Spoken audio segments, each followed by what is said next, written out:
Elder Xia Xin consorting with the demonic cultivator has corrupted the righteous path. He is sentenced to 3 years of contemplation at the repentance cliff. For the next 3 years reflect deeply and sever all ties with that demonic woman. After the Dao sect's enforcement elder spoke, he departed with his squad of enforcement disciples, leaving Xia Xin alone on the repentance cliff to contemplate his transgressions. Watching the enforcement elder and his team disappear into the distance, Xia Xin felt caught between amusement and exasperation. His offense ran deeper than mere association. He had shared an intimate connection with the demonic cultivator during their time in the ruins. Xia Xin was a transmigrator who had arrived in this cultivation world 10 years prior, taking on the identity of the second prince of the Great Xia dynasty. He subsequently joined the Dao sect, the premier orthodox faction in the region. Leveraging his knowledge from a past life and extraordinary talent for cultivation, he rapidly advanced through 6 major realms within a decade, rising to become the youngest elder in the Dao sect's history. A month earlier, an ancient relic had opened somewhere in the divine land, and it was there that Xia Xin and a certain woman had faced death together, forging something deeper between them. On their final night within the relic, amid a storm of wind and rain, their connection ignited completely, and they became one. Only after emerging did Xia Xin discover she belonged to the demonic path. Those who walk the demonic path typically act with ruthlessness, following their desires without restraint, preferring to betray the world rather than let the world betray them. Such philosophy has no place in orthodox cultivation. Once word spread that Xia Xin had been involved with a demonic cultivator within the relic, many orthodox practitioners began pressuring the Dao sect to take action. Adding to the tension was resentment towards Xia Xin's rapid rise, having spent only a decade in the sect, yet already holding the rank of elder. This discontent fueled the accusations, resulting in his sentence to 3 years of meditation at the repentance cliff and a mandate to cut all ties with the demonic woman. The repentance cliff was rich with spiritual energy, so the punishment was really just an excuse for him to seclude himself and cultivate there for 3 years. As the sect's most gifted elder in a century, they wouldn't truly punish him severely. The 3 years of wall contemplation was meant to help him strengthen his Dao heart and clarify his spiritual path. He was warned not to be tempted again by that demonic woman, but to Xia Xin such fears didn't exist. His perspective as a transmigrator differed fundamentally from the orthodox elder's rigid thinking. To him, the line between demonic and orthodox paths wasn't so clear. There was something admirable about the demonic cultivator's willingness to love boldly and act decisively. It was only when their extreme methods alienated others that problems arose. Just as a vast forest contains all manner of birds, the orthodox path had its own hypocrites hiding behind righteousness for personal gain. Xia Xin knew better than to condemn all demonic cultivators because of a few bad actors. If I'm going to be confined to the repentance cliff for 3 years, I might as well use the time productively, pushing myself to break through to the Wuji realm so I can finally reunite with my wife. He thought to himself. He was currently at the 3rd stage of the immortal realm. Though already formidable, it was not yet sufficient to openly claim her as his without scrutiny. In this world, cultivation progresses through 9 distinct stages: body, tempering, chi, gathering, divine power, fate, severing, ocean transformation, imperishable realm, and finally the limitless Wuji realm.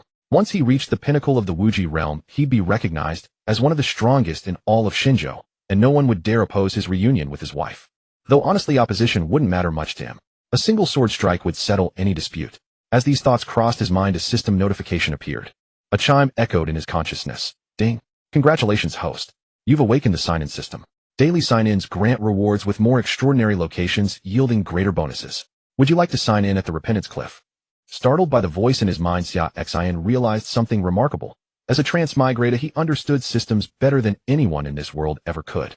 After a decade of waiting, the system had finally arrived, and not just any system. It was the sign-in system, the most straightforward and powerful type available. Without hesitation, he declared his intent to sign in at the repentance cliff. The system chimed again. Ding. Sign in successful at the repentance cliff. Since this is your first sign-in, your rewards are multiplied by 10,000. You've obtained the forbidden physique, Primordial Sword Body. Shock rippled through him, his breathing quickening. Special physiques were rare across the world. Those blessed with them became favorites of heaven and earth, their cultivation advancing far beyond ordinary practitioners, while gaining extraordinary abilities.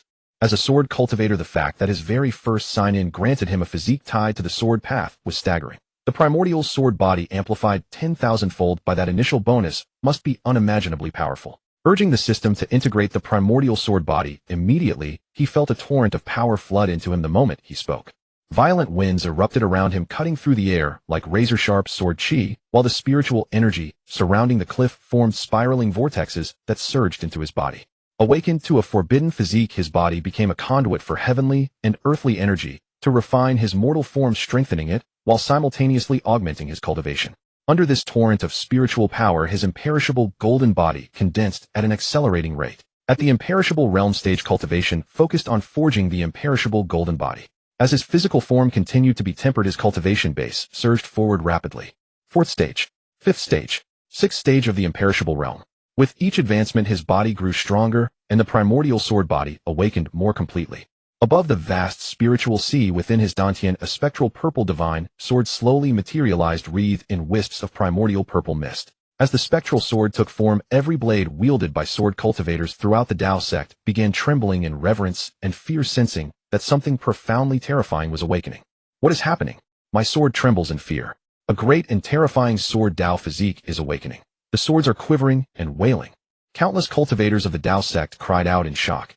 Not only the swords in the cultivators' hands, but every single one of the tens of thousands of renowned blades buried in the Tao sect's sword burial mountain all began to tremble, at once, their blades uniformly bowing toward the direction of the repentance cliff, wailing mournfully. A forbidden sword physique awakens. 10,000 swords pay homage. Meanwhile, Xia Xin, the one at the repentance cliff who had caused this tremendous disturbance, was completely unaware. He remained wholly focused on awakening his Hongmeng sword physique. His cultivation continued to surge upward. 7th layer of the imperishable realm. 8th layer. 9th layer. His cultivation rose all the way to the 9th layer, and only then did the awakening of the Hongmeng sword physique come to an end. Beneath Xia Xin's skin, golden radiance was contained within divine dawn light, blooming and shimmering brilliantly. At the 9th layer of the imperishable realm, his imperishable golden body was already complete, achieving an indestructible, fleshly body, eternal and unfading through the ages. Furthermore, awakening the Hongmeng sword physique caused his sword Tao cultivation to soar dramatically. Standing there, he resembled an unsheathed divine sword, sharp brilliance fully on display. Relying on the Hongmeng sword physique, Xia Xin was confident that at the 9th layer of the imperishable realm, he could slay cultivators of the beginningless realm. Just then, a small crane formed from condensed spiritual energy flew from the distant sky and landed in his hand. This was the spiritual crane art, a spell used in the cultivation world to transmit messages. It must have been his little demonic wife sending him word. The small crane reached Xia Xin's hand and delivered a message. It has been days since we parted, husband. Have you missed me? Xia Xin's lips curved into a smile, and the figure of that breathtakingly beautiful woman involuntarily appeared in his mind.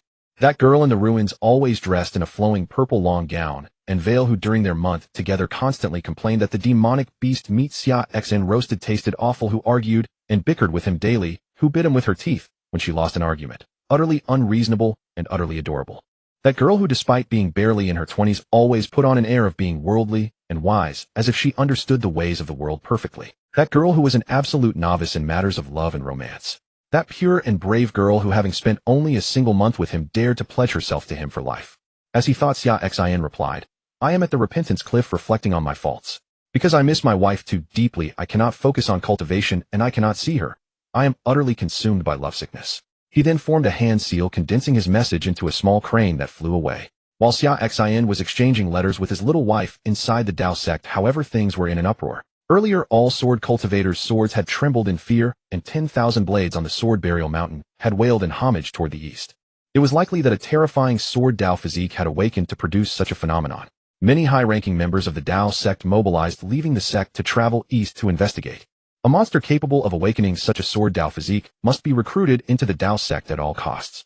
East of the sword burial mountain lay the direction of the repentance cliff. The high-ranking members of the Tao sect had no idea that the sword prodigy they sought had long since already joined the sect, and had even become an elder.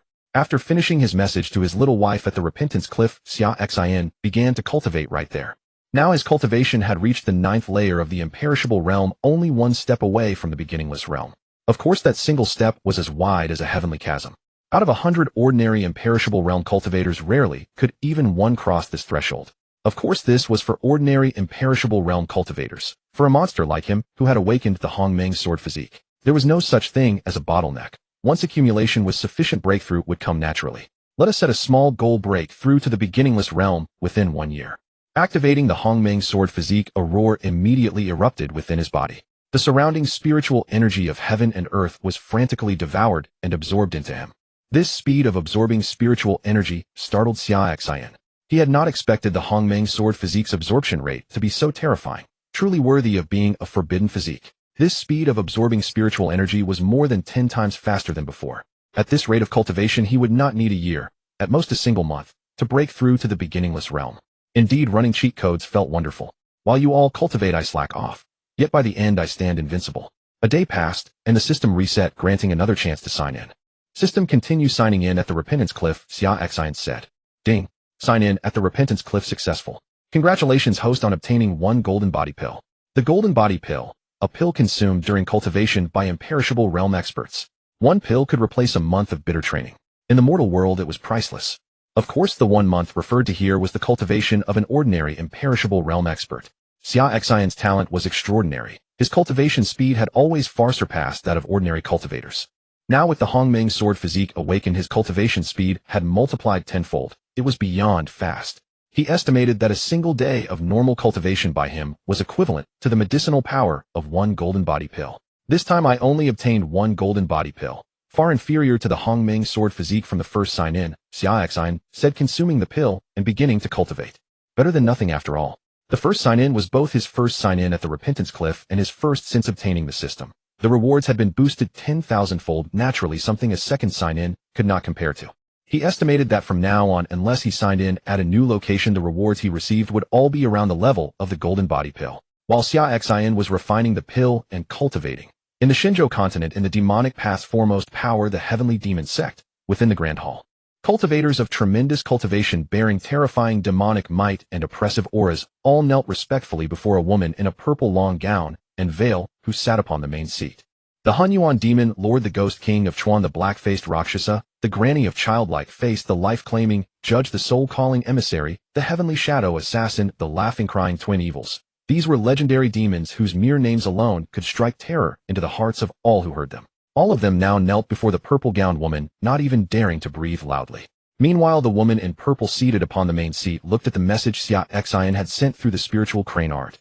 Then she suddenly let out a light laugh behind her veil, covering her mouth with her hand like a girl newly fallen in love.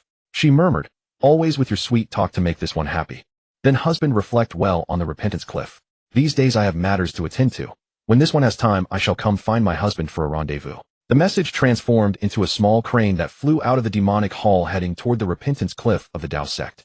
After the small crane flew out of the hall, the smile vanished from the purple-gowned woman's face, replaced by the usual ice-cold expression that kept others 1,000 miles away. The woman looked down at the demonic leaders kneeling before her and spoke in an indifferent tone. "Investigate which members of the righteous sects pressured the Tao sect into making my husband reflect on the Repentance Cliff. Once identified anyone connected to this matter, there is no longer any need for them to exist in this world." A casually spoken sentence that carried the weight of supreme decree, the will of the heavenly demon sect, the foremost power of the demonic path. "As you command." The demonic leaders received their orders and began filing out of the hall to act. With a single casual order, the cultivation world would soon be plunged into bloody upheaval once again. Xia Xin, however, knew nothing of all this. He still continued his daily sign-ins and cultivation at the Repentance Cliff. Ding. Sign-in at the Repentance Cliff successful. Congratulations, host, on obtaining the draw sword art. Ding. Sign-in successful. Obtain the 100 Dissolutions sword manual. Ding. Sign-in successful. Obtained 1 golden body pill. Ding. Sign-in successful. Obtained an entry-level alchemy comprehension. In the blink of an eye, 7 days had passed. In these 7 days, Xia Xin's cultivation had improved further. During sign-ins, he had obtained another golden body pill which he had already consumed. The other sign-in rewards were miscellaneous items. There were sword techniques, sword Tao comprehensions, alchemy comprehensions, quite miscellaneous. In his spare time between cultivation, Xia Xin would spend time understanding and digesting these gains. After all, these were granted by the system sign-in. He didn't need to slowly learn them, he could comprehend them directly. Why waste them? More skills never weigh one down. During these 7 days, major events occurred in the outside world. In the righteous path, several elders and disciples of the Haoran sect who had previously participated in accusing Xia Xin of colluding with the demonic, which were killed by the ghost king of Chuan of the heavenly demon path. In the Tianji sect, the elders who had previously named Xia Xin as a demonic associate and a disgrace to the righteous path, who had publicly demanded the Tao sect expel him, died mysterious and gruesome deaths, their bodies torn apart. Upon investigation, it was discovered to be the work of the great demonic cultivator, the Hunyuan demon lord. In Buddhism, the abbot of the Diamond Temple, who had once publicly demanded that Xia Xin explain his association with the demonic woman in the ruins, was gouged of his eyes by the black-faced Rakshasa of the demonic path, his corpse nailed to the wall of the Buddhist Grand Hall. For a time, the righteous sects whose elders and abbots had been slain were on a knife's edge with the heavenly demon sect of the demonic path. Yet Xia Xin knew nothing of these events in the outside world. His daily routine was simple: sign and cultivate and exchange tender messages with his little wife via the small cranes, deepening their marital affection. He felt as if the whole world were wrapped in peaceful bliss. The righteous sects whose elders and abbots had been slain by the demonic path did not connect these killings with the matter of Xia Xin being punished to reflect on the repentance cliff. After all, it was demonic cultivators who struck. What reason did these demons of the demonic path need? If they were displeased with a righteous cultivator on any given day, they could just kill a few for fun. They needed no reason to kill. With them, only fists mattered. Other things were meaningless. Try to reason with them, try to apply logic. There had been those who attempted this in the past, but those people, the grass on their graves must now be over a meter tall. In the end, the several righteous sects whose elders and abbots had been slain by the heavenly demon sect chose to band together and seek answers from the heavenly demon sect. Then they lost yet more elders and abbots to the heavenly demon sect, and finally fell silent. What could they do? They were only mid-tier forces in the righteous path. Faced with the heavenly demon sect, the demonic path's #1 superpower, unless the top few major righteous sects intervened, they stood no chance of winning. And the righteous path's #1, the Tao sect, they had only recently accused it of having an elder collude with a demonic woman, costing the Tao sect face. Now they wanted to shamelessly ask the Tao sect for help against the heavenly demon sect. The Tao sect wouldn't bother with them. Without the Tao sect acting, the other top 10 sects of the righteous path would naturally not act either. Offending the Tao sect for the sake of a few mid-tier forces, not worth it. And so it was. The allied sects, after being struck down twice by the heavenly demon sect and losing another batch of elders, returned to their own sect headquarters cursed and raged for a while, and finally fell completely silent. There was nothing they could do. They couldn't win in a fight, and they couldn't argue with reason. They were truly frustrated. In the future, it was best to stay far away from those people of the heavenly demon sect. Those people are not good folk at all. The next day, it was the 8th day since Xia Xin had arrived at the Cliff of Reflection. Early in the morning, as he was about to activate the system check-in to begin his cultivation for the new day, a disciple appeared at the cliff, seemingly bearing news. Elder Xia, envoys from the great Xia dynasty have arrived and are waiting at the foot of the mountain, the disciple said respectfully. Among the many elders of the Tao sect, Xia Xin held a preeminent position, young, yet with limitless future prospects. Though he had been sentenced to contemplate at the Cliff of Reflection, those with clear perception understood this was merely the sect's higher-ups tempering his spirit and nurturing his growth. None of these disciples dared to offend him. Envoys from the great Xia dynasty. Xia Xin pondered for a moment before asking, "Does the sect master know about this?" "The sect master is aware." He said, "If Elder Xia wishes to meet them, you may descend the mountain. Upon completion, simply return to the Cliff of Reflection." The disciple replied, "Very well, I understand." Xia Xin nodded, rose, tidied himself, and departed the Cliff of Reflection alongside the disciple. The arrival of great Xia dynasty envoys likely meant royal representatives. As the second prince of the great Xia dynasty, or rather now styled as a royal prince, his elder brother, formerly the crown prince, had ascended to the throne 9 years prior as the new emperor of Great Xia. Xia Xin and his elder brother Xia Xin were full siblings by blood. Though born into the imperial family, they shared an exceptionally close bond. Their ambitions diverged sharply. Xia Xin dedicated himself entirely to the Tao, harboring no interest in worldly rulership. Xia Xin carried forward his father's vision, dedicating himself to governing the great Xia dynasty and ensuring the people's prosperity. Upon ascending the throne, he devoted his resources to supporting Xia Xin's cultivation, a commitment spanning the decades since Xia Xin joined the Tao sect. Cultivation demands wealth, companions, techniques, and place. Without the unwavering material and resource support from the great Xia dynasty, throughout these years Xia Xin could not have consecutively advanced through 6 major cultivation realms. For this reason, Xia Xin held his elder brother in deep reverence. Stepping out from the Cliff of Reflection, he descended the mountain alongside the disciple, and upon reaching the foothills, the imperial procession of the great Xia dynasty came into view. The divine province stretched boundlessly vast, hosting countless dynasties. The great Xia was but one among them. The Tao sect, however, stood as the paramount righteous force across the divine province, its authority transcending all others. Even when the imperial family sought someone, audiences were restricted to the mountain's base. The Tao sect itself remained closed to outsiders. Before them emerged dozens of dragon horse beasts, their armored scales gleaming fierce and majestic, drawing a dragon palanquin. Flanking the palanquin stood rows of imperial guards, disciplined and imposing in perfect formation. At the forefront, 2 commanders clad in golden armor radiated palpable martial presence, their cultivation having already reached the divine strength realm, with each gesture wielding forces exceeding 10,000 caddies. "Greetings, Your Highness." Upon Xia Xin's arrival, both lines of imperial guards prostrated themselves in unison. He raised his hand in recognition, bidding them rise. "We are family. No need for such formalities." As a cultivator, Xia Xin placed little weight on worldly conventions of courtesy. "Second brother," came a voice. From within the dragon palanquin descended a youth draped in imperial robes embroidered with 9 dragons who approached Xia Xin and embraced him directly. Elder brother. Xia Xin responded warmly, returning the embrace with his elder brother Xia Xin. Since ascending the throne, Xia Xin had been consumed by state affairs, visiting him at the Dao sect only once every 3 years. As Xia Xin's sole remaining kin in this world, he found genuine pleasure in his brother's visit. It has been only a year since your last visit to the Dao sect, yet the 3-year interval has not elapsed. Why have you come so soon? Has something occurred? Xia Xin spoke. I heard rumors that you were sentenced to contemplation at the Cliff of Reflection for consorting with demonic cultivators during the ruins incident, so I came to see for myself. Xia Xin replied. I see. Rest assured, elder brother, I am quite well.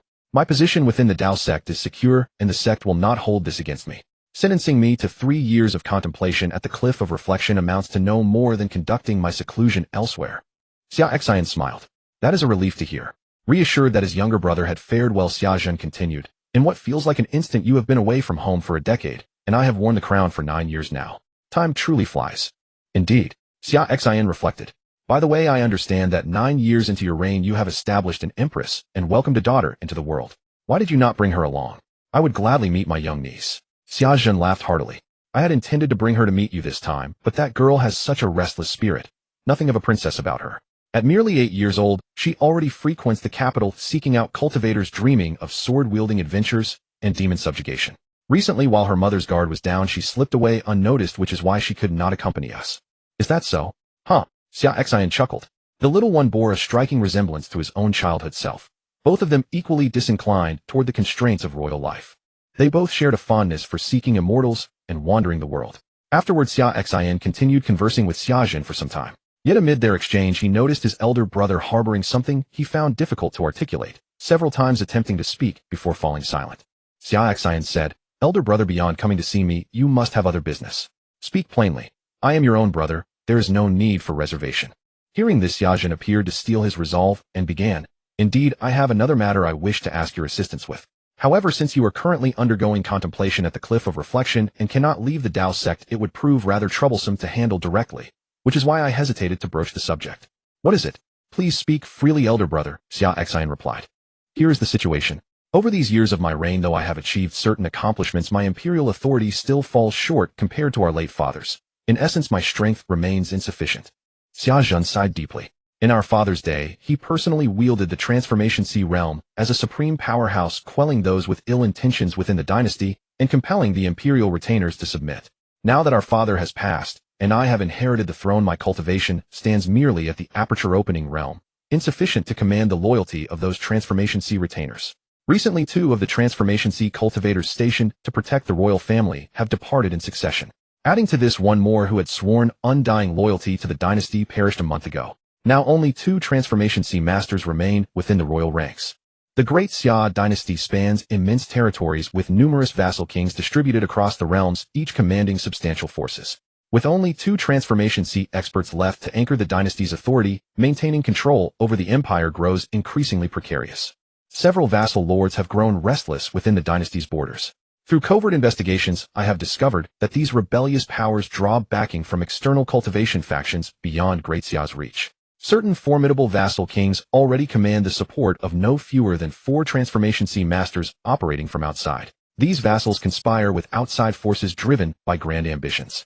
If left unchecked much longer, I fear they will seize the moment to revolt.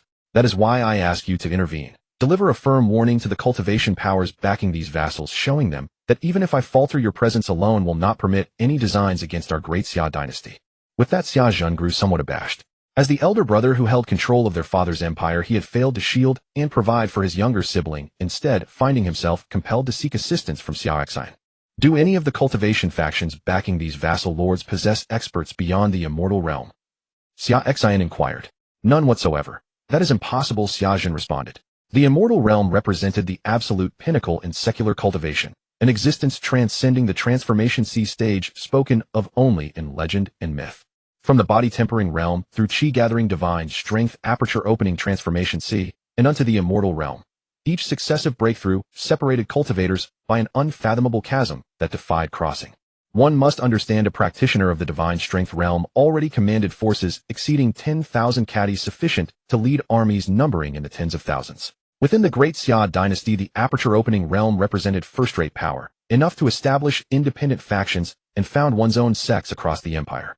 Xia Xin himself, though emperor of the Great Xia dynasty, had only reached the aperture-opening realm. Beyond that lay the transformation sea stage, wherein the Dantian expanded into a vast spiritual ocean, producing a qualitative surge in power far exceeding mere quantitative growth. In a realm such as the Great Xia dynasty, transformation sea cultivators constituted the supreme tier of combat power, figures who anchored the dynasty like pillars holding back the seas. Across the entire empire their numbers could not exceed 10. Beyond even the transformation sea stage stood the immortal realm, where practitioners forged immortal golden bodies, indestructible and eternal. To cultivators within the Great Xia dynasty, such beings existed solely within the realm of legend.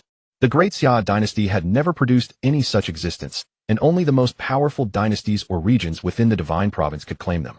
If no power above the immortal realm is involved, then there is cause for reassurance. Rest easy, elder brother, Xia Xin declared. I shall personally descend the mountain within a month and eliminate these obstacles on the imperial family's behalf. His own cultivation had reached the 9th layer of the immortal realm, and with the primordial demon sword body at his command, even those of the beginningless realm fell before his blade. Those who dared covet the imperial domain would soon learn the consequences. As for why he needed to wait a month rather than depart immediately, it was because his breakthrough was imminent. Xia Xin estimated that within 20 days he would be able to break through to the Wuxia realm, entering the pinnacle tier of cultivators on the Shenzhou continent.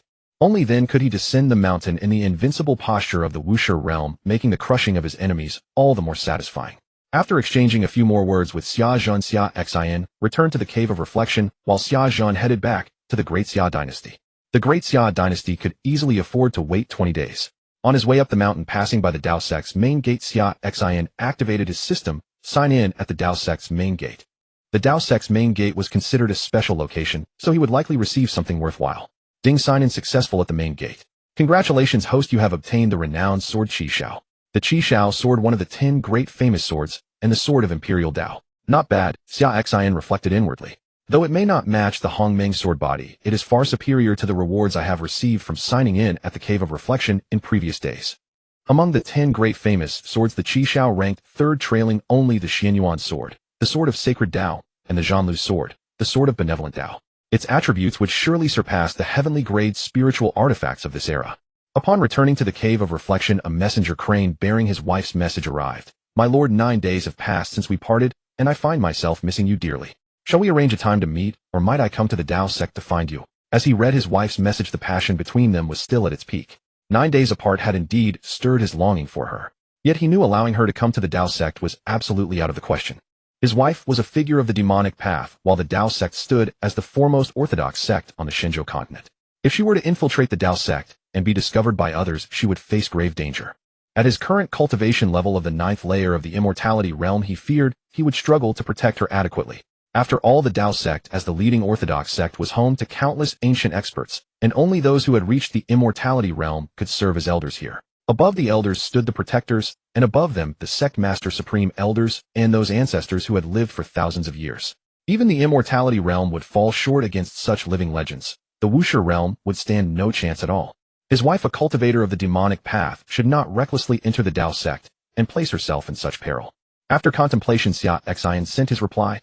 I miss you deeply as well. In 20 days, I shall secretly descend the mountain to the Great Xia dynasty to handle some affairs. We shall meet there. With a flick of his fingers, the message was carried away by the crane toward the distance. Then he resumed his daily routine of cultivation and sword refinement. The following day, the Dao sect was already crowded from early morning. Geniuses from countless regions across the Shenzhou continent had gathered here for today marked the sect's annual entrance examination. These prodigies included princesses and princes from royal houses, heirs from cultivation families, rising stars from minor sects, and mortals who had come seeking the path of immortality. All hoped to pass the Dao sect's examination and enter through its gates, achieving a dramatic transformation in their fortunes. Beyond the mountain entrance lay an enormous plaza capable of holding tens of thousands.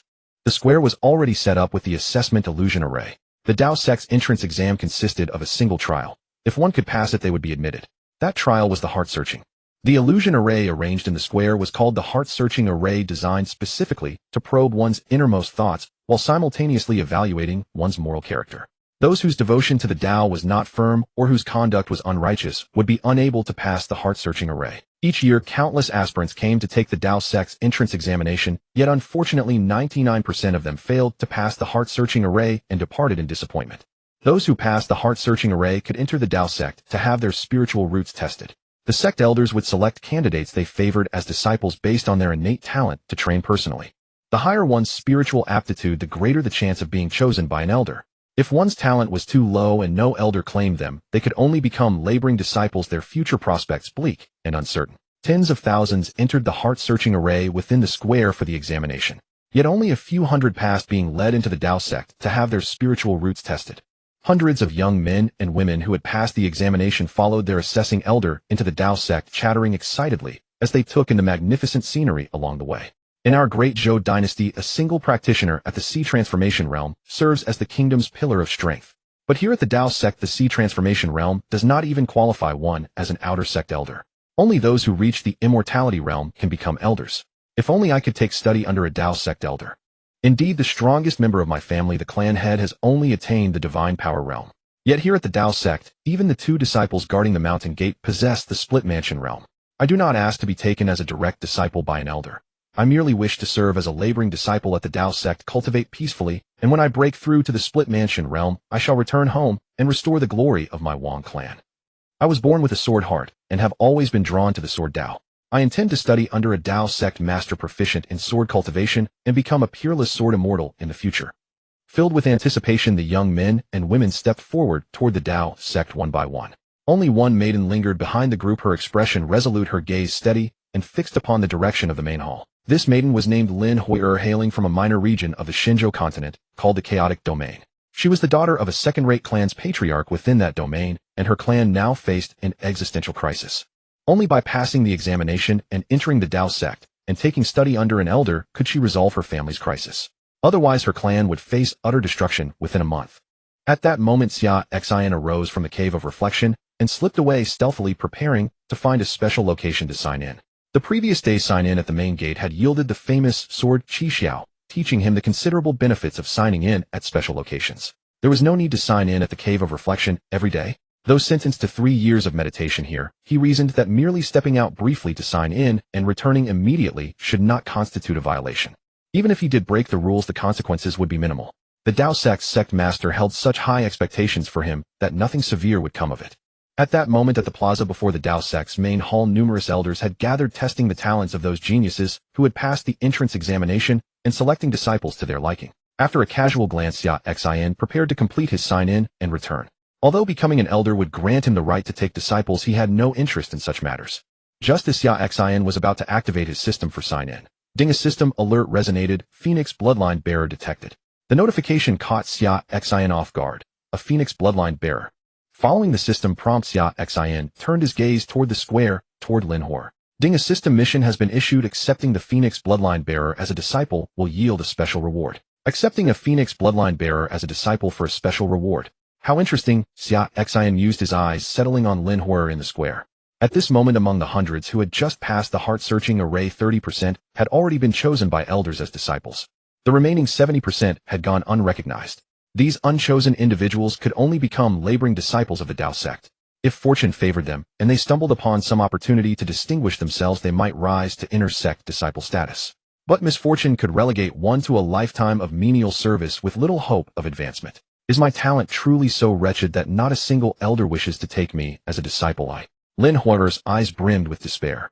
She had traveled countless miles from the chaotic domain to the Dao sect, all to secure a place beneath an elder's tutelage and save her family. Yet now no elder had claimed her. Within a month her clan would face annihilation. As despair consumed her, a voice suddenly echoed within her mind. Come to the cave of reflection. If I find you pleasing, I shall accept you as my disciple. After sending the telepathic message to Lin Hui'er, Xia Xin slipped into the main hall of the Dao sect, completed the check-in, and returned to the cliff of meditation. Having comprehended the divine ability obtained from the check-in at the Dao sect's main hall, Xia Xin was filled with overwhelming amazement.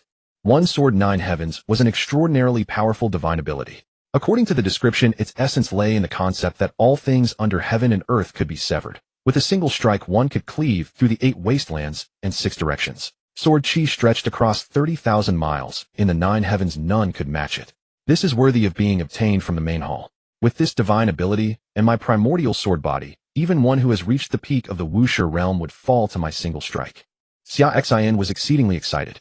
Meanwhile, Lin Huo'er, who had just received his telepathic summons to come to the Cliff of Meditation, had already made her way there after asking for directions along the path. The voice that just appeared in my mind must belong to some elder of the Tao sect, Lin Huo'er mused. Only those of sufficient cultivation could transmit thoughts directly into another's consciousness without detection. At the very least, this power must come from someone who has reached the C transformation stage. The elder's summons likely meant he wished to take her as a disciple. This was the only chance for her family to escape their fate of destruction. She must not let this opportunity slip away. Speaking these words, she knelt on one knee outside the Cliff of Meditation, facing inward with deep respect. Your humble disciple Lin Huo'er comes to pay respects to the esteemed elder. Xia Xin inside the cliff was already aware of Lin Huo'er's actions outside. He called out directly, "Just come in." "Thank you, esteemed elder." Lin Huo'er said, her voice trembling with excitement as she rose and hurried into the Cliff of Meditation. Approaching Xia Xin, she was surprised to see how young he appeared, though she kept her composure and bowed respectfully. Your humble disciple Lin Huo'er pays respects to the esteemed elder. Xia Xin nodded. You're the servant disciple who just passed the Tao sect's entrance examination today, correct? No other elder has taken you as a disciple. Yes, your disciple is dull of talent and was not chosen by any of the elders present today. Lin Huo'er replied, a hint of embarrassment crossing her face. Xia Xin acknowledged and continued directly. This elder wishes to take you as a disciple. Are you willing? He did not mince words. He knew taking this girl with Phoenix bloodline as his disciple would earn special rewards, so he laid it all out plainly. As an elder, he already had the qualification to accept disciples, and the fact that she had passed the heart-testing formation meant her character and temperament were trustworthy. The reason other elders hadn't chosen her might simply be her lackluster aptitude, but she carried Phoenix bloodline within her. It just hadn't awakened yet. Once he helped awaken her Phoenix bloodline, in the future her talent would naturally rival even the most extraordinary geniuses. Taking her as his disciple would never tarnish his reputation. This disciple is willing, Lin Huo'er responded, her heart racing with excitement. She hadn't expected such directness. He was ready to take her as his disciple the moment she arrived. Although Xia Xin was young, his willingness to accept the disciple indicated he held at least the rank of elder in the Tao sect. Becoming the disciple of a Tao sect elder would elevate her status from a lowly servant disciple to a direct disciple, a difference as vast as day and night. News of becoming a direct disciple of a Tao sect elder would ripple back to her clan, sending shockwaves through those who harbored designs against her family. After all, a Tao sect elder was at minimum a great master of the immortal realm. Anyone daring to threaten her family would need to seriously consider whether they possessed the strength to withstand such retaliation. Your humble disciple Lin Huo'er greets her master. Lin Huo'er declared, dropping to her knees and bowing deeply to Xia Xin. Xia Xin nodded in acknowledgement, and once Lin Huo'er completed the ceremony, the matter of accepting her as his disciple was officially settled. The system should reward him now, right? As expected, the moment Lin Huo'er rose from her kowtow, a cascade of system notifications flooded his mind. Congratulations, host, on completing the disciple acceptance quest. Rewards granted: 100 years of pure cultivation based the grass sword technique, the Phoenix Nirvana art, and the substitute death puppet technique. As the notifications ceased, 100 years of pure cultivation force surged directly into his body. Xia Xin's realm began to skyrocket, uncontrollably shattering barriers that countless immortal realm experts had spent lifetimes unable to break through. His cultivation level surged to the first tier of the Wuxia realm, yet it hadn't stopped. The 100 years of pure energy would push him far beyond a single breakthrough. Second tier of Wuxia, third tier, fourth tier, fifth tier. His cultivation continued climbing until it finally stabilized at the fifth tier of Wuxia. After stabilizing his realm, Xia Xin was overwhelmed with excitement. He never expected that accepting a disciple would yield such direct cultivation rewards. The 100 years of cultivation he'd just acquired was equivalent to 3 full years of his own arduous training.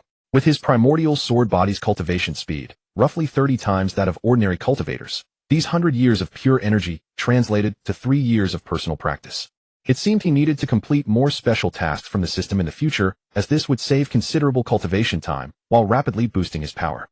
He had now reached the Wuxia realm, making him on the surface one of the top powerhouses in the Divine Land. But as someone within the Tao sect, Xia Xin knew better than most. The Wuxia peak was merely an illusion of supremacy. The Divine Land was vast and boundless, its lineages countless. Among the ancient sects that had survived for tens of thousands of years, numerous living fossils still presided over their traditions. For instance, within the Tao sect alone, there existed many beings who had transcended the Wuxia realm. At the Wuxia realm, spirit and soul merged into one to form the divine soul, granting immortality even if the physical body was destroyed. As long as the divine soul escaped, it could reconstruct a new body. The realm beyond Wushi was the palace chamber stage. At the palace chamber stage, one must carve out 5 major energy palaces within the body: the heart palace, liver palace, spleen palace, lung palace, and kidney palace, each corresponding to the 5 elements of heaven and earth working in harmony to sustain endless vitality. Only upon reaching this realm would one have the standing to face those ancient powers of the divine land. Yet with his primordial sword body and heaven-defying divine abilities, Xia Xin believed he might still hold his own against even the oldest of them. Moreover, the rewards from just now included several other items: the Phoenix Nirvana art, the substitute death puppet technique, and the grass sword technique. The Phoenix Nirvana art was meant only for those with Phoenix bloodline. It was likely the system's way of providing him with something to pass on to Linhor. This art contained 9 realms. Each breakthrough triggered a nirvana that awakened another layer of Phoenix bloodline. After 9 such transformations, one could ascend from mortal to saint, reaching the divine realm beyond mortal comprehension. This placed it firmly within the realm of divine-level techniques. As for the grass sword technique, it was an extraordinarily terrifying sword method from antiquity, surpassing even one sword 9 heavens in its ferocity. According to its description, once fully comprehended, one could sever the sun, moon, and stars with nothing but a blade of grass. The substitute death puppet technique was quite formidable, an ancient art that allowed the creation of a puppet wielding 70% of the creator's cultivation. When faced with mortal danger, the original could swap positions with the puppet, letting it perish in their place. The number of puppets one could form depended on their power level. With his current cultivation, he could only manifest a single substitute death puppet. Just when I need it most, Xia Xin thought with delight. He had been worrying about how to deceive the Dao sect when he eventually descended from the mountain. He had been sentenced to meditate at the Cliff of Repentance for 3 years, forbidden from leaving. Sneaking out and descending the mountain would surely draw suspicion if discovered. Now with the substitute death puppet technique, he could form a puppet to stand in for him during his meditation, allowing his true self to roam free. The puppet would appear identical to his true form, leaving no distinguishing features. With his cultivation at the 5th tier of Wushi, the substitute would possess 70% of that power, at least equivalent to the 1st tier, making it unlikely anyone would suspect the deception. Master! Master! Seeing Xia Xin standing motionless after completing the formal apprenticeship ceremony, Linhor called out to him. Moi! Xia Xin snapped back to attention and said, "Do you know why I accepted you as my disciple? This humble disciple is dull-witted and does not understand why Master is willing to accept me." Linhor considered for a moment before replying. Indeed, her talent was mediocre and her spiritual root was ordinary. Although she was the daughter of the family head and enjoyed the family's resources for cultivation, her current realm was merely at the 7th level of body tempering. Xia Xin nodded and said, "In this world there exist many powerful bloodlines. Before they awaken, these bloodlines manifest as utterly ordinary, indistinguishable from common folk. But once awakened, they can leap over the dragon gate and become the most terrifying prodigies in existence." Linhor seemed to catch the drift. She was well aware of bloodline legends. Many in the cultivation world possessed formidable bloodlines within their bodies, and all of them were peerless powerhouses. Among the 3 domain lords of the chaotic domain, the Black Robe domain lord harbored the bloodline of a mystic python within him. Relying on this mystic python bloodline, he had forcefully elevated his cultivation to the sea transformation realm in less than 20 years. He became the youngest domain lord in the chaotic domain, and his future accomplishments would surpass those of the other 2 domain lords. Wait! Linhor's mind struggled to connect the dots. Master had brought up the reason for accepting her as a disciple, then shifted to bloodlines. Could it be that he was implying she possessed a powerful bloodline within her? Does Master mean that I harbor some kind of mighty bloodline? Linhor asked in astonishment. Exactly, Xia Xin replied.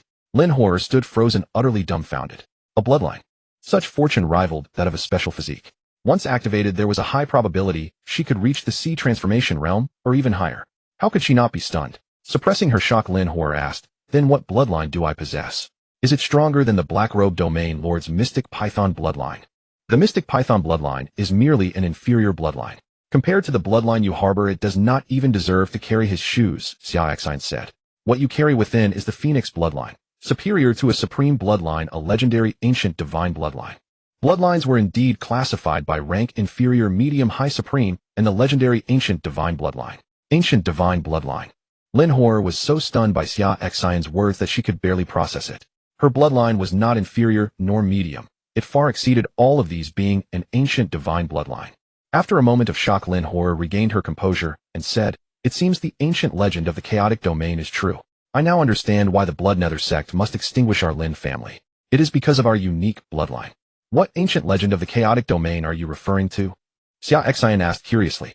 In response, Master, throughout the chaotic domain, there has existed an ancient legend. It is said that tens of millions of years ago a divine phoenix fell from beyond the heavens into the divine land.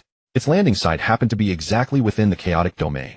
Rumors tell that at that time a human cultivator in the chaotic domain drank the divine phoenix's blood and obtained the phoenix bloodline. I estimate that my Lin family's ancestors were among those who received the phoenix bloodline. I see. Xia Xin nodded. Although your Lin family's ancestors once obtained the phoenix bloodline, due to the passage of countless ages the bloodline has grown exceedingly diluted and can no longer meet the requirements for awakening. However, you appear to have exhibited a reversion of bloodline traits. Your bloodline concentration is higher than that of other clan members, giving you signs of awakening. Yes. Lin Horror nodded earnestly. Some time ago the evil sect Blood Nether sect secretly snatched away cultivators from minor families throughout the chaotic domain, drawing their essence blood to cultivate evil techniques. Our Lin family was likely targeted precisely because of our unique bloodline. However, they must not know that our bloodline is far superior to a supreme bloodline, an ancient divine bloodline. Had they known, even with Tianhua City's protection over our Lin family, they would have surely wiped us out. Lin Hua said, still feeling a chill. An ancient divine bloodline was no ordinary matter.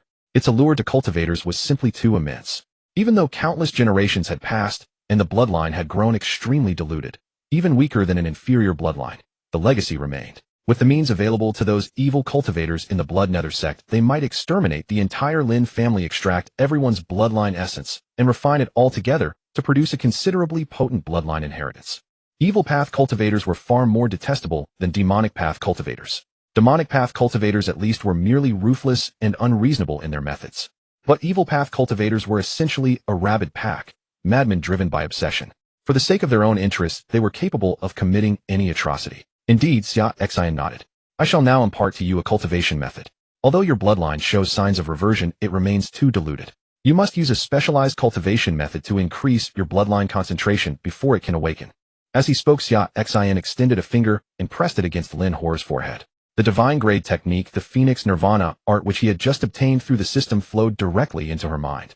Initially stunned by Xia Xin's sudden transmission of the technique, Lin Hor soon felt its profound mysteries residing within her mind, and couldn't help but reveal an expression of shock. She immediately knelt and bowed 3 times before Xia Xin, saying seriously, "This humble disciple thanks Master for transmitting the method." It was hardly surprising that she lost her composure. The technique Xia Xin had passed on to her could not only gradually awaken the Phoenix bloodline within her, but upon reaching the 9th level and undergoing 9 cycles of nirvana could elevate her to the legendary divine god realm. How could she not be astonished? Good. Xia Xin nodded. For the time being you shall cultivate alongside me at the Cliff of Penance. I hope you can rapidly advance the Phoenix Nirvana art to its 1st level and awaken the Phoenix bloodline once. Yes, Master, Lin Hor replied, receiving the order. Xia Xin nodded, found a spot to sit in meditation, and began digesting the rewards he had acquired that day. Condensing a life-saving puppet using the technique required approximately half a month. Before descending the mountain, he needed to complete a puppet to substitute for himself during the penance at the Cliff of Penance.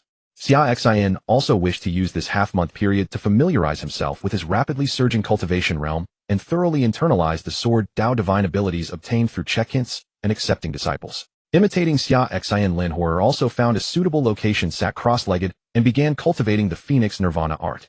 She hoped to advance it to its 1st level and complete 1 cycle of nirvana before descending the mountain to resolve the family crisis. In the blink of an eye, half a month passed. Within this time, Xia Xin had successfully condensed a clone and completely stabilized his own cultivation realm. He had also thoroughly internalized the several Sword Dao divine abilities granted by the system. After all, these were gifts from the system, and he did not need to laboriously study them. Self-realization sufficed. Moreover, as the holder of the taboo physique, Hongmeng Sword Body, whose talent in Sword Dao was heaven-defying, he naturally did not require much time to fully master these abilities. During these days, Xia Xin sneaked out of the Cliff of Penance daily to check in at various locations within the Dao sect, acquiring quite a few valuable items.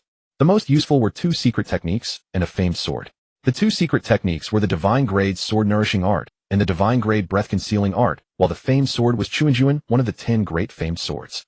The Divine Grade Sword Nourishing Art, as its name suggested, was a secret technique that nourished the sword with one's own body. The longer the sword was nourished, the greater its power upon being drawn. The Divine Grade Breath Concealing Art was a spell for hiding one's aura. Upon mastering this technique, unless someone's cultivation realm exceeded one's own by 3 major stages, they would be utterly incapable of discerning one's cultivation level. Of course, he would never deliberately conceal his cultivation to play the fool and ambush the unwary. That was far too tedious for him. If someone weaker dared to offend him, he would simply strike them down with a single sword blow. Why would he possessing overwhelming strength waste time playing games with enemies?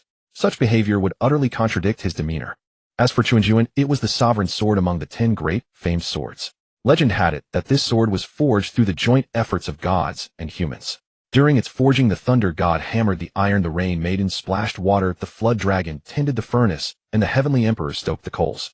The great swordsmith, O Yezi, bearing the mandate of heaven, poured his heart and soul into refining the blade alongside the gods for 10 years before it was finally completed. After the sword's completion, the gods returned to the heavens, the Qijian mountains sealed themselves shut, as before the Rui River's waves surged anew, and O Yezi perished from exhaustion. This alone illustrated the sword's monumental origins. Currently, Xia Xin possessed 2 famed swords, and he could use the Qishao sword for daily combat. As for Chuanjuan, it was perfectly suited to the sword-nourishing art. After nurturing it for a year or so, given his current cultivation, he could likely slay 1 or 2 ancient experts the moment he drew the blade. Lin Horror had made remarkable progress over the past half-month, for she had cultivated the Phoenix Nirvana technique imparted by Xia Xin to its first level, completing 1 bloodline awakening and successfully undergoing 1 nirvana. A single nirvana directly elevated her cultivation from the body-tempering realm to the 9th layer of the Qi-gathering realm, leaving her but a single step away from the divine power realm. At 15 years old, reaching the 9th layer of the Qi-gathering realm would make her one of the most extraordinary prodigies across the divine continent. Lin Horror approached Xia Xin with visible nervousness. Master, this disciple has cultivated the Phoenix Nirvana technique to its first level. I wish to petition you for 1 request. Yes, what is it?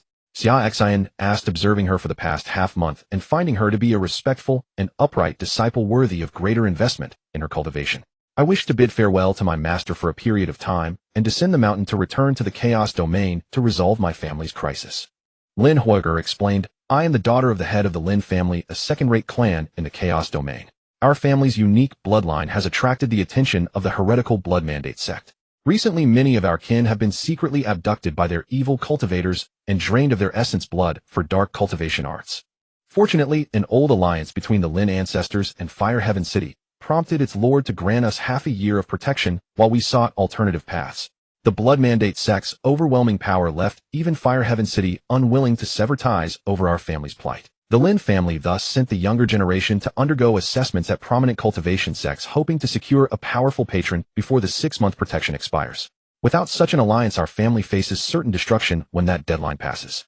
With the protection period nearly expired, Lin Hor resolved to personally return to her family and warn the Blood Mandate sect that any aggression against the Lin clan would demand careful consideration of their own strength. I see. Xia Xin nodded thoughtfully. What manner of faction is the Blood Mandate sect? What is the strength of their most powerful member? Since they are a heretical sect devoted to dark cultivation arts, I shall descend the mountain myself and eliminate this threat to your family. Just as Xia Xin finished speaking, Ding New System Quest issued sign-in at the Blood Mandate sect. The system had actually issued a quest. Regardless of his original plans, he would need to visit the Blood Mandate sect now. System quests typically offered cultivation rewards, which was precisely what he needed most at present. Master, are you planning to descend the mountain alongside your disciple? Lin Horror was taken aback with delight. She had only sought permission to make the journey herself, never expecting her master to accompany her. She would never dare hope her master would personally intervene on behalf of her family. After all, of what stature was her master? A humble clan like the Lins could hardly expect such favor. Yes, Xia Xin replied. I had intended to descend the mountain anyway to attend to certain matters. I shall take this opportunity to resolve this crisis for your family as well. This disciple is deeply grateful to my master. Lin Horror hurriedly knelt and bowed her head to the ground in thanks. The distinction was profound. A super-strong expert at the immortal realm personally descending the mountain to resolve her family's crisis carried far greater weight than her merely returning to invoke her master's name to deter the Blood Mandate sect. Rise quickly. As my disciple, you must not kneel to others at every turn, Xia Xin instructed. Observing Lin Horror's bow, he nodded approvingly. She was a capable disciple, albeit somewhat rigid, yet she understood the importance of respecting one's teacher. Yes, Lin Horror rose with a smile. This disciple understands. I shall only kneel before my master. The Blood Mandate sect operates beyond the Chaos Domain's borders.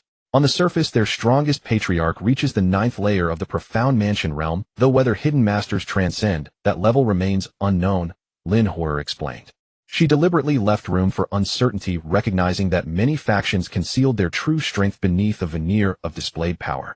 So their paramount patriarch barely reaches the Profound Mansion realm. Understood. Xia Xin nodded. Prepare yourself today, and we shall descend the mountain tomorrow. I will eliminate this Blood Mandate sect threat on behalf of your family. If their publicly acknowledged strongest member barely achieved the 9th layer of the profound mansion realm, their hidden reserves likely would not exceed the sea transformation realm. With his current cultivation practitioners at the sea transformation realm could be crushed with a single hand. There was absolutely no cause for concern. 5 days remained until his scheduled reunion with his beloved wife. He had ample time to first visit the Chaos Domain, eliminate the Blood Mandate sect, and then return to the Great Xia dynasty to meet her. Yes, master. Lin Hui'er acknowledged and departed down the mountain to coordinate with those from the Lin family who had arrived with her preparing for their journey. The journey from the Chaos Domain to the Dao sect spanned 10,000 li and took half a month to complete. The Lin family had sent multiple young members, but unfortunately only one passed the Dao sect's heart-searching formation trial. Alongside these young disciples traveled a contingent of Lin family guards and an elder essential protection for such a perilous journey across 10,000 li. Without such escorts, cultivators at the body-tempering realm would hardly survive the journey intact. On their own, they would likely have been robbed and killed or devoured by formidable demonic beasts before even exiting the Chaos Domain. Meanwhile, in a modest courtyard of a small town near the Dao sect's foothills, Elder 2 of the Lin family waited anxiously alongside their guards and the youths who had failed the entrance examinations. Miss Lin had been within the Dao sect for over half a month now, and they wondered if any elder had taken a fancy to her and accepted her as a direct disciple. Without such an honor, the Lin family was likely doomed. After all, merely passing the Dao sect's trials and becoming an ordinary servant disciple would hold no weight against the Blood Mandate sect. At that moment, a guard rushed in reporting that Miss Lin had returned. The entire household sprang to their feet and hurried toward the courtyard. Lin Hui'er burst through the courtyard gate, her eyes alight with excitement. Elder 2, I have been accepted as a disciple by a great figure from the Dao sect. The Lin family is saved. What? Miss, have you truly been taken on as a disciple by a senior from the Dao sect? Elder 2's eyes shimmered with emotion as he repeated the words, seeking confirmation. Indeed so. Lin Hui'er continued. I am to be his exclusive disciple. He has no other students. Furthermore, he stated that tomorrow he will descend the mountain with me to the Chaos Domain, where he will eliminate the threat posed by the Blood Mandate sect on our family's behalf. What a... This senior not only accepts you as his exclusive disciple, but will personally accompany you down the mountain to resolve the Lin family's crisis. While the first revelation had stunned them, the second sent waves of awe through the gathered Lin family members. The distinction was profound. Lin Hui'er returning alone to deliver a message carried entirely different weight than having her master personally descend to confront the crisis. Precisely so, Lin Hui'er confirmed a quiet satisfaction settling over her as she observed the astonishment on everyone's faces. Her gratitude toward her master deepened. He had blessed her with heaven-defying cultivation techniques, and now ventured forth personally to shield her family from ruin. In the years ahead, once she achieved mastery of these arts, she would repay his generosity tenfold. What cultivation realm has your master attained? Elder 2 asked. The question echoed throughout the assembled Lin family. These people lacked familiarity with the Dao sect's hierarchy and its cultivators' realms. I cannot say for certain, Lin Hui'er responded thoughtfully. Though I overheard on my ascent that ascending to Dao sect elder status requires at minimum the immortal realm, my master should therefore be considered at least in immortal realm existence. Immortal realm. Your master has reached the immortal realm. Elder 2's voice trembled with emotion. He had never imagined such a possibility. Transcending the sea transformation realm entirely, such beings existed only in legend within the Chaos Domain, capable of crushing the domain lords who had ruled for centuries with a single strike. The Miss had taken such a legendary figure as her master, and as an exclusive disciple no less. Heaven itself blesses our Lin family. Tears streamed down Elder 2's face as he spoke. Half a month of fearful waiting at the Dao sect's foothills had finally yielded this outcome, making every moment of anxiety feel worthwhile. The next day, after preparing everything, Xia Xin had a substitution puppet take his place in contemplation at the Cliff of Reflection, then he stealthily made his way down the mountain. Upon arriving at a city not far from the mountain's base, he changed his usual white robes for a dark black cloak, and also acquired a mask to wear. After all, his true identity should be one contemplating at the Cliff of Reflection of Dao sect. If he appeared openly outside in his original identity, it would not be advisable. Pushing things too far would be seen as disrespecting Dao sect, and he feared those traditional elders there might actually come out and personally drag him back to contemplate. It was better to keep a low profile. Moreover, he had no intention of returning anytime soon after venturing out. With the sign-in system at his disposal, he could travel to various locations and grow stronger. When he reached certain special locations to sign in, there was no telling if he would clash with others. In those moments, his identity as a Dao sect elder might actually prove to be a liability. He had to consider the consequences of matters like murder and arson. Now dressed in black robes and wearing a mask, hopefully no one would recognize him. This combination of black cloak and mask bore a striking resemblance to the purple attire and face veil his lady typically wore. They were essentially a matching set. From this day forward, I shall be known as Xia Jiuxiao, self-proclaimed Jiuxiao Sword God, he declared with satisfaction. Xia Xin felt a surge of satisfaction. Lin Huo'er had already provided him with the location where the Lin family members were staying in the city. Once he arrived at that place and gathered with everyone, they immediately chose to leave the city and head back to the chaotic domain. After exiting the city gate and walking for a stretch, noticing that few people remained around, Xia Xin halted. This puzzled the Lin family members, prompting Lin Huo'er to ask, "Master, what's wrong?" Walking all the way to the chaotic domain would take forever, given the vast distance of 10,000 li. Xia Xin spoke, then extended his hand and snapped his fingers. "Wait here a moment, and something will come to take us there." Something would come to take them. Lin Huo'er still struggled to grasp his master's words, yet he signaled for the Lin family members to halt. Although they were eager to return to the Lin family, with only half a month remaining until the 6-month protection period, Tianhua City had promised, time was growing thin. Under normal circumstances, half a month would suffice to reach the Lin family. But any delays along the way might prove fatal. Yet since their master had spoken, there was clearly a plan in place. He should simply follow his master's guidance, for his words were invariably sound. At this very moment, within an ancient mountain range tens of li beyond the city walls, a massive thunderbird erupted from a cliff, wings beating violently as it surged toward where Xia Xin and the others awaited. This thunderbird had reached the sea transformation realm, its wingspan stretching dozens of meters across. As ruler of these mountains, its terrifying pressure forced countless demon beasts below to cower in trembling submission as it swept overhead. Before long, the thunderbird crossed the mountain forest and arrived before Xia Xin and the others.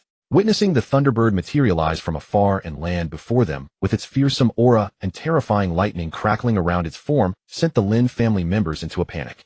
Beyond Lin Huo'er, every junior member collapsed to the ground, trembling so violently they could barely remain upright. Their fear was hardly surprising. Having grown up in a modest settlement within the chaotic domain, the strongest cultivators they had ever encountered had merely reached the divine palace realm. Confronted directly with the overwhelming presence of a sea transformation realm demon beast, like the thunderbird, their legs giving way was entirely understandable. "Xia Xin, you have gotten frisky again. Withdraw your aura immediately. They are our people."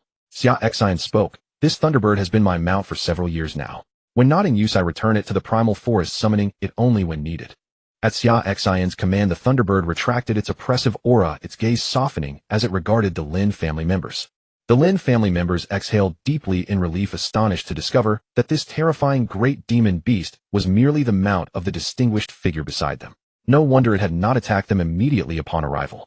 Recalling that terrifying aura just moments ago still sent shivers down their spines.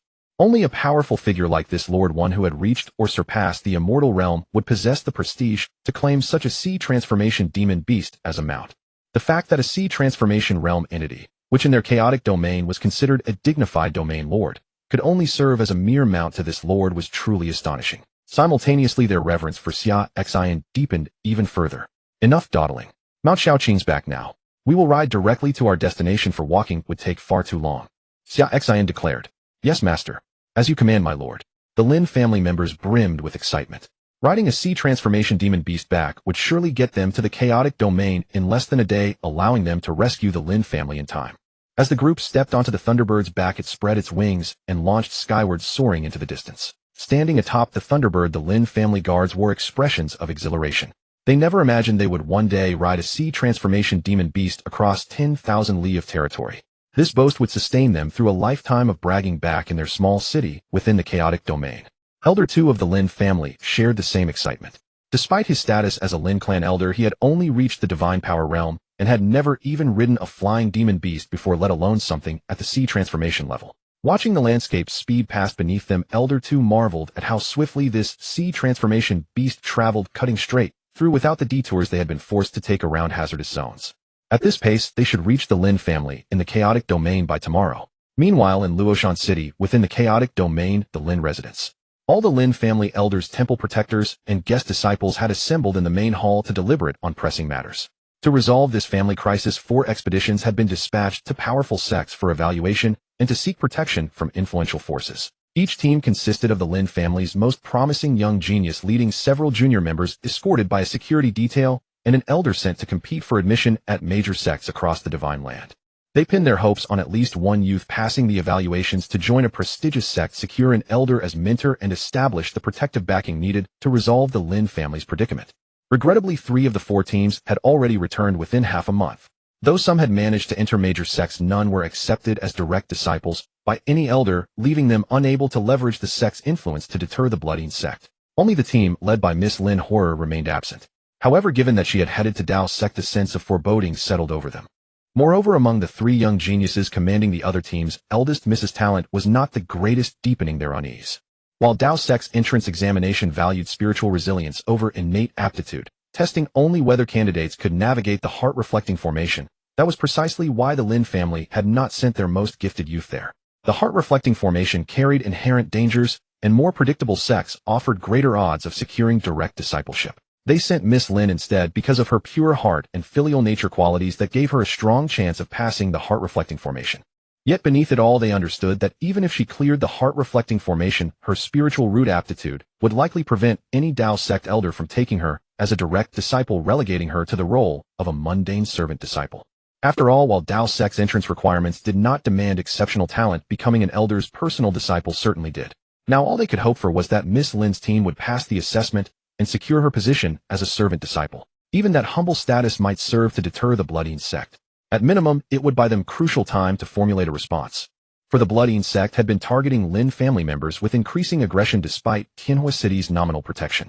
The blooding sect had discovered that the essence blood of Lin family members differed from that of other second-rate cultivation families in the chaotic domain, developing a particular obsession with it. If Miss Lin's team passed the assessment, they needed to return quickly. Otherwise, even if they made it back, there would be nothing left of the Lin family.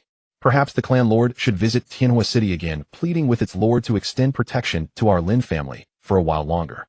A guest steward of the Lin family said, "Even if the young Mrs. Delegation fails the Dao sect examination, we will still have time to devise new strategies. Indeed, clan lord, I implore you to ask the Tianhua City lord to grant our Lin family a longer period of protection, even but a single month will suffice. If all else fails, our entire Lin family shall migrate. This divine continent is so vast that I am certain there exists a refuge for our Lin clan beyond the dominion of the Blood Nether sect," the grand elder of the Lin family declared. Sigh. The Lin family patriarch let out a heavy sigh, saying, "Would that I could not seek Tianhua City's lord for our family's protection as well." Yet last time the city lord made himself perfectly clear. His sheltering of our Lin family for half a year, born of the old ties between Tianhua City and our ancestors, shall settle that debt in full. Though formidable, the Tianhua City lord is merely an expert of the 8th layer of the split mansion realm. Compared with the Blood Nether sect, there remains a considerable gap. He cannot possibly turn against the Blood Nether sect solely for the sake of one family. The Lin patriarch said helplessly, "Has heaven truly resolved to destroy our Lin family?" The elders of the Lin family lamented in grief. "Agree to my terms, and I shall ensure the Lin family's safety." At that moment, a voice rang out from beyond the hall. The Lin family elders were startled and hurriedly turned to look toward the entrance. There stood a young man dressed in black, accompanied by two black-robed guardians, striding into the main hall of the Lin residence. Though still young, the youth had already reached the 8th layer of the Qi gathering realm, placing him among the very top talents of his generation in the chaos domain. The two black-robed guardians beside him had remarkably already attained the terrifying split mansion realm, surpassing even the Lin family patriarch in cultivation. "Lung Han, why have you come again? Our Lin family will never agree to your conditions," the Lin patriarch said coldly upon seeing the visitor. This man came from extraordinary origins. He was Lung Han, the son of the Black Robe Domain Lord, one of the 3 domain lords of Chaos City, the central metropolis of the Chaos Domain. The Black Robe Domain Lord, one of the 3 supreme rulers of the Chaos Domain, was a mighty existence at the Sea Transformation realm, possessing the bloodline of the Mystic Python. Lung Han himself had inherited his father's Mystic Python bloodline. Those blessed with the Mystic Python bloodline possessed an inherently cold physique.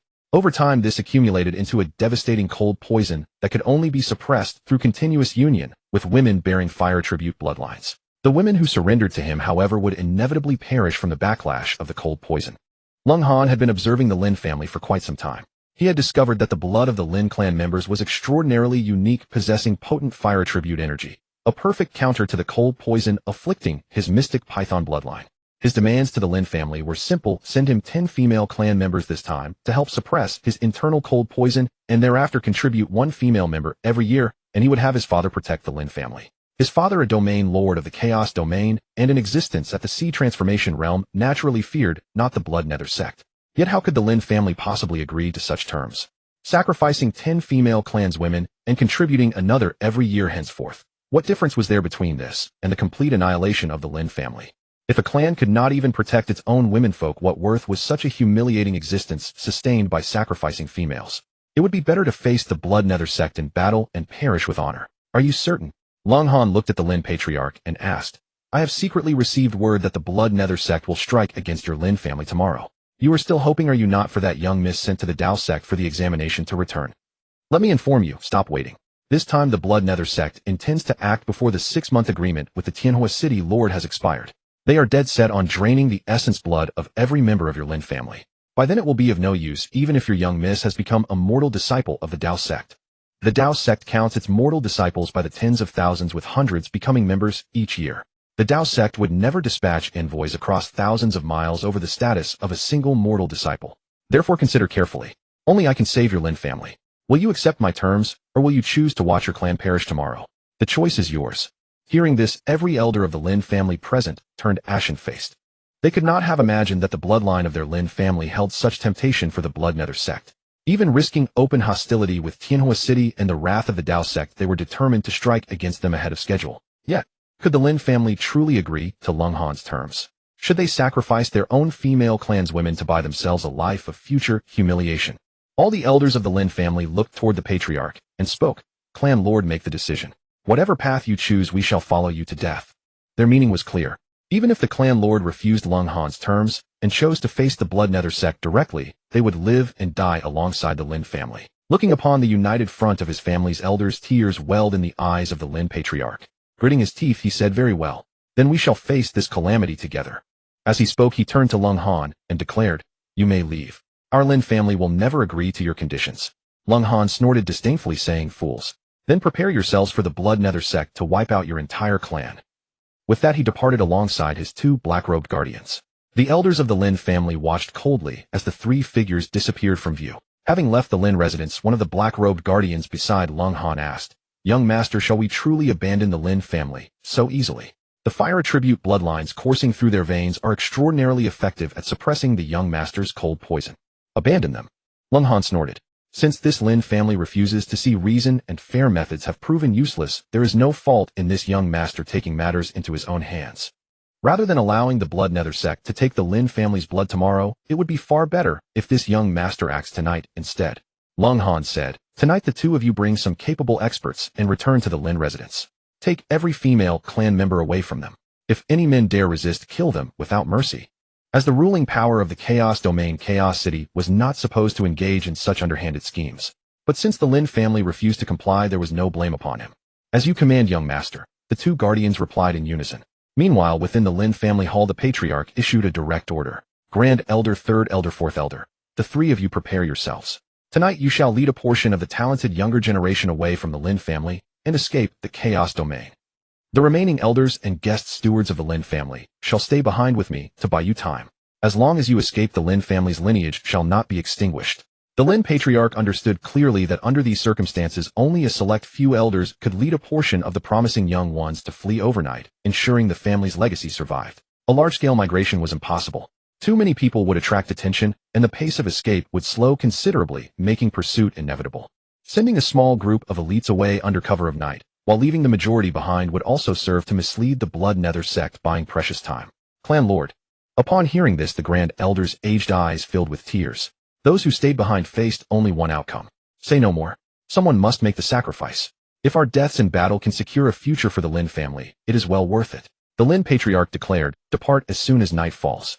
If none of the younger generation ever reaches the sea transformation realm in the years to come, do not return and do not seek revenge. Simply ensure the continuation of our Lin family's legacy. Yes, the selected elders replied, we shall risk our lives to carry the flame of the Lin family to safety. Soon night fell. Beyond the Chaos Domain, a colossal thunderbird streaked across the dark heavens, descending into the Chaos Domain. Below, countless demon beasts, sensing its presence, prostrated themselves upon the ground, trembling in fear. Some cultivators undergoing trials in the Demon Beast Mountains at the edge of the Chaos Domain couldn't help but exclaim in astonishment. What manner of demon beast is that capable of making every creature in the entire Beast Mountain bow in submission? This aura radiating from it. Surely it is at least a great demon of the Split Mansion realm. Split Mansion realm. Look at that ignorant expression. That is a thunderbird, a descendant of the ancient Thunder Beast and winged creatures. Possessing the bloodline of the Thunder Beast, upon reaching adulthood, it commands power equivalent to the Sea Transformation realm. Some exceptionally gifted individuals can even break through to the immortal realm. An experienced veteran among the adventurers spoke up. Sea Transformation realm.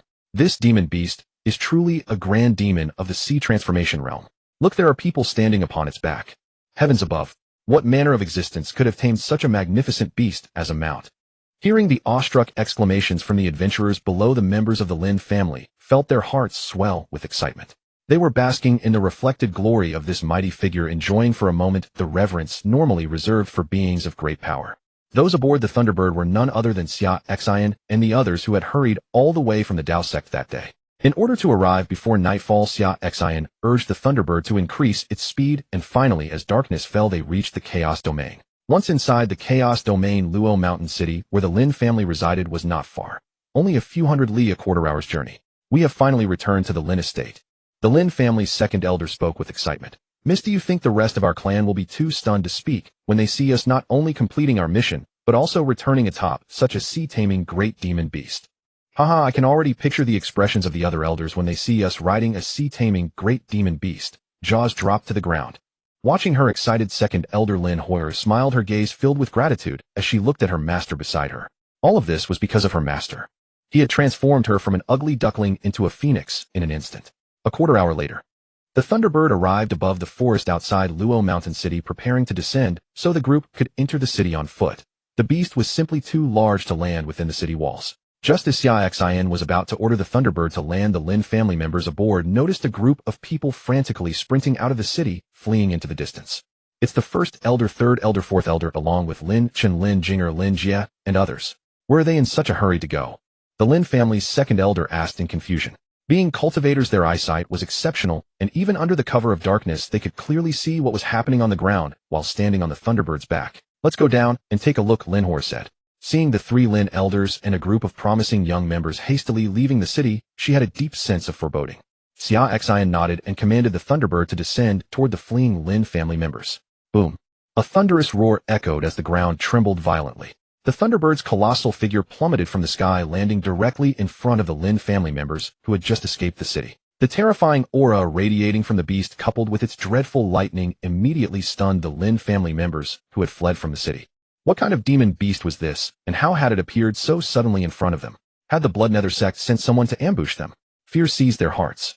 But then they thought it impossible. The Bloodnether sect did not seem to possess such a powerful demon beast.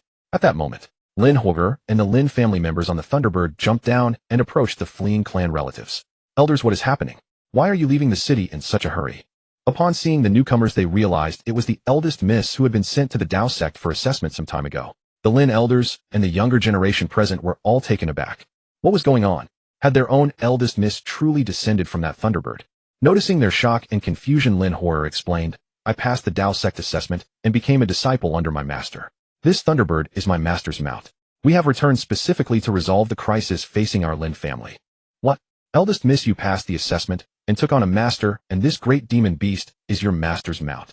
The Lin family members who had exited the city stared in utter astonishment at Xia Xin and the Thunderbird before them. That is correct. Lin Hoyer continued. Tell me quickly, what exactly has happened to the Lin family that drove you to flee in such haste? Heaven truly does not wish for the destruction of our Lin family. The Lin family's first elder exclaimed with emotion, then recounted everything that had recently befallen the clan to Lin Hoyer and the others. He explained how the Blood Nether sect, disregarding its agreement with Heavenly Fire City, planned to strike the Lin family the following day, how the Lin family had once again rejected Lung Han's demands, and how the family head had ordered them to lead the younger generation to escape. Hearing this, Lin Hoyer was both shocked and filled with dread. If she and her master had arrived, even a moment later the entire Lin family would have been wiped out. Let us return to the Lin estate at once, Lin Hoyer declared. With her master by her side, the elders need no longer flee, and the Blood Nether sect would have to pay a terrible price for daring to lay hands on the Lin family. Yes, miss. The Lin family elders obeyed and followed Lin Hoyer and her master back. Since her master was fully aware of the situation, yet remained so composed, it meant he possessed sufficient strength to handle it. All they needed to do was follow. Inside the Lin family's main hall, the Lin family had sat upon the central seat looking at the remaining high-ranking members and asked, has everyone been escorted out safely? Yes, family head. We have safely delivered the first elder and the others out of the city. No one followed us en route. An elder reported. Good, the Lin family head said. As long as they escape safely, our deaths will have been worthwhile. At that moment, outside the Lin estate, two black-robed guardians accompanied by over a dozen figures in black had silently gathered. All wearing masks, they targeted the Lin family. They were exactly those who had departed with Lung Han earlier that day. The two black-robed guardians had reached the heaven-defying realm, while all the over a dozen figures behind them had reached the divine power realm. This force was more than enough to deal with the Lin family. After all, the Lin family's strongest member, the family head, had only reached the 9th level of the divine power realm. There was no one in the Lin family at the heaven-defying realm. Execute the plan. All female members of the Lin direct lineage are to be taken alive. Any males who resist will be killed without mercy, one of the black-robed guardians commanded. Yes. The over a dozen figures in black obeyed and charged into the Lin estate. Inside the Lin family, the defending guard squad rushed out upon witnessing the intrusion, attempting to intercept them. However, most of the Lin family guards were merely at the tempering body realm, with only their captain reaching the gathering chi realm, no match for these attackers at all. All the guards who tried to resist were knocked backward, blood spurting from their mouths. Who are you people, and how dare you trespass upon our Lin family in the dead of night? The Lin family guard captain shouted. But the intruders could not be bothered to explain themselves. One of the figures in black unleashed the power of the divine power realm, wielding a mighty force exceeding 10,000 caddies in a single sword stroke. With a single blow, the guard captain was cleaved in two, an unusually gruesome sight.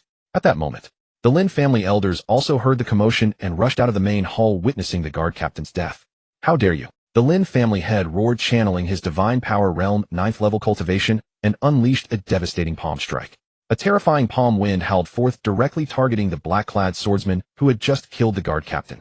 Oomph! One of the lead black-robed guardians sneered, and with a mere wave of his hand, his heaven-defying realm cultivation erupted. An overwhelmingly powerful icy palm wind directly neutralized the Lin family head's attack. At the same time, the Lin family head was sent flying backward, crashing into the ground, and spitting a mouthful of blood, his vital energy in turmoil. Heaven-defying realm. You are a heaven-defying realm expert. The Lin family elders were terrified. Had the Blood Nether sect decided to strike against them early? No. Their techniques carried a distinctly cold quality, which was unlike the Blood Nether sect's methods. Who are you people, and why are you attacking our Lin family? The Lin family head demanded through gritted teeth. You are not worthy of knowing, the black-robed guardian replied, then turned to the other black-clad figures. Execute the plan. As he spoke, he charged toward the remaining Lin family elders. Without dealing with them first, it would be difficult to abduct the Lin women. A look of terror spread across every face in the Lin family. A heaven-defying realm existence was beyond anything they could resist. Even their strongest member, the family head at the 9th level of the divine power realm, had been defeated in a single strike. It went without saying how vast the gap was between the heaven-defying realm and the divine power realm. Truly, heaven has doomed our Lin family. The Lin family had collapsed onto the ground, watching as the group of black-clad figures charged toward the Lin elders. First the Blood Nether sect, and now this band of hooded intruders. What on earth did the Lin family possess that drew such predators? Just as despair consumed everyone in the Lin family. Stop!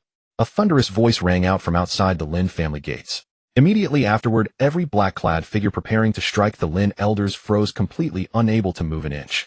An overwhelmingly terrifying aura enveloped the entire Lin estate, pressing down so heavily that no one could stir. The expressions of the two lead black-robed guardians changed dramatically. An peerless expert was about to descend upon the Lin estate. This pressure surpassed even that of the domain lord of their chaos domain. All eyes turned toward the entrance of the Lin estate. Xia Xin and Lin Hor were seen stepping in slowly with the Lin family members who had just fled from the estate, and those who had accompanied Lin Hoyer to the Dao sect for assessment trailing behind them. Seeing the Lin family guard captain cleaved in two on the ground, as well as the wounded Lin family head, Lin Hoyer's face turned cold. These people were so ruthless, actually breaking into her family's estate and slaughtering indiscriminately. If they had arrived even a little later, the Lin family would likely have been reduced to nothing but a pile of corpses. Lin Hoyer looked toward her master beside her with a pleading gaze. Xia Xin nodded, and a far more terrifying pressure erupted from his body. Fierce winds howled all around, and heaven and earth themselves seemed to change color. Within the entire Lin estate, the crushing pressure on every intruder in black intensified enormously, as though an invisible mountain had settled upon their shoulders. It forced them straight into the ground, their bones cracking and dislocating with audible pops. Several of the weaker figures in black were instantly crushed to death by the pressure, spitting blood before collapsing into lifeless heaps. The two lead black-robed guardians bled from their mouths, gazing at Xia Xin with overwhelming terror.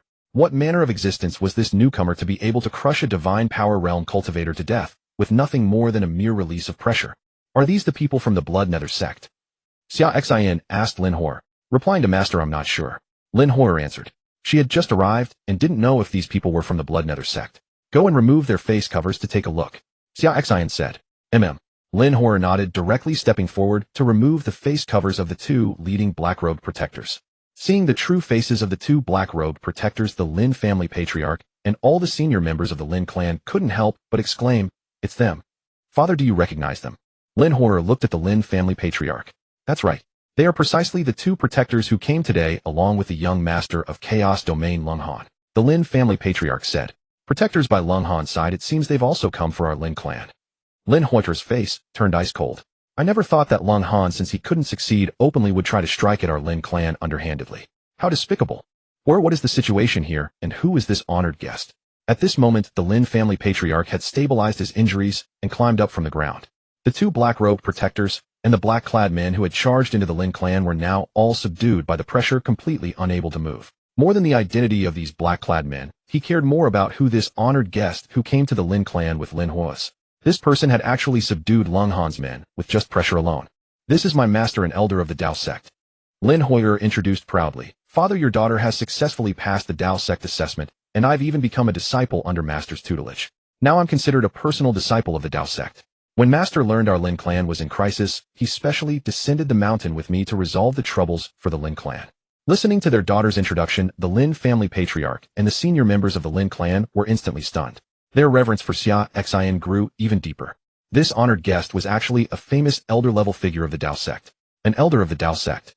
That was an existence even superior to the domain lord of Chaos Domain. Never had they imagined their daughter could become a disciple under such a figure. This was truly a blessing for the Lin clan. Moreover, this honored guest held horror in such high regard, descending the mountain directly to help resolve the crisis for the Lin clan. The Lin family patriarch and all the senior members hastily knelt halfway down, bowing to Xia Xin. The Lin clan pays respects to the honored guest. We thank the honored guest for personally descending the mountain to aid our Lin clan. No need for such formalities. Xia Xin said. Since Hoyer is this one's disciple and her clan faces hardship, this one will naturally not stand by and watch. Xia Xin gestured for the Lin clan members to rise, then turned to look at the black-clad men pressed to the ground by his pressure, unable to move. "You just mentioned that these black-clad people belong to which faction, and that they also came to deal with your Lin clan." Replying to the honored guest, the Lin family patriarch said, "These people are the ones by the side of the young master of Chaos Domain Lung Han. It appears they also came to deal with our Lin clan. Today during the day, our Lin clan refused Lung Han's condition of exchanging Lin clan female members for protection. These people were probably sent by Lung Han, wanting to forcibly abduct our Lin clan's female members. Never would I have thought that Lung Han, the noble young master of Chaos City, would be so despicable behind the scenes, resorting to underhanded means when his open approaches failed. The forces of Chaos Domain, I see." Xia Xin nodded. "Understood. Tomorrow you lead the way, and this one will resolve them all for you." Hearing this, the Lin clan members looked at Xia Xin excitedly, hastily thanking him. "Many thanks to the honored guest, many thanks. You have rescued our Lin clan from peril." This honored guest was not only going to help their Lin clan deal with the Blood Nether sect, but was also prepared to resolve the threat of Lung Han in one go. It seemed that their young miss had truly found an excellent master. This was because the strength of the central city of Chaos Domain was far greater than that of the Blood Nether sect. At most, the strongest sect master of the Blood Nether sect was only at the 9th stage of the Bifeng realm, whereas the 3 domain lords of the central city of Chaos Domain were all supreme experts of the Sea Transformation realm. They were not something the Blood Nether sect could compare to. Yet in this honored guest's words, resolving such matters was merely a casual statement. One could imagine just how terrifying this honored guest's strength had reached. In his eyes, any force from such a small place as Chaos Domain was already insignificant. Xia Xin nodded, then looked at Lin Horror. "Order stay at your Lin clan tonight.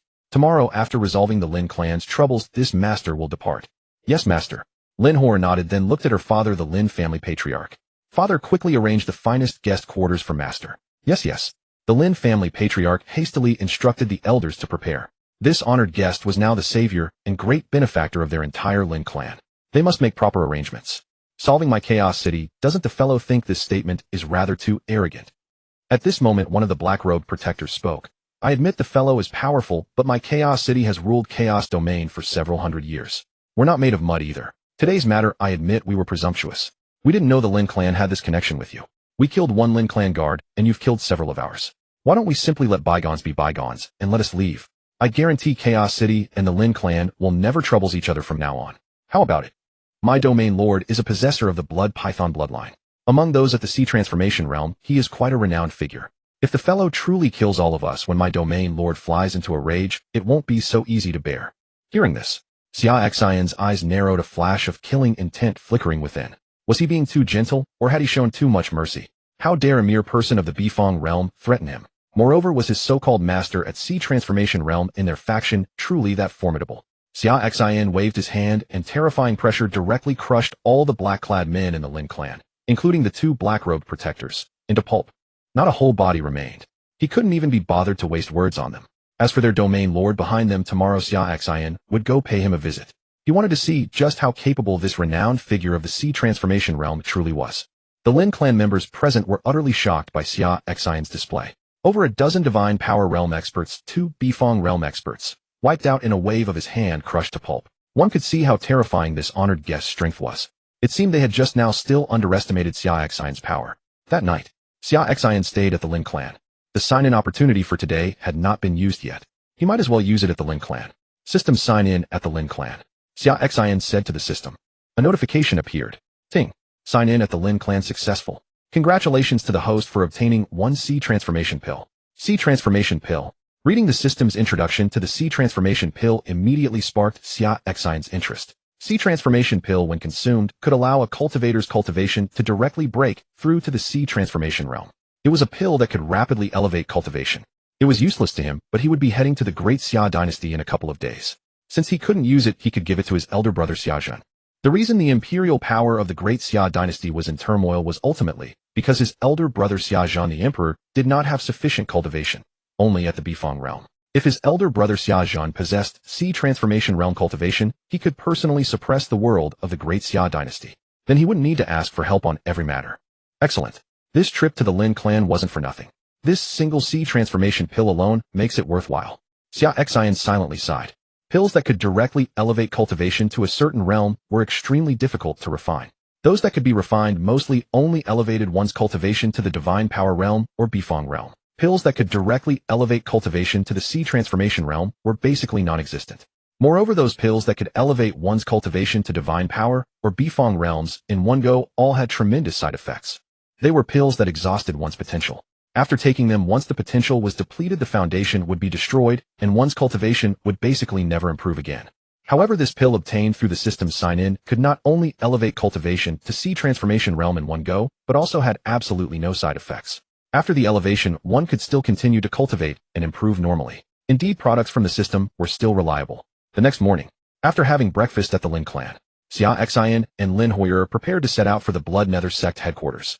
Xia Xin planned to directly annihilate the Blood Nether sect and eliminate the threat permanently. After all, a righteous path sect like the Blood Nether sect usually engaged in all sorts of heinous acts. Destroying them would also rid the cultivation world of a bane. At the same time, Xia Xin also intended to sign in at the Blood Nether sect and complete the system task. He wondered if this sign-in task would, like the previous disciple recruitment task, directly grant a cultivation reward. If it did, that would be incredible. Just as Xia Xin and the others were preparing to leave the Lin estate, a group of evil cultivators arrived surrounding the compound. The cultivators wore uniform crimson robes, their bodies shrouded in a faint yet palpable aura of bloodlust. They were from the Xueming sect. Led by an elder at the Pai Hai realm accompanied by over a dozen experts at the Shunli realm, their strength was slightly inferior to the forces sent by Lung Han the previous night. However, without Xia Xin present, this group would have been more than sufficient to deal with the Lin family. The Xueming sect cultivators proved even more bloodthirsty than Lung Han's forces, for their mission required no survivors. Upon entering the Lin estate, they unsheathed their swords ready to massacre without mercy. Suddenly, a terrifying pressure descended upon all who had entered, immobilizing them in place. Danger! A powerful expert lurks within the Lin estate. Retreat! The lead Xueming sect elder shouted urgently, but as soon as his words left his lips, the oppressive pressure intensified around him. He found himself utterly unable to move, as were the Xueming sect members who had entered alongside him. Just then, Xia Xin and Lin Hoyer emerged from the depths of the Lin estate, with a group of Lin clan elders trailing behind them. Upon seeing Xia Xin leading the group, the Xueming sect elder was certain that this terrifying pressure emanated from the masked figure clad in black robes. He could perceive the cultivation levels of everyone present, yet the black-robed leader's prowess remained completely obscured to him. Sir, we belong to the Xueming sect. Do you truly intend to oppose us on behalf of the Lin family? No, Xia Xin replied. You are mistaken. I am not here to make enemies of your Xueming sect. Hearing this, the Xueming sect members felt a wave of relief wash over them. It seemed their elder's declaration of affiliation had instilled a measure of caution in the black-robed figure. Then what is your intention, sir? The Xueming sect elder inquired with confusion, as he could still feel the crushing pressure bearing down upon him, having not yet been withdrawn. I simply wish to annihilate you all, Xia Xin stated calmly. The Xueming sect elder nearly coughed up blood upon hearing this. So they weren't opposing him. He was simply here to eliminate them. How amusing. Have you truly considered this carefully, sir? While our Xueming sect lacks any presence at the Hua Hai realm on the surface, destroying us is by no means an easy task. Before he could finish his sentence, enough of your noise. Xia Xin said coolly, then casually waved his hand. An overwhelming pressure descended, instantly reducing every member of the Xueming sect present to paste, just as those black-clad figures had been the previous night. Chui Ti realm, Juqi realm, Xinli realm, Pai Fu realm, Hua Hai realm, Buxiu realm, Wushi realm. His cultivation base far exceeded theirs, making their defeat as simple as play. The patriarch of the Lin family hastily organized the removal of the corpses. Then Xia Xin summoned the Thunderbird carrying Lin Hor and the senior members of the Lin clan as they flew directly toward the Xueming sect's headquarters. Standing atop the Thunderbird, the Lin family patriarch and those senior members experiencing the flight for the first time were both awestruck and filled with wonder. The Lin patriarch whispered to Lin Hua, "Miss, what is this great bird?" "This is Master's mount, a Thunderbird at the Hua Hai realm," she replied. "What? This bird is actually a demon beast at the Hua Hai realm." Lin Hua's words stunned not only the patriarch, but also the entire assembly of Lin clan elders. A cultivation level of Hua Hai was sufficient to become a domain lord in their chaos domain, yet here it merely served as a mount for the young Mrs. Master. Indeed, their horizons remained far too narrow, lacking imagination. Yet such limitations would hardly diminish their vanity. Though this world lacked cameras, it possessed numerous magical arts and artifacts capable of capturing images. The senior elder of the Lin family stepped forward toward the neck of the Thunderbird and addressed the third elder. "Third elder, when I strike a pose, use this image stone to record it for me.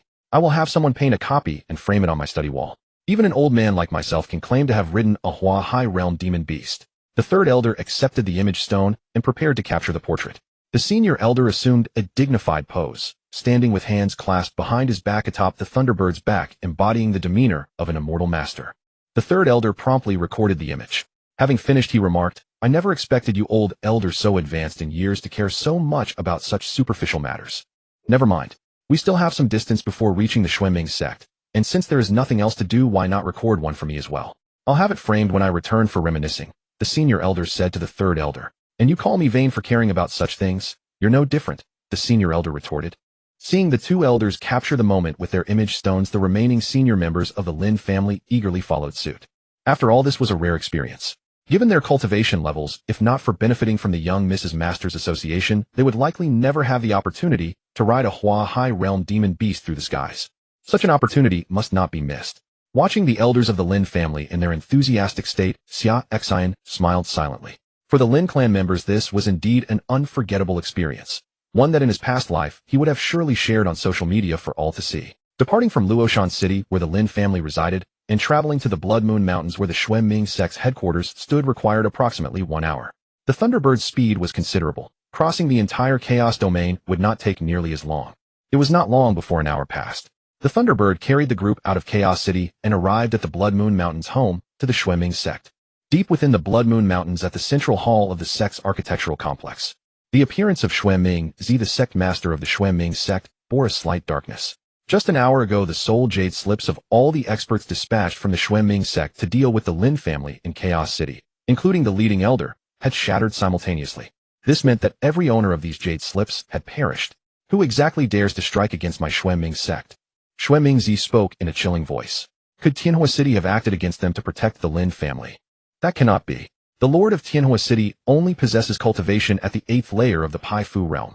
He would not dare to anger my Xueming sect over a single family like the Lin clan. Even if they attempted to intervene, they could at most offer resistance. They would absolutely not dare kill members of the Xueming sect. Then who could it be?" He did not grieve excessively for the fallen Xueming sect experts. While cultivating an elder at the Pai Fu realm required considerable resources, such investment was certainly recoverable. His true concern was whether the one who dared to annihilate his Xueming sect's elders would turn their attention to the sect itself. After all, the opponent's boldness in openly attacking them without fear of retaliation indicated confidence in their ability to withstand the Xueming sect. Just as Xueming Zi was lost in thought, a terrifying pressure rapidly approached from the distance, encompassing the entire Xueming sect. His expression shifted dramatically upon sensing it. The pressure belonged to someone at the Hua Hai realm. The Xueming sect members swiftly exited the main hall and witnessed a colossal Thunderbird hovering above its aura, radiating immense power. Standing upon the Thunderbird's back was a group of people led by a figure cloaked in black robes and wearing a mask. The rest of the group consisted of none other than the minor second-rate family, the Lin clan, from Chaos City. The Lin family had eliminated the experts they had dispatched, and now came seeking retribution. Without a word, Xia Xin gazed down at the Xuanming sect, and said to Lin Hui'er, beside him, Hui'er, I shall now teach you a single sword technique, one strike that can sever all things in heaven and earth. As he spoke, Xia Xin used his finger as a sword.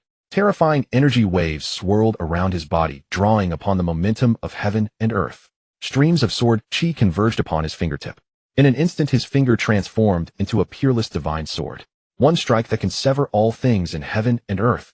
Lin Hui'er murmured those words. The next moment, Xia Xin stood upon the Thunderbird's back and slashed downward toward the Xuanming sect. In that instant, the sky itself seemed to cleave in two, and all color was stripped from the world. The senior figures of the Lin family watched in utter shock. Was their young Mrs. Master about to destroy the Xuanming sect with a single strike? No. The people of the Xuanming sect below let out terrified roars, but it proved of no avail. As Xia Xin's sword descended, a chasm hundreds of meters wide and tens of thousands of meters deep was carved into the earth below, splitting the land like a massive crack. All around the chasm became a realm of sword chi. Palaces were annihilated in an instant, mountains split asunder, forests shattered into dust, and every expert of the Xuanming sect, whether at the Divine Power realm or the Split Mansion realm, was pulverized to pieces within moments. After a single strike, sword chi roamed across a radius of tens of thousands of meters, lingering far too long for anyone to approach. The Xuanming sect was utterly destroyed, not a single soul surviving. Both Lin Hui'er and the Lin family elders upon the Thunderbird were rendered utterly dumbfounded by this strike. Overwhelming, breathtaking.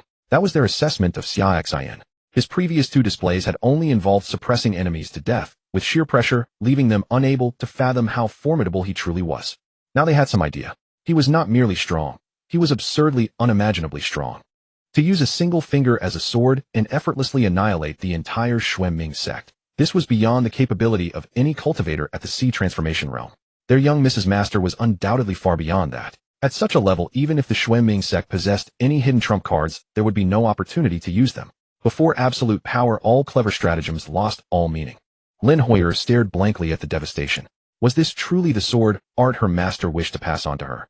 One strike that can sever all things in heaven and earth. What a terrifying sword path. This was also her first time witnessing Xia Xin fight, and her shock was no less than that of the Lin family elders. This was her master, the one who had reduced the Xuanming sect, the terror that haunted the Lin family for half a year like a nightmare, to nothingness with a single sword stroke. Xia Xin raised his hand and pressed a finger to Lin Hui'er's forehead, transmitting the manual of 100 resolutions directly into her mind. For now, thoroughly comprehend this manual. Only then shall I pass on a more powerful sword technique to you. Otherwise, with an unstable foundation, you will hardly be able to grasp other formidable sword arts. Yes, master. Lin Hui'er nodded.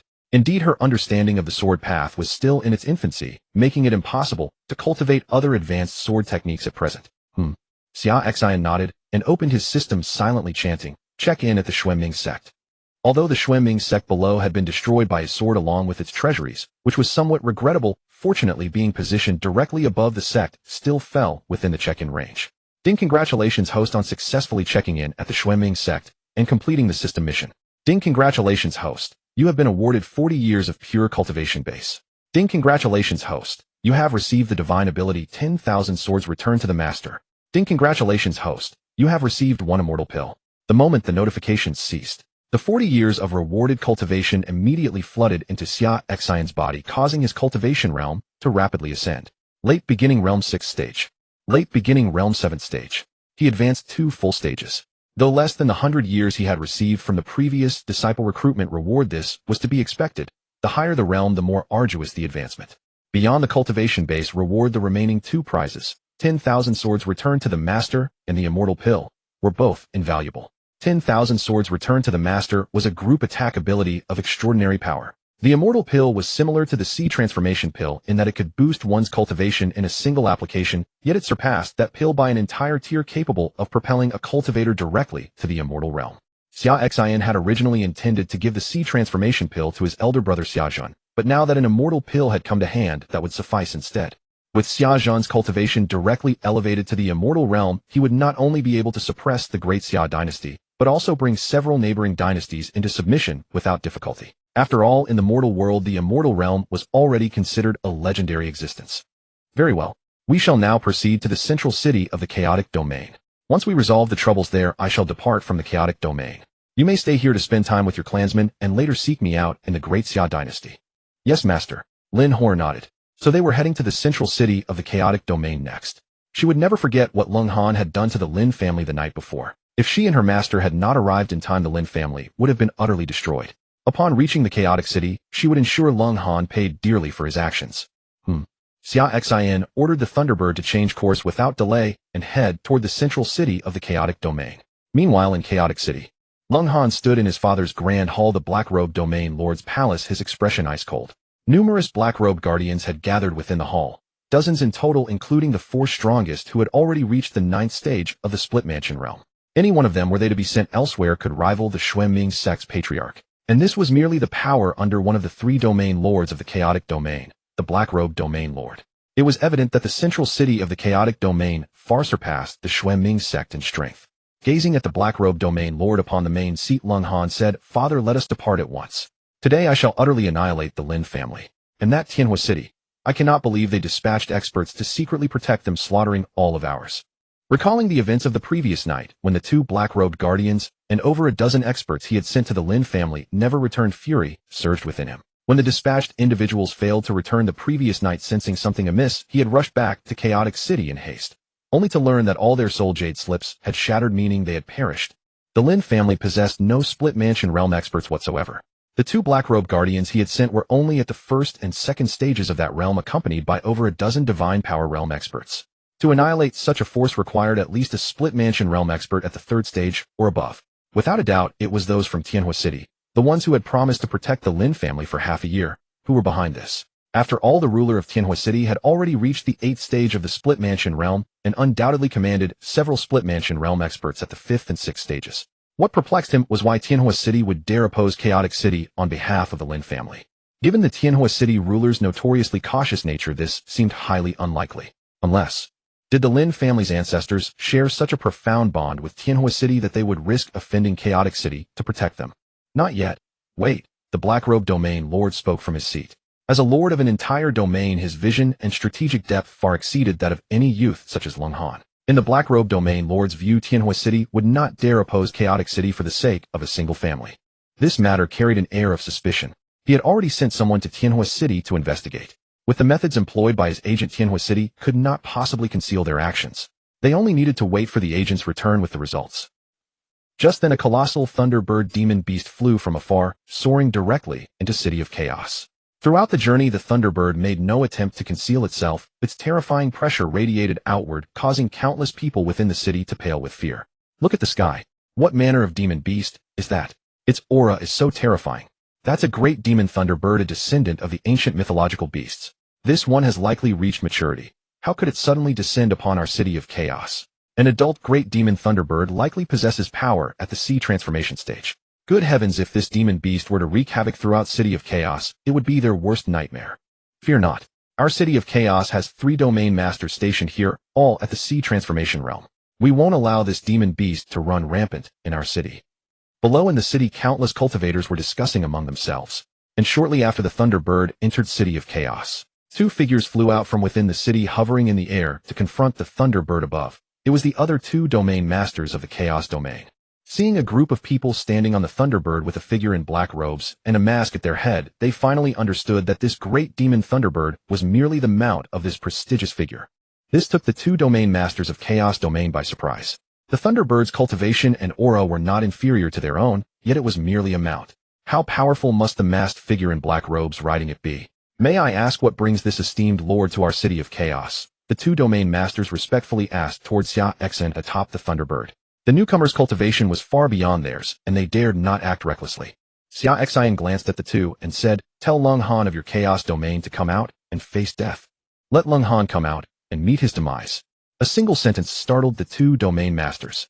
They had initially wondered how someone capable of subduing a Thunderbird as a mount could possibly have any connection to their City of Chaos. Now they realized this lord was actually brought here by Lung Han, the son of the black-robed domain master. Although the Chaos domain had 3 domain masters, relations between these 2 and the black-robed domain master were far from amicable. This was because the black-robed domain master carried the Xian Python bloodline and possessed a cold poison within his body. Every so often, he would sacrifice women with fire attribute bloodlines to combine with him, alleviating the cold poison in his body. Over the years, openly and secretly, the black-robed domain master had killed numerous innocent female cultivators. Now his son had inherited his Xian Python bloodline, and father and son had become even more ruthless, tormenting countless people. Members of female cultivator families would often come to City of Chaos to seek vengeance. Now they realized Lung Han had offended such a formidable figure outside. The Lord's tone suggested he wouldn't rest until Lung Han was destroyed. My Lord Lung Han is the son of the black-robed domain master of our City of Chaos. His palace lies in the western sector at the city center. We shall escort you there immediately, the two domain masters said. If Lung Han has offended you abroad, our city will not tolerate him. Xia Xin nodded and said, then you two shall lead the way. Taking their orders, they turned and flew with the Thunderbird toward the western sector at the city's center. Those below in City of Chaos heard the conversation in the air and realized the Lord who had arrived riding the Thunderbird was seeking vengeance against Lung Han, the black-robed domain master's son. Murmurs erupted among the crowd. Lung Han has caused trouble again, and this time he's surely kicked the iron plate. Relying on his father's intimidation, he's been abducting innocent female cultivators everywhere. Today he'll finally receive his karma. After a moment in the black-robed domain master's palace within the western sector at the city's center, they could feel the Thunderbird's terrifying presence descending upon them. The black-robed domain master and Lung Han led a group of experts out of the main hall, where they saw Xia Xin and others riding the Thunderbird hovering above the palace alongside the other two domain masters. The black-robed domain master's expression turned cold as he glared at the other two domain masters. What do you mean by this? These two had come bearing someone who rode a great demon Thunderbird and had been emitting pressure the entire time, leaving him confused about their intentions. Were they preparing to team up against him? Father, the person atop this demon beast is from the Lin family, that second-rate noble house of Luoshan City. Lung Han, the black-robed domain master's son, standing beside him, spoke to his father after clearly seeing the people on the Thunderbird. The Lin family. Upon hearing this, the black-robed domain master's heart sank. He connected this to the incident from last night, when all the men his son had sent to the Lin family were killed, something he had already suspected wasn't the work of Tianhua City. Now seeing the Lin family riding such a powerful demon beast filled him with a dire premonition. What do you mean? The other two domain masters snorted coldly. Blackrobe, this is the mess your son has created. This lord has come looking for him personally. If you're wise, hand over your son for his judgment, or don't blame him for dealing with all of you. Both domain masters understood clearly that since Xia Xin could subdue this Thunderbird, as a mount his strength must far surpass it. They couldn't even guarantee victory against the Thunderbird itself, let alone challenge Xia Xin. If Blackrobe showed any sense and handed over Lung Han to this lord, perhaps the rest of his lineage could spare their lives. But if he remained obdurate and provoked this lord's wrath, a single sword strike might eliminate everyone in Blackrobe's branch. Hearing these words from the two domain masters, the Blackrobe domain master realized the truth. This was indeed the Lin family's lowly clan sending experts to seek revenge. Yet he couldn't comprehend how the Lin family, merely a second-rate clan in the Chaos domain, could have formed such a connection with someone capable of taming a Thunderbird demon beast. After a moment of contemplation, the Blackrobe domain master addressed Xia Xin. My lord, my foolish son is to blame for last night's incident. I failed to discipline him properly, and I beg your forgiveness. As compensation for the losses my son inflicted upon the Lin family, I am willing to pay tenfold. I implore you to spare my son's life. Master, Lin Horror said, glancing at Xia Xin as the Blackrobe domain master spoke. She harbored no intention of letting Lung Han live. This man had already attempted to destroy the Lin family the day before, and sparing him would only invite future calamity. Rest assured he won't survive today, Xia Xin replied, fully understanding his disciple's intent. He had never intended to show Lung Han any mercy himself. Enough of your empty words. Surrender Lung Han, or die alongside him. Xia Xin declared, fixing his gaze upon the black-robed domain master. Upon hearing this, the black-robed domain master's expression darkened. I understand you are powerful, but I black-robed have dominated the Chaos domain for decades. I am no clay figurine. Do you truly believe I can be so easily intimidated? Then there is nothing left to discuss, Xia Xin replied coldly. In that case, perish together. Speaking thus, Xia Xin raised his hand, wielding it like a sword. The sky immediately darkened, heaven and earth shifted color, and terrifying sword energy whistled from all directions. With a sudden strike, he brought his sword down. This single blow seemed capable of cleaving through the very heavens and earth itself, splitting the ground asunder. Then I, Blackrobe, shall test the full measure of your divine power. Seeing this, the Blackrobe domain master unleashed his complete cultivation without restraint. Simultaneously, his Xian Python bloodline activated coils of chilling cold energy swirling around him as a faint spectral image of a massive black python manifested behind his back. The Blackrobe domain lord held both hands against the sky, condensing a barrier of spiritual energy above his palms, preparing to hard counter Xia Xin's sword strike. Unfortunately, before Xia Xin's sword, it had no effect whatsoever. As the sword light descended, the spiritual energy barrier condensed by the Blackrobe domain lord shattered instantly, dissolving into nothingness. Meanwhile, the sword light emanating from Xia Xin's single finger continued onward without any diminution, still cleaving toward the black-robed domain lord and those behind him. After the sword light passed, the black-robed domain lord was annihilated on the spot, reduced to nothingness with no remains left. Lung Han and the roster of black-robed guardians behind him didn't even have time to react or beg for mercy before being slaughtered alongside him.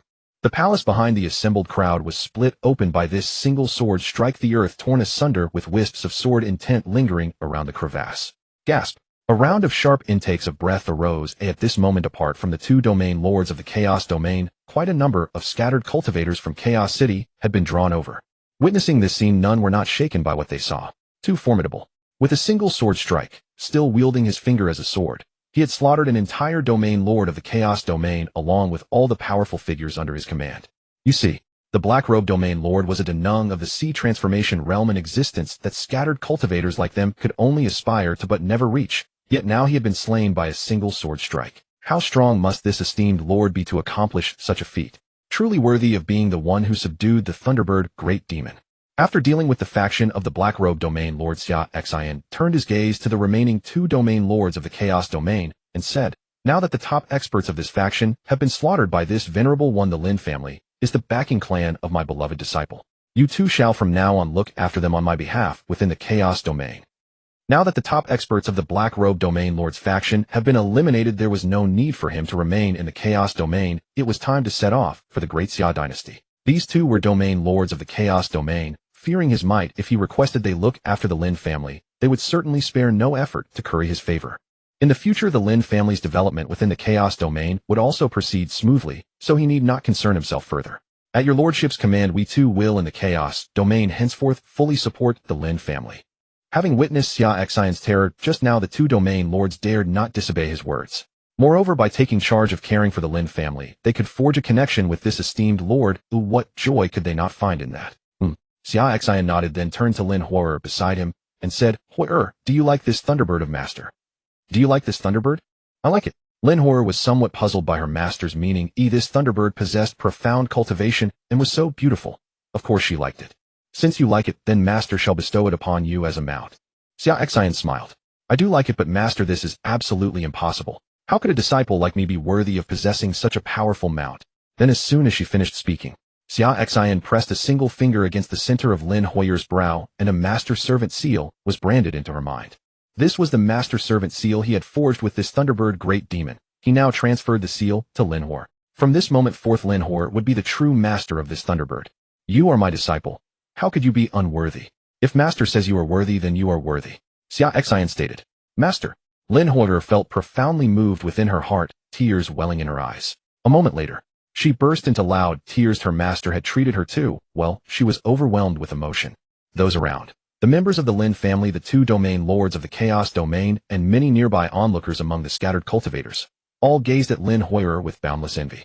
To have such a master is simply too blissful. A De Yao mount of the sea transformation realm given away as casually as that. Why didn't they have such luck to bow before this existence as their master? Enough, you're not a child anymore. Crying publicly is unbecoming. Xia Xin chuckled. A Huo'er won't cry if Huo'er is simply too moved. Throughout her life, no one has ever been this kind to her. Lin Huo'er wiped away her tears and said, Xia Xin replied, "From now on, cultivate diligently and repay your master. That will suffice." Huo'er will redouble her efforts in cultivation and in the future repay master thoroughly. Lin Huo'er said with resolute eyes, "Enough, this matter is settled.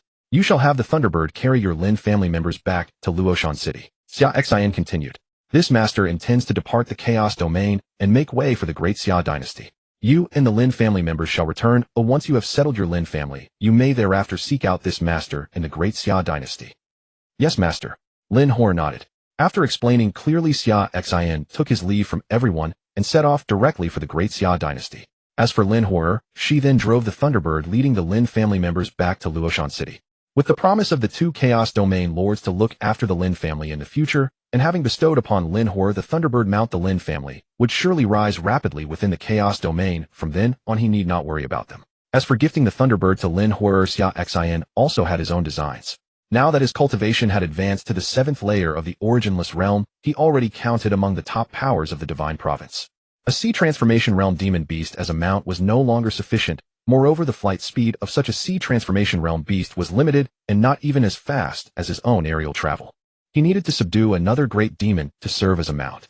At his current realm, he ought at the very least to subdue an immortal realm great demon as a mount. Only then would it be fitting for his status. As he pondered, Xia Xin had already left the Chaos City area. The Divine Province was truly immense, with countless major and minor regions. Traveling from the Chaos Domain to the Xian region, where the great Xia dynasty lay, was no small distance. It was even farther than the distance from the Dao sect to the Chaos Domain, for the Chaos Domain and the great Xia dynasty lay in opposite directions relative to the Dao sect. At his originless realm cultivation, with a flight speed several times faster than that of the Thunderbird, it still required at least a day to arrive. During flight, Xia Xin was also calculating the agreed meeting time with his wife. There were still 4 days until their destined rendezvous. How eagerly he awaited it. And at the same time, outside the Chaos Domain in the Blood Moon Mountains, at the ruins of the Blood Nether sect, a considerable number of cultivators had already gathered. All were great masters from various factions, including both righteous and demonic path figures, with no lack of powerful beings at the sea transformation realm. Upon witnessing the scene of the Blood Nether sect headquarters, countless cultivators clicked their tongues in awe. What strength was required to create such devastation? With a single sword strike, the Blood Nether sect was utterly erased, leaving behind a 10,000-meter-long canyon trench upon the earth. Some powerful cultivators estimated that this must have been the work of an existence at or above the originless realm. It was likely that the Blood Nether sect had offended an ancient power. The peerless expert of that ancient faction had descended, obliterating the Blood Nether sect with a single sword stroke. After all, the Blood Nether sect never did anything wholesome. They only engaged in thieving, robbing, and cruelly harming innocent lives, so it was only natural that they were exterminated by a single sword stroke today. Some sword cultivators sat cross-legged beside the crevasse left by Xia Xin. Comprehending his sword intent, the area around the crevasse Xia Xin had left was still saturated with powerful sword intent and sword aura. This sword intent left by a peerless master brought immeasurable benefits to them. Within merely a few hours' time, no fewer than several cultivators, by drawing upon the sword intent left by Xia Xin, had broken through to new realms. We must report this matter to our liege lord. Some cultivators of the Heavenly Demon Cult, the foremost demonic faction, were also present here at this moment. The sword intent left in this region brimmed with righteous chi, unlike anything a demonic cultivator would produce. The sudden emergence of such a powerhouse within the righteous path, whether this was good or ill for the demonic faction, remained uncertain. As the person directly involved, Xia Xin, after several hours of flight, finally distanced himself from the Chaos Domain. Just as night was approaching, he arrived at the Black Domain adjacent to the Xian Domain, where the great Xia dynasty was located. The Black Domain was not large, only 1/10 the size of the Xian Domain, and even smaller than the Chaos Domain. Flying above the Black Domain as he passed by a mountain range and forest, Xia Xin's attention was drawn to a pursuit happening below. More accurately, a group of cultivators was chasing a little girl of about 7 or 8 years old. The little girl's cultivation was not high, only around the 3rd or 4th level of body tempering, but her movement techniques were remarkable. Her escape speed was extremely fast, and every time she faced attacks from behind, she seemed to accurately predict them, skillfully dodging with her agile footwork. She continued to flee. After being chased for nearly half an hour, just as they were about to exit the mountain forest, the little girl appeared to have exhausted her strength and could no longer run. The pursuers finally caught up with her. Watching the group surrounding her, the little girl panted heavily and said, "I really am the little princess of the great Xia dynasty. Please let me go, and I will surely ask my father to give you many valuable gifts. Esteemed fellow cultivators, please spare me. I really didn't eavesdrop on your conversation." "You didn't eavesdrop on our conversation, then why are you running?" one cultivator said. "Stop wasting words with her. Kill her quickly so we can return and report," another said. That man nodded, raised the long sword in his hand, and was about to strike. The little girl, terrified, sat down heavily on the ground and quickly closed her eyes. However, the expected strike never came. The little girl tremblingly opened her eyes to find that the cultivator holding the sword in front of her was still maintaining the posture of preparing to slash, but his body had become immobile. It was not just that one cultivator holding the sword. All the cultivators who had been chasing her moments ago were now frozen in place, as if an inexplicable force had restricted their movements. The little girl looked up and saw a person wearing a black robe and a mask stepping through the void above the mountain forest, eventually landing in front of her. At the same time, the moment Xia Xin landed, the killing pressure from his aura crushed the cultivators who had been chasing the little girl into paste, killing them on the spot. A powerhouse. A peerless powerhouse. This was Xia Xiaoxiao's only thought at that moment. To be able to walk on empty space and to suppress and kill those chasing her with mere killing intent, the opponent must be at least at the sea transformation realm. Xia Xiaoxiao climbed up from the ground, wiped her dirty face with her hands, and formally clasped her hands in a gesture of respect, saying, "Xia Xiaoxiao, little princess of the great Xia dynasty, thank you, esteemed cultivator, for saving my life." Xia Xin did not speak, but instead looked at Xia Xiaoxiao, whose clothes were slightly torn, face covered in dirt like a little tabby cat, yet acting mature and at ease, as if she were an old hand in the Jianghu.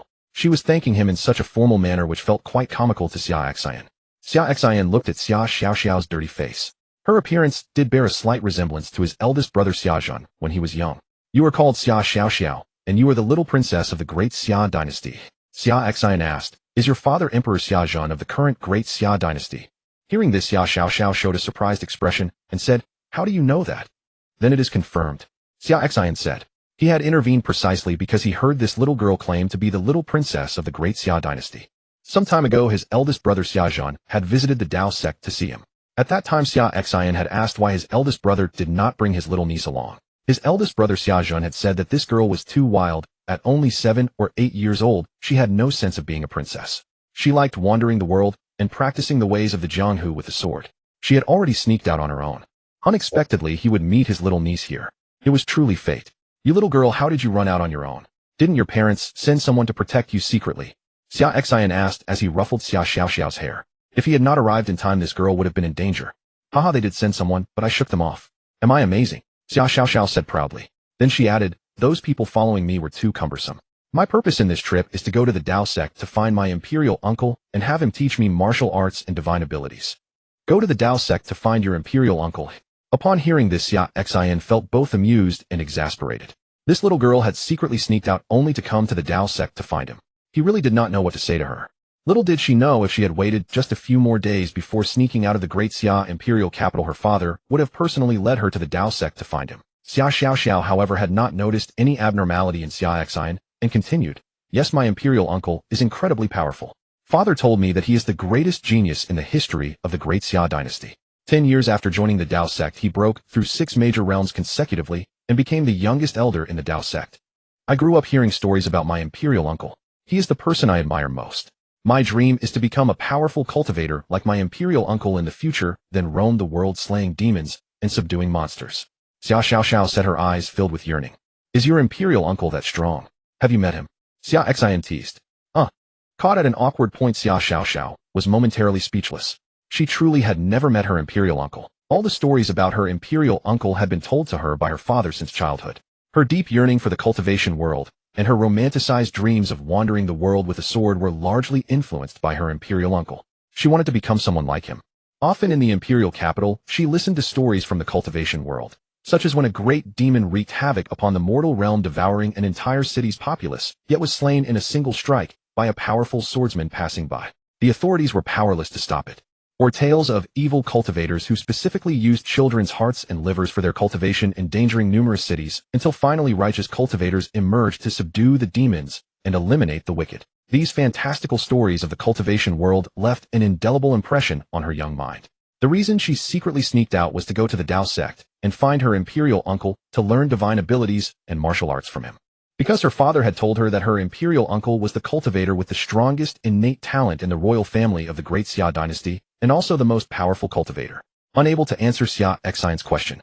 Never mind that for now, Xia Xiaoxiao waved it off with a laugh, then turned to Xia Xin and said, having said so much, I still don't know your name, esteemed cultivator. Me?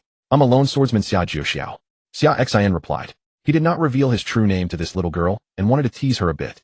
So it turns out you are a swordsman expert. It's an honor, Xia Xiaoxiao said, bowing again to Xia Xin. Although she had not seen Xia Xin draw his sword, she had witnessed him walking on empty air and suppressing those who had chased her with mere killing intent. Moreover, the 2 long swords on his back clearly appeared to be of considerable quality. He was definitely a powerful swordsman. Looking at Xia Xiaoxiao, who was only 8 years old, knew nothing about the cultivation world, yet deliberately acted like an old hand, addressing him as esteemed cultivator, as if she truly were a cultivator, Xia Xin found it somewhat amusing. He also returned the fist salute to Xia Xiaoxiao and said, little princess Xia, it's an honor. When traveling, there is no need to call me princess. You may simply call me fellow cultivator Xia. Xia Xiaoxiao wiped her dirty face and said casually, oh, very well, fellow cultivator Xia. Xia Xin said, suppressing a smile. By the way, since you are indeed going to the Dao sect to find your imperial uncle, why did you encounter those people who were chasing you just now? And why were they chasing you? Oh, that involves a secret. But since you saved my life, I don't mind telling you, Xia Xiaoxiao said. It's like this. Have you ever heard of the Kunping ruins in the North Sea of our Xian domain? Xia Xiaoxiao asked. The Kunping ruins, one of the 3 great ruins of the Xian domain. Indeed, that is the very one, Xia Xiao said. The Kunpeng ruins will open in a month's time. The reason I am being hunted is because I carry a map to the Kunpeng ruins. You possess the map to the Kunpeng ruins. Xia Xin was startled. The Kunpeng ruins, one of the three great ruins of the Xian domain, was said to be the nest of an ancient Kunpeng. Within its depths lay a precious treasure bone, whoever obtained it could comprehend the peerless Kunpeng art. Over the years it had drawn countless cultivators in their pursuit of power. Unfortunately, the Kunpeng ruins in the North Sea were far too vast, filled with countless illusionary formations and powerful demonic beasts. Without a map penetrating its depths was nearly impossible. Thus a single ruin map became something countless cultivators longed to seize. To think this young girl had actually obtained one. Where did you come by this ruin map, and how did they come to know you possessed it, leading to your pursuit? Xia Xin asked. Oh, let us not speak of it. I, the princess, misjudged the world and remain ignorant of the treacherous nature of the Jianghu. Xia Xiao sighed. The tale begins 7 days ago. In truth, those who hunted me yesterday were merely a fraction people I inadvertently offended.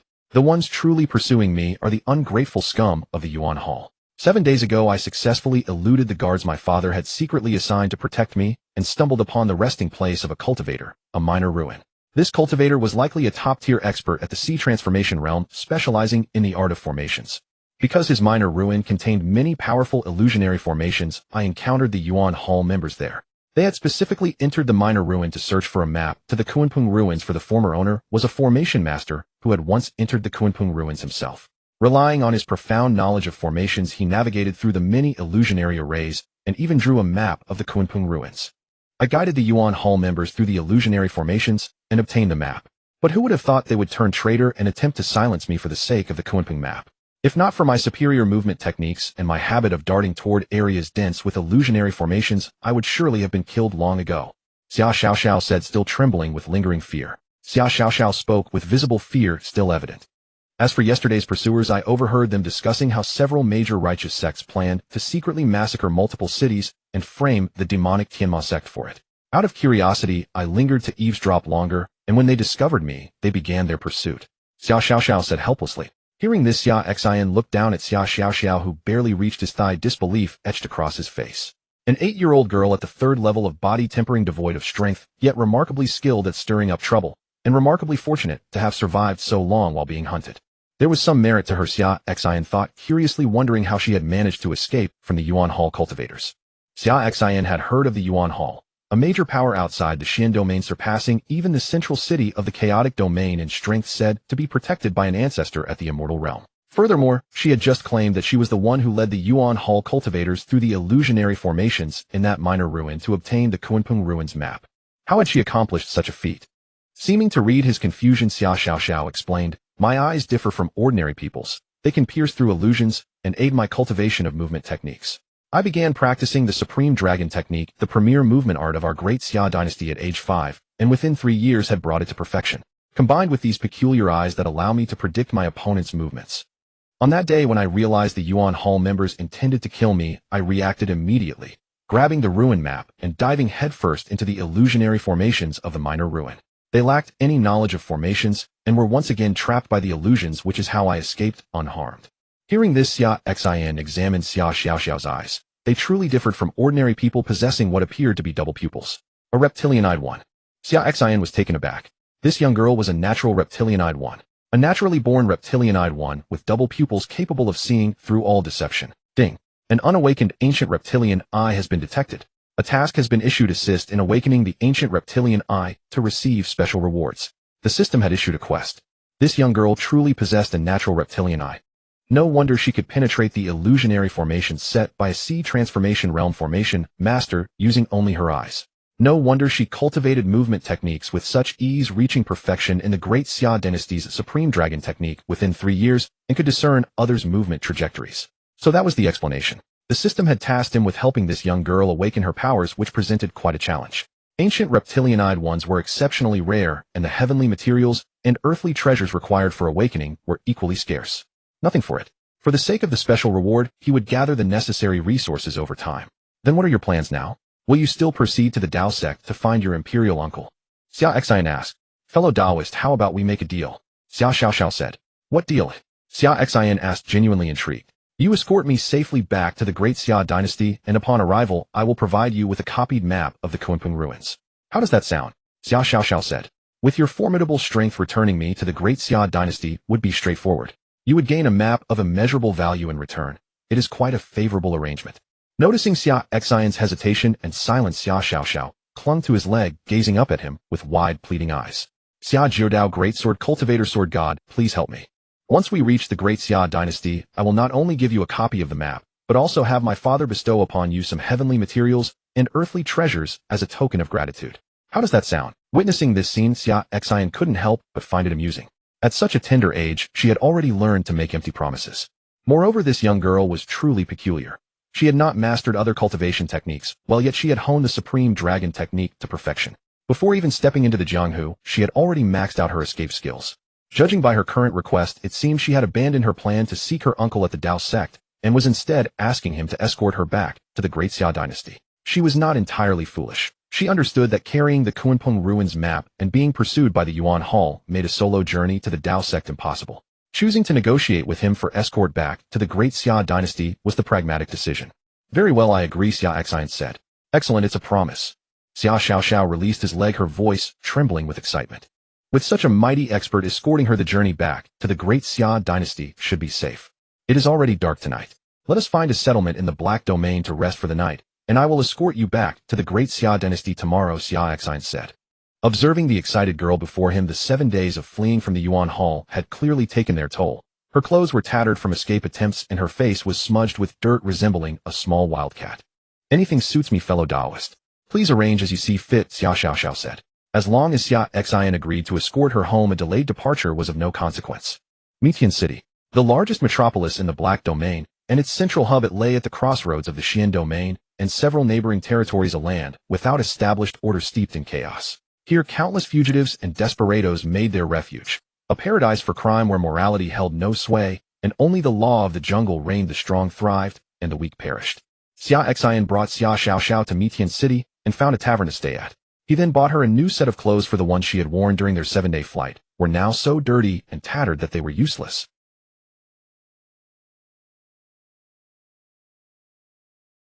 He overheard someone discussing, I hear tonight there is an auction at the grandest auction house in our Mitian City. Many rare treasures will be on display. Don't miss it.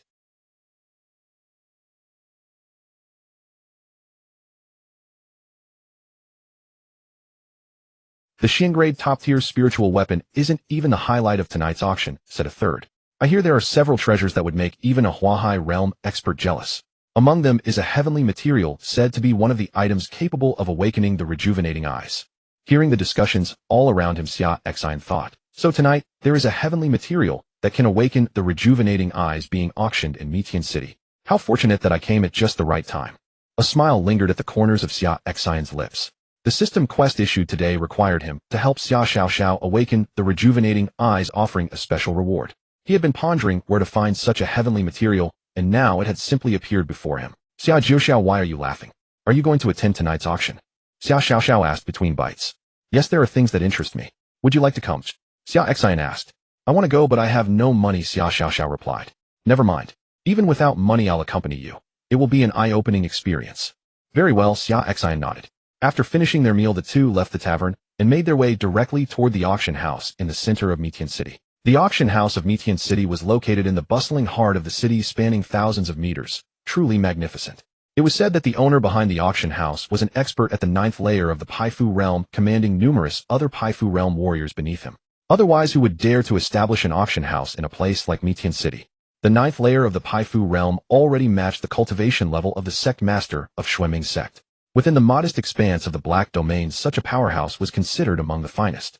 The Black Domain was only 1/10 the size of the neighboring Xian Domain, even smaller than the chaotic domain itself. Even its strongest domain lord had merely reached the borderline of the Huahai realm. Leaving the tavern, they walked along the main street toward the auction house, with Xia Xiao trailing behind.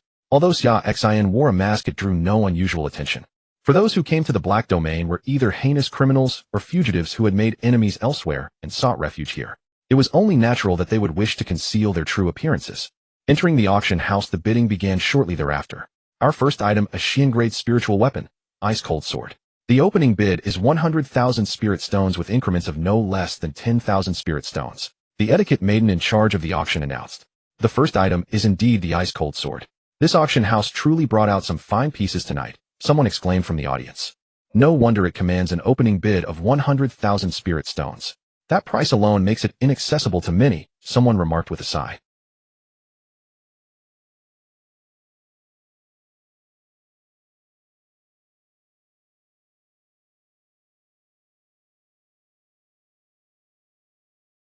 Inside a VIP private room. Wow, Xia Zhuxiao, the ice-cold sword, is a top-tier, Xian-grade spiritual weapon. Could you lend me some spirit stones? I really want it, Xia Xiaoxiao said, watching the auction intently.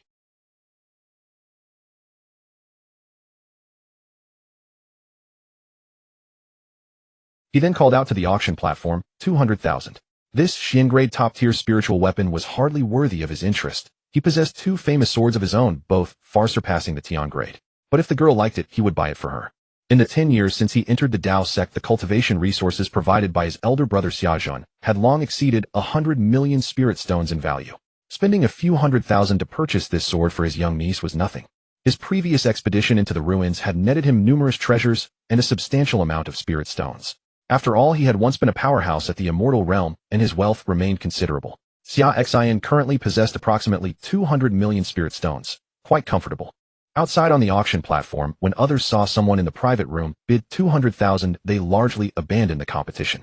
Xian-grade spiritual weapons were generally intended for Paifu realm experts, with market prices hovering around 150,000 spirit stones. 200,000 far exceeded their estimates, making further bidding pointless. Moreover, those who could afford private rooms were no ordinary folk, either members of powerful factions backed by Paifu realm experts within the black domain or individuals from first-rate aristocratic families. Competing with them was unnecessary. With no further competition, Xia Xin secured the ice-cold sword for 200,000 spirit stones. When the sword was delivered to the private room, Xia Xiaoxiao excitedly grasped the sword with both hands and swung it a few times, laughing. How does it look, Xia Zhuxiao? Do I resemble a peerless sword cultivator? Watching her swing the sword, the poor girl was too short. The blade nearly towered over her, creating a comical sight. Not at all handsome. Absolutely terrible. Xia Xin teased. Humph. Xia Xiaoxiao puckered her lips. I'll grow taller eventually. I owe you 200,000 spirit stones. I'll have my father repay you when we return to the great Xia dynasty. She then cradled the ice-cold sword, affectionately gazing at it endlessly. Her dream was to become a powerful sword cultivator, and obtaining her very first sword, a top-tier, Xian-grade spiritual weapon, filled her with immeasurable joy. Actually, when the little girl had asked Xia Xin to borrow spirit stones to buy this sword, she had her own scheme. In the great Xia dynasty, Xia Xin never allowed her to touch a sword. She was still too young. Her height did not even reach the length of a sword. She had not yet reached the age to begin refining swords. For now, her focus should remain on tempering her body and fortifying her bones and muscles. Whenever she touched a sword before, it was always secretively. Thus, this little girl had always longed to own her own precious sword. The moment she had laid eyes on this long sword, she had fallen in love with it. Asking Xia Xin to lend her money was simply because it was borrowed money. When they returned to the great Xia dynasty, her father could repay it. By then the purchase would already be made, and her father Xia Xin would hardly refuse to pay 200,000 spirit stones. Unbeknownst to him, her father had already been sold out by this little rascal. Xia Xin paid no mind to the girl's delight. He continued to focus on the items being auctioned. Purchasing the ice-cold sword had been merely incidental. The true purpose of tonight was to acquire the heavenly material capable of awakening the rejuvenating eyes. After a dozen or so items were auctioned off, the highlight of the evening finally arrived, the first closing piece. Next up is a heavenly material, one of the closing treasures of tonight's auction, the Dragon Blood Snow Lotus. The Dragon Blood Snow Lotus is a 5th-grade heavenly material. Those with water attribute constitutions who consume it have a chance to awaken a sub-dragon bloodline. Its value needs no explanation. I believe everyone here understands perfectly well. Indeed, many have come today solely for this Dragon Blood Snow Lotus. Without further ado, the auction begins. The opening bid is 2 million spirit stones with increments of no less than 100,000 spirit stones. At the sight of the starting bid for the Dragon Blood Snow Lotus, countless people heaved sighs. 2 million spirit stones. It was a price far beyond what cultivators like them lone cultivators all could afford. Only the major powers of the Black Domain, with their Pifu realm masters presiding, or those top-tier noble families would qualify to compete. My young master of the Qin family possesses the water attribute constitution. At merely 18 years of age, his cultivation has already broken through to the first layer of the Juki realm. Were he to consume this Dragon Blood Snow Lotus and awaken the sub-dragon bloodline, he would stand a chance at reaching the Huhai realm in the future. I implore you all to grant the Qin family some consideration. From within a private chamber came the voice of Elder Qin of the Qin family. The Qin family was the premier noble house of the Black Domain, and its patriarch was a powerhouse at the 8th layer of the Pifu realm, exceedingly formidable. The Qin family has made their move. Who would have thought their young master possessed the water attribute constitution? It seems the Qin family is resolved to claim this Dragon Blood Snow Lotus. By acquiring the Dragon Blood Snow Lotus and nurturing an heir with the Subdragon bloodline, the Qin family could produce a supreme expert capable of dominating the Black Domain in the future. Such a rare treasure as the Dragon Blood Snow Lotus should not be monopolized by one family. My Han Shui sect's young master also possesses the water attribute constitution. This Dragon Blood Snow Lotus is something our Han Shui sect intends to claim. From a nearby private chamber, an elderly voice echoed forth. It belonged to the Grand Elder of the Han Shui sect. The young master of the Han Shui sect also possesses the water attribute constitution and is equally determined to acquire this Dragon Blood Snow Lotus. Now this should prove quite entertaining. Some onlookers exchanged eager glances. The Han Shui sect was also a mighty power in the Black Domain. Its sect master was a powerhouse at the 8th layer of the Pifu realm, no weaker than the Qin family. Just as the assembled crowd assumed these two great powers would clash fiercely over the Dragon Blood Snow Lotus, a sinister voice rang out from below the stage. 2,100,000. This old man claims it. Whoever dares bid against me will be counting themselves my enemy. Hearing this, all present turned their gazes toward the old man below. He appeared not to belong to any major faction, but rather to be a rogue cultivator, and yet he dared to speak with such arrogance. 2,100,000 spirit stones, and anyone who dared bid against him would become his enemy. Sir, this Dragon Blood Snow Lotus goes to the highest bidder. Your conduct appears to violate the rules. From within the private chamber, Elder Qin of the Qin family spoke. Our Han Shui sect bids 2,500,000. The Grand Elder of the Han Shui sect declared, the Dragon Blood Snow Lotus is a grade 5 heavenly treasure. If you believe 2,100,000 spirit stones will suffice to claim it, sir, you are indulging in idle fantasy. Hearing this, the rogue cultivator elder snorted coldly. Rules. Idle fantasy. This old man shall now show you precisely what rules are. With those words, terrifying pressure erupted from the rogue cultivator's body, radiating outward in all directions. Instantly, every person present felt their breath grow heavy, crushed beneath the oppressive force bearing down upon them. Then raising his hand, the old man inhaled sharply. The walls of two private chambers exploded outward at once, and the terrifying suction dragged forth the two elders from the Han Shui sect and the Qin family alike. They were lifted by their throats, gazing at the rogue cultivator in sheer terror. Half-step Huhai realm. This rogue cultivator was a super powerhouse at the half-step Huhai realm. Those who had reached half-step Huhai were comparable to the Lord of the Black Domain himself. With the Domain Lord absent, none in the Black Domain could possibly match him. The Lord of the Black Domain had been in seclusion for many years, attempting to break through to the Huhai realm. Even if he had not been secluded, the Domain Lord would never risk offending a half-step Huhai expert merely on behalf of an auction house. The old man snorted coldly and flung the two figures in his grasp onto the ground with tremendous force. The floor cracked open upon impact, and both elders vomited blood, collapsing unconscious. The rogue cultivator looked around at the gathered crowd and declared, 2,100,000 for the Dragon Blood Snow Lotus. Does anyone have further objections? All present fell completely silent, none daring to speak. A half-step Huhai expert stood before them, and the two elders of the Qin and Han Shui families were already sprawled on the ground. Who among them would dare compete with him?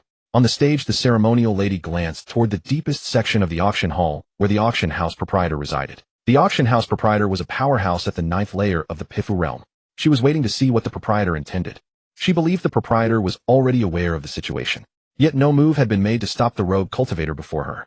It seemed the proprietor was unwilling to offend such an unidentified powerhouse over a single Dragon Blood Snow Lotus. Seeing no intention from the proprietor to intervene, the ceremonial lady announced, the Dragon Blood Snow Lotus goes for 2,100,000 sold. Those nearby couldn't help but exchange rueful glances. Such was the Black Domain, a place where no laws or rules held sway. Might made right, and the powerful were the rules themselves. Under normal auction conditions, this Dragon Blood Snow Lotus would have fetched nearly 5 million spirit stones. Yet now it had been forcibly claimed for merely 2,100,000. The two elders from the Han Shui sect and the Qin family were carried away, and the auction continued. The ceremonial lady spoke again. The next item for auction is likewise a grade 5 heavenly treasure named the Spirit Pearl Grass. Its rarity surpasses even that of the Dragon Blood Snow Lotus.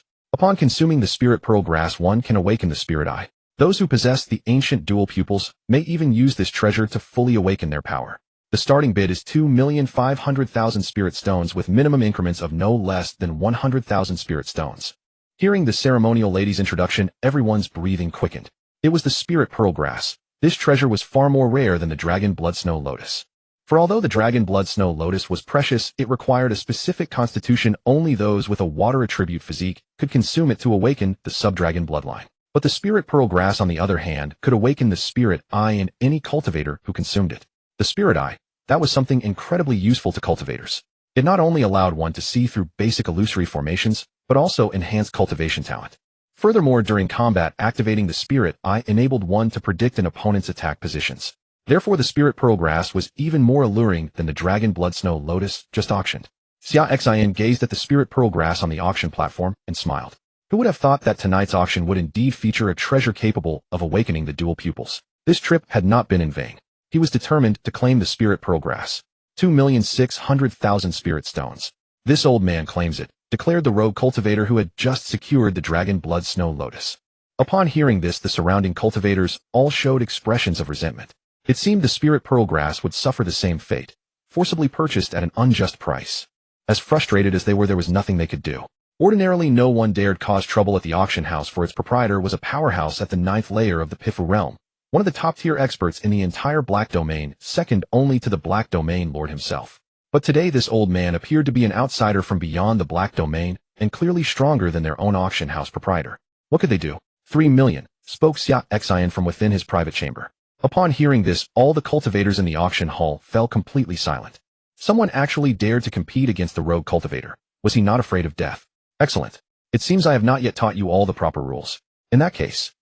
The rogue cultivator snorted coldly and thrust his hand forward, unleashing a terrifying suction force directed towards Xia Xin's private chamber. Get out here and face me. You dare compete with this old man.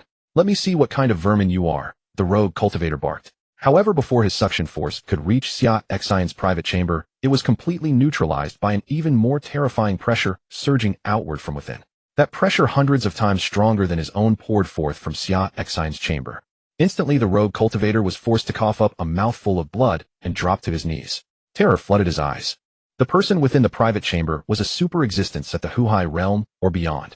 At that moment, a colossal hand formed from spiritual energy erupted from the private chamber and crashed down upon the rogue cultivator with devastating force, pinning him flat against the ground as blood continuously poured from his mouth. Xia Xin and Xia Xiaoxiao emerged from the private chamber together.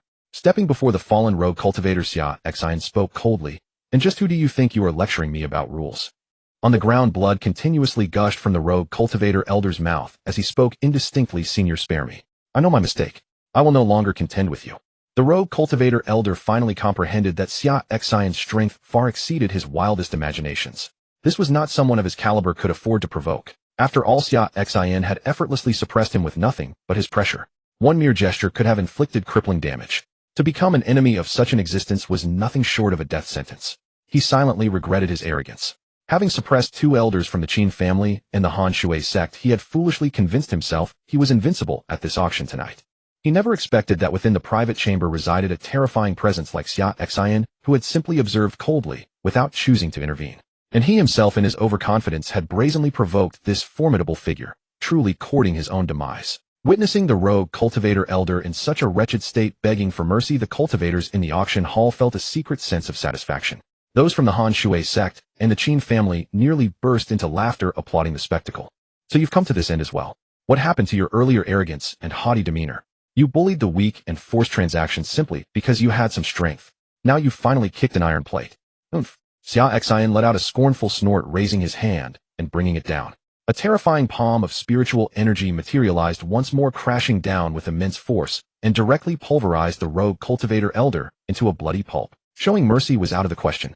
When dealing with someone like this, one cannot afford to be soft-hearted. Had Xia Xin's cultivation been inferior, just now he would have been the one dead. Therefore, there was no possibility of letting him live. Having dispatched the rogue cultivator elder, Xia Xin glanced toward the etiquette maiden above and gestured for the auction to continue. The maiden swallowed hard and announced, "The venerable gentleman has offered 3 million spirit stones for the spirit pearl grass. Is there anyone willing to bid higher?" At these words, silence reigned. No cultivator in the vicinity dared to speak, nor did anyone in the private chambers place a bid. Was he joking? The corpse of that rogue cultivator elder still lay on the ground. Although Xia Xin was different from that elder and had not forbidden others from bidding against him. But one who could kill the rogue cultivator elder surely possessed wealth far beyond their comprehension. In the end of any competition, they would inevitably lose to Xia Xin regardless. To risk offending such a formidable figure over a single spirit pearl grass was not worth it. It would be wiser to save face for this distinguished gentleman and simply allow him to claim the herb outright. Seeing no one dared to participate in the bidding, the etiquette maiden declared, "The spirit pearl grass has been secured by this distinguished gentleman for 3 million spirit stones." Xia Xin and Xia Xiaoxiao returned to the private chamber, settled the payment in spirit stones, and received the spirit pearl grass. Xia Xin then remained behind to observe the upcoming auction items, wondering if anything else might catch his interest. To awaken the double pupils, the required materials extended beyond just the spirit pearl grass. There were several other ingredients needed. Xia Xin intended to test his luck further. "Wow, Xia Jiuxiao, you're so impressive." Xia Xiaoxiao gazed at Xia Xin with admiration and said, "You're a sword cultivator, yet you suppressed a half-step sea transformation expert without even drawing your sword. Could you guide my cultivation in the future? I'll have my father hire you as my teacher, and the price is entirely up to you." Xia Xiaoxiao looked at him expectantly. "Haha, are you sure your father can afford me?" Xia Xin teased. "Isn't your idol your royal uncle? Were you not planning to go to the Dao sect to find him and have him teach you martial arts and divine abilities? What happened?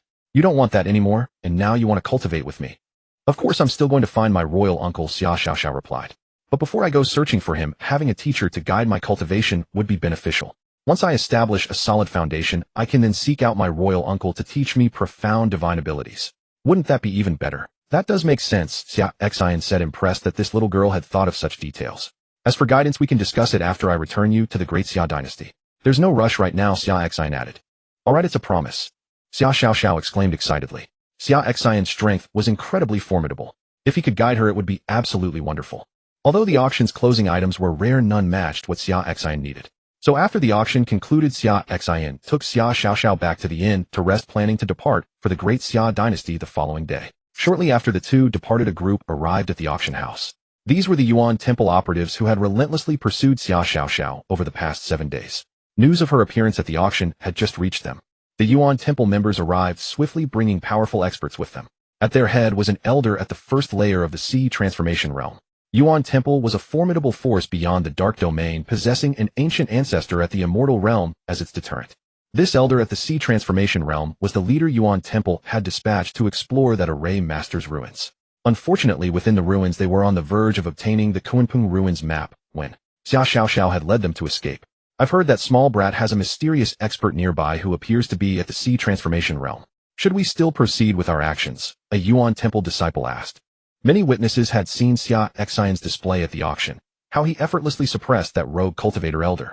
They could not ignore the possibility that this sudden mysterious powerhouse appearing alongside Xia Xiaoxiao might be the same individual. "Hold off on any action for now. Wait for the Grand Elder to arrive. In the meantime, we'll keep these two under surveillance to determine their destination. Once the Grand Elder arrives, we'll deal with them," the leading elder declared. Xia Xin's ability to effortlessly suppress a half-step sea transformation expert indicated he was certainly a formidable presence within the sea transformation realm. Even with his own cultivation at the first layer of sea transformation, he knew honest self-reflection wouldn't allow him to handle a half-step sea transformation expert so easily. The Yuan Temple's Grand Elder was a super powerhouse at the 9th layer of the sea transformation realm. Upon his arrival, he would undoubtedly be able to suppress that mysterious sea transformation expert guarding the little brat and retrieve the Kunpeng ruins map. For these few days, they merely needed to monitor Xia Xin and the two of them. The following day, after breakfast at the inn early in the morning, Xia Xin departed Mitian City, with Xia Xiaoxiao heading back toward the Great Xia Dynasty. Having left the Great Xia Dynasty 10 years prior to pursue cultivation at the Dao sect, Xia Xin finally returned to this place where he had grown up. Xia Xin carried Xia Xiaoxiao and flew directly through the skies. At his speed, it would take no more than a few hours to travel from the Dark Domain to the Mystic Domain, entering the territory of the Great Xia Dynasty. 3 hours later, in the Mystic Domain, at the border where the Great Xia Dynasty met the Great Yin Dynasty and the Great Wu Dynasty, several hundred masked figures had gathered. All of them were formidable Chifu realm cultivators, with 3 sea transformation realm experts leading them, seemingly plotting something in secret. Moments later, all the masked men split into 3 groups of 120 each led by a sea transformation realm expert, heading respectively toward the border cities of the Great Xia Dynasty, the Great Wu Dynasty, and the Great Yin Dynasty.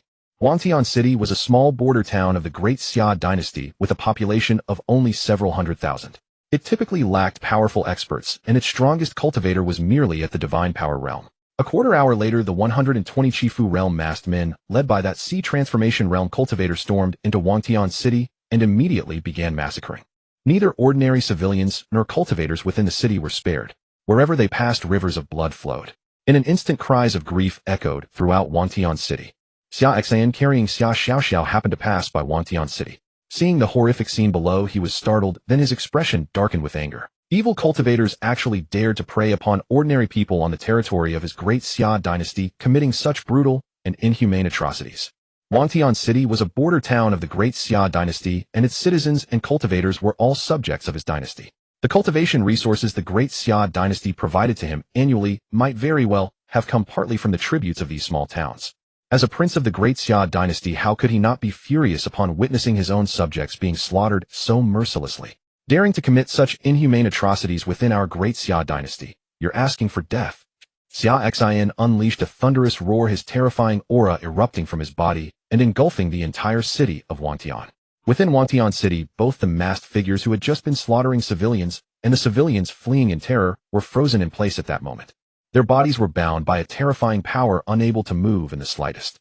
This included the masked leader at the sea transformation realm as well. The masked leader's expression contorted with shock. A grandmaster far surpassing the sea transformation realm had arrived, and judging by his words, he appeared to be someone from the great Xia dynasty. How could this happen? The greatest cultivators of the great Xia dynasty were only at the sea transformation realm. Those few at that level were stationed in the central regions of the dynasty. They dared to strike at a border town like Wantian City precisely because they wagered the enemy would never discover them. Moreover, even if discovered, he believed he could withstand the great Xia dynasty's sea transformation experts long enough for his subordinates to retreat unharmed. Yet now this peerless powerhouse who had suddenly appeared in Wantian City had shattered all their plans. His oppressive aura covered the entire city, restricting every single person within it. This level of strength was absolutely impossible for a sea transformation expert to achieve. As far as he knew, even the ancient ancestors of their own Howren sect, those who had reached the immortal unfading realm, could not accomplish such a feat. In other words, the existence that had intervened to stop their slaughter operated at a level beyond the immortal unfading realm. Impossible. Such existence beyond the immortal unfading realm could only belong to the superpowers ranking among the top 10 on both the righteous and demonic paths across the divine continent. How could a minor dynasty like the great Xia dynasty possibly have such an existence and residence? Xia Xin descended from the heavens, landing before the masked leader at the sea transformation realm, and spoke. Who are you people? Who sent you? At first he had assumed this group belonged to the demonic path or the evil path, but after careful observation something felt off. Though their faces were covered, the cultivation techniques they employed did not belong to the demonic or evil paths. On the contrary, their techniques emitted faint traces of righteous energy. That was quite strange. Only a handful of orthodox sects could produce techniques radiating righteous chi. This was precisely why he had not directly annihilated these masked figures in midair. He wanted to uncover the true identity of this group before acting. How dare they embark on a murderous rampage within the great Xia dynasty? Elder, we are not of the demonic path. This matter runs deep, involving the conflict between the righteous and demonic paths. We beg you not to interfere. We will surely reward you handsomely. The lead masked figure at the sea transformation realm spoke. Upon hearing this, Xia Xin's expression darkened completely. The temperature around them plummeted sharply. Not of the demonic path involvement in the righteous demonic conflict combined with the righteous chi emanating from their techniques. These statements carried far too much information. Xia Jiuxiao, the number of ordinary people killed in the city has already exceeded tens of thousands. Xia Xiaoxiao said with red-rimmed eyes, her voice filled with fury. As the little princess of the great Xia dynasty, her mother had taught her since childhood to cherish her people. Now witnessing the innocent commoners of the great Xia dynasty being slaughtered without reason, how could she not be enraged? Xia Xin glanced at the masked figures and declared, confess your plan, your reasons for slaughtering our great Xia dynasty subjects without cause, and your identities. Tell the truth or die. Elder, there is no benefit to you in knowing this. We implore you. Before he could finish his sentence, a giant hand composed of spiritual energy materialized, crushing his arm to pieces. Bound by Xia Xin's oppressive aura, and unable to move, his arm was shattered directly, the agonizing pain nearly driving him unconscious. Another careless word, and I shall crush your remaining arm, then your legs. Xia Xin said coldly. No, don't. The sea transformation masked figure cried out in terror. Elder, I'll speak. I'll tell you everything. We belong to an air-rank orthodox faction, the Howren sect. This plan was jointly initiated by the three major air-rank orthodox factions, Howren sect, Vajra Temple, and Heavenly Secrets sect. The three factions intend to massacre the inhabitants of several small cities, then frame the Heavenly Demon cult, the #1 power of the demonic path, forcing the leading orthodox sects to intervene against them. Among us three factions, we have gathered hundreds of experts at the border regions of the Great Xia dynasty, Great Wu dynasty, and Great Yin dynasty to execute the plan. Our Howran sect is responsible for Wangtian City in the Great Xia Dynasty. Vajra Temple handles the cities in the Great Wu Dynasty, and Heavenly Secret Sect covers the cities in the Great Yin Dynasty. Recently, the three of us were severely weakened by the Heavenly Demon cult, losing many elders. Furthermore, when we earlier reproached the major Orthodox sects for not helping us after they grew angry over Elder Xia Xin of the Tao sect associating with a demonic woman, they refused to lend us aid. Forced into a corner, we had no choice but to resort to such measures. The Heavenly Demon cult has posed a threat to the cultivation world for far too long. If not eradicated, it will surely become a grave disaster in the future. We implore you to understand our methods. Upon hearing this, Xia Xin's killing intent surged to boiling point. These people were truly shameless to the extreme, slaughtering countless innocents for their own selfish gains. How could they dare call themselves Orthodox sects?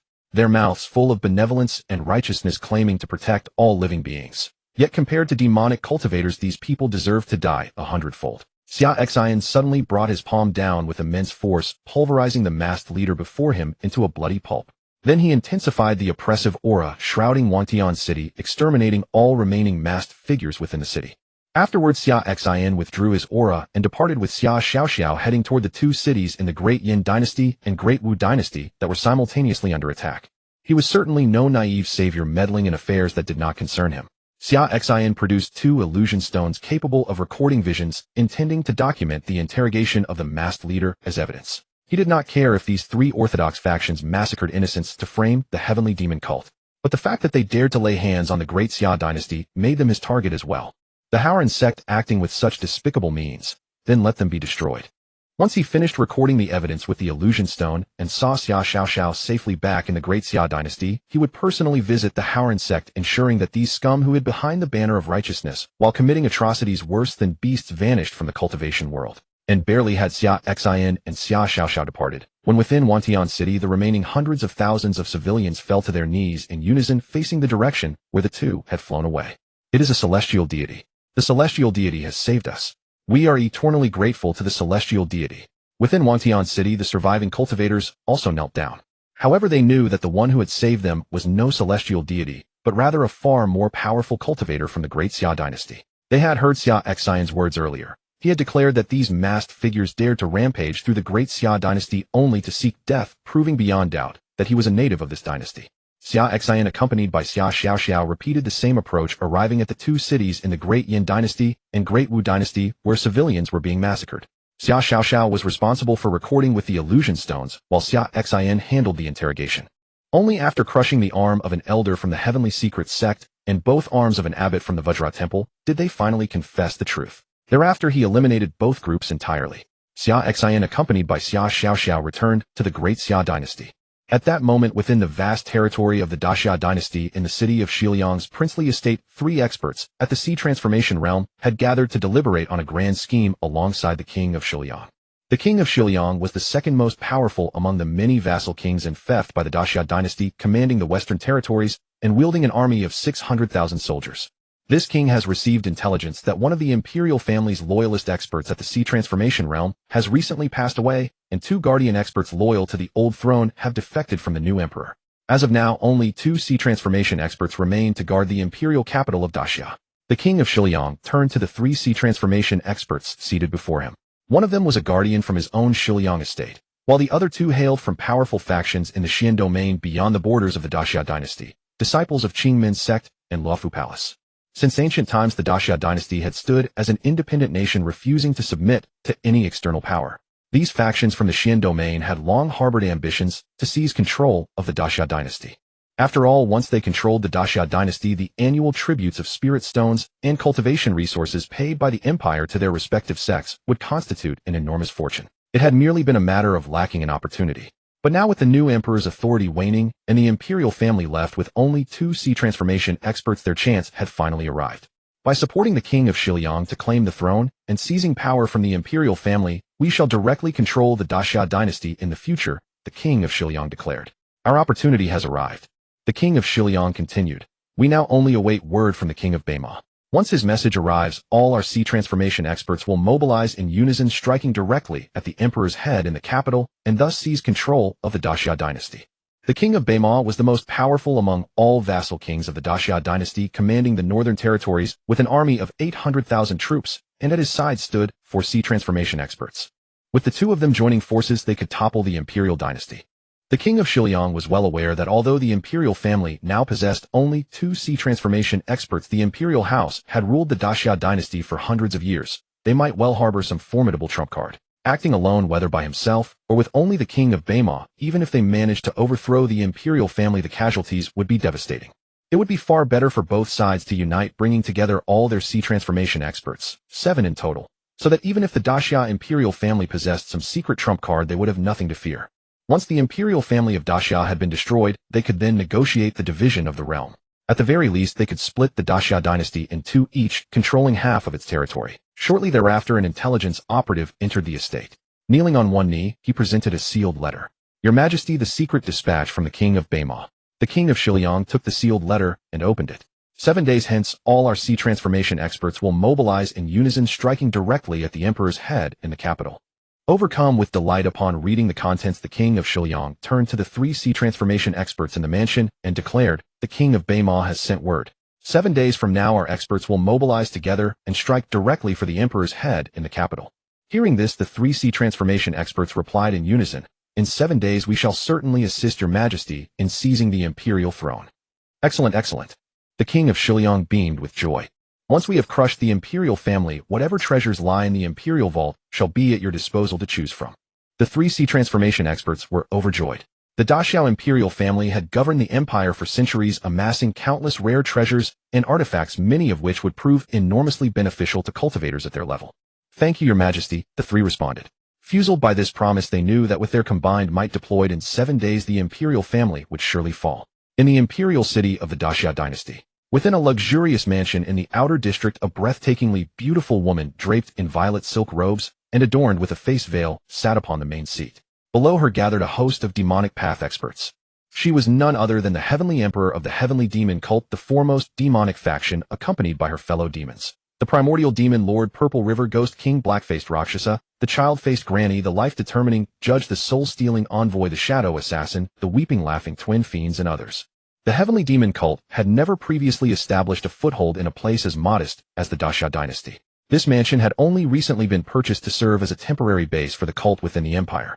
The reason for establishing a presence in the Daxia dynasty was simply that their supreme leader, the heavenly emperor, would shortly meet with her husband here, and preparations needed to be made in advance. The demons of the heavenly demon cult obeyed their supreme leader's every decision and command without hesitation, for they alone understood the terrifying depth of her cultivation power. Several years prior, she had already achieved the ability to casually slay the ancient patriarchs of major righteous sects, beings who had not emerged in centuries. Given the heavenly emperor's monstrous pace of cultivation, those living fossils within the righteous sects, entities who had existed for thousands of years, could scarcely match her now. Yet what they could not fathom was why their peerlessly invincible heavenly emperor would conceal her cultivation and fall in love with a low-ranking elder of the Tao sect within the ruins, eventually marrying him. However, they dared not speak ill of their heavenly emperor's personal affairs. Their only duty was to carry out her commands faithfully. Should they dare gossip recklessly, their deaths would be utterly wretched. The date of my rendezvous with my husband draws near, the heavenly emperor said in a calm tone. You shall quietly maintain order across the Daxia dynasty. Should anything disrupt my meeting with my husband, you shall know the consequences. Though her tone was mild, among these demons who had long grown accustomed to slaughtering without blinking, it carried an unfathomable chill and brooked no defiance. Fear not, Supreme One, the assembled demons responded in unison. We shall undoubtedly maintain peace and order across the Daxia dynasty without jeopardizing your rendezvous. The heavenly emperor Ji Ruier nodded slightly. At that moment, the primordial demon lord stepped forward and reported, Supreme One, yesterday a subordinate brought word that beyond the chaotic domain of the divine land a mysterious sword cultivator has appeared. With a single strike, they split the earth for tens of thousands of meters and annihilated an entire demonic sect. This individual's sword intent is immaculate, and their mastery of the sword Tao approaches the divine. They are almost certainly at or above the boundless origin realm. They do not appear to be of our demonic path. I wonder whether this sudden emergence may affect our cult. Hearing this, Ji Ruier pondered for a moment before responding. The chaotic domain lies exceedingly far from our cult's headquarters. Such an occurrence is likely nothing more than some elderly relic from the righteous path venturing abroad. It poses no threat so long as it does not interfere with my upcoming rendezvous with my husband. Yes. The primordial demon lord bowed deeply and withdrew to take his seat. Our supreme leader speaks of her husband in every other breath. There is truly no cure for her. At that moment, Ji Ruier felt an inexplicable wave of nausea rising from within her, making her desperately wish to vomit. Yet unwilling to lose composure before her subordinates, she forcibly restrained herself. Since there are no further concerns, you may all retire, Xia instructed her assembled demons. Yes, Supreme One. The demons responded in unison and withdrew with bowed bodies. The instant her subordinates had left, Xia could no longer hold back. She pressed a hand to her mouth and retched repeatedly. After some time with nothing but bitter fluid coming up, she gradually stabilized. However, the sudden and uncharacteristic wave of nausea left her with a deeply troubling premonition. As a heavenly emperor, whose cultivation soared to the heavens, she was fully aware that her body was in perfect condition. Yet this sudden, overwhelming urge to vomit could only have one cause. She was about to become a mother. Calculating the timeline, she and her husband had been separated from the ruins for nearly a month now. The night before her departure, he had claimed her repeatedly. It was almost certain that conception had occurred then. A faint blush of embarrassment touched Xia's cheeks as she thought of this. You rogue, impregnating me before even taking me as your wife. Yet despite her bashfulness, her heart swelled with joy at the thought of carrying her husband's child. Upon their next meeting, she resolved that he must arrange for her to meet his family elders and formally wed her. Xia contemplated these thoughts. At that moment, while carrying Xia Xiaoxiao toward the great Xia imperial city, Xia Xin suddenly sneezed in midair. Who's cursing me? He grumbled to himself. However, as the faint outline of the great Xia imperial city came into view ahead, he dismissed the sudden interruption from his mind. 10 years, he had finally returned here. He was finally home. His divine sense enveloped the great Xia imperial city, and he discovered that his eldest brother Xia Xin was strolling in the back garden of the palace with a poised woman adorned in phoenix robes. With a mere thought, Xia Xin headed straight for them, carrying Xia Xiaoxiao along. The imperial palace rear garden. Your Majesty, are you still worried about King Baima and King Shiliang plotting rebellion? The woman in phoenix robes spoke. Xia Xin nodded and said, Empress, what you do not know is that our spies report King Shiliang has already secured the support of 3 Transformation C experts. King Baima commands for such experts. Even if one of them attacks, it will be a tremendous struggle for the royal family to resist. Lately, I have harbored a dire premonition. If these two join forces and bring 7 Transformation C experts to storm the capital, our royal house will be in grave danger. Your Majesty, did you not recently visit the Dao sect to request the prince's intervention? The 20-day agreement you made with the prince is drawing near. Once he arrives, the crisis facing our royal house will be resolved. You should not worry too much and harm your health, Empress said. All we can do now is wait for my second brother to come down the mountain. If he descends, not only will the 7 Transformation C experts be no match, but even the factions behind them can be uprooted entirely, Xia Xin declared. Xia Xin had absolute faith in Xia Xin's strength. Xia Xin was an elder of the Dao sect possessing an immortal realm cultivation. Before him, countless Transformation C experts were but insects. His true fear was that before Xia Xin could descend the mountain, the Transformation C experts backing King Shiliang and King Baima might strike against the royal family, which would make matters far more difficult. Just as Xia Xin was deep in thought, 2 figures, one tall, one small, descended from the heavens and landed directly before them. They were Xia Xin and Xia Xiaoxiao, who had flown straight into the palace grounds. Father, mother. Seeing Xia Xin and his wife, Xia Xiaoxiao rushed forward and threw herself into her mother's embrace. Xiaoxiao. Witnessing Xia Xiaoxiao suddenly appearing from the sky and tumbling into her arms, the Empress was momentarily taken aback. Xia Xin was equally bewildered. Xia Xiaoxiao lifted her head, tears welling in her eyes, and cried, Father, mother, you have no idea what I went through during my time away. I nearly died and would never have made it back. With that, she burst into loud sobs. Little one, stop crying.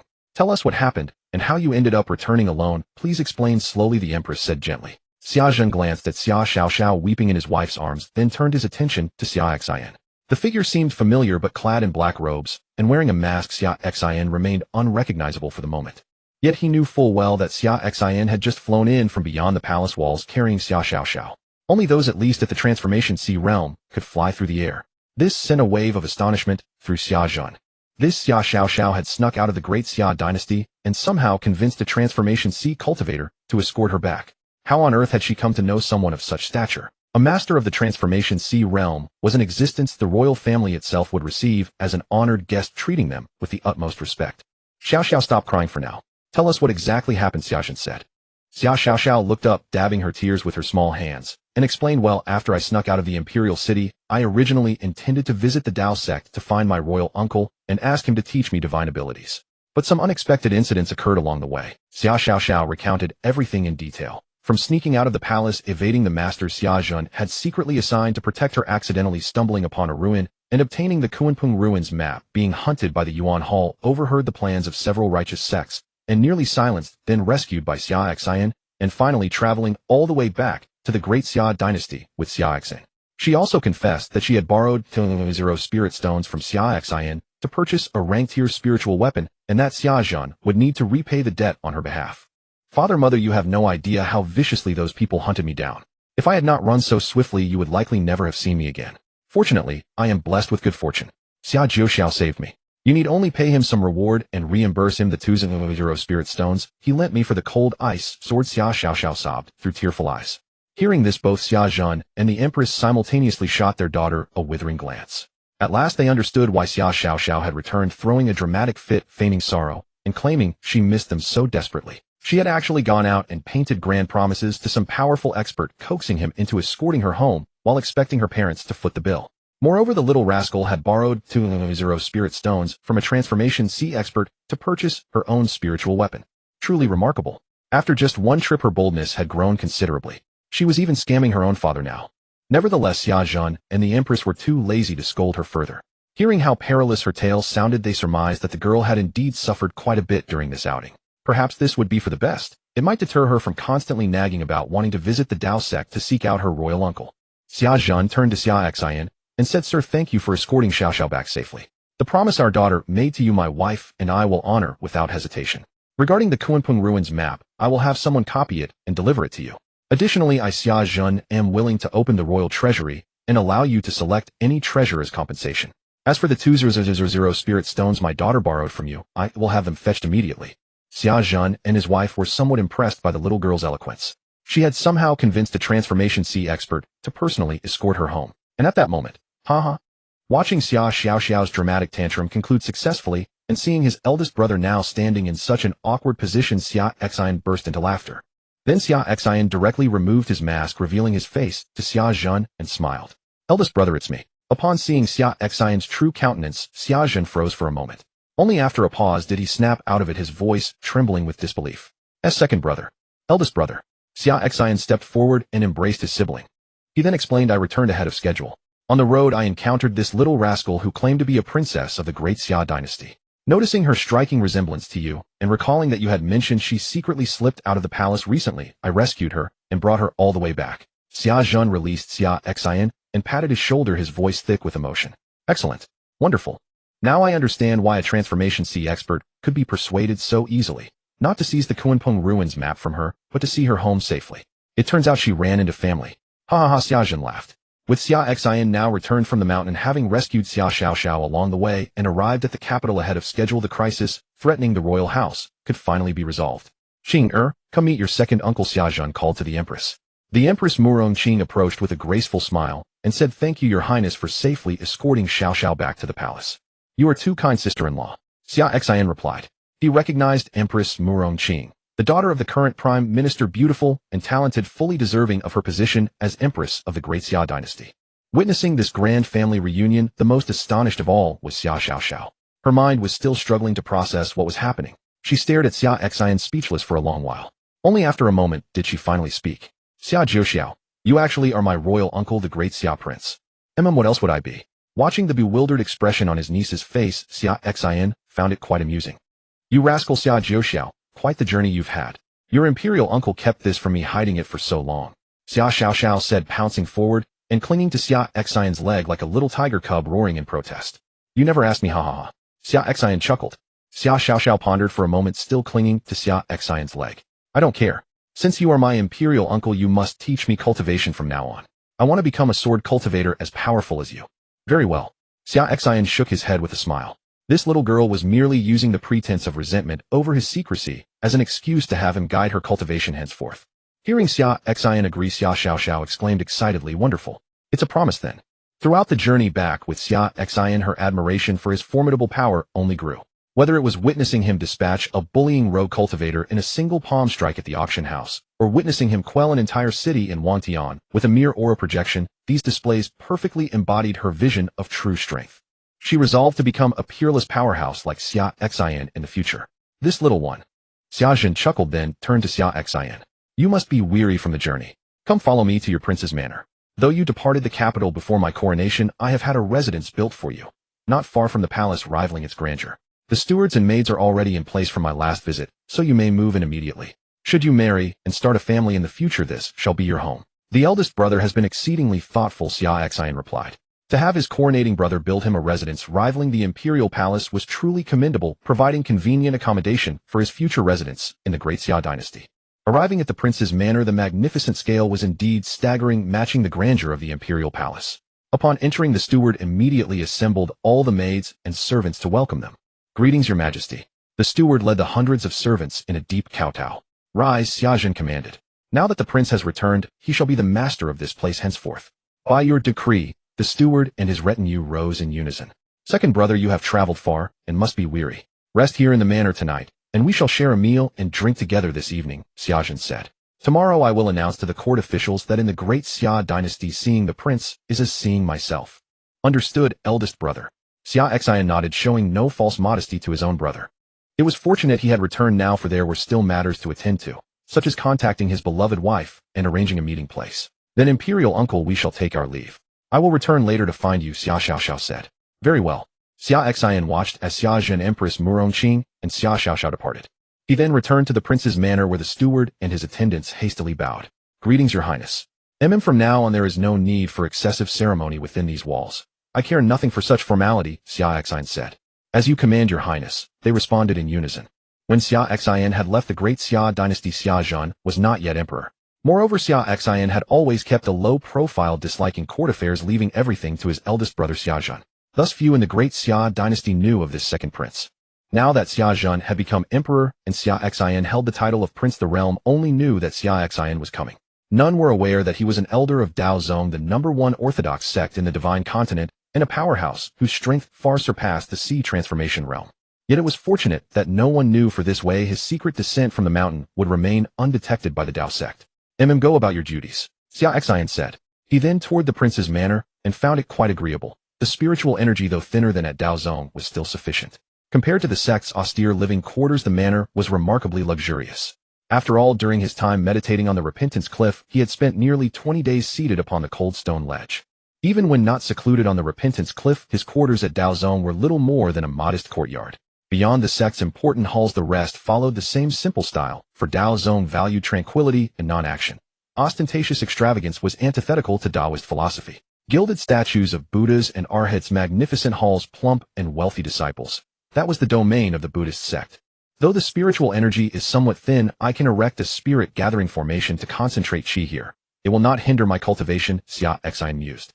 Over recent days, he had secretly slipped away from the Repentance Cliff each morning to complete his check-ins, accumulating various valuable resources, including formation knowledge. With his current expertise, establishing a simple spirit-gathering formation across the entire manor posed no challenge. Henceforth, he intended to reside in the great Xia dynasty permanently. Here it would be convenient to meet his wife, and he would enjoy relative freedom, able to travel wherever he wished for his daily check-ins. Speaking of his wife, it was time to inform her of his arrival in the capital and invite her to come find him. Channeling the immortal crane technique, Xia Xin said, "My beloved wife, your husband has arrived in the capital of the great Xia dynasty. I wonder where you are now and when we might meet." The little immortal crane carrying the message transformed into a streak of light and flew from the prince's manor. Meanwhile, outside the great Xia dynasty, the three orthodox second-rate factions, Vajra Temple, Tianji sect, and Haoran sect, whose elders had been slain by Xia Xin, that day sent over a dozen sea transformation realm elders to investigate at the border where the great Xia, Great Yin, and Great Wu dynasties converged. Today's operation to destroy a city and frame the heavenly demon cult had gone awry. The soul jade talismans of the three sea transformation elders and hundreds of spirit-severing experts who participated in the plan had all shattered. In other words, every one of those operatives was dead. They had to come and investigate who had killed their people and whether the plan had been compromised by the heavenly demon cult. Haoran sect was tasked with investigating Wantian City, while Tianji sect and Vajra Temple would examine the cities under Great Yin and Great Wu. Arriving at Wantian City, after inquiry and investigation, Haoran sect realized the plan had not been exposed. Their agents had simply fallen to a passing sea transformation cultivator from the great Xia dynasty. A bold great Xia dynasty daring to strike at our orthodox sect members. They must be colluding with the demonic path, an elder of Haoran sect declared. Summon all elders above the 7th layer of sea transformation from the sect. This cultivator from Great Xia likely knows of our plans and must be eliminated. As for Great Xia itself, if it harbors demonic alliances, it has no right to exist. Agreed, another Haoran sect elder replied. We strike tonight. The summoned elders will arrive by dusk, giving us time to regroup before we make our move. The others nodded in agreement. Meanwhile, within the imperial capital at the luxurious residence in the outer district that served as the heavenly demon cult's newly established base, Ji Ruer received Xia Xin's message via his little flying crane, and her face lit up with delight. My husband has reached the capital of the great Xia dynasty. In the next instant, her figure vanished from the residence. Prince's manor. Xia Xin had exchanged his black robe for a golden imperial robe befitting a royal prince. He had just sent a message via the immortal crane technique.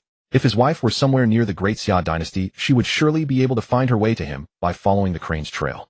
Xia Xin had no intention of revealing to his wife that his cultivation had surged to the 7th level of the Wuxi realm. After all, for ordinary cultivators, advancing from the immortal age to the Wuxi realm required at least 100 years, and even geniuses needed several decades. He had been separated from his wife for only a month, yet his cultivation had already reached the 7th level of the Wuxi realm.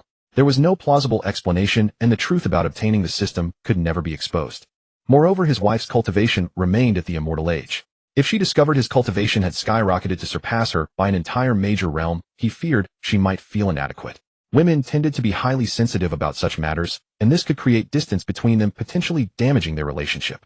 It was best to keep it from her for now and reveal it when the time was right. After all, he possessed the divine breath concealment technique, which meant no one could perceive his true cultivation unless they were at least 3 major realms above him. In his wife's presence, he would simply let his cultivation appear as merely the 3rd level of the immortal age. Meanwhile, within the imperial city, following the small immortal crane's flight path, and sensing that Xia Xin was indeed at the prince's mansion, Ji Ruer also changed her appearance, discarding her usual purple robes, removing her veil, and donning a blue long dress that revealed her breathtakingly beautiful face, resembling a fairy descended from heaven. Her identity as the Empress and leader of the heavenly demon sect, the foremost power in the demonic path, could never be revealed to her husband. Although he did not mind that she practiced demonic cultivation, this did not mean her position as the Empress of the demonic world's most powerful sect. If her husband discovered she was the heavenly demon Empress, the great demoness feared by countless cultivators throughout the cultivation world, would he be frightened? Would he still love her as he did now? She dared not gamble with this, nor did she wish to. Being with her husband as an ordinary demonic cultivator, maintaining similar cultivation levels, kept their marital love pure and untainted. After all, as long as she protected him, no one could harm her husband. She had changed from her customary purple attire and removed her mask, styling herself like a righteous cultivator's fairy, unwilling to risk misunderstandings that might arise from her former appearance while with her husband. Though her husband wouldn't mind if righteous cultivators saw them together, they might accuse him of wrongdoing and bring unnecessary trouble. Once everything was ready, Ji Ruer headed straight for Prince's manor. Inside, sensing his wife's presence approaching, Xia Xin's face lit up with joy, and he rushed out of the manor to meet her. One came down the street toward the manor, the other burst forth from within its walls, and they crossed paths on the road just outside Prince's manor. As Xia Xin and Ji Ruer gazed into each other's eyes, memories of their time together at the ruins and a month's worth of longing surged through their hearts in that very moment. Wife, husband, without hesitation they embraced right there on the street.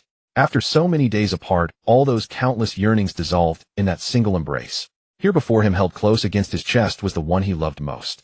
Husband, I have missed you so deeply. Ever since you mentioned meeting in the great Xia capital, I traveled day and night to reach the imperial city, waiting here through endless days and nights. Now at last I am finally with you again.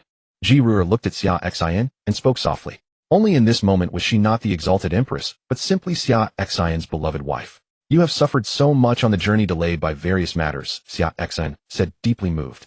He never imagined his wife would have arrived at the great Xia dynasty so far ahead of him, waiting patiently here. Not at all. Now that I have finally waited for my husband, everything has been worthwhile, Ji Ruer replied, nuzzling back into Xia Xin's embrace. Meanwhile, hidden in the shadows nearby, a group of major demonic figures from the heavenly demon sect, Hunyuan Demon, Lord Zichuan, Ghost King, Black-Faced Rakshasa, Tongyan Granny, Life-Taking Judge, Soul-Extracting Messenger, Sky Shadow, Assassin, the Laughing Crying Twin Fiends, and others, watched their empress reunite with her husband, left utterly speechless. Their majestic sovereign, the one who instilled terror throughout countless cultivators of the divine continent, had completely surrendered to love. I cannot bear to watch anymore. This is too painful. The ruler I revered is nothing like this. Hunyuan Demon, Lord, grumbled in frustration. I have lived for hundreds of years, yet this is my first time witnessing cultivators express affection. I never imagined it would be like this. The soul-extracting messenger stated flatly. That is because you do not understand love, Tongyan Granny replied. Our sovereign has found someone she truly loves. It is wonderful. Blessings to them. Zichuan, Ghost King, Black-Faced Rakshasa, Life-Taking Judge, Soul-Extracting Messenger, Sky Shadow, Assassin, the Laughing Crying Twin Fiends, and the others all scoffed in unison. They departed one by one, unwilling to witness their sovereign, so utterly captivated by romance. Wife, let us return to the prince's manor. Too many people are watching. Xia Xin spoke to his wife nestled against him. Ji Ruer nodded, her cheeks flushing pink as she finally realized how many onlookers had gathered around their embrace on the street. They entered Prince's manor. The steward Fu Bo witnessed their arrival and bowed respectfully. Greetings, your highness. Xia Xin acknowledged him with a nod before turning to the steward. Fu Bo, this is my wife. She shall be the princess of this manor henceforth. Hearing this, Ji Ruer's cheeks flushed crimson once more. Greetings, your highness, the princess. Fu Bo hurried to bow, astonished that his young lord had already acquired a princess scarcely after entering the estate. Enough with the formalities, Ji Ruer replied graciously. They proceeded into the manor. With no one to disturb them, the silence enveloped them, and Xia Xin sat upon his throne as they embraced once more. Ji Ruer rested upon his lap and asked, were you not undergoing penance on the repentance cliff at the Dao sect? How did you manage to descend the mountain so suddenly? Have I simply missed my beloved wife too much to care about breaking the Dao sect's rules? I had to come down the mountain to be with you, Xia Xin replied. You always know just what to say to make me happy, Ji Ruer pouted affectionately. Xia Xin explained, I employed a divine ability to create a clone to stand vigil on the repentance cliff in my stead while I descended the mountain to seek my wife. This also allowed me to address certain matters concerning the great Xia royal family. I see, Ji Ruer responded. Will you return to the cliff? No. With the clone handling my penance, I intend to stay by my wife's side and keep her company, Xia Xin declared.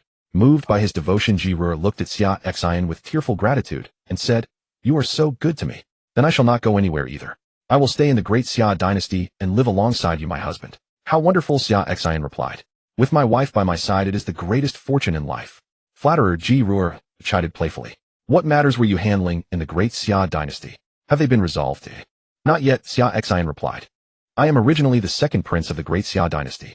Due to my lack of interest in the throne, I joined the Dao sect to pursue cultivation 10 years ago. Throughout these years, the resources required for my cultivation at the Dao sect have been provided by the great Xia dynasty.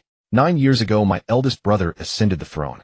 However, lacking sufficient imperial prestige to suppress several powerful vassal kings within the great Xia dynasty, these vassal kings received support from cultivation forces in the Xian domain beyond the dynasty's borders, dispatching experts at the sea transformation realm to assist in their rebellion. My purpose in descending the mountain this time is to resolve these vassal king crises for my eldest brother. I understand, Ji Ruer said. The forces in the Xian domain are not particularly strong. Resolving them should not be difficult. Indeed, Xia Xin nodded. My eldest brother is the only family I have left in this world. He has treated me exceedingly well, and in terms of cultivation resources, he has wholeheartedly supported me with the full strength of the great Xia dynasty's national power. I cannot let him down.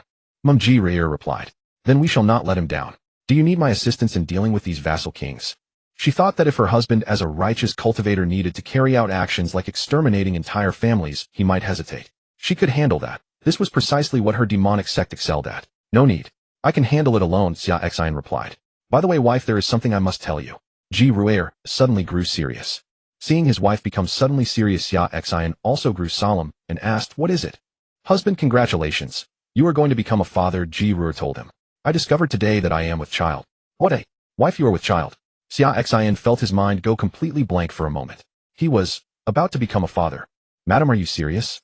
Xia Xin asked. Suddenly becoming a father was something that would leave anyone momentarily at a loss. However, recalling the passionate night before he parted from his wife a month ago, Xia Xin felt at ease. It must have been then that she conceived. Yes, it is true. Husband, this time you must marry me, Ji Ruer said. Very well, Xia Xin replied. I have no family left. Tonight, I will take you to meet my eldest brother and his wife, and we shall choose an auspicious day to wed.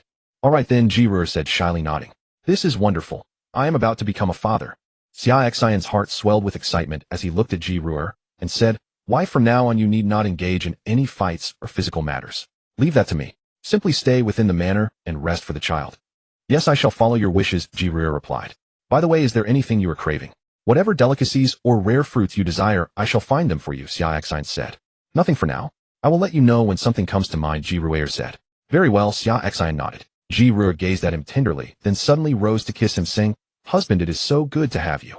Wife, life is only good because of you, Xia Xin replied as he kissed her back. Xia Xin kissed her once more. Then, as if recalling something, he asked, by the way, wife, which faction of the demonic path do you belong to? He had just recalled encountering members of several second-rate righteous sects in Wantian City today, who were planning massacres across multiple cities to frame the heavenly demon cult, so he wanted to know which demonic sect his wife belonged to. His wife was roughly the same age as him, and possessed the cultivation of an immortal realm expert, so she likely held some standing within the demonic path sects. After all, he himself held the rank of elder in the Tao sect, the foremost righteous organization, solely through his immortal cultivation. Since his wife shared the same cultivation level, her position in a demonic sect should be equally impressive. If she happened to belong to the heavenly demon cult, he could share this intelligence with her to prevent the cult from being unfairly blamed by several righteous factions. The heavenly demon cult. Ji Ruer spoke hesitantly. I serve as a humble elder there. What is wrong, husband? Why do you ask suddenly? A flicker of unease crossed Ji Ruer's mind. Had she inadvertently said something to raise suspicion, or did her husband already know her true identity as the Empress of the heavenly demon cult? The heavenly demon cult. Then this is perfect timing. I have something important to share with you, Xia Xin said happily. It seemed like the will of heaven itself. He had stumbled upon a conspiracy in which several righteous sects were plotting to frame the heavenly demon cult, and his wife happened to be one of their own. Xia Xin explained, today as we entered the territory of the great Xia dynasty, I encountered a group ruthlessly slaughtering common civilians in a border town. I took them into custody and interrogated them, and learned that they belonged to several second-rate righteous factions, Vajra Temple Howran sect and Tianji sect. Their massacre of innocent civilians was meant to frame the heavenly demon cult. As he spoke, Xia Xin produced 2 memory stones and showed Ji Ruer the footage he had captured as evidence that day. After viewing the recordings, Ji Ruer's expression turned cold.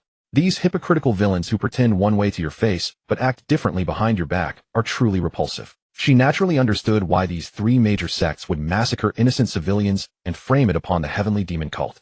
Because they were the very factions that had spoken ill of her husband last time, causing him to be punished by the Tao sect and confined to meditation at Repentance Cliff. She had ordered her subordinates to eliminate all those involved in defaming her husband from these 3 sects.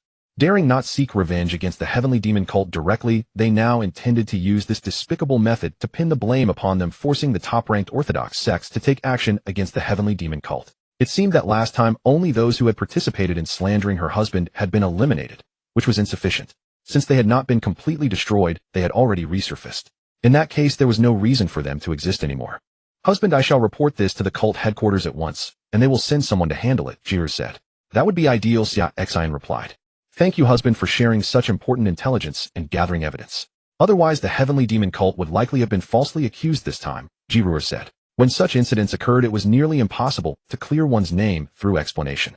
Although the heavenly demon cult did not fear bearing such accusations, no one would be comfortable being wrongfully blamed for something they had not done. This was merely chance, and between husband and wife there is no need for thanks, Xia Xin said. Ji Ruer murmured, snuggling into Xia Xin's arms, a feeling she deeply cherished. In this moment, she was neither the empress of the heavenly demon cult, nor a fearsome great demon who struck terror into all living beings. She was simply her husband's devoted wife. That evening, the family of 3, Xia Xin and his household, arrived at Prince Xia Xin's mansion for dinner. Xia Xin seized this opportunity to inform his eldest brother about their upcoming wedding plans. Since his wife was now pregnant, whether as the princess consort or simply as Xia Xin's wife, she deserved to be given a proper title and status. At the dining table in the mansion, Xia Xin signaled for Ji Ruer to rise. Brother, tonight I have gathered our family together to share some important news. In a few days I shall be marrying Ruer and bringing her into the prince's mansion as my lawful wife and the princess consort of our great Xia dynasty. I sincerely hope to receive your blessings, brother, sister-in-law, and Xiao, Xia Xin said. Upon arriving at the mansion, Xia Xin had already introduced Ji Ruer to his elder brother and sister-in-law, making them aware that she was now his wife. To Xia Xin, whose perspective was rooted in mortal royal authority, the distinction between the righteous and demonic paths held no significance. In his eyes, whatever made his brother happy was what mattered most. A wedding, how wonderful! Xia Xin exclaimed, rising from his seat alongside Murongqing. When Xia Xiaoxiao noticed everyone standing up, she immediately stopped eating and followed suit. Miss Ruer is as beautiful as a celestial maiden, and it is her blessing to marry into our family, Xia Xin said. 3 days from now is an auspicious date, perfect for welcoming Miss Ruer into the family. I shall have the great Xia dynasty celebrate for 3 days in your honor. Indeed, Miss Ruer is breathtakingly beautiful. The 2 of you are truly made for each other, Empress Murongqing agreed. I merely had no prior knowledge and could not prepare in advance. Murongqing removed a mixed halo jade bangle from her wrist, approached Ji Ruer, and fastened it around her arm, saying, Now that you are joining our family, you are one of us. For our first meeting I have little to offer, but this amethyst green jade bangle is carved from 10,000 years spiritual jade. Worn upon the body, it can nurture and protect one's spiritual essence. I give it to you as a gift. Women's hearts were always more delicate and perceptive than men's. Xia Xin's parents had already passed away, and his elder brother served as a father figure. Since this was the first time Xia Xin was introducing Ji to them, it was equivalent to meeting his family elders, and she naturally could not arrive empty-handed. This amethyst green jade bangle carved from 10,000 years spiritual jade was among her most treasured possessions. Gifting it to her younger sister-in-law as a meeting present also demonstrated the attitude of their couple. They both deeply approved of this sister-in-law. For women, what mattered most was often nothing more than a sincere attitude. Sure enough, upon seeing how much Xia Xin's elder brother and sister-in-law had taken to her at their first meeting, and how Empress Muron Qing had personally gifted her beloved bracelet, Ji Ruer's face bloomed with a radiant smile. "Thank you, brother and sister-in-law," Ji Ruer said. "You are most welcome," they replied with warm smiles. Just then Xia Xiaoxiao spoke up from the side. "Auntie, now that you've married my royal uncle, we'll be family from now on. If anyone bullies Xiaoxiao outside, you'll help her fight back, won't you?" Xia Xiaoxiao, directly calling her auntie, showed she didn't treat Ji Ruer as an outsider at all, which instantly amused Ji Ruer. Ji Ruer replied, "That's right. Now that I'm married to your royal uncle, we're all one family. Whoever dares to bully you outside, auntie will help you fight them back." Hearing Ji Ruer's words, Xia Xiaoxiao nodded in satisfaction and said, "Very well, then I, Xia Xiaoxiao, agree to this marriage." When Xia Xin introduced Ji Ruer to his parents today, Xia Xiaoxiao had already known this was the woman her royal uncle spoke of. She had secretly pulled Xia Xin aside to ask whether Ji Ruer was powerful and what her cultivation realm was. In her eyes, her royal uncle was the most formidable cultivator in this world, and whoever married him would need to be equally powerful. And Xia Xin's answer was that Ji Ruer was very powerful, just as strong as him. Only then did the little girl feel reassured. As she had spoken just now, Xia Xiaoxiao had her own schemes. She had directly extracted a promise from her soon-to-be Annie once she married in, and they became family. If someone bullied her, would her Annie help her fight back? If her auntie promised to help, she would effectively have two powerful backers, just like her royal uncle. With two top experts as her backing, what place in this world could Xia Xiaoxiao not go to? Thinking of this, Xia Xiaoxiao could barely hold back her laughter. Boom. Her father Xia Xin tapped her head and said, "You little girl, who gave you the right to speak on this matter? Always up to no good, far too clever for your own good." "Xia Xin, you hit my head again. I won't grow tall," Xia Xiaoxiao shouted. "How dare you address your father by his full name? Prepare to be beaten." Xia Xin raised his hand ready to strike. But Xia Xin stopped him, smiling. "Haha, it's fine, big brother. Xiaoxiao is also a member of this family and has the right to voice her opinions." "Exactly. From now on, if Xiaoxiao is bullied outside, she can simply come to her auntie, and auntie will stand up for her." Ha! Ji Ruer also laughed and smoothed things over. At the dining table, the family spent a warm and joyful evening. Finally, the wedding of Xia Xin and Ji Ruer was set for an auspicious day 3 days hence. On that day, Xia Xin would issue an order for the entire Great Xia Empire to celebrate together for 3 days, offering blessings to the newlyweds. That evening after dinner, Xia Xin and his family returned to the imperial palace, leaving Xia Xin and Ji Ruer alone in the prince's mansion. Ji Ruer also had no intention of returning to the Tianma sect's base in the capital. After finally reuniting with her husband, of course, she wanted to stay by his side. What reason would she have to return alone to the Tianma sect's base? That very evening, as the two were preparing to rest, Xia Xin suddenly sensed several cultivation auras at the sea transformation realm approaching from outside the imperial capital. This aura was very familiar. It matched exactly those Howren sect members he had slain earlier at Wantian City, near the Great Xia border. Due to their cultivation techniques, the disciples of Howren sect all carried traces of righteous qi upon their bodies, making them easy to identify. Goodness, they really came, Xia Xin thought to himself. Earlier that day in Wantian City, he had killed those Howren sect cultivators, and countless cultivators and commoners had witnessed it. Given the nature of the Howren sect, the deaths of those sent on a mission would undoubtedly prompt them to dispatch stronger cultivators to investigate. With so many eyewitnesses in Wantian City, it would be straightforward to trace back to a powerful sea transformation realm cultivator from within the Great Xia who had slain them while protecting commoners. The only faction possessing such a sea transformation realm cultivator and willing to act to protect the common people was the Great Xia imperial family. Thus, Howren sect would certainly send their strongest forces to the Great Xia capital immediately. They would come to determine whether that formidable sea transformation realm cultivator who had slain their sect members today belonged to the royal family, and whether he still remained within the capital. This was precisely why ever since returning home today, Xia Xin had been using his divine sense to monitor the outskirts of the capital. With his current strength at the 7th stage of the Wuxia realm, he could detect any cultivator at the sea transformation realm or above approaching the capital. And indeed they had come. 1 at the 7th stage of the sea transformation realm and 3 at the 4th stage. So the Howren sect looked down upon him that much. "Wifey, stay within the prince's mansion. Your husband will go out for a moment. Is something the matter?" Ji Ruer had not extended her divine sense to observe the area outside the capital, so she was unaware that powerful cultivators from Howren sect had already arrived at their doorstep. "Do you remember what your husband told you earlier today?" When we entered the border of the Great Xia, I encountered several orthodox second-rate factions preparing to massacre several cities and frame your Tianma sect. Xia Xin said, I killed everyone they sent to execute this plan. Now their backing has traced the matter back, and it seems they've come to the imperial capital. 4 cultivators at the Sea Transformation Realm have arrived, Xia Xin continued. The Great Xia imperial family's strength is not considerable. We only have 2 Sea Transformation Realm experts on hand. We cannot match them, so I must go and deal with this trouble before they endanger the imperial family. Unforgivable.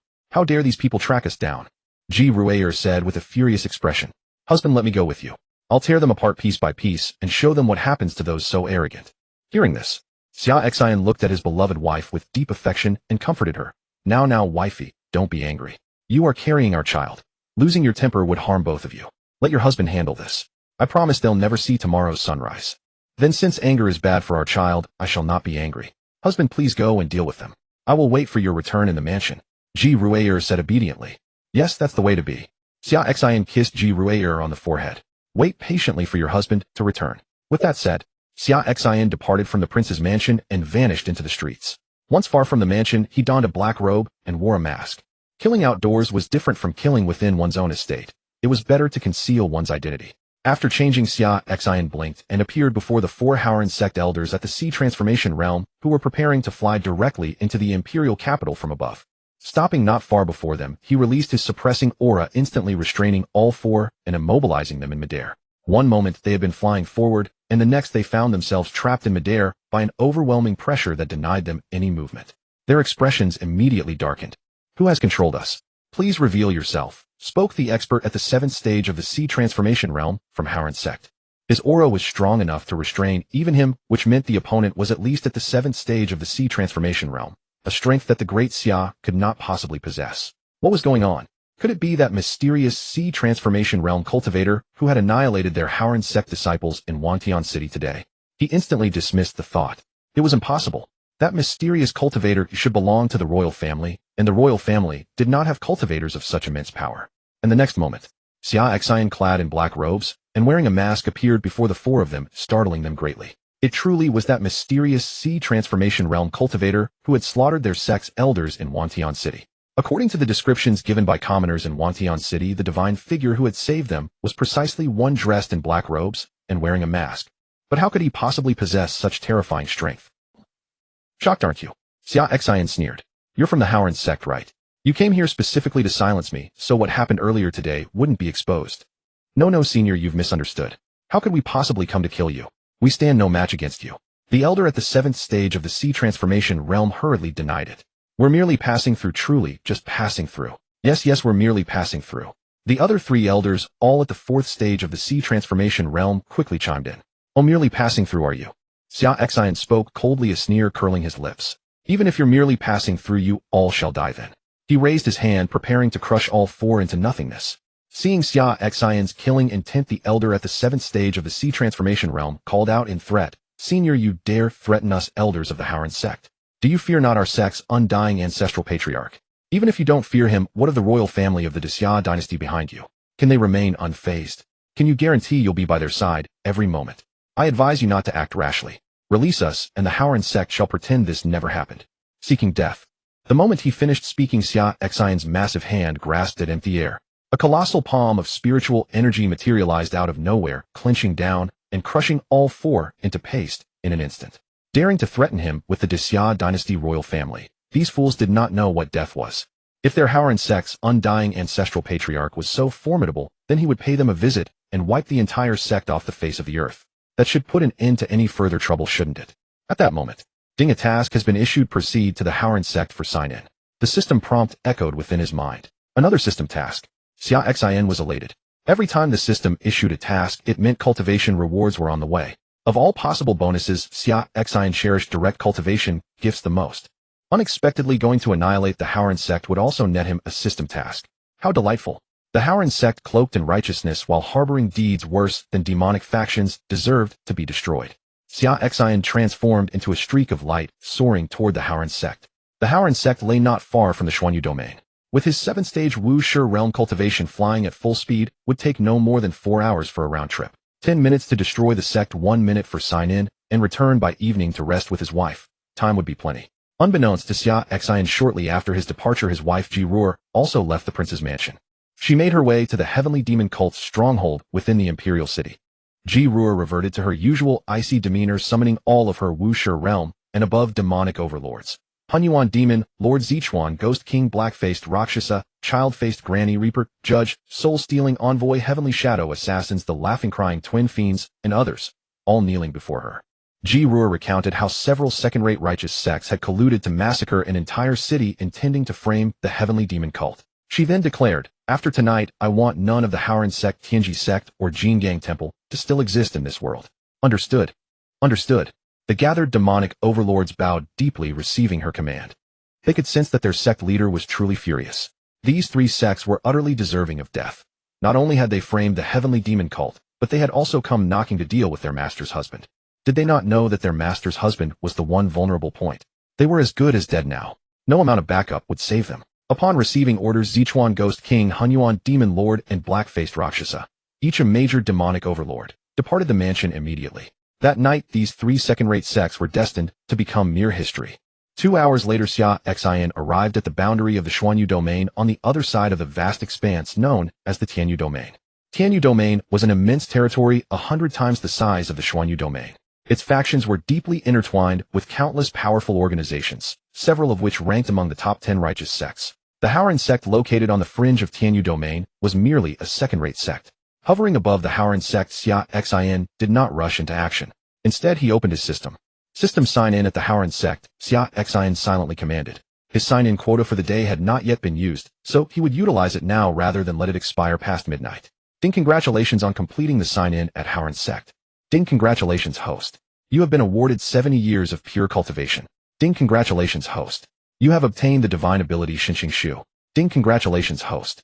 You have obtained the cultivation method Shixin Ju." "Ding, congratulations, host. You have obtained one pill Shixin Dan." The moment the prompt ceased, the rewarded 70 years of cultivation surged directly into Xia Xin's body, causing his realm to rapidly ascend. Wuxia Realm 8th stage. Wuxia Realm 9th stage. An advancement of 2 layers. This was 30 years more than the reward from his previous sign-in at the Shuiming sect, which had yielded only 40 years of pure cultivation. However, the previous 40 years had also only propelled him 2 layers. Now with 70 years, he again advanced merely 2 layers. It seemed the higher the Wuxia realm progressed, the more cultivation was required for each subsequent stage. Fortunately, the system frequently issued sign-in tasks, making steady advancement manageable.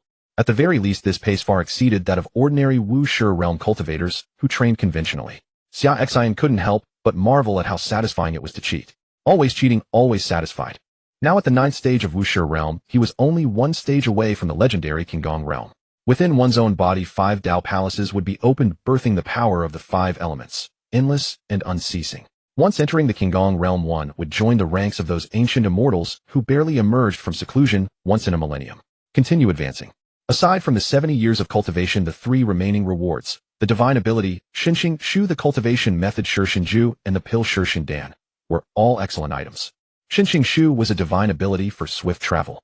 Activating it would increase his flying speed tenfold and allow him to pierce through formation barriers, an absolutely practical skill. The Shixin Ju and Shixin Dan were designed to work in tandem. He could choose one of his servants to consume the Shixin Dan.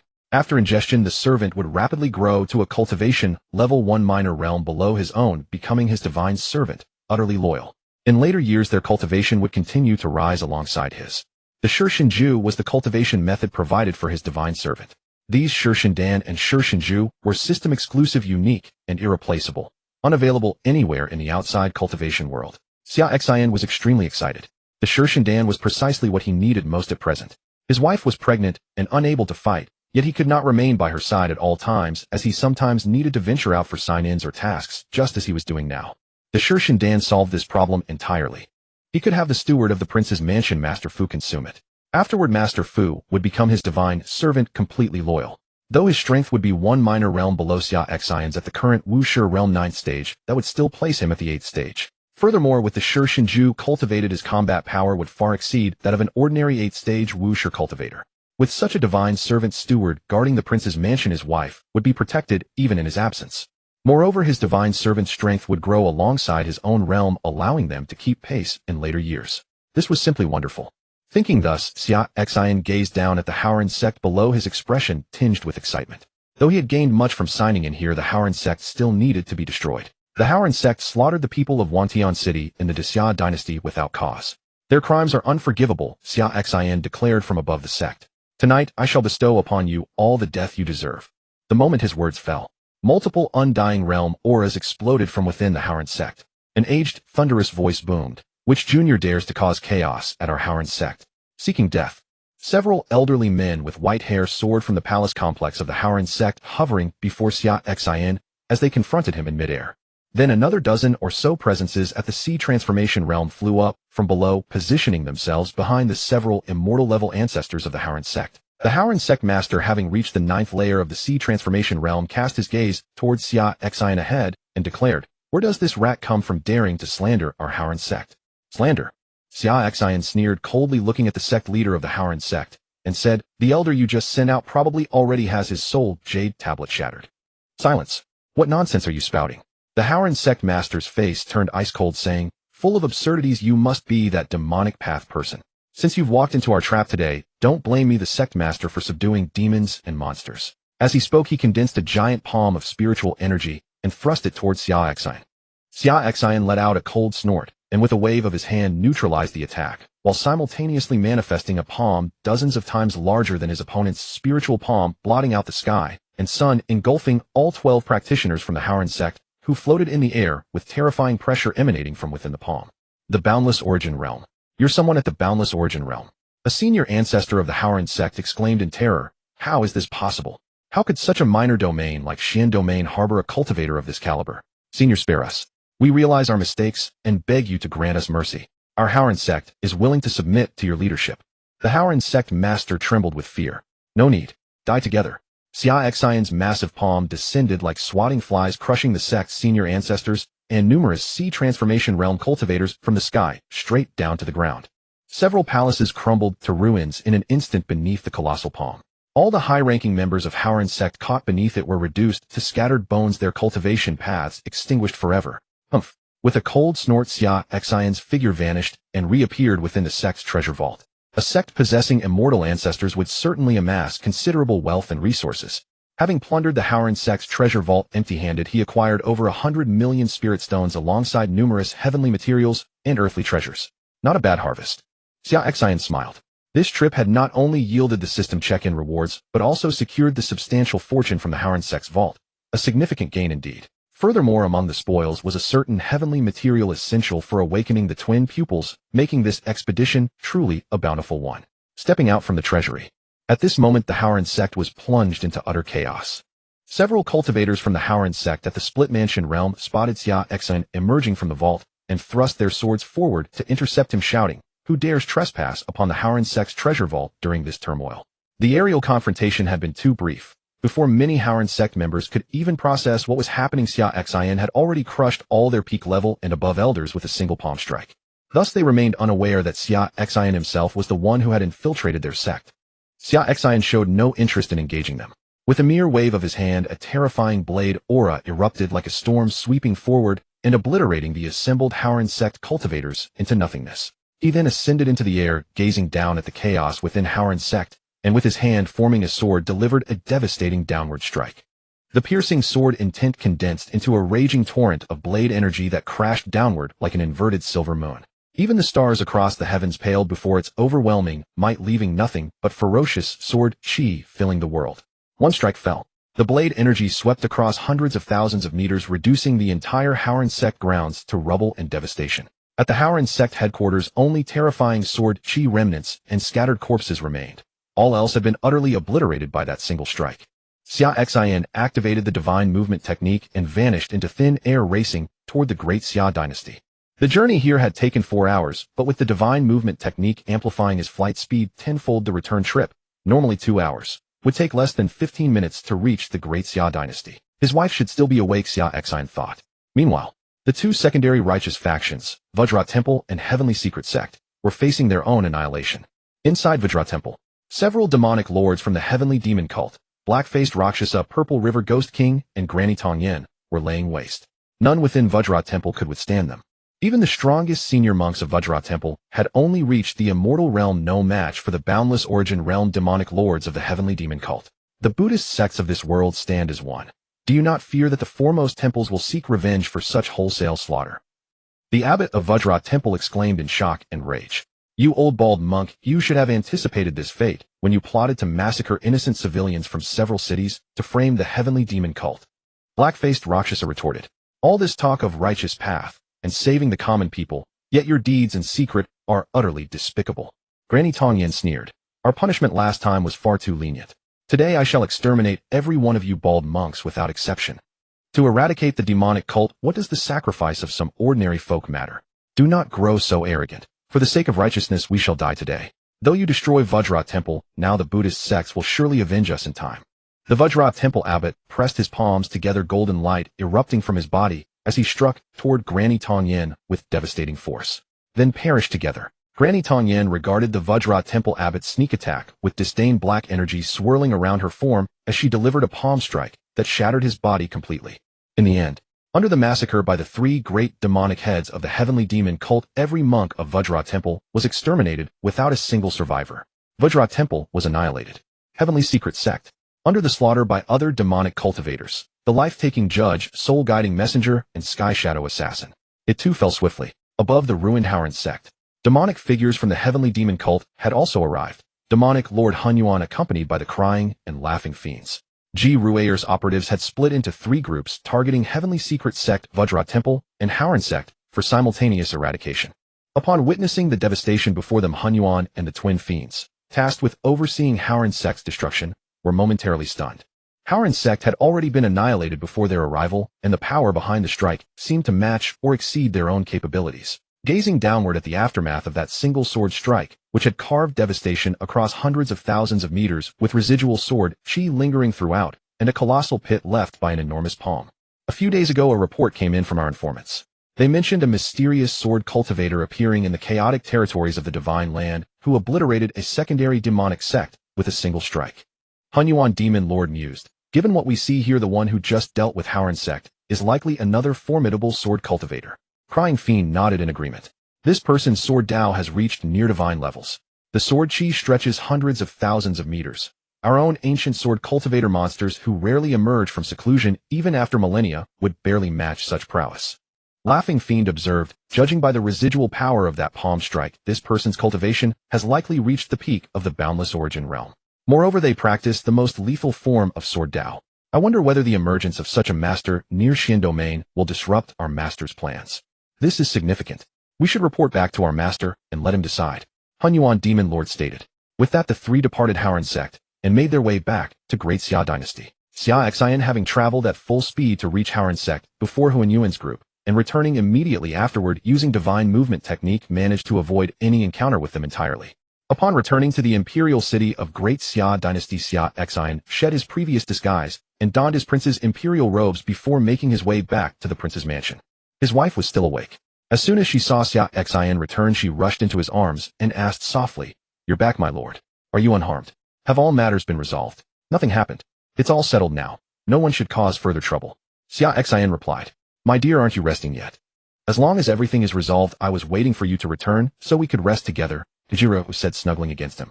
"Rest together, you say?" Xia Xin teased, gazing at the woman in his embrace. "You're so annoying," Jiro murmured shyly. The couple entered the chamber together. Though his wife was pregnant, cultivators merely needed a simple protective measure to safeguard the fetus. Such intimacy posed no hindrance to their practices. This night would prove anything but tranquil. It was not only in the prince's mansion where Xia Xin and his wife's quarters were troubled. The Tianyu region adjacent to the Xian region was no different. Within Tianyu, three second-rate righteous sects, Tianji sect, Howren sect, and Jingang temple, were massacred overnight. This had caused considerable uproar in the Tianyu region, and it was believed the news would soon spread throughout the entire Shenzhou. These three sects were far from weak, each with several ancestral elders at the immortal realm presiding over them. In the neighboring Xian region, they could have dominated their territory, yet they were wiped out in a single night. From the traces left at Tianji sect and Jingang temple, it could be deduced that the demon path Tianma sect was responsible. However, the aura left at Howren sect was different from the other two. Only vast and fierce sword chi stretching tens of thousands of meters remained, making it impossible to determine who the killer was. The following day, within Tianyu, the two hegemon forces ranked among the top 10 in the righteous path, Lingtai temple and Zhangjian sect, convened all righteous forces in the region. 3 first-rate sects and 7 or 8 second-rate sects gathered to discuss strategies. Tianyu was one of the 10 super regions in the Xinzhou continent, home to countless powerful forces. On the surface, it was governed by the 2 hegemon sects ranked among the top 10 in the righteous path, Lingtai Temple and Zhangjian sect. In the past, when some righteous forces in Tianyu had friction with the demonic path, a few elders and disciples dying some verbal sparring, these 2 hegemon forces would not intervene. But this time 3 second-rate sects were wiped out in one stroke. The nature of the incident was entirely different. If no action was taken, it would likely shake the status of the righteous path and damage their reputation among the various righteous forces in Tianyu. After all, if the demonic path could destroy your righteous sect at will, and you wouldn't even dare to protest, who in Tianyu's righteous circles would respect you thereafter? What foolish thing did Tianji sect and Jingang Temple do to make Tianma sect hate them so much that they were willing to send several great demons of the Wuxia realm to completely annihilate them? A sect master of a first-rate righteous force spoke. In the past, although there had been conflicts between the righteous and demonic paths, neither side had engaged in major confrontations. After all, the demonic path was not the evil path, it was merely a difference in cultivation philosophy. But this time no one expected Tianma sect to strike so ruthlessly. The demonic path has always acted according to their own desires, extraordinarily domineering. Recently, Tianji sect and Jingang Temple had friction with Tianma sect, and several elders had died. Although their destruction was sudden, it is not surprising. An ancestral elder of a second-rate force said, however, the matter of Haoran sect being destroyed overnight by a mysterious sword cultivator is rather bizarre. How did Haoran sect defend this mysterious sword cultivator? Why did he seek to exterminate them entirely? From the sword intent left at the scene, his sword intent was pure, indicating he was not a demonic cultivator.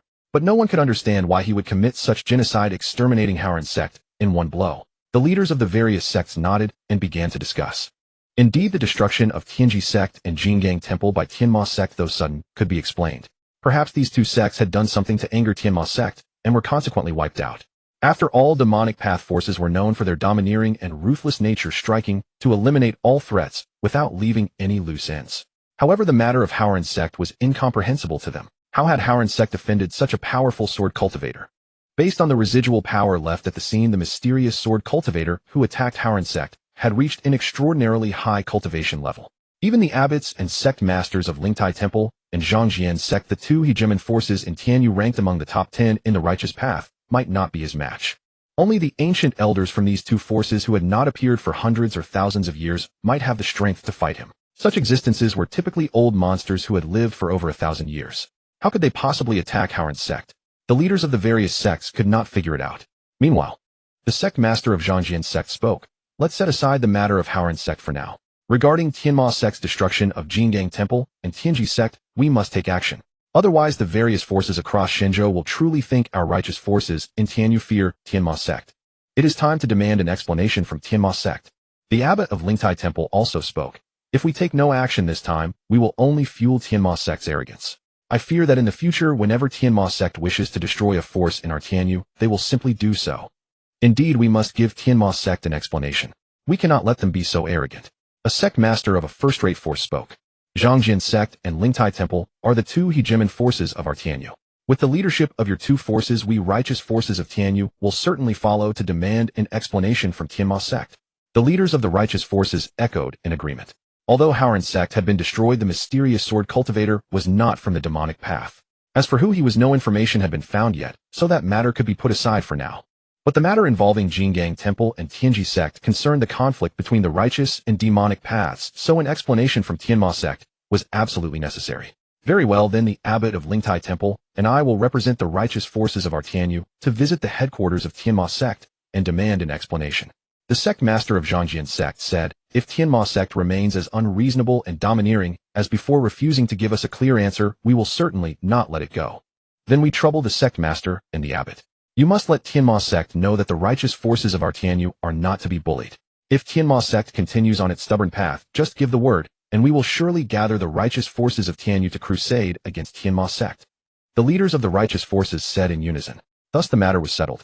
Representatives from Zhangjian sect and Lingtai Temple would go to Tianma sect to demand an explanation. The sect master of Zhangjian sect and the abbot of Lingtai Temple were both super powerhouses at the Wuxia realm. Even if negotiations failed, they could retreat unharmed. At that time, gathering the righteous forces of Tianyu to crusade against Tianma sect would not be too late. The reason they did not immediately gather all righteous forces in Tianyu to go together was to avoid any misunderstanding. If Tianma sect truly had legitimate reasons for destroying these two forces, if they gathered a large number of cultivators and an accidental skirmish erupted triggering a major war, it would be detrimental to both sides. After all, although they could gather the righteous forces of the entire Tianma sect, was after all the number one force in the demonic path comparable to the number one righteous force Dao sect.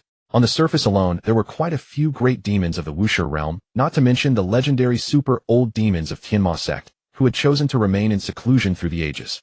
If war broke out, it would benefit neither side. But for the sake of the prestige of the righteous forces in Tianyu, they had no choice but to go. Meanwhile, in the Daxia dynasty at the stronghold of Tianma sect in the imperial capital, Ji Ruier was listening to the report from the demonic heads she had sent the previous night to destroy the three forces. Her face showed some fatigue at this moment. Having not seen her husband for a month, she had indulged in passion with him through the midnight hours. Although her husband kept asking her to stop saying that pregnancy made intense activity inadvisable. But she refused. The two had been apart for so long, and this was their first meeting. She would not let her husband off so easily.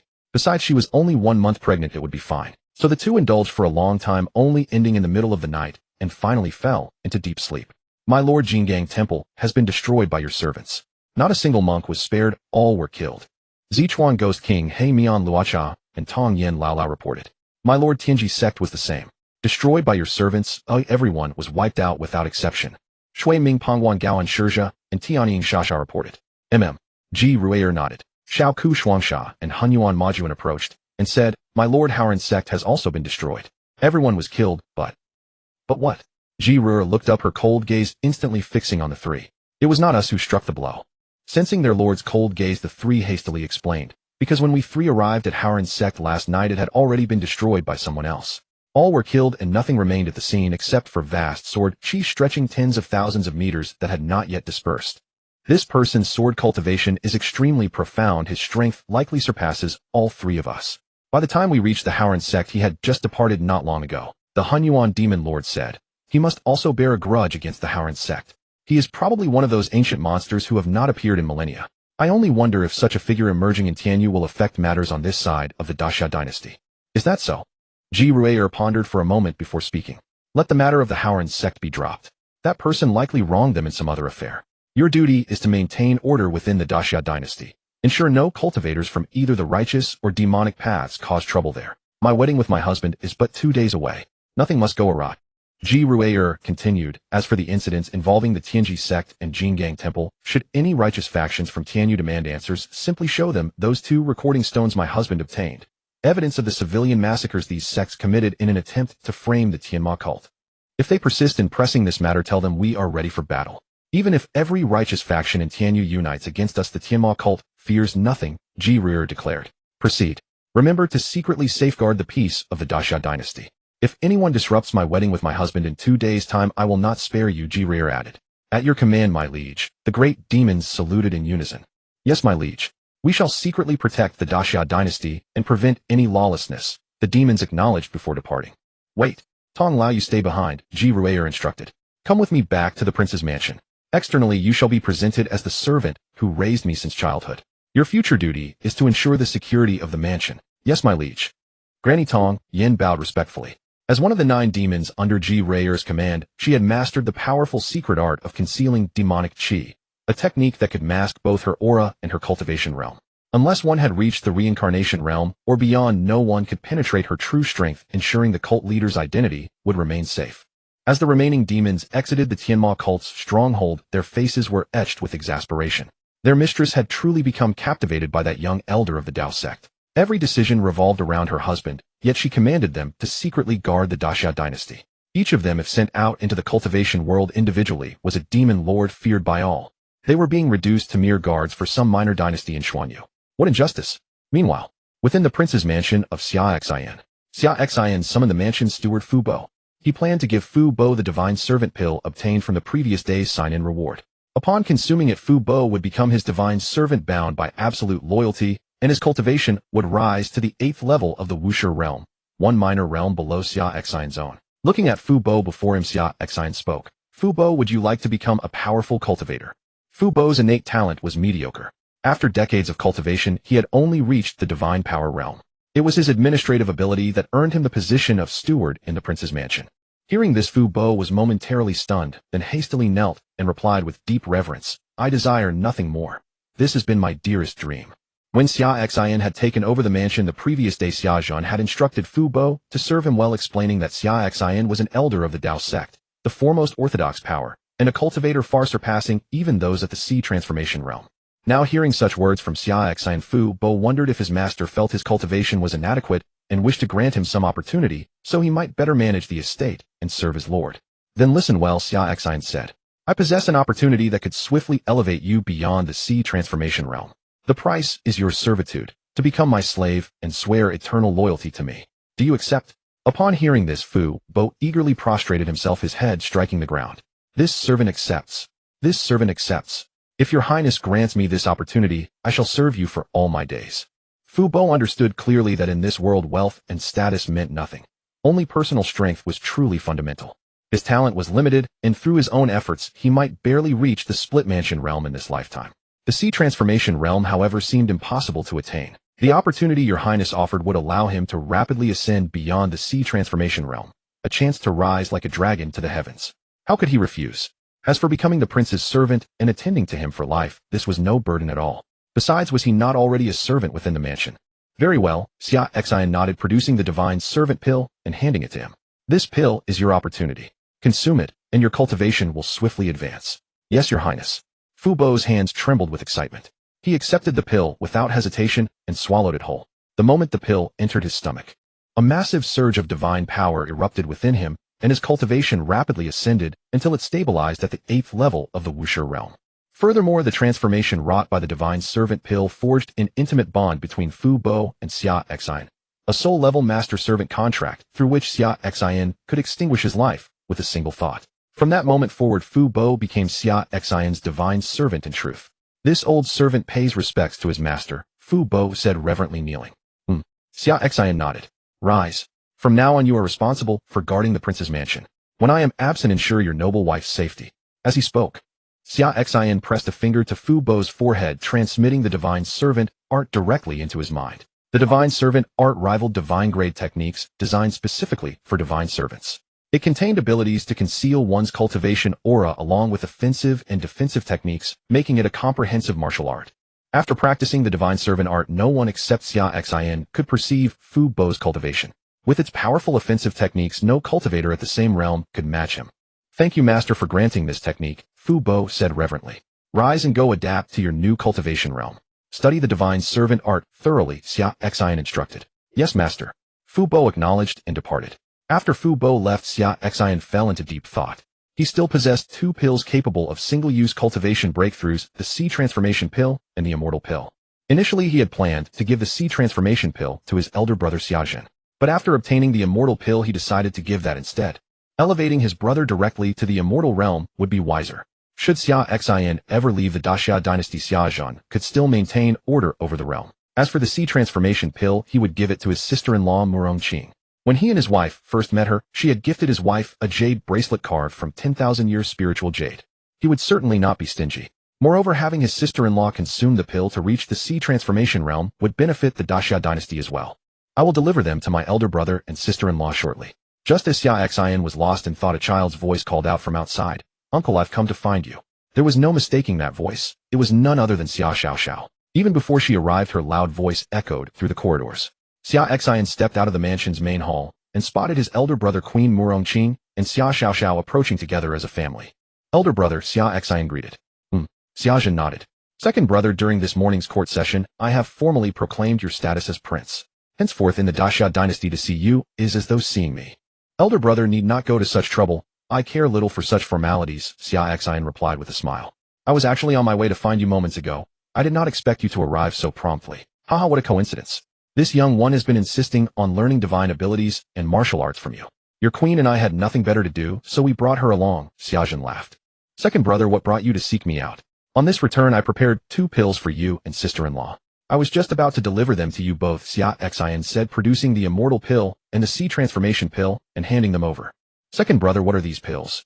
Xia Xin asked, his perception insufficient to identify such extraordinary medicines. "One is the Immortal Pill for you, elder brother, and the other is the Sea Transformation Pill for sister-in-law. Last time I visited the ruins, I happened upon these pills," Xia Xin continued. The immortal pill can elevate one to the immortal realm within 7 days, and the Xia transformation pill can bring a cultivator to the Xia transformation realm in the same time frame. Though these pills accelerate cultivation rapidly, fear not.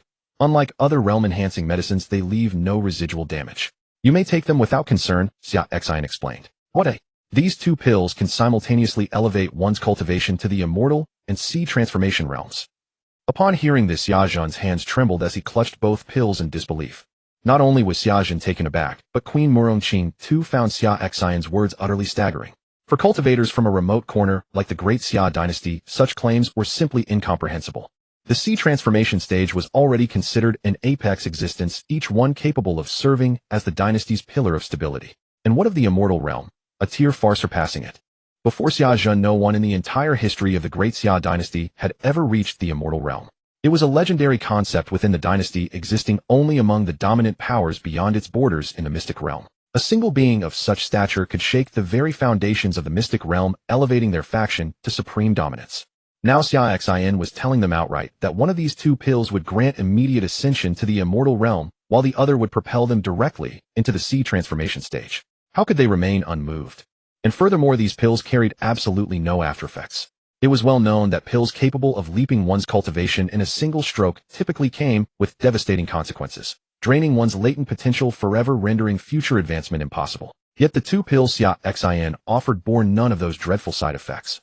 Xia Xin's hands trembled as he accepted the pills, but after a moment, he pushed them back. Second brother, these are far too precious. Neither I nor my wife can accept them. Please keep them for yourself. Murongqing nodded in agreement. There was no way around it. These 2 pills were simply too shocking for someone of their station. Such invaluable treasures, they could not bring themselves to take them from Xia Xin. Upon hearing this, Xia Xin smiled gently. Elder brother, sister-in-law, please accept them. Do not stand on ceremony with me. Besides, my cultivation has long since surpassed the immortal realm, so these pills hold no use for me anymore. By bestowing upon you both the chance to reach the immortal and Xia transformation stages, I ensure that should I ever leave the Great Xia dynasty or be called away on urgent matters, you will be fully capable of defending the realm yourself. Xia Xin explained his reasoning. After a brief pause, Xia Xin and Murongqing finally nodded. Since Xia Xin's cultivation already exceeded the immortal realm, these pills were indeed useless to him. Accepting these pills would undoubtedly bring 2 formidable experts to the Great Xia dynasty. The reason Xia Xin had been targeted was precisely because his strength rested at the mansion-splitting stage. He had not yet reached the Xia transformation realm. With the royal courts, Xia transformation enforcers gone external forces had conspired with rebellious vassal kings within the dynasty. Had Xia Xin possessed cultivation at or above the Xia transformation stage, which vassal king would have dared rebel? He alone could have stabilized the dynasty's turmoil without requiring Xia Xin's intervention. Thus, accepting these pills was the wisest course of action, allowing them to maximize their extraordinary benefits. Very well, second brother. My wife and I shall accept these pills. This kindness is one we can never repay, Xia Xin said. Elder brother, we are family. Saying such things only creates distance, Xia Xin feigned offense. You're right. We are family. I was being overly reserved. Xia Xin laughed. Yes, that's the elder brother I know. Xia Xin replied. Enough then, elder brother. Take the pills and refine them with sister-in-law, without delay, lest complications arise. I shall stay here and begin guiding Xiaoxiao's cultivation today. Very well. My wife and I will go refine the pills immediately. We entrust Xiaoxiao to your care, second brother. The 2 nodded. Though their expressions remained calm, their hearts raced with anticipation. They longed to return at once, swallow the pills, and begin refining them without another moment's hesitation. To leap directly to the immortal realm and Xia transformation stages. What cultivator could resist such temptation? Excellent. Go on then, Xia Xin chuckled, watching his elder brother and sister-in-law barely contain their eagerness. Xia Xin and Murongqing exchanged a quick reply before hurrying back as fast as they could, leaving Xiaoxiao alone at the prince's manor. Uncle, those pills are so extraordinary. Could you also give me one? Then I could leap straight to the immortal realm and beyond, becoming invincible across the world. Xiaoxiao asked innocently. In the girl's understanding, the Xia transformation stage was the pinnacle of power in the Great Xia dynasty and the immortal realm. That realm transcending it meant unchallenged dominance over the entire mystic realm. She had no idea whatsoever that realms existed even beyond the immortal realm. Xia Xin tapped her head gently. What nonsense are you thinking? You are different from your parents. Their aptitude was limited, and they bore heavy responsibilities that left them no choice but to rely on such shortcuts. But you possess the ancient double pupil. Your talent dwarfs theirs by countless times. Train diligently under my guidance, and you will surpass them in the future. Oh, the girl murmured, then added eagerly. Then uncle, please begin teaching me right away. Very well, Xia Xin nodded. Just then Ji Ruier and Granny Tong Yan returned to the manor and approached them. "Husband," she called softly. "You're back, my dear. Is this the elderly servant you mentioned fetching?" Xia Xin's expression softened as he asked. They were to be wed in 2 days' time. Ji Ruier had once told him that she had no remaining kin in this world, only an old servant who had cared for her since childhood currently stationed at the Heavenly Demon Sect. Now that she would marry Xia Xin and make the prince's manor her permanent residence today, she had gone to bring that loyal servant along. Yes, she is the very servant I spoke of. Due to her cultivation method, her appearance has remained frozen in her youth. Simply address her as Granny Tong Yan from now on, Ji Ruier explained. She shall reside with us at the prince's manor henceforth. Of course, no problem at all.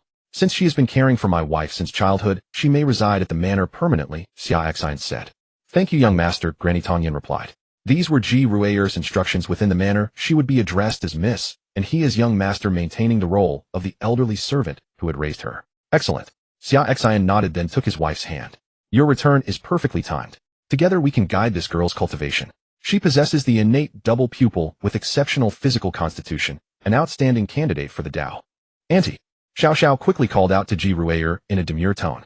Her uncle had mentioned that Auntie was equally as powerful as him, so having another mentor to guide her cultivation would surely prove beneficial.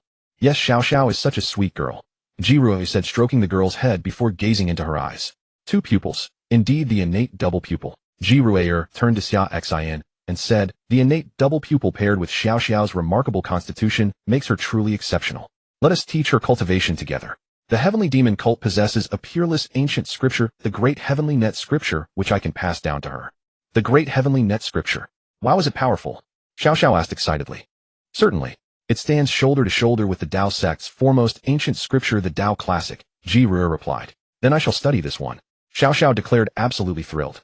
Xia Xin said, I shall then impart the Tao sect's Tao Classic to her, as well, allowing her to cultivate both demonic and orthodox paths simultaneously. The Tao Classic was the supreme scripture of the Taoist tradition, embodying the fundamental principles of heaven and earth, beyond conventional classification.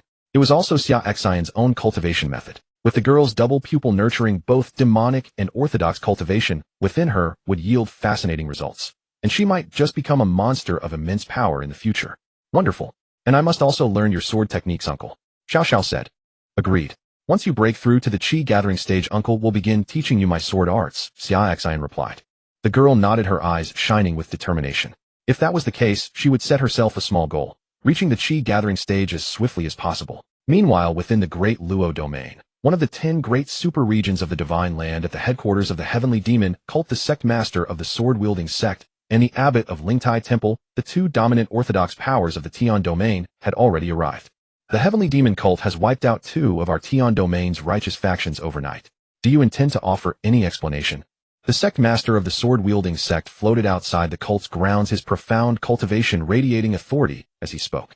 Hearing this, Hunyuan demon lord, who had specifically rushed back today, anticipating exactly such trouble from the Tian domain, emerged alongside a contingent of Heavenly Demon cult elders. He projected the recorded imagery from 2 memory stones for all to witness. I never expected that Vajra Temple and Tianji sect could be so despicable, framing the demonic path in such a way. The sect master of Zhangjian sect suddenly spoke in anger. I hereby declare that Vajra Temple and Tianji sect are expelled from the ranks of the righteous forces of our Tian domain. Having finished speaking, he turned and flew toward the distance. Sigh, truly embarrassing for our Buddhist sect. Saying this, the abbot of Lintai Temple also turned and departed from Tianma sect. No longer entangled by this matter. They had never harbored grand ambitions of causing trouble at Tianma sect. They only felt obligated, given that these were the 2 leading righteous sects of the Tian domain, to come out and demand some explanation. Now that they had their answer, it was natural to return. Did they expect him to risk his life against Tianma sect for 2 factions with no connection to himself? What was he thinking? Besides, it was their side that lacked justice. This was not merely about Tianma sect. If someone had been wrongly accused through such base and despicable means, even they themselves would likely have sought to annihilate those 2 factions first. Now Tianma sect had its reasons for destroying Tianji sect and Vajra Temple. They could return, make the circumstances public, and announce that Vajra Temple and Tianji sect were expelled from the ranks of the righteous forces of the Tian domain. Thus the matter would be considered concluded. Everyone could go about their affairs. As for how Howren sect was destroyed by that mysterious sword cultivator, since the culprit could not be found, nothing more could be done. As long as it was not the demonic path involved, and the matter did not escalate into a conflict between righteous and demonic forces, who cared who was responsible? They were neither close nor allied with Howren sect, who would expend the effort to seek justice on their behalf.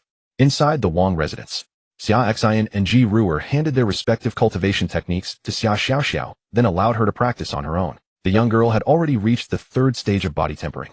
Given her root and talent combined with the fact that Xia Xin had recently plundered the treasury of Haoran sect and was now abundantly stocked with cultivation resources, as long as they did not rush her progress, she could use these resources freely.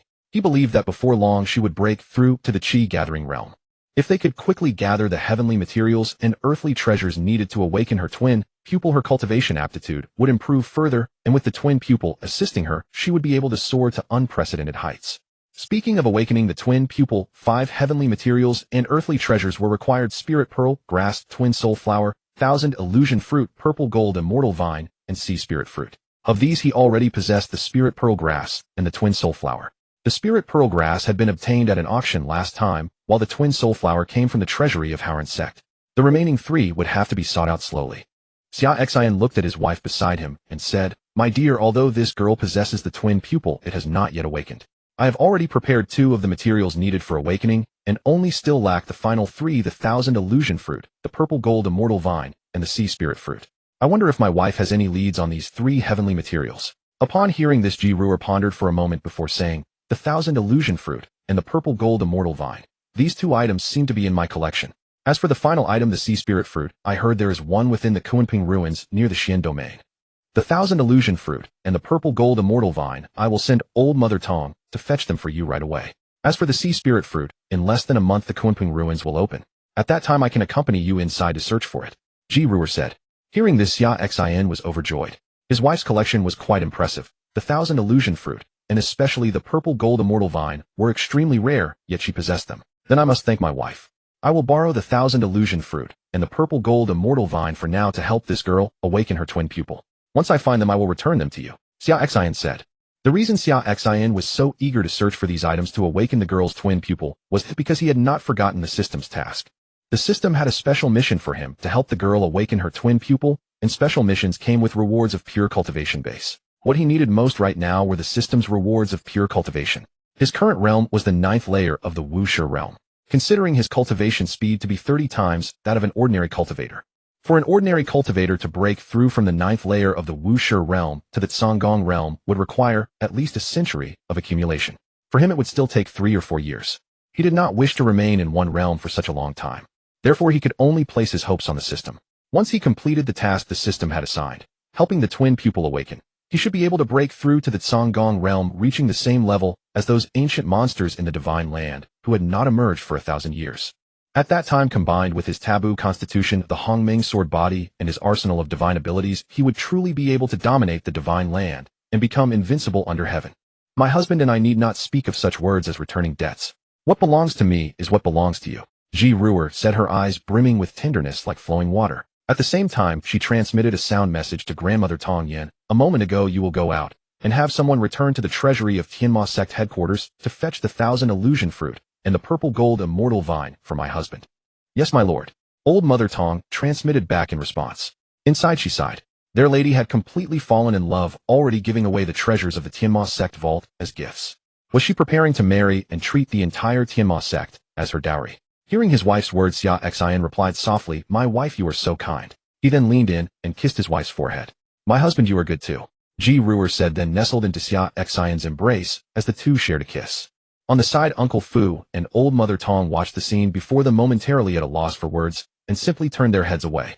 And at this moment in the chaos domain inside Luoshan City, above the Lin family estate, several unwelcome guests had arrived. These 3 figures wore robes embroidered with a flaming phoenix motif.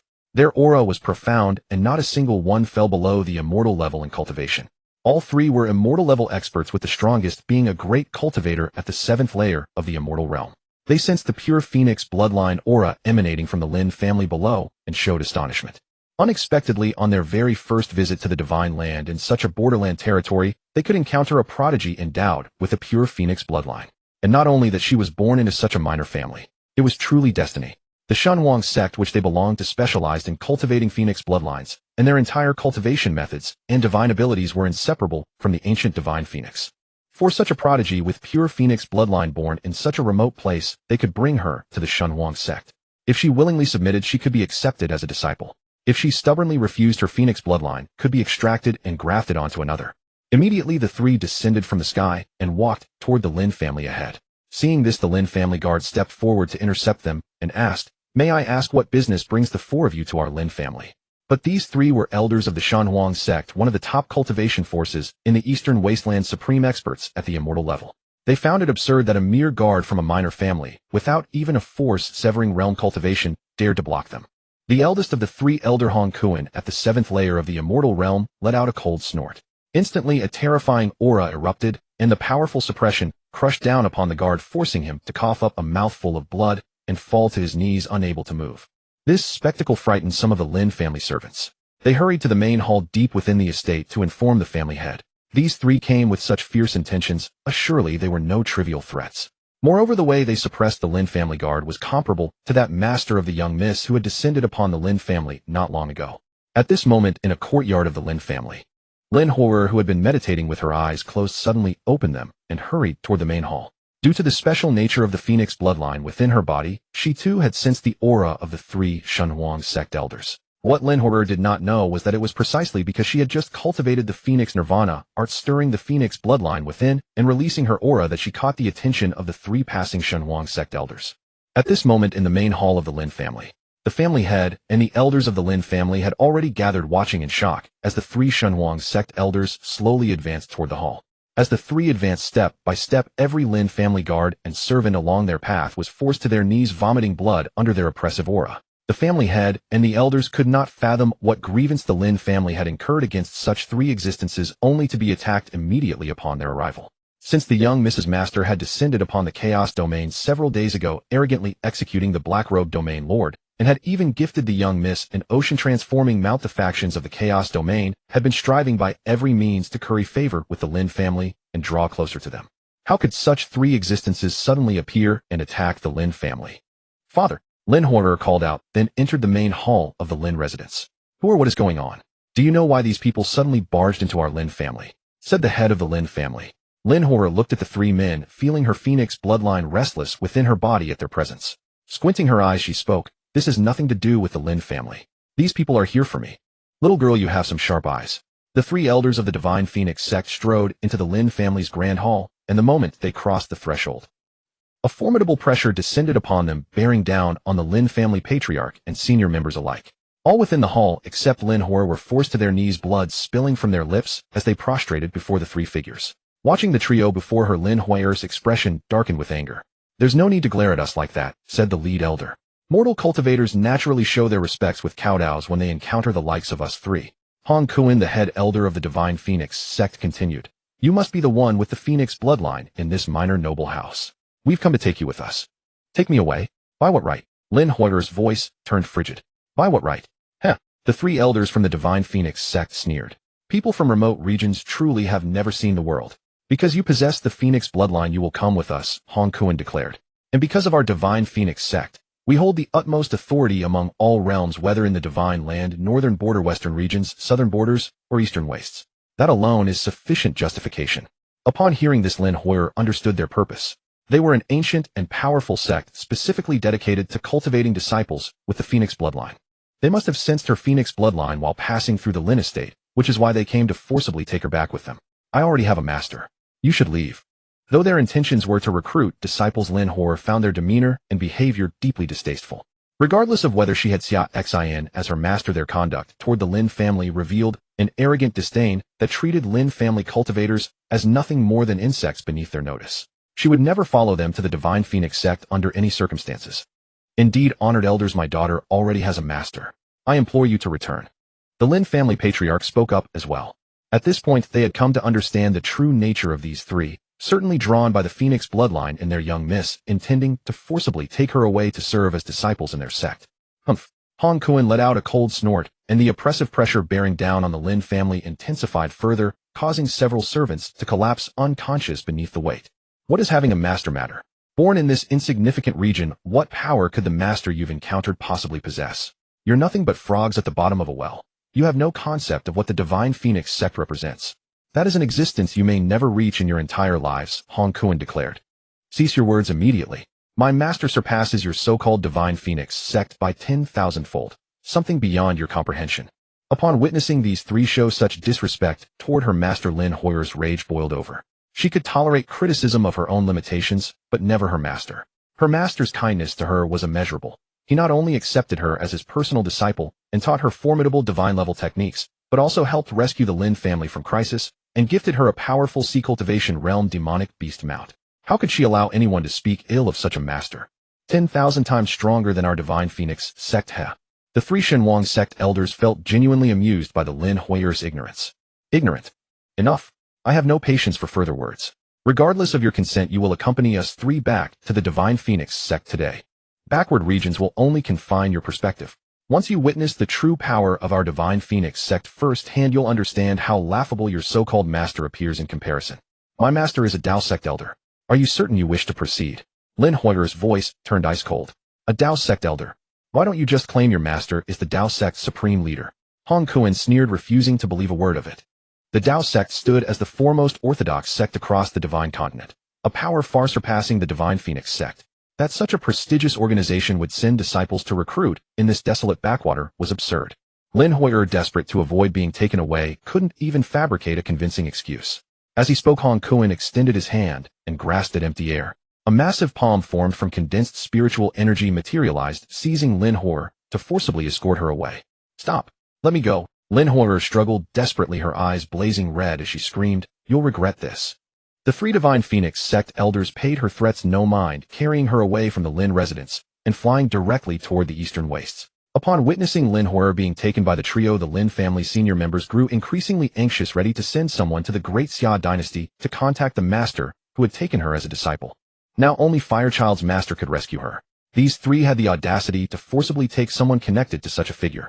That person was an elder of the Dao sect, backed by the sect's formidable power. As Firechild's personal disciple, she held the status of a direct disciple of the Dao sect itself. The Dao sect would undoubtedly not overlook the forcible abduction of one of their direct disciples, especially one like Firechild, whose phoenix bloodline marked her as a prodigy of extraordinary talent. If word of this reached the Dao sect, they would certainly not stand idly by. After careful consideration, the head of the Lin family resolved to travel to the great Xia dynasty personally to seek out Firechild's master and request his intervention. After all, the chaos domain was far too distant from the mystic domain where the great Xia dynasty lay. As the Lin family's strongest cultivator, sending anyone else would likely take far too long. He had to go himself. Meanwhile, as the three divine phoenix sect elders forcibly dragged Lin Hoyer out of Luoshan City, preparing to depart the divine continent for the eastern wastes, Lin Hoyer summoned the Thunderbird without hesitation. Due to its massive size, she typically kept it hidden in the forest beyond Luoshan City's walls, summoning it only when necessary. Sensing danger to Lin Hoyer and feeling her urgent call, the Thunderbird burst from the forest in a vertical ascent, charging straight at the three divine phoenix sect elders in the sky. Seeing the sea cultivation realm demon beast wreathed in terrifying lightning hurtling toward them from below, one of Hong Kuan's accompanying elders sneered. In a single gesture, terrifying dark red flames erupted around him as though consuming the very sky. A massive palm of dark red fire materialized, crowned with the phantom of a phoenix whose cry echoed through the 9 heavens. The strike descended upon the incoming Thunderbird, forcing it from the sky down into the forest below, where it crashed heavily onto the ground. A vast crater formed where it landed. The Thunderbird lay within its lightning, nearly spent, blood streaming from its mouth, its body bearing multiple burns from the terrifying dark black flames. How could a mere sea cultivation realm beast hope to withstand a blow from an immortal? Yet despite this, the Thunderbird struggled to its feet, once more determined to stop the three from taking Lin Hoyer. Seeing this, Lin Hoyer wept with sorrow. Through their master-servant contract, she urgently conveyed her message. Shao Qing, don't move anymore. You don't need to chase after me. You can't defeat those three. Go to the great Xia dynasty and find my master. Ask him to come rescue me. The Thunderbird let out a mournful cry, nodded, and turned to fly toward the great Xia dynasty. If a mere sea cultivation beast dares to challenge us. Foolish beyond measure, the elder sneered. The divine phoenix sect elder who had struck down the Thunderbird noted with cold disdain that the beast was clearly communicating with Lin Hoyer. She had sent it to seek out her so-called master. Rather than intervene, he allowed it to depart. Any cultivator capable of taming a sea cultivation demon beast would undoubtedly be an immortal realm existence. To the narrow-minded cultivators of the chaos domain, immortal realm existers were indeed viewed as divine beings. No wonder Lin Hoyer held such blind faith in her master. Since Lin Hoyer was so devoted to her master, he would let the beast deliver the invitation. Once her master arrived at Divine Phoenix Sect, the ancient no-origin realm elders would strike him down before her eyes, forcing Lin Hoyer to witness how powerless her proud master truly was against their sect. The Great Xia Dynasty, the Prince's Mansion. Approaching the wedding with his beloved wife, the manor buzzed with activity adorned with lanterns and colorful decorations full of festive joy. Given their unique identities, one an elder of Tao sect ranked first among the righteous path, and the other an elder of the heavenly demonic cult supreme among the demonic faction, their union was fundamentally unacceptable to both sides. Thus Xia Xin had no intention of inviting anyone. Just he, his wife, his eldest brother, and sister-in-law would suffice. In the Great Xia Dynasty, apart from his brother and sister-in-law, and Xiao, only old Fu knew of his identity as a Tao sect elder, so he harbored no fears of discovery. Moreover, within the Tao sect, his substitute puppet remained at the Cliff of Reflection, maintaining the appearance of his seclusion practice. These past couple of days, everything unfolded smoothly as the prince's mansion prepared for the wedding. Xia Xin had already proclaimed throughout the Great Xia Dynasty that the prince's nuptials would be met with 3 days of nationwide celebration. Meanwhile, beyond those walls within the heavenly domain, the two foremost righteous factions, Lingtai Mountain and Zhangjian sect, released a public statement concerning the destruction of Tianji sect and Jingang Temple by the heavenly demonic cult. Concurrently, they announced the expulsion of Jingang Temple and Tianji sect from the ranks of righteous forces in the heavenly domain. In an instant, the righteous factions across the divine land universally condemned Jingang Temple and Tianji sect, astonished that these two organizations had secretly orchestrated such despicable deeds in an attempt to frame the heavenly demonic cult. At the same time, curiosity spread throughout the divine land regarding the mysterious sword cultivator who had annihilated Howren's sect.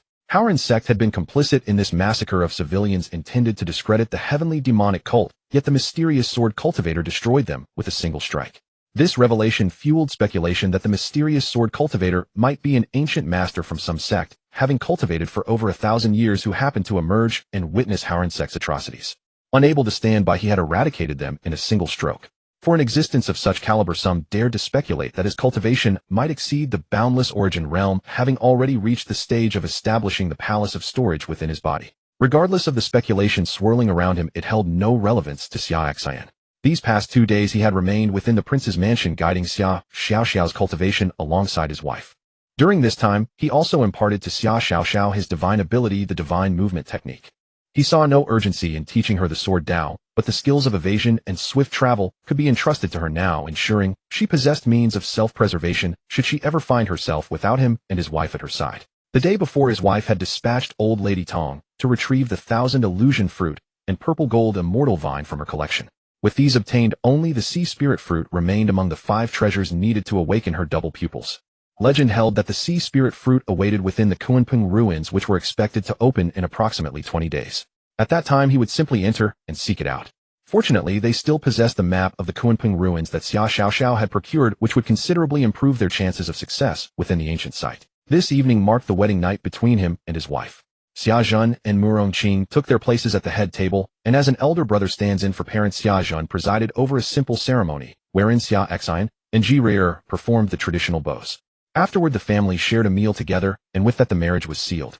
At the dining table, Xia Xin spoke first. Second brother, sister-in-law, now that your union is complete, it is time to consider welcoming a healthy son who shall one day carry forward your legacy.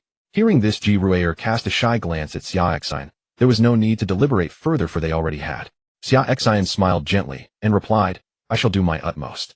Naturally, he would not disclose to his eldest brother that his wife was already with child. Just then Xiao chimed in, indeed, royal uncle and auntie, please hurry and give me a little brother or sister, so I shall have someone to keep me company. Very well, auntie will bear you a brother or sister next year, dear Jer, replied with a smile directed at Xiao. That sounds wonderful. Once I have mastered martial arts and divine abilities, when my little brother or sister arrives, I shall be the one to train them, Xiao declared. Eat your meal.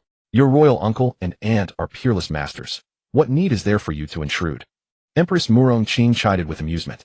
The family dinner carried on in warm harmony. Once the banquet concluded, Xia Xin and Ji Ruier were escorted directly to their wedding chamber. That night would prove anything but tranquil. Meanwhile, beyond the imperial city of the Great Xia Dynasty, a group of unwelcome visitors had arrived, members of the Yuan Hall. Several days prior, Xia Xin and Xiao had been traced within Mixian City in the Dark Domain. However, Xia Xin's effortless suppression of a rogue cultivator elder had led them to believe he was a high-tier power at the sea transformation realm, causing them to hold back from hasty action. Their plan was to surveil the pair and wait for stronger reinforcements from the Yuan Hall before striking. Yet who could have anticipated that both Xia Xin and Xiao departed Mixian City the very next day with such incredible speed that their pursuers could not even keep pace? Only by following faint traces and piecing together clues from Wantian City had they finally tracked the pair to the great Xia dynasty's imperial capital.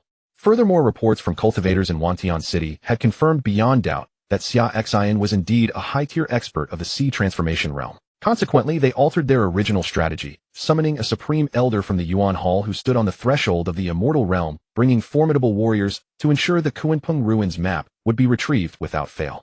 Only after 3 days of delays did their reinforcements finally reach the imperial city under cover of night. However, as the Yuan Hall's formidable cultivators surged forward intent on breaching the city and seizing the map, a dark figure materialized before them, blocking their path. Black-faced Rakshasa, one among the countless boundless origin demons of the heavenly demonic cult acting on the sovereign's orders to safeguard the great Xia dynasty in secret. Especially on this day when his sovereign and lord celebrated their wedding, any interruption would surely provoke his master's fury. Beholding the murderous cultivators from the Yuan Hall descending toward the imperial city, black-faced Rakshasa issued a cold command: begone. Leave the territory of the great Xia dynasty or face death. Confronted by this sudden apparition and its audacious demands, the supreme elder of the Yuan Hall sneered with contempt. Though operating beyond the Xuanyu, his Yuan Hall boasted an immortal ancestor and commanded the respect due a dominant faction even within the Xuanyu itself. Yet here within the minor dominion of Xuanyu and the trivial great Xia dynasty, someone dared address him thus and impede his advance. Pure recklessness. The supreme elder commanded his attendant, the great elder of the Yuan Hall at the 9th peak of sea transformation, eliminate him. The great elder moved immediately upon receiving the order, directing his assault toward black-faced Rakshasa. However, witnessing their stubborn refusal to heed his warnings and their audacity to attack him, black-faced Rakshasa sneered and flicked his wrist, summoning a crescent-shaped dark demonic blade from the air that swept toward the Yuan Hall's great elder. Radiating from the spiritual, energy-tempered crescent blade was a presence so terrifying that no sea transformation realm expert could wield it, certainly not even those who had reached the immortal realm. The black-faced figure before him was a powerhouse of the boundless origin realm. Barely had the thought formed when the crescent blade cleaved him vertically from head to toe, his corpse plummeting to the ground below. The remaining Yuan Hall experts stared in horror. This suddenly appeared opponent who had intercepted them was far stronger than they had imagined. In a single exchange, with nothing more than a wave of his hand, he had executed their great elder who had reached the 9th level of sea transformation. Staring at the black-faced figure and the demonic blade he had just manifested, the Yuan Hall's great elder seemed to grasp the truth. His expression shifted dramatically and his voice trembled with terror. Black-face. Demonic blade. You are the black-faced Rakshasa of the heavenly demonic cult. Upon hearing their supreme elder's words, every cultivator present from the Yuan Hall was struck with dread. The black-faced Rakshasa, a great demon of the boundless origin realm from the heavenly demonic cult. How had he come to be here? Though none had encountered the black-faced Rakshasa personally, their supreme elder was renowned for his extensive knowledge. If he claimed this was the Rakshasa, then it must be so. Yet what defied comprehension was that the heavenly demonic cult's headquarters lay within the Dayuo domain. So why had the black-faced Rakshasa come all the way to the insignificant Xuanyu, let alone intervened, to block their entry into the great Xia dynasty's imperial city? Even more terrifying still, their great elder had actually dared strike at him. Had they sought death? Correct, black-faced Rakshasa replied with a cold smirk. Your reward shall be descending together into the underworld. A moment later, every soul within the Yuan Hall met their end most peacefully. Before their deaths, the black-faced Rakshasa had extracted the purpose of their journey to the great Xia imperial city. They had come for the Kuanpeng Ruins map in the hands of her ladyship's husband. Such blatant audacity was nothing short of seeking death. This matter should be reported to her ladyship tomorrow and let her make the final decision. The next day, when Xia Xin and Ji Ru'er rose from bed, Ji Ru'er was in high spirits, her complexion rosy and radiant. Xia Xin, however, appeared somewhat weary. His wife had thoroughly enjoyed herself, leaving him rather exhausted. After breakfast, after the eldest madam whispered a few words into Ji Ru'er's ear, she departed from the prince's mansion, claiming she had some minor matters to attend to. Xia Xin did not inquire further. His wife was a practitioner of the demonic path with her own affairs to handle. There was no need for her to report every detail to him. Ji Ru'er, having left the prince's mansion, encountered the black-faced Rakshasa. My lady. The black-faced Rakshasa addressed her respectfully. Ji Ru'er nodded, her expression growing cold. You said that on the night of my wedding with my husband, someone attempted to forcibly enter the imperial city. Yes, my lady, but I have slain them all. The black-faced Rakshasa replied. Did you discover who they were? Ji Ru'er's voice turned icy. Those who knew her well would recognize that at this moment she was already furious. A pregnant woman was prone to anger. This was no mere saying. It was a second-rate faction called the Yuan Hall from beyond the mystic domain. They came to seize the Kuanpeng Ruins map from her ladyship's husband. The black-faced Rakshasa replied with evident caution. Such an incident on the lady's wedding night. If they hadn't prepared in advance, their wedding chamber might have been disturbed at the most inopportune moment. He certainly didn't want to bear the brunt of her ladyship's wrath due to his own people. Go to the Yuan Hall, Ji Ruer said coldly. They dared covet my husband's belongings.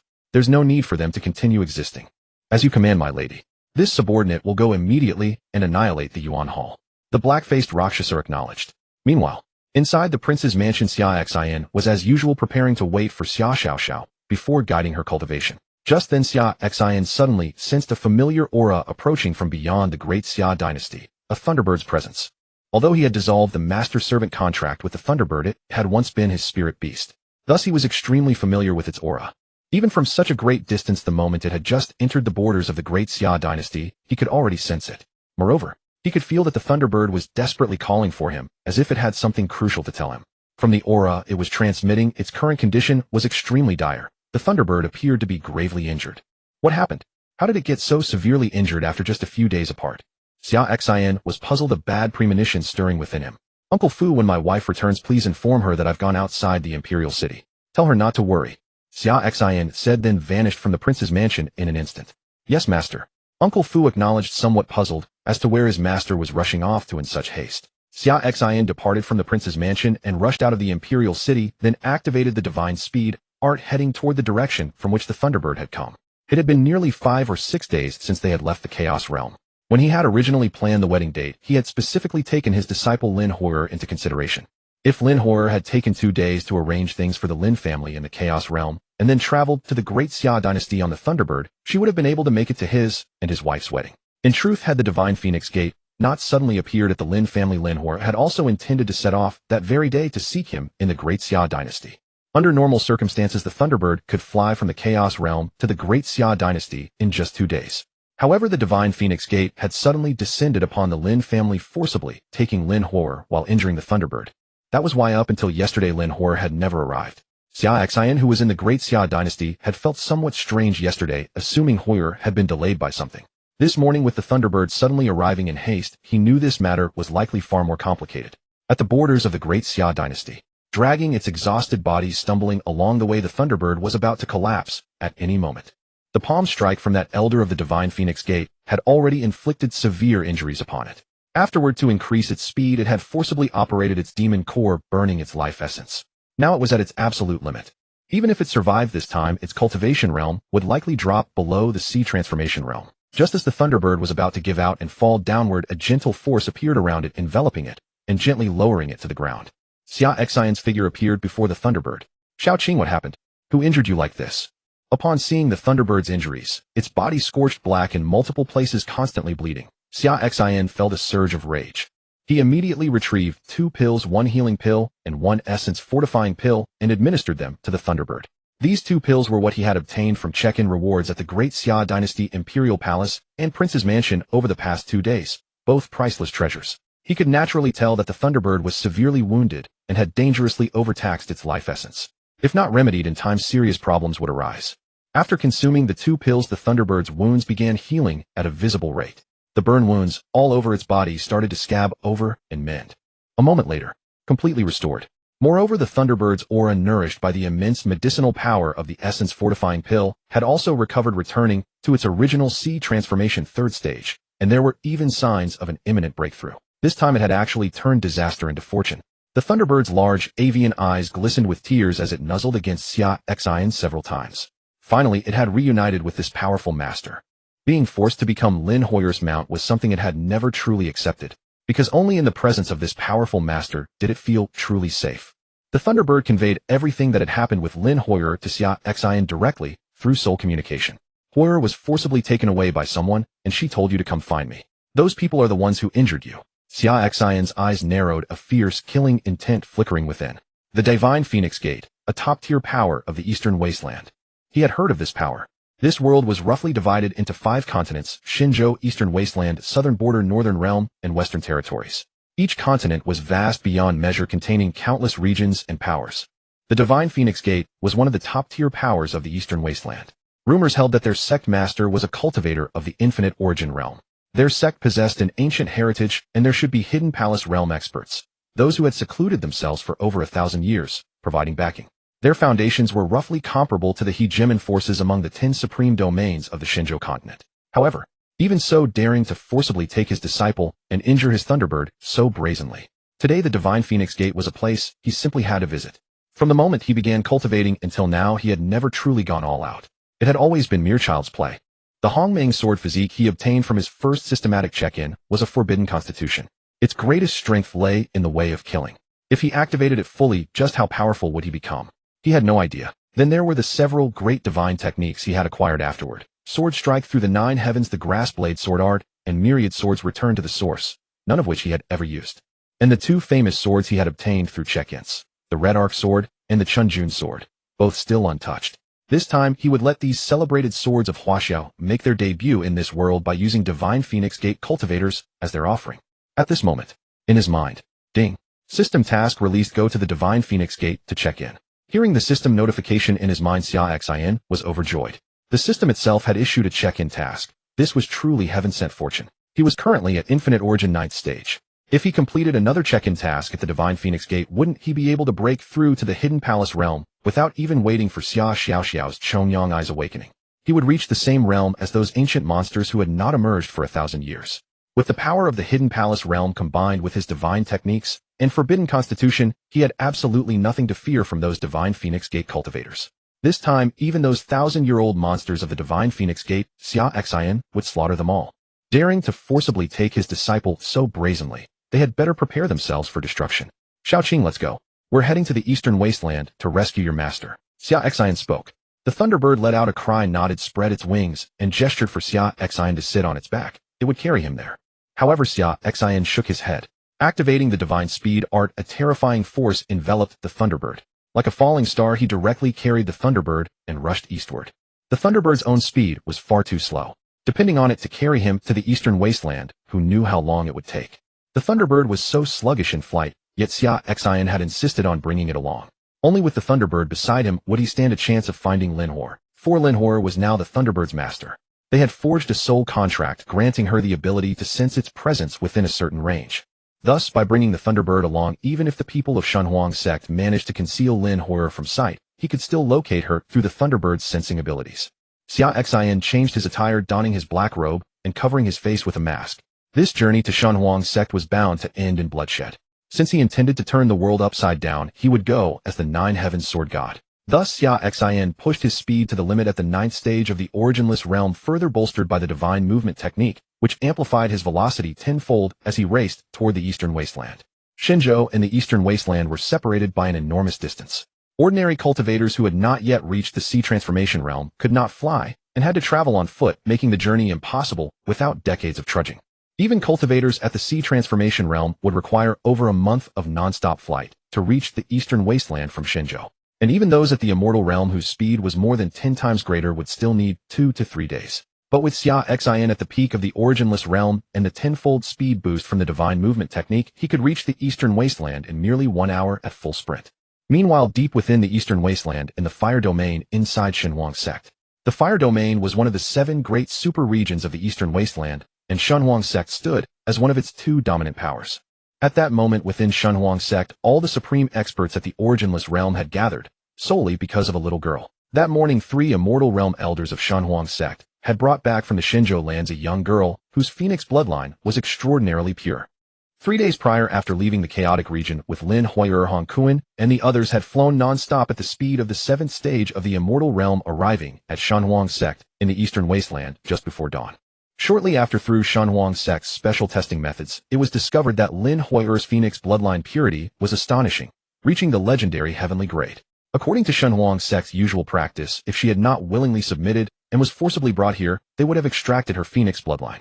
But her purity was so exceptionally high that they were forced to reconsider, for once a phoenix bloodline of such caliber was extracted, its purity would inevitably diminish, wasting a brilliant talent. The phoenix bloodline was an ancient divine tier bloodline of exceptionally high rank, yet it possessed the concept of bloodline purity divided into 4 grades: heavenly, earthly, profound, and yellow.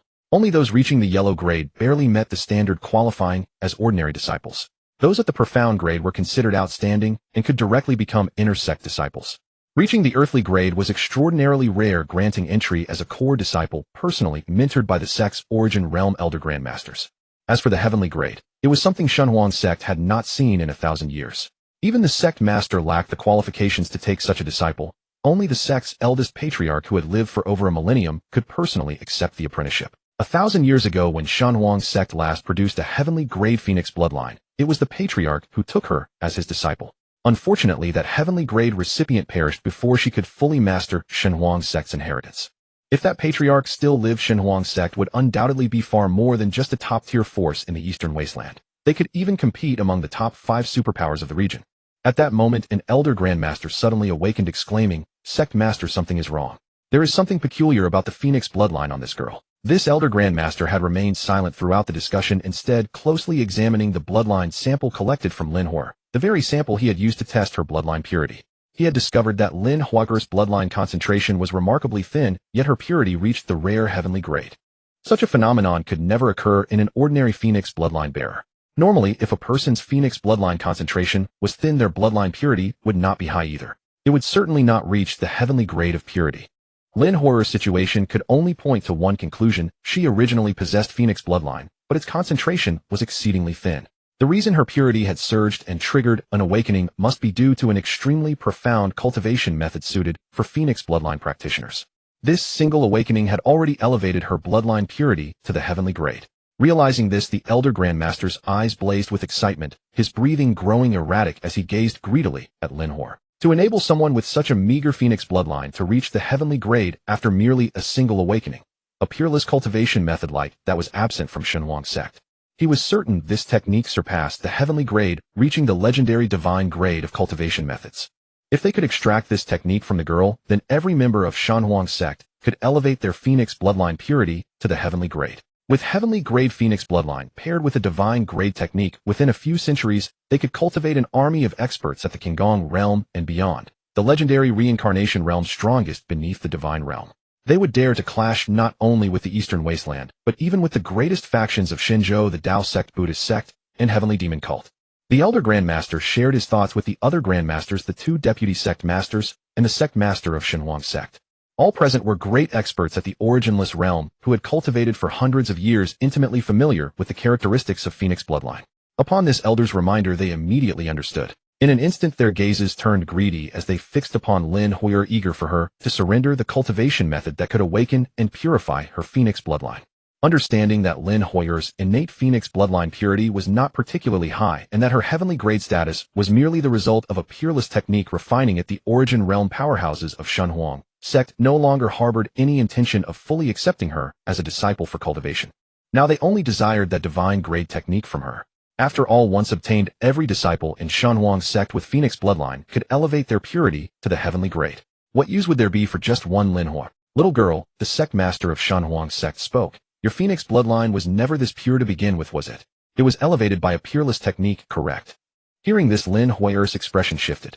Her deepest fear had come to pass.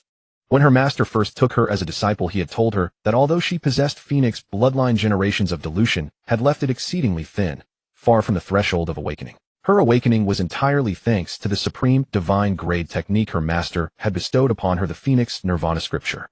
Only she knew the true terror of this technique. It comprised 9 layers, and upon mastering each layer, she could trigger another Phoenix Nirvana awakening within her body. Having cultivated merely the first layer of the Phoenix Nirvana scripture, her cultivation had leapt directly from the body tempering realm to the 9th stage of the Qi gathering realm.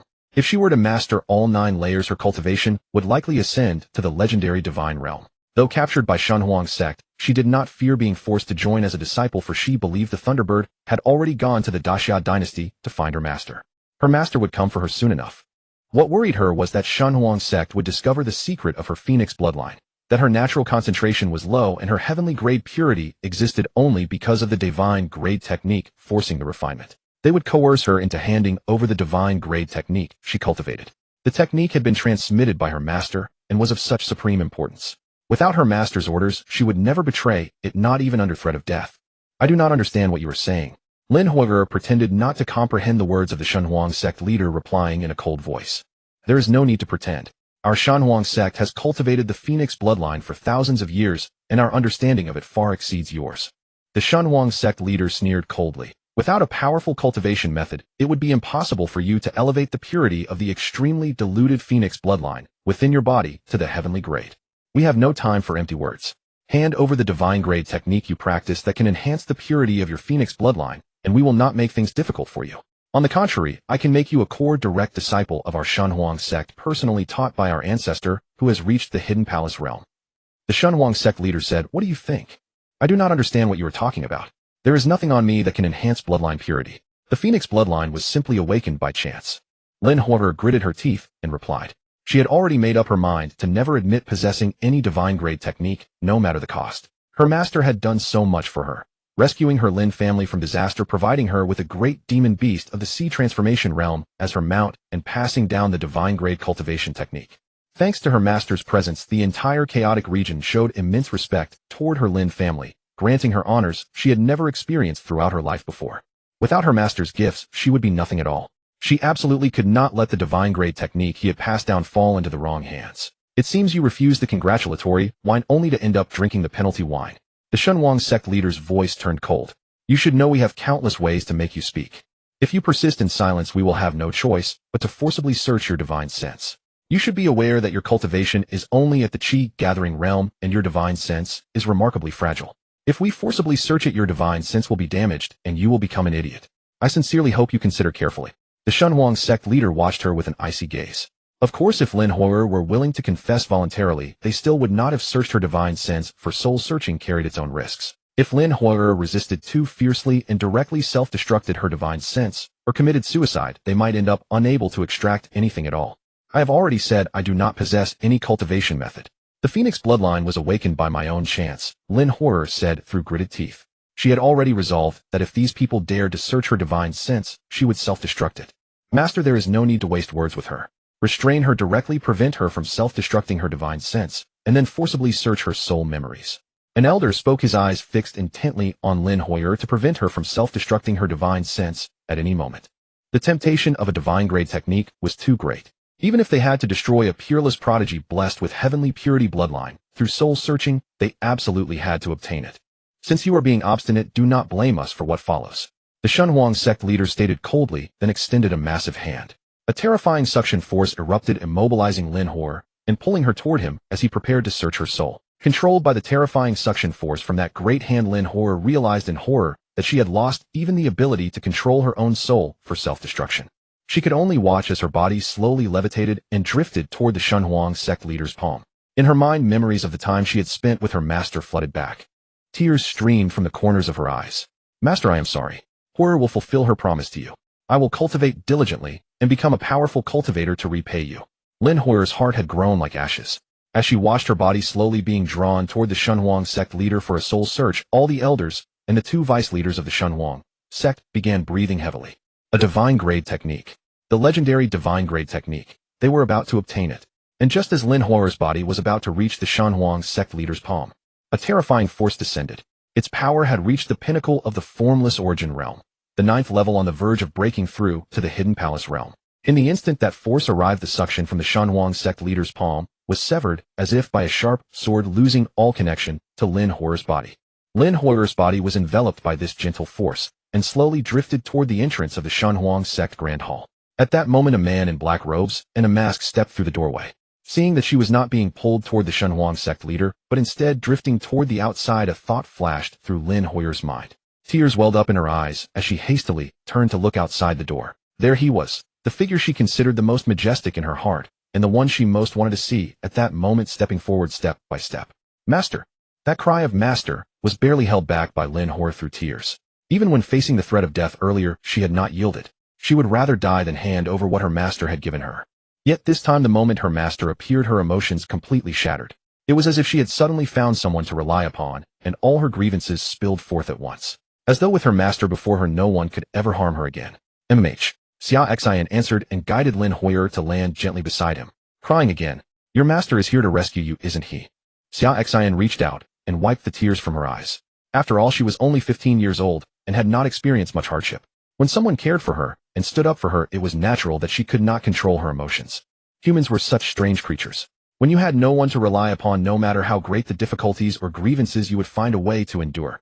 But the moment someone suddenly showed you care and protection, giving you someone to rely on, all your emotions, grievances, and hidden vulnerabilities would burst forth uncontrollably. After Xia Xin finished wiping Lin Huo'er's tears, she stopped crying and obediently stood behind him. She understood that her master had more important matters to attend to. Xia Xin paid no attention to the stunned senior members of the Shenhuang sect ahead. Instead, he opened the system check-in panel. System check-in at the Shenhuang sect. Xia Xin said directly to the system. Ding. Congratulations, host, on successfully checking in at the Shenhuang sect and completing the system task. Ding. Congratulations, host, you have received a reward of 100 years of pure cultivation base. Ding. Congratulations, host, you have obtained the supernatural ability Heaven and Earth Shift. Ding. Congratulations, host, you have obtained a century's worth of insights into formation mastery. Ding. Congratulations, host, you have obtained a century's worth of insights into alchemy mastery. As the prompt sounds ended, the rewarded 100 years of cultivation base instantly flooded into Xia Xin's body. Boom.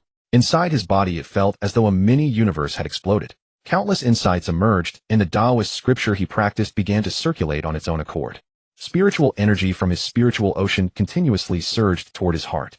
With such massive cultivation base, it directly carved out a Tao palace at his heart, and a concealed deity condensed within it. His realm shattered through the barrier, breaking from the 9th level of the formless origin realm directly into the hidden palace realm. And not just the first layer of the hidden palace realm, but the second layer, advancing 2 full stages. At the second layer of the hidden palace realm, he condensed one of the 5 great Tao palaces, the Heart Tao Palace, and nurtured the heart's concealed deity. This sudden surge of power filled Xia Xin with immeasurable boldness and pride. This time, compared to the last check-in at the Haoran sect, which yielded 70 years of pure cultivation base, he had received 30 additional years, totaling 100 years, matching the reward he received when he first took Lin Huo'er as his disciple. It was truly worthy of the journey across the divine continent to the eastern wasteland for this check-in. Absolutely worth it. Now that he had entered the hidden palace realm, he stood at the same level as those ancient relics who had not ventured out in over 1,000 years. Combined with his primordial sword body and the sword Tao supernatural abilities he possessed, who could possibly be his match? Having reached the hidden palace realm, Xia Xin was filled with incomparable confidence. He could not be bothered to review the remaining 3 check-in rewards.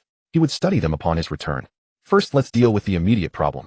These people had brought his disciple all this way, not only forcing her to hand over her technique, but also attempting a forcible soul search. Was that it? In that moment, Xia Xin's gaze fell upon the group before him with boundless coldness. His hidden palace realm's second layer aura erupted instantly, sending a terrifying pressure sweeping outward. The very roof of the Shenhuang sect Grand Hall was blasted apart, and sent flying, revealing the void above. Outside, the sky suddenly shifted violently as clouds and winds swirled into darkness. A terrifying momentum was gathering. When one of the hidden palace realm rages, heaven and earth themselves change color. Hidden palace realm. Seeing the power Xia Xin unleashed, and the dramatic changes in the heavens outside, the Shenhuang sect leader's face underwent a drastic transformation. The same went for all the Shenhuang sect elders and the 2 vice leaders. Their gazes towards Xia Xin were filled with terror. This was the hidden palace realm, the same cultivation level as their sect's eldest ancestor, who had lived for over 1,000 years and possessed the highest attainment. So it was you all who were just now forcing my disciple to hand over her technique and search her soul, was it? Xia Xin's gaze swept across the crowd like that of a god of death. In an instant, everyone present felt as though they had fallen into the deepest abyss of hell. The scene before their eyes left all the attending grand elders of the Divine Phoenix sect and the 3 sect masters utterly stunned. None of them could comprehend what was unfolding. The terrifying masked man before them claimed to be the young girl's master, meaning he had come specifically to retrieve her. In that instant, they all harbored the fierce desire to instantly kill the 3 Divine Phoenix sect elders who had brought Lin Huo'er here. This young girl already possesses such a formidable master, one who has reached the Cangong realm. What right do you have to seize the disciple of such a venerable senior? Now they finally understood why this young girl possessed such an extraordinary technique capable of enhancing bloodline purity. It must have been taught to her by this senior. They were now filled with an overwhelming urge to kill. They had raised what kind of foolish elders, daring to drag anyone they pleased into the Divine Phoenix sect. Moreover, they had been preparing to forcibly search this girl's divine sense and plunder her cultivation methods. This would undoubtedly have sealed an irrevocable enmity. Given this senior's mastery of the Cangong realm combined with the girl's gaze brimming with hatred, they had no reason to believe he would easily spare them today. At that moment, a gathering of Divine Phoenix sect elders rushed from all directions surrounding the Great Hall. Among them were Hong Kuan and the other 2 who had captured Lin Huo'er. Xia Xin's recent surge of aura had directly shattered the roof of the Divine Phoenix sect's Great Hall, triggering disturbances in the heavens. An absolutely breathtaking spectacle. The entire Divine Phoenix sect was thrown into shock. Elders at the immortal realm poured into the Great Hall, surrounding Xia Xin and Lin Huo'er from behind. Outside, hundreds more elders at the Sea Transformation Realm formed a blockade, while tens of thousands of disciples were hastening toward the scene. Seeing Han Kuan and the three arrive, Lin Hoyer spoke.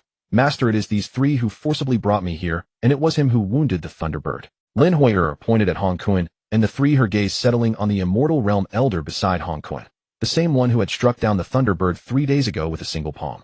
Hearing this, Han Kuan and the two with him turned pale. You are the master this girl speaks of, he exclaimed in shock. But before he could finish, an overwhelmingly terrifying pressure descended from Xia Xin onto the three.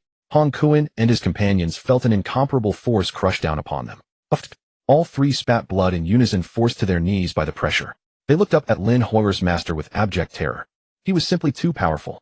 This pressure, surely he had not even reached the Wuxia realm. He existed above it at the Cangong realm, on par with the ancestor of their divine phoenix sect who had not emerged in 1,000 years. How could this be? Impossible. The three could not fathom it. This young girl was merely from a minor family in some insignificant corner of the divine continent. How could she possibly have such a terrifying master? Before this, they had arrogantly assumed that no matter how strong Lin Hoyer's master might be, he could at most reach the immortal realm. They had deliberately wounded her Thunderbird companion before her eyes intentionally, sending it to summon her master, planning to kill him right before her in the divine phoenix sect. Their intention was to make Lin Hoyer witness the power of the divine phoenix sect, so she would wholeheartedly submit to them. But who could have imagined their plan would succeed in drawing her master here, only to bring forth a supreme deity? Amidst their terror, they were filled with regret. If they had known Lin Hoyer's master was this powerful, they would never have sent the Thunderbird to deliver news. It would have been far better to kill it outright and eliminate the threat permanently. Now they understood. In the cultivation world, one must always proceed with caution. Arrogance and recklessness inevitably invite catastrophic disaster. All three trembled uncontrollably, thinking of what they had done to Lin Hoyer and that Thunderbird. With an opponent at the Cangong realm, could they expect mercy? You are the one who wounded the Thunderbird, aren't you? Xia Xin turned to the Immortal Realm elder among the three whom Lin Hoyer had pointed out. With a mere gesture, an invisible palm seized the elder. Venerable one, spare our lives. We had no idea she was your beloved disciple. Even if given 100 times the courage, we would never have dared such an act. The elder was lifted up like a dog, utterly wretched, his spirit nearly shattered. He feared that at any moment Xia Xin would crush him dead. It was the honest truth. If they had known Lin Hoyer's master had reached the Cangong realm, even 10 times the courage would not have emboldened them to lay a hand on her. Unfortunately, there are no ifs in this world. When you do wrong, you must pay the price. Xia Xin snorted coldly, having no desire to waste words. With a single crush of his palm, the elder exploded into a shower of flesh and blood. Then Xia Xin turned his gaze toward Han Kuan and the remaining elder. Han Kuan and the elder immediately collapsed to their knees, prostrating themselves repeatedly. Venerable one, spare us. We were clouded by folly. We truly did not know she was your disciple. However, Xia Xin had no interest in their excuses. An invisible giant palm descended, and with a thunderous crash, the solid floor of the great hall was driven inward, forming a deep crater. The two lay within, their corpses twisted and unrecognizable, completely pulverized. This scene sent chills through countless divine phoenix sect elders present. 3 immortal realm elders of the divine phoenix sect had been killed by Xia Xin without any hesitation. Was he truly unafraid of the divine phoenix sect? It must be remembered that although Xia Xin was exceedingly powerful, the divine phoenix sect itself also harbored existences at the Cangong realm. With Han Kuan and the 3 eliminated, Xia Xin turned to the remaining sect master and others. They are dead. Now it is your turn. Upon hearing this, fear gripped the divine phoenix sect master and all the grand elders. The sect master hurriedly spoke. Venerable one, do you truly intend to exterminate us entirely? Han Kuan and his 3 companions brought your disciple to our sect without knowledge of your identity. That was indeed their error. If you kill them, the divine phoenix sect will not protest. But if you persist in displaying your violence and continuing to kill us, that would be difficult to justify. Although your cultivation has reached the peak attaining the Cangong realm, the divine phoenix sect is not without its own Cangong realm existences. Should you push us too far and our ancestor emerges from seclusion, I fear you would not fare well either. Therefore I advise you to leave now, and henceforth we shall keep to ourselves, neither interfering with the other. Hearing this, Xia Xin sneered coldly.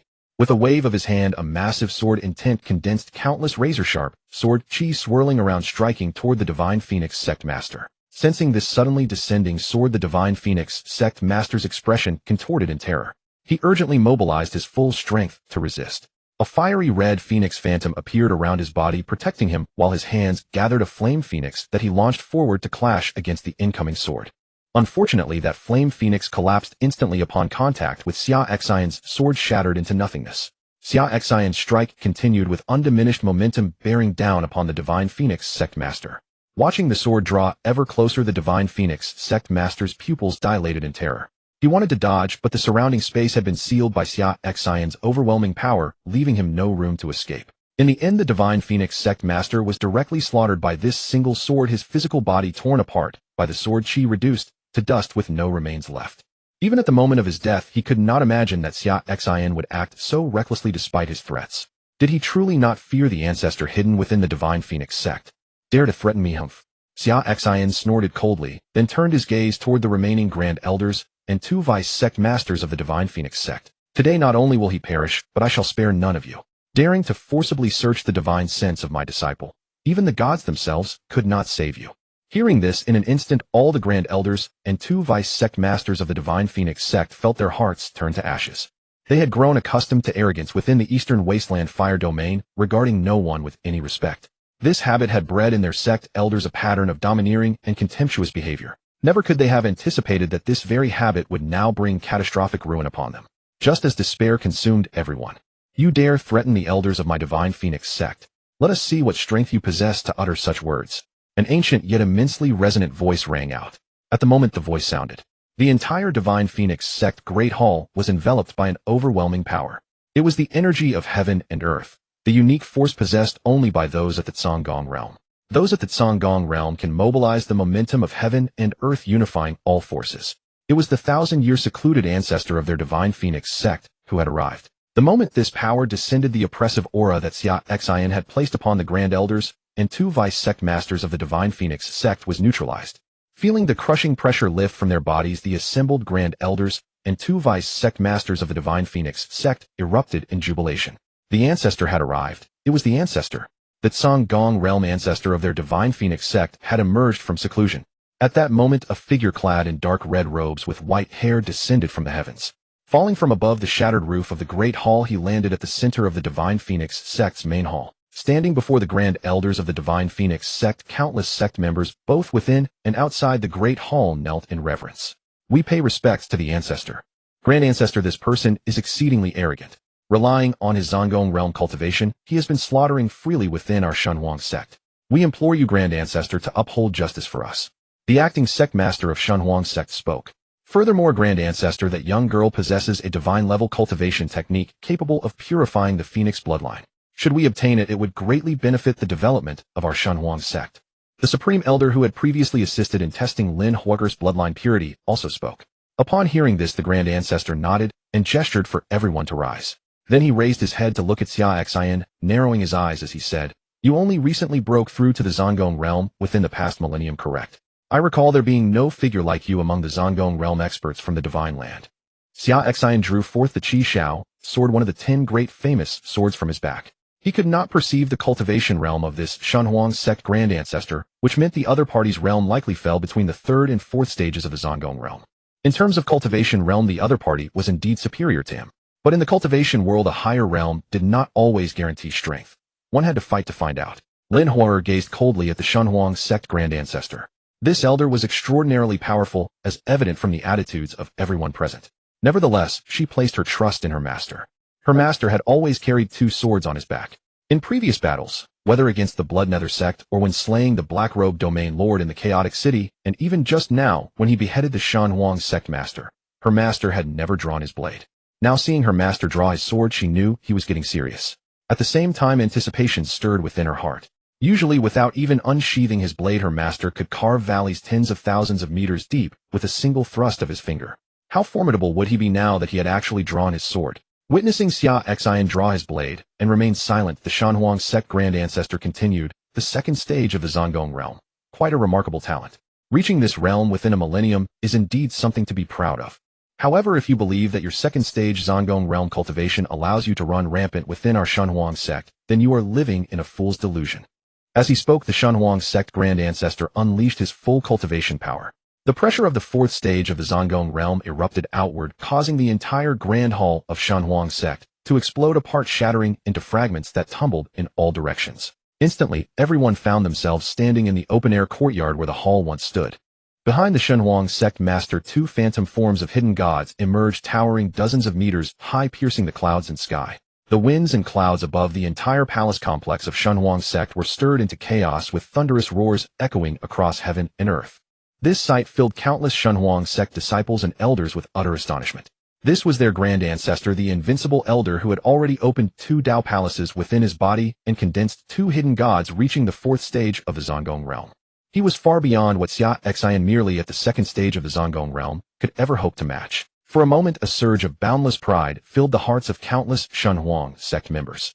Simultaneously, their gazes turned towards Xia Xin with sneering contempt. Only moments before, they had been gripped by terror at how Xia Xin had overpowered and slain the sect master. Now that fear had dissipated like smoke along with the display of their grand ancestor's formidable presence. Now they only desired to witness with their own eyes as their grand ancestor slaughtered Xia Xin before them, avenging their fallen sect master and the 3 elders. The Shenhuang sect grand ancestor declared, 8,000 years ago this old one attained the Zongong realm. Over this millennium I have secluded myself from the world. Now I have already carved out 2 Dao palaces within my body and condensed the metal hidden god and the wood hidden god. What do you have to challenge me with? Hand over that divine level technique your disciple cultivates, the one capable of altering the phoenix bloodline, and cripple your own cultivation. Then this old one may allow you to return alive. Otherwise today you face only death. The Shenhuang sect grand ancestor gazed indifferently at Xia Xin before him. He had entered the Zongong realm a millennium ago, and after another 1,000 years of secluded cultivation, had only managed to advance 3 minor realms within it. He was acutely aware of just how vast the gap was between each stage of the Zongong realm. Especially in his case, having opened 1 more Dao palace than Xia Xin, the disparity was like an abyss. The same chasm that separated the Wuxia realm from the Zongong realm. To attempt a challenge across multiple realms was as difficult as scaling the heavens. And considering the current situation, Xia Xin was attempting to bridge 2 full minor realms to challenge him. He had never once imagined that Xia Xin could defeat him today, nor that Xia Xin could leave this place alive.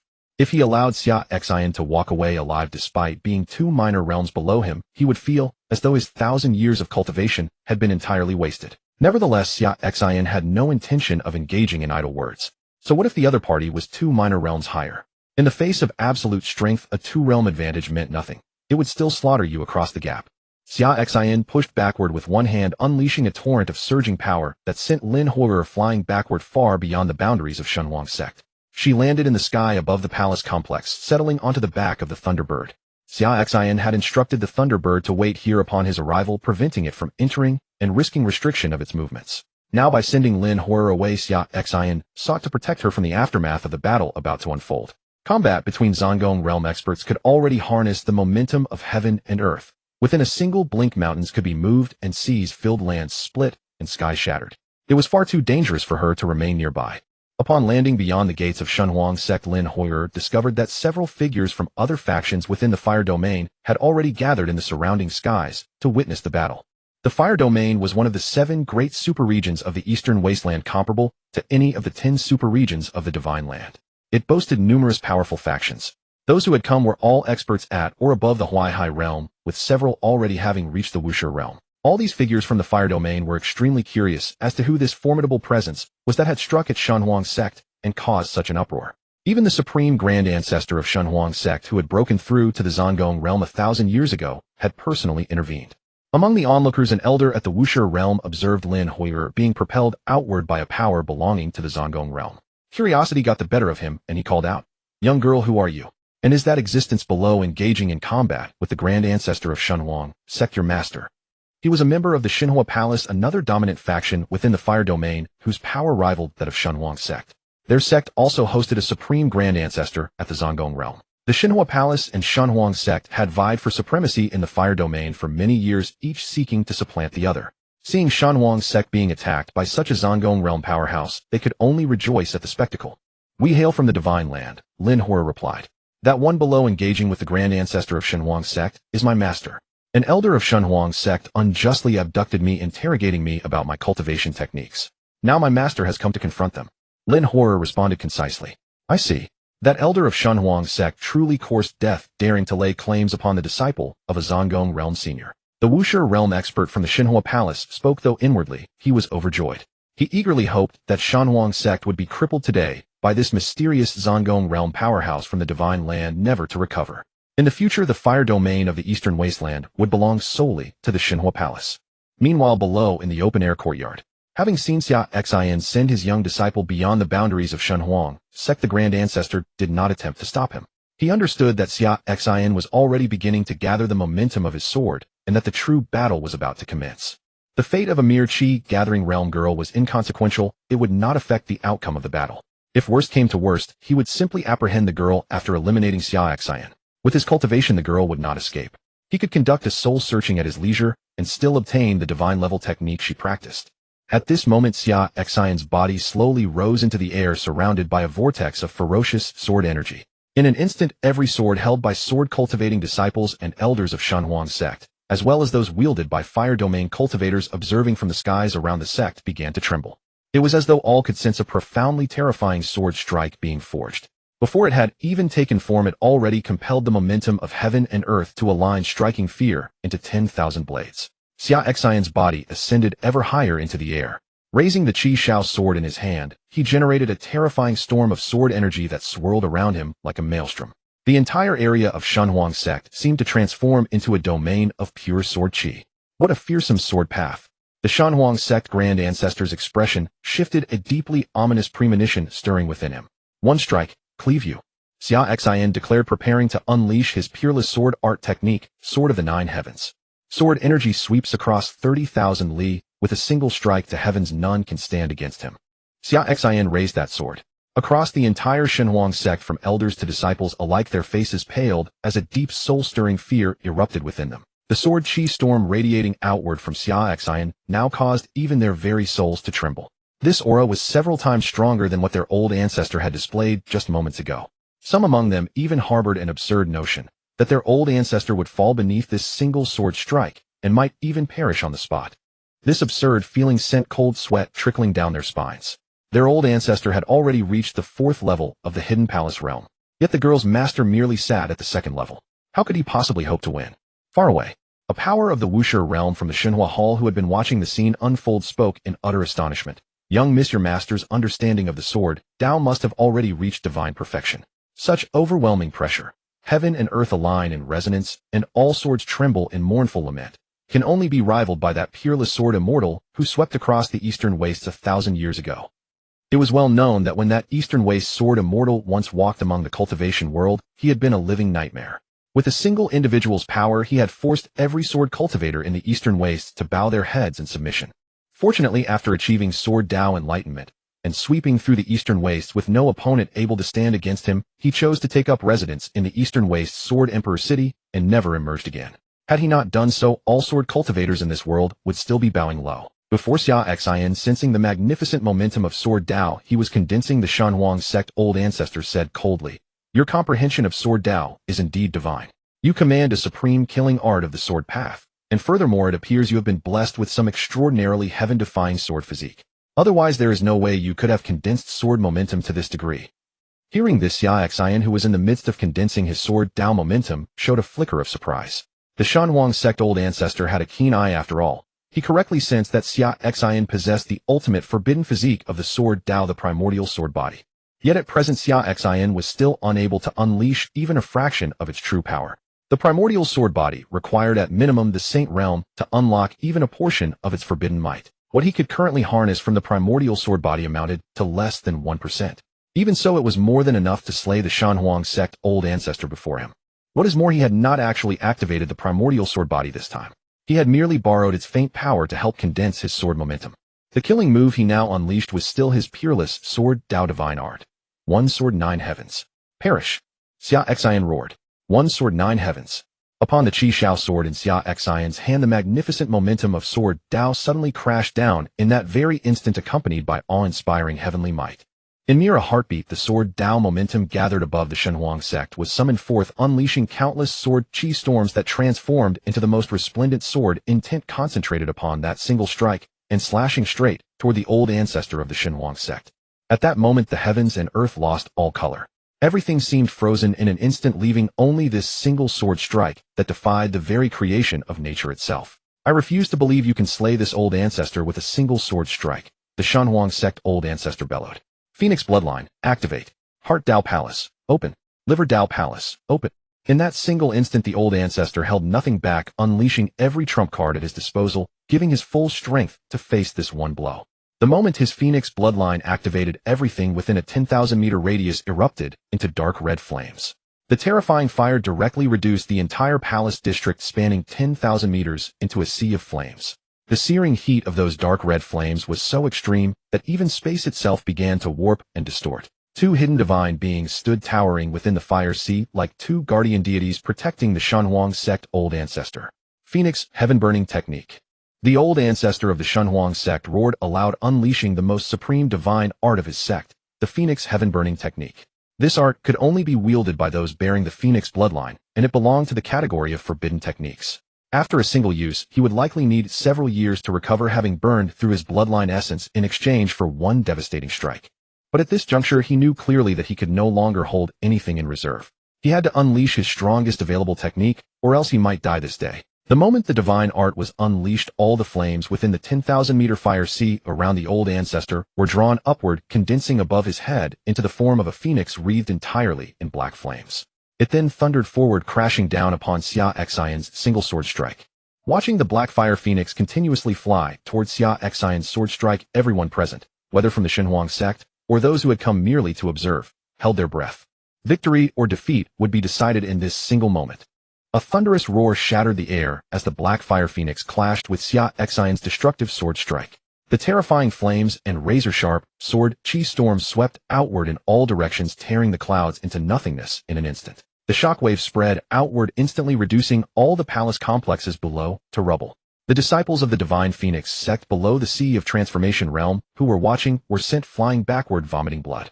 Some were hurled tens of thousands of meters before crashing to the ground barely alive.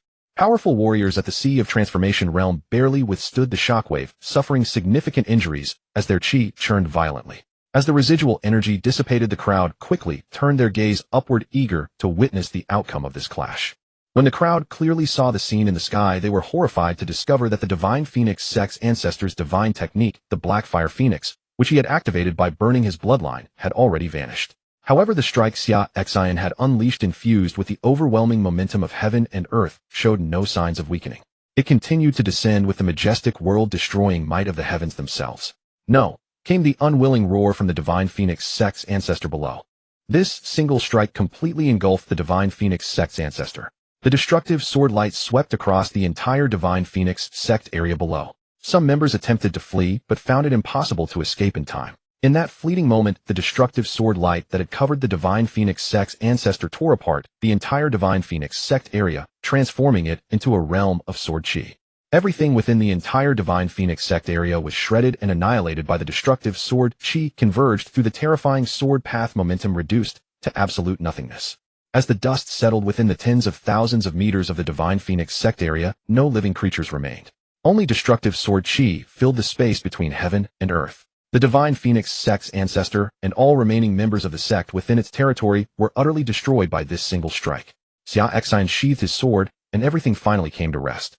The Divine Phoenix sect's ancestor could never have imagined that he would die in his own sect today, completely crushed and dominated. The cultivators of the Divine Phoenix sect never anticipated that their sect, which had dominated the fire domain for thousands of years, would face annihilation because of a single disciple brought in from outside. From this day forward, the Divine Phoenix sect, one of the top powers of the Eastern Wasteland, would become history. The representatives from various major forces of the fire domain who had gathered to watch were utterly stunned by what they witnessed. The Divine Phoenix sect, the top power of the Eastern Wasteland and one of the two hegemonic forces of the fire domain, one of the 7 super regions, was utterly destroyed by a single sword strike. Along with the sect, the terrifying ancestor who had reached the Treasury Palace realm 1,000 years ago and now possessed the 4th level of Treasury Palace realm cultivation, was killed by a single sword. They felt their minds struggling to process what had just happened. It was too shocking. They knew Xia Xin was powerful, evident from the terrifying sword path momentum, but they never expected his strike to be so overwhelmingly strong. One sword strike transformed the entire Divine Phoenix sect area, spanning tens of thousands of meters, into a hellscape, reducing everything to nothingness, leaving only boundless sword chi. Another peerless sword god is about to emerge in this world. No, based on that sword strike, just now it should be called the Nine Heavens Sword God. The unoriginated realm expert from the Divine Fire Hall spoke. That sword strike just now unleashed sword chi stretching 30,000 li with a single strike, conquering the 9 heavens. Only a sword god deserves such majesty. 1,000 years ago, that sword immortal emerged from their eastern wasteland. Now this sword god has been born in the Shinjo continent. That Eastern Wasteland sword immortal from 1,000 years ago after reaching the Treasury Palace realm took residence in the Eastern Wasteland Imperial Sword City and never emerged again. No one knows what cultivation level he has reached now. Compared with this newly emerged sword god from the Shinjo continent, who would be stronger? Those present couldn't help but draw comparisons between the two.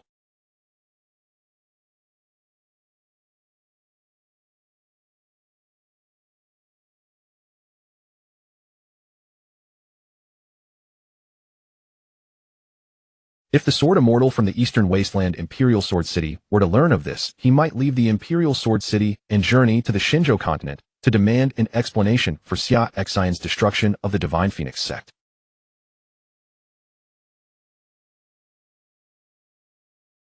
Additionally, the Divine Phoenix sect as a top-tier power was completely destroyed by just one sword strike. Even the treasures in their treasury were annihilated. There was no way to plunder any resources. What a waste.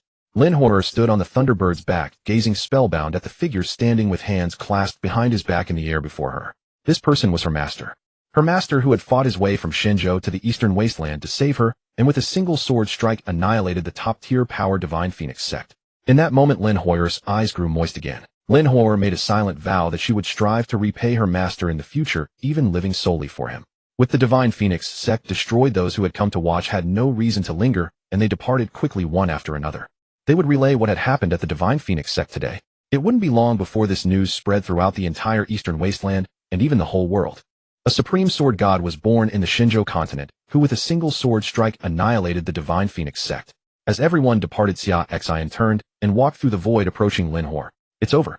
Let's go back. Master, wait, give me a moment, Lin Hor said. Something else? Xia Xin asked, puzzled. Yes. Lin Hor nodded and said, all these people from the Divine Phoenix sect cultivated the Phoenix bloodline. The bloodline within them is extremely useful to me. The Phoenix Nirvana scripture is quite special. It can absorb the bloodline of those who possess the Phoenix bloodline and integrate it into my body. By using the bloodline from these corpses, I can elevate my Phoenix bloodline significantly. I might even push through to the 3rd or even 4th level of the Phoenix Nirvana scripture in one go. The bloodline from these corpses has such uses. Xia Xin was somewhat surprised. Although he had taught Lin Hor the Phoenix Nirvana scripture, he had never practiced it himself and didn't know the technique had such a function. Truly worthy of being a divine level technique. Go ahead, I'll wait here with Xiao Qing, Xia Xin said without further words. Yes, and not just me. Xiao Qing, my contractual beast, can also share in this. Perhaps this will be a great fortune for Xiao Qing as well, Lin Hor said. Can Xiao Qing also use this Phoenix bloodline? Then let it go too, Xia Xin said. Lin Hor nodded. She had the Thunderbird carry her to hover above the Divine Phoenix sect's palace. Sitting cross-legged on the Thunderbird's back, she activated the Phoenix Nirvana scripture. Instantly. Below, boundless Phoenix bloodline chi and vital energy continuously surged forth, pouring into her body. The source of the Phoenix bloodline chi below came from those members of the Divine Phoenix sect whom Xia Xin had slaughtered, one ancestor at Treasury Palace Realm 4th level 16 unoriginated realm elder supervisors, and 3 sect masters, hundreds of undying realm elders, and tens of thousands of Divine Phoenix sect disciples. Although their bodies had been shattered into nothingness by Xia Xin's single sword strike, the Phoenix bloodline essence within them did not disappear. Instead, it drifted around the palace ruins below. By virtue of the divine-level Phoenix Nirvana scripture, she could forcibly absorb the Phoenix bloodline that had erupted from the bodies of these deceased Divine Phoenix sect members, drawing it into Lin Horror's body. As Lin Horror continuously operated the technique above the Divine Phoenix sect, she felt terrifying amounts of Phoenix bloodline chi rapidly flooding into her body. The excess which she couldn't absorb in time was transmitted through the master-servant contract to the Thunderbird. Having obtained the Phoenix bloodline, the Thunderbird's own bloodline began to transform, its aura continuously rising. As Lin Horror continuously operated the Phoenix Nirvana scripture to absorb the Phoenix bloodline chi below, her cultivation advanced rapidly. When she reached the 2nd level of the Phoenix Nirvana scripture, her cultivation directly rose to Divine Power Realm 9th level. When she reached the 3rd level of the Phoenix Nirvana scripture, her cultivation jumped to Portal Splitting Realm 6th level. When she reached the 4th level, her cultivation rose to Sea of Transformation Realm 1st level. At this point, she had absorbed less than 1/5 of the dense Phoenix bloodline chi below. However, with the Phoenix Nirvana scripture advancing 3 levels consecutively, Lin Horror could no longer continue absorbing no matter what. Continuing further would be harmful rather than beneficial. Master, I'll use the technique to absorb all the remaining Phoenix bloodline chi below. Can you help me seal this chi inside my body? Lin Horror said. Once I've digested the Phoenix Nirvana chi I've already absorbed, I'll absorb the rest. Alright. Xia Xin nodded. He could also see that Lin Horror had reached her limit. If she continued absorbing, there was a risk of stunted growth and damage to her foundation. Xia Xin formed hand seals. Having just obtained a century's worth of array Dao insights through his daily check-in, and with his treasury palace realm, second-level cultivation, sealing this qi was effortless for him. Quickly the remaining qi was sealed by Xia Xin into 3 phoenix blood orb light spheres, which he then struck into Lin Huo'er's body. Within the 3 phoenix blood orbs, each contained vast phoenix bloodline power with the proportions already arranged by Xia Xin. Once Lin Huo'er has fully stabilized her current realm, she can cultivate the Phoenix Nirvana scripture by absorbing the bloodline power from these 3 phoenix blood orbs within her body. Each orb could potentially elevate her Phoenix Nirvana scripture by 1 level. Upon absorbing all 3 orbs, her Phoenix Nirvana scripture should reach the 7th level, which would allow her cultivation to advance to the Treasury Palace realm. However, this was not something that could be accomplished overnight. She would need to slowly refine it over time. After all, these orbs contained the cultivation bloodline source power of 1 Treasury Palace realm, cultivator 16 unoriginated realm experts, hundreds of undying realm masters, and tens of thousands of divine phoenix sect disciples. It was natural that they couldn't be refined in a short time. Nevertheless, having Lin Huo'er's cultivation jump from Qi Gathering Realm 9th level to Sea of Transformation Realm 1st level in one go was already a tremendous fortune, considering it came at the cost of the lives of everyone in the Divine Phoenix sect. Moreover, this time the Thunderbird also gained considerably. When Lin Huo'er was initially absorbing the Phoenix bloodline power, due to her limited capacity, a large portion of the energy was transferred to the Thunderbird, which absorbed it. Now the Thunderbird's cultivation had reached Undying Realm 1st level, and a Phoenix bloodline had even emerged within its body. Its future achievements would be even higher. Seeing that Lin Huo'er and the Thunderbird had completed their absorption, Xia Xin hesitated no longer. Taking the 1 person and 1 bird along, he activated the divine movement technique and returned to the Shenzhou continent. At this moment, in the Shenzhou continent, the great Xia dynasty imperial city, within the base of the heavenly demon sect, Ji Ruor sat on the main seat. The black-faced Rakshasa whom she had sent to massacre the Yuan Hall had returned. Master, the entire Yuan Hall has been annihilated by your subordinate, the black-faced Rakshasa reported. Good, I understand. You may withdraw, Ji Ruor said coolly, a cold snort echoing in her heart. That Yuan Hall faction was truly courting death, daring to covet the Kuanpeng ruins map in her husband's possession, and even daring to steal it on the night of their wedding yesterday. It was already afternoon now. She wondered if her husband had returned. She could go back to the prince's mansion now. She should buy some vegetables on the way back. Tonight she would personally cook for her husband. He would surely be touched, wouldn't he? Moreover, she absolutely had to keep her identity as the Heavenly Demon Sect's sect master secret. She couldn't let her husband know that she was a woman who killed without blinking and frequently annihilated entire clans. If her husband found out, he would probably be frightened. After all, her husband's cultivation was not high, just a small, undying realm elder of the Dao sect. She couldn't let her husband feel inferior. In her heart, her husband was a very cultured and gentle person. He definitely wouldn't like her constantly fighting and killing, annihilating clans. So she had to keep all the things she did for her husband hidden, never letting him know. Also, on the way back, she should buy some ginseng and goji berries to make soup for her husband. Tonight she would touch him with love. Meanwhile, on the journey back to the Shenzhou continent, Xia Xin repeatedly instructed Lin Huo'er, "Huo'er, you must remember what your master just told you. Your master aunt, my wife, currently doesn't know that your master's cultivation is so high. Don't accidentally let it slip when you return. Your master aunt's cultivation is not high, only at the undying realm. Moreover, she is now pregnant and has a strong-willed personality. If she learns that my cultivation is so much higher than hers, she might feel inferior. If that affects her relationship with me, it wouldn't be good. Just consider your master as an ordinary undying realm elder of the Dao sect. Remember this well." "Yes, Master Huo'er remembers," Lin Huo'er said. At the same time, she was deeply envious of her master aunt in her heart. Her master truly loved his wife. Knowing his wife's cultivation was not high and fearing she would feel inferior, he proactively hid his own cultivation, keeping it at the same level as his wife's. Where else could one find such a good man? While flying, Xia Xin suddenly thought of something. He sighed and said, "Huo'er, I was too hasty just now." "Hasty?" Lin Huo'er asked with confusion. "Master, what do you mean?" Huo'er doesn't quite understand. "I should not have destroyed the Divine Phoenix sect with a single strike. As one of the top powers in the Eastern Wasteland, they must have accumulated numerous heavenly treasures and spirit stones in their treasury. What a pity everything was destroyed with one strike, and we gained nothing," Xia Xin said. He felt they should have emptied the Divine Phoenix sect's treasury first before destroying them. He was too hasty. But then again, Xia Xin felt he couldn't blame himself. Who could have anticipated that the ancestral elder of the Divine Phoenix sect would be so fragile despite being 2 minor cultivation realms higher than him, yet putting up such an imposing demeanor? Who would have guessed he was defeated with a single strike? In the end, the entire Divine Phoenix sect was obliterated in one blow, leaving nothing behind. Alas, being too powerful is also a burden. They didn't even get the chance to plunder the enemy's sect treasury before destroying it. Hearing Xia Xin's words, Lin Huo'er also felt that her master was indeed too hasty. They should have looted their treasury first. A waste truly. Moreover, Lin Hua recalled the previous 2 times when Master had led her to destroy the Blood Nether sect and the Black Robe domain lord of the Chaotic domain, and the same thing happened. One strike, and it was all over. Along with the enemy's entire sect, the treasury hadn't even had time to be looted. After all, even the treasury of a third-rate sect like the Blood Nether sect contained at least tens of millions of spirit stones. Master, don't worry. Next time we're going to destroy a sect, Hua will remind you to plunder the treasury first before destroying it. Lin Hua said earnestly. Good idea. Xia Xin nodded and said, as expected of my excellent disciple, you grasp things quickly. From now on I'll rely on you to remind me. Leave it to Hua. Lin Hua declared confidently. Meanwhile, the Thunderbird let out a cry indicating that if Hua forgot, it would also serve as a reminder. Yes, Xia Xin should also remember to remind.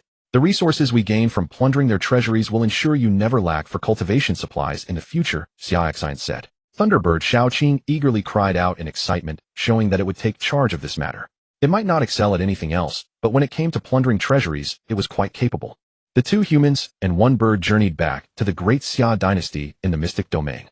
Upon reaching the outskirts, Xia Xin located a sizable demonic beast mountain range and left Xiaoqing there. Xiaoqing had already reached the imperishable realm, and there was no suitable place within the Great Xia dynasty to settle it. Moreover, having just advanced to a major realm, it needed time to consolidate its foundation. In this demonic beast mountain range, the strongest beasts merely reached half-step sea transformation realm, nowhere near Xiaoqing's level. It would be splendid for it to rule over them as their lord. He would call upon it when the time came. Furthermore, compared to living among human cultivators in cities, the Thunderbird preferred the wilderness of demonic beast mountains. The 2 returned to the Great Xia dynasty. After changing his appearance, Xia Xin directly entered the Prince Manor in the Imperial City. Master, young master, Uncle Fu, who was with Aunt Tong at the moment, hurriedly bowed upon seeing Xia Xin's return. This is my disciple Lin Hua. She just arrived in the Great Xia dynasty. Uncle Fu, please arrange accommodation for her at the Prince Manor, Xia Xin said. Yes, master. Uncle Fu nodded and led Lin Hua away to arrange her lodging. Xia Xin turned to Aunt Tong and asked, Aunt Tong, where's my wife? The young miss is in the kitchen. She went out today to buy some ingredients and said she'd cook personally for the young master, replied old Granny Tong Yen. Hearing this, Xia Xin nodded, his face softening with warmth. His wife was truly wonderful, gentle, virtuous, and even willing to prepare a meal for him in person. Someone so gentle would surely not relish such violent affairs. Henceforth he would shield her from all such matters and handle them himself. He must protect his dear wife from any harm this world might bring. Xia Xin then made his way to the kitchen while Aunt Tong did not accompany him. Instead, she headed in the direction Uncle Fu had taken with Lin Hua. He couldn't help but wonder why Aunt Tong was following. Uncle Fu could handle the arrangements alone. Puzzled but unwilling to pry, Xia Xin simply continued on to where his wife waited in the kitchen. Meanwhile, in the kitchen, Ji Ruer was simmering soup. Gazing at the 3 pots, she muttered to herself, this broth needs goji berries, some ginseng, and sistanch, all to properly nourish my husband. Yes, this chicken soup also requires ginseng and goji berries. Just then a pair of arms wrapped around her waist from behind. Husband! Ji Ruer exclaimed, turning eagerly and stumbling into Xia Xin's embrace. Have you returned? Yes. Xia Xin nodded, gazing down at her with tender affection. Are you cooking specially for me, my dear? Indeed. Ji Ruer nodded. I've been studying various recipes to prepare dishes for you. Upon hearing this and beholding his wife's breathtaking beauty, Xia Xin murmured with deep affection, with a wife as wonderful as hers, what more could a man desire? You always know how to flatter me, Ji Ruer said shyly, though a bright smile played across her lips. It's from the bottom of my heart. Xia Xin replied. By the way, I brought my disciple back to the Prince Manor today. She can cultivate alongside Xiao Xiao in the future. Is it Lin Hua? Ji Ruer asked, nestling against Xia Xin's chest. Yes. She originally planned to attend our wedding but was delayed by certain matters and only arrived today, Xia Xin explained. Ji Ruer was already aware of Lin Hua, as Xia Xin had informed her through a flying crane message some time ago about taking her on as a disciple. All right then, Ji Ruer said. The dishes will be ready soon. Please go wait in the hall first. These soups are being stewed specially for you. Stewed just for me. What kind of soup is this? Curious, Xia Xin stepped closer to take a look. But upon seeing that each pot contained generous amounts of ginseng, goji berries, and sistanch, the atmosphere grew subtly charged. Xia Xin turned to Ji Ruer and said, my dear, you're being rather bold. Oh, don't look. Ji Ruer blushed deeply. Husband, please step out first. Ji Ruer gently pushed Xia Xin toward the kitchen entrance, saying, go wait in the hall. We'll eat shortly. Xia Xin chuckled helplessly and shook his head, yielding to his wife's wishes. He returned to the main hall. Lin Hua had already been settled in by Uncle Fu and returned to the hall. Their Uncle Fu and Aunt Tong were conversing cheerfully. Uncle Fu seemed exceptionally gifted at telling jokes, as within mere exchanges, he could make Aunt Tong cover her mouth with suppressed laughter. Then she would shyly create a bit of distance, at which point Uncle Fu would casually inch a little closer. Also, that's what's happening.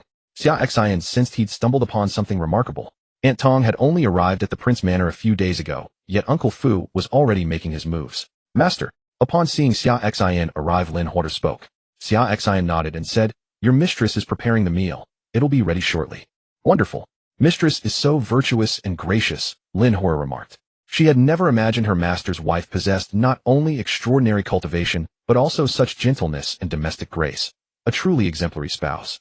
She now finally understood why her master was reluctant to let his wife learn of his true strength and all the things he did abroad. After all, outside these walls her master engaged in ruthless slaughter, frequently obliterating entire sects numbering in the tens of thousands with a single sword strike. Such ferocity would undoubtedly frighten someone as gentle and kind-hearted as his beloved wife. Imperial Uncle. At this moment Xia Xiaoxiao came running in from outside. When she had arrived earlier today, she found that neither Imperial Uncle nor her aunt were at the prince's mansion, so she had gone back. Now she came bouncing in cheerfully. Approaching Xia Xin, Xia Xiaoxiao spoke up. "Imperial Uncle, you and aunt weren't here before, so I went back on my own." Imperial Uncle went to pick someone up. Xia Xin looked at Lin Huo and introduced her to Xia Xiaoxiao. "This is your whiter sister Lin Huo, Imperial Uncle's personal disciple." "Wow, sister is so beautiful. My name is Xia Xiaoxiao." Xia Xiaoxiao praised Lin Huo as she looked at her.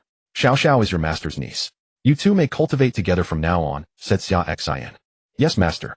Lin Huo nodded, then turned to Xia Xiaoxiao and said, "You're very beautiful too, Xiaoxiao." Were both beautiful. As soon as she finished speaking, she pulled Lin Huo aside and asked in a whisper, "Sister, since you were accepted as Imperial Uncle's personal disciple, you must have incredible talent, right?" Upon seeing Lin Huo, Xia Xiaoxiao instinctively felt that someone who could become her Imperial Uncle's personal disciple must have extraordinary cultivation talent. A monstrous genius. Such a person Xia Xiaoxiao must befriend. Having another powerful expert to rely on in the future would be wonderful. After all, she was far too weak now, and would need to depend on others while traveling the world. Hearing Xia Xiaoxiao's words, Lin Huo shook her head and said, "Sister's talent is ordinary, but I have the Phoenix bloodline within my body, which is why Master accepted me." "Wow, Phoenix bloodline. That sounds incredibly powerful. What realm are you at now, sister?" Xia Xiaoxiao asked instinctively. During these 3 years in the Imperial City, she had often heard cultivators from various places discussing the cultivation world, and she knew about special bloodlines. She had heard that those with special bloodlines would progress faster than other cultivators and possess stronger combat abilities.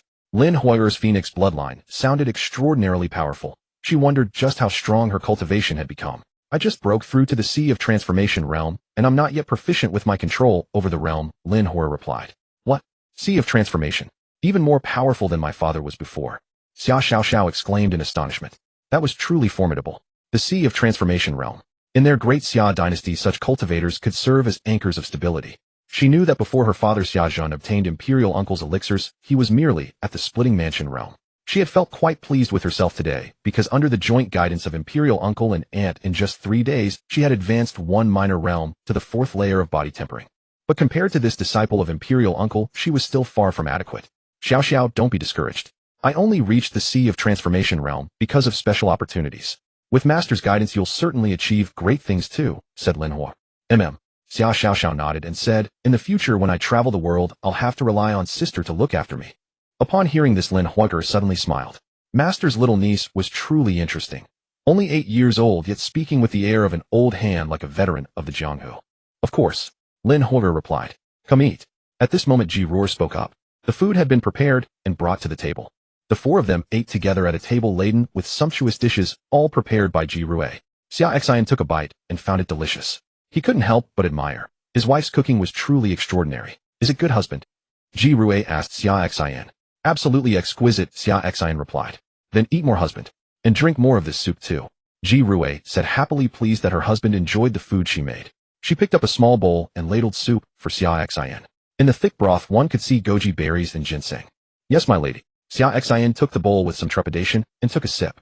Seeing Xia Xin drink it down, Ji Ruo nodded with satisfaction, then turned to Lin Huo and Xia Xiaoxiao, "You two eat more too. More vegetables." With that she served them both some dishes. "Thank you, aunt." "Thank you, mistress." Lin Huo and Xia Xiaoxiao spoke in unison. Eating together with Xia Xin and his wife, they felt like 2 children watching their parents display their affection. After all, they were both still young. Lin Huo was older at 15, while Xia Xiaoxiao was only 8. In their hearts, both Xia Xin and Ji Ruo were elders. When the 4 of them finished eating, it was already evening. Since she hadn't supervised Xia Xiaoxiao's cultivation during the day, she would do so now. Xia Xin was also preparing to test Lin Hoyer to see how much she understood of the 100 Transformations Sword Manual. After Ji Rui finished supervising Xia Xiaoxiao's cultivation, she saw Xia Xin instructing Lin Hoyer in swordsmanship. Lin Hoyer currently didn't have a sword. Ji Rui then directly produced an Earth-rank spirit artifact longsword, the Flame Cloud Sword of Fire Tribute Blade. An Earth-rank spirit artifact perfectly suited for Lin Hoyer. Hoyer, this sword is for you, Ji Rui said to Lin Hoyer. Seeing the spirit artifact longsword that Ji Rui had produced with its distinctive aura of an Earth-rank spirit artifact, Lin Hoyer quickly refused. Mistress, this sword is far too precious. Hoyer cannot accept it. Take it, don't be polite with mistress, Ji Rui said. This is our first meeting, and I didn't prepare any gifts for you. This longsword is my gift to you. As the Demon Heaven Sect's sect master, Earth-rank spirit artifacts were plentiful in the Demon Heaven sect. Nothing significant to her. Giving one to Lin Hoyer was perfectly fine. Lin Hoyer was her husband's disciple, which made her Lin Hoyer's family too. Hoyer accepted. It's your mistress's kind intention, Xia Xin spoke up. Lin Hoyer had wanted to decline further, but since even her master had spoken, she accepted the gift. This Earth-rank spirit artifact was indeed far too precious for her. She owed her master and mistress far too much. She wondered how she would ever repay such kindness in the future. At the same time, in her heart, she felt especially warm. Her mistress was truly too kind, deeply moving. That's better. Ji Rui nodded with satisfaction. Meanwhile, watching this scene unfold, Xia Xiaoxiao sighed. Thinking of her Frost Ice sword, a mystic-rank spirit artifact she treasured every day, even sleeping while clutching it. Compared to the sword mistress had given Sister Horn, it simply couldn't compare. The Frost Ice sword had been purchased by Imperial Uncle for her. Although he had said at the time that he was borrowing spirit stones, he never asked for them back afterward. Xia Xiaoxiao sighed in her heart. Her Imperial Uncle was truly too poor, with spirit stones probably far fewer than Aunt's. His gift to his niece was so modest. Still, after getting married, he'd probably have to let Aunt manage the finances. Imperial Uncle had it hard too. With this thought, Xia Xiaoxiao sighed again. Never mind, never mind. She would be more considerate of Imperial Uncle in the future. At this moment, seeing Xia Xiaoxiao's unusual demeanor, Xia Xin was somewhat puzzled. What was going on? He felt as though someone was looking down on him. Meanwhile, in the Great Xia dynasty, in the mansions of the two most powerful feudal lords, the King of West Liang and the King of North Desert, their respective Sea of Transformation realm experts were all prepared. On the King of West Liang's side, the forces outside the Great Xia dynasty, the Qingmu sect, and the Luofu Palace, each dispatched one Sea of Transformation realm expert to support him, combined with the one in his own mansion that made 3 in total. On the King of North Desert's side, the forces outside the Great Xia dynasty, the Crazy Blade sect, and the North Cold sect, each dispatched one Sea of Transformation realm expert to support him, combined with the 2 under the King of North Desert's command that made 4 in total. The 7-day deadline that the King of West Liang and the King of North Desert had agreed upon was almost upon them. Tomorrow, the 7 Sea of Transformation realm experts from both sides would storm directly into the Great Xia Imperial City, slaughter every member of the current royal family, and transfer dominion over the Great Xia dynasty's realm. In the Imperial City of Great Xia, within the Prince's Manor, after giving instructions to Xia Xiaoxiao, Xia Xin asked her to return to the palace on her own. However, the little girl said she did not wish to live in the palace anymore and desired to reside in the Prince's Manor henceforth. She said her father the Emperor and mother the Empress were both fully occupied refining pills, so returning would be pointless. After receiving the pills from Xia Xin, Xia Zhen and Murong Qing had been devoting themselves to refining them these past few days, only visiting once last night during Xia Xin's wedding. The pills Xia Xin had provided could elevate their cultivation to the immortal realm and the sea transformation realm without any adverse effects. However, they would need 7 days to slowly refine them, allowing their physical foundations to gradually adapt and stabilize. Both still needed several more days to fully absorb the pills. Since Xia Xiaoxiao did not wish to return, Xia Xin had no objection and instructed Uncle Fu to arrange her accommodation in the Prince's Manor. The manor was spacious enough and it posed no issue. Besides, having Xia Xiaoxiao around would make things more lively. Lin Hoyer had also arrived, and the 2 of them could keep each other company and cultivate together. They were all young juniors after all. Thinking of Xia Zhen's seclusion to refine pills and break through, Xia Xin suddenly recalled a matter Xia Zhen had mentioned some time ago, the rebellion of the vassal kings of the Great Xia dynasty. He had descended from the mountains specifically to quell the vassal king rebellion. Now that Xia Zhen's cultivation was about to reach the immortal realm, he no longer needed to worry about it. The strongest supporting forces behind these vassal kings barely reached the sea transformation realm. Once Xia Zhen finished refining all the pills, he could handle the matter himself. He had originally intended to find time to resolve this after his wedding, but now that was unnecessary. He might as well peacefully enjoy his life as a carefree prince. Why exhaust oneself worrying about battles and killings day after day? It would be far better to spend tomorrow lovingly alongside his beloved wife. As Xia Xin pondered these thoughts, he heard Jiru say, "My lord, it is late. It is time to rest." "Very well, my lady, I am coming." Xia Xin replied, recalling the ginseng and wolfberry soup she had poured for him at dinner, and he felt his vitality surge with renewed strength. At this moment, within the Buddhist realm, one of the 10 super regions of the divine continent, at the main temple of the Buddhist sect, countless disciples knelt in devout prayer chanting sutras. A revered monk draped in kasaya emerged from the main temple. Upon seeing him appear, the abbot of the Buddhist sect spoke respectfully, "I pay my respects to Venerable Master Dihue." Venerable Master Dihue nodded slightly. He was one of the reclusive divine monks of the Buddhist sect, the powerhouse of the hidden palace realm, a figure from over 1,000 years past. His emergence now was solely due to the destruction of the Vajra temple by the heavenly demon cult.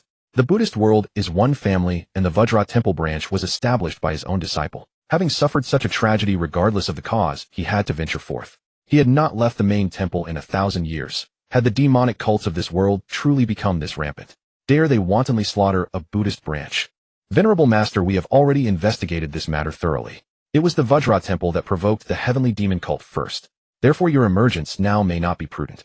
The abbot of the Buddhist sect advised, perhaps we should let this matter rest. My departure has nothing to do with the Buddhist sect.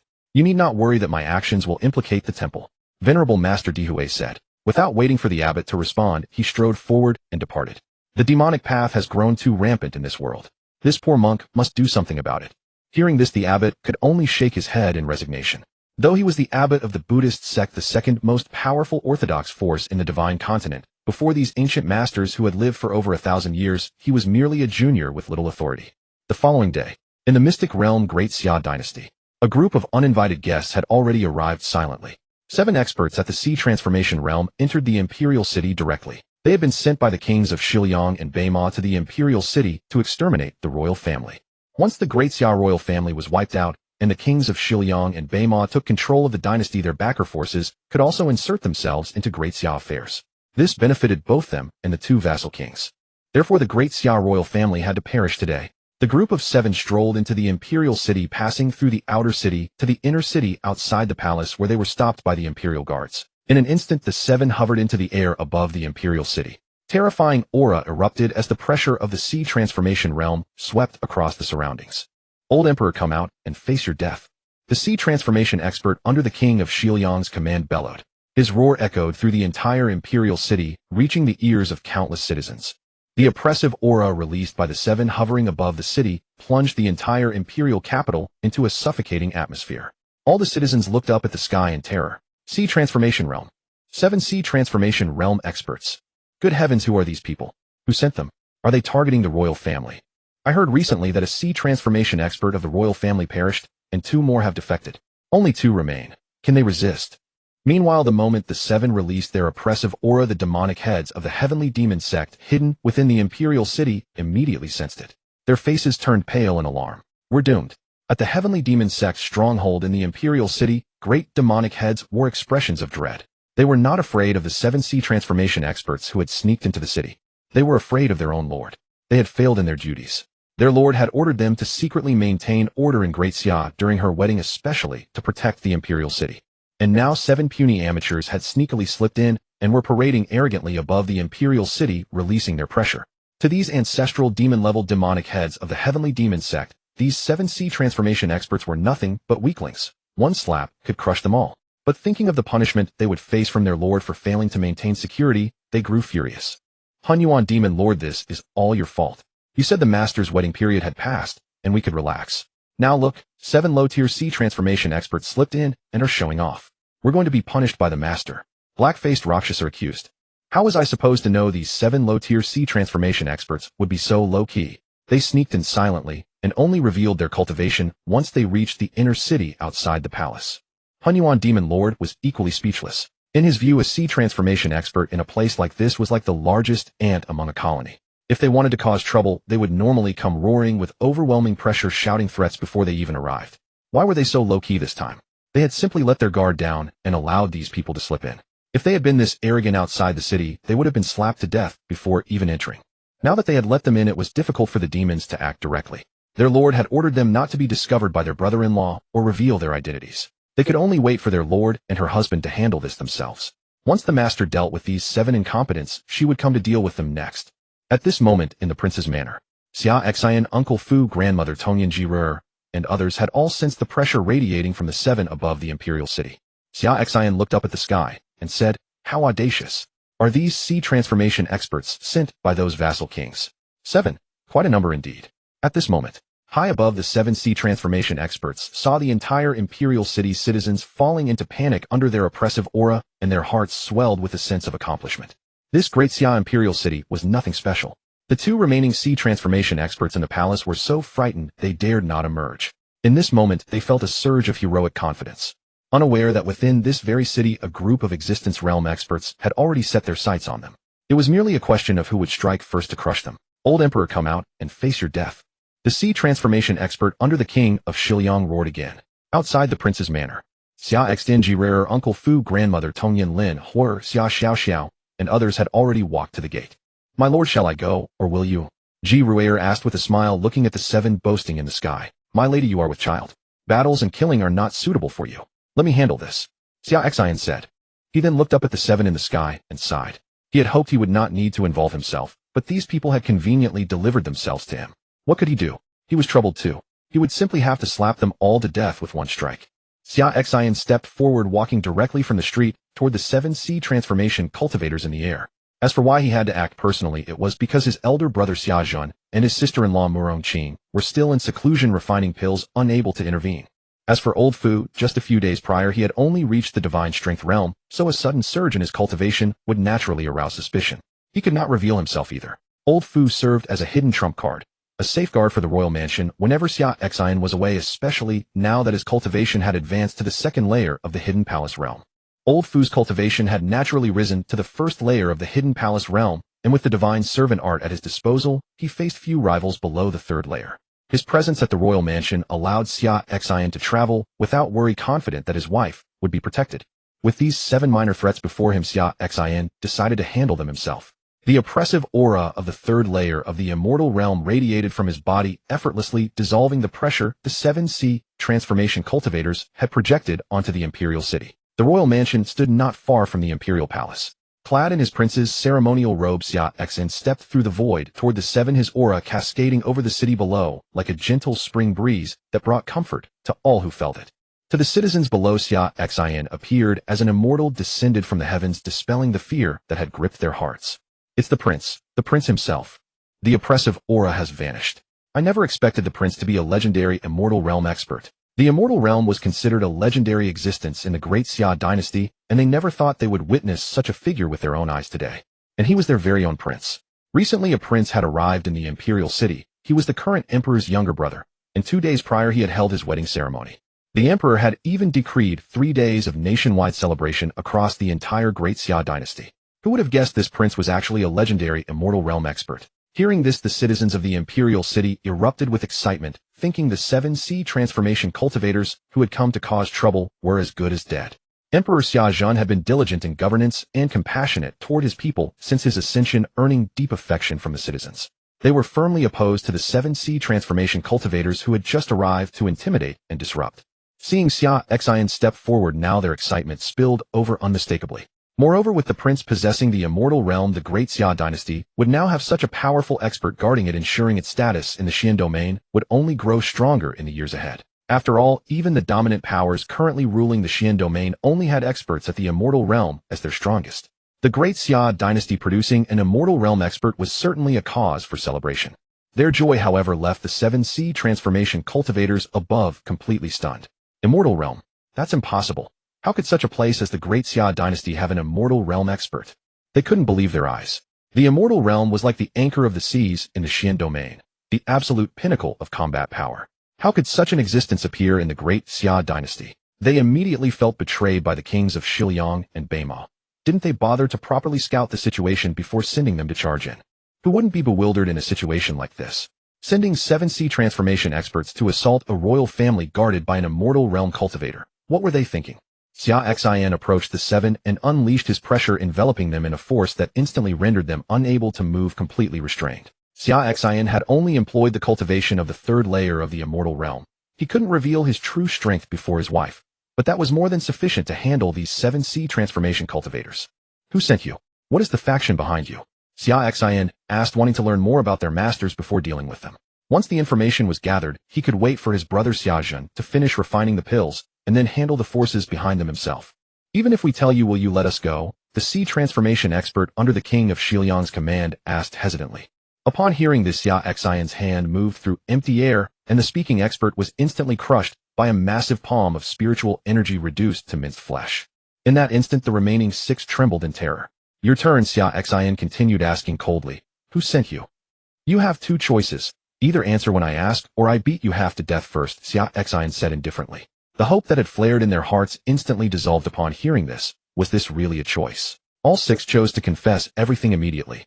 Of the 6, 2 belonged to Qingmen's sect and Luofu Palace, and supported the king of Xiliang. 2 came from Guangdao sect and Beihan sect, and backed the king of Beima, and the remaining 2 were directly under the king of Beima's command. The kings of Xiliang and Beima, Qingmen sect, Luofu Palace, Guangdao sect, Beihan sect. I understand. Xia Xin nodded. Aside from the 2 vassal kings of the Great Xia dynasty, the remaining 4 factions all held 4 to 5 sea transformation experts as their strongest, making them significant powers in the surrounding regions of the Xian domain. It was clear they all sought to encroach upon the Great Xia dynasty. Yet these were merely factions relying on sea transformation experts. If his elder brother finished refining the pills and attained immortal realm cultivation, Xia Xin could handle them himself. Very well, you've completed your mission. Let me see you off, Xia Xin said, and with a single strike of his palm he reduced all 6 to nothing but paste. They disintegrated into nothingness midair. Sea transformation experts were utterly defenseless before the immortal realm. That was how fragile they proved to be. Even in death, those 6 could never have imagined their arrogant arrival would end so utterly. Xia Xin turned and descended through the void toward the royal mansion. Uncle, you're absolutely incredible. You're truly my idol. Xia Xiaoxiao bounced on her short legs on the ground, her eyes sparkling with admiration.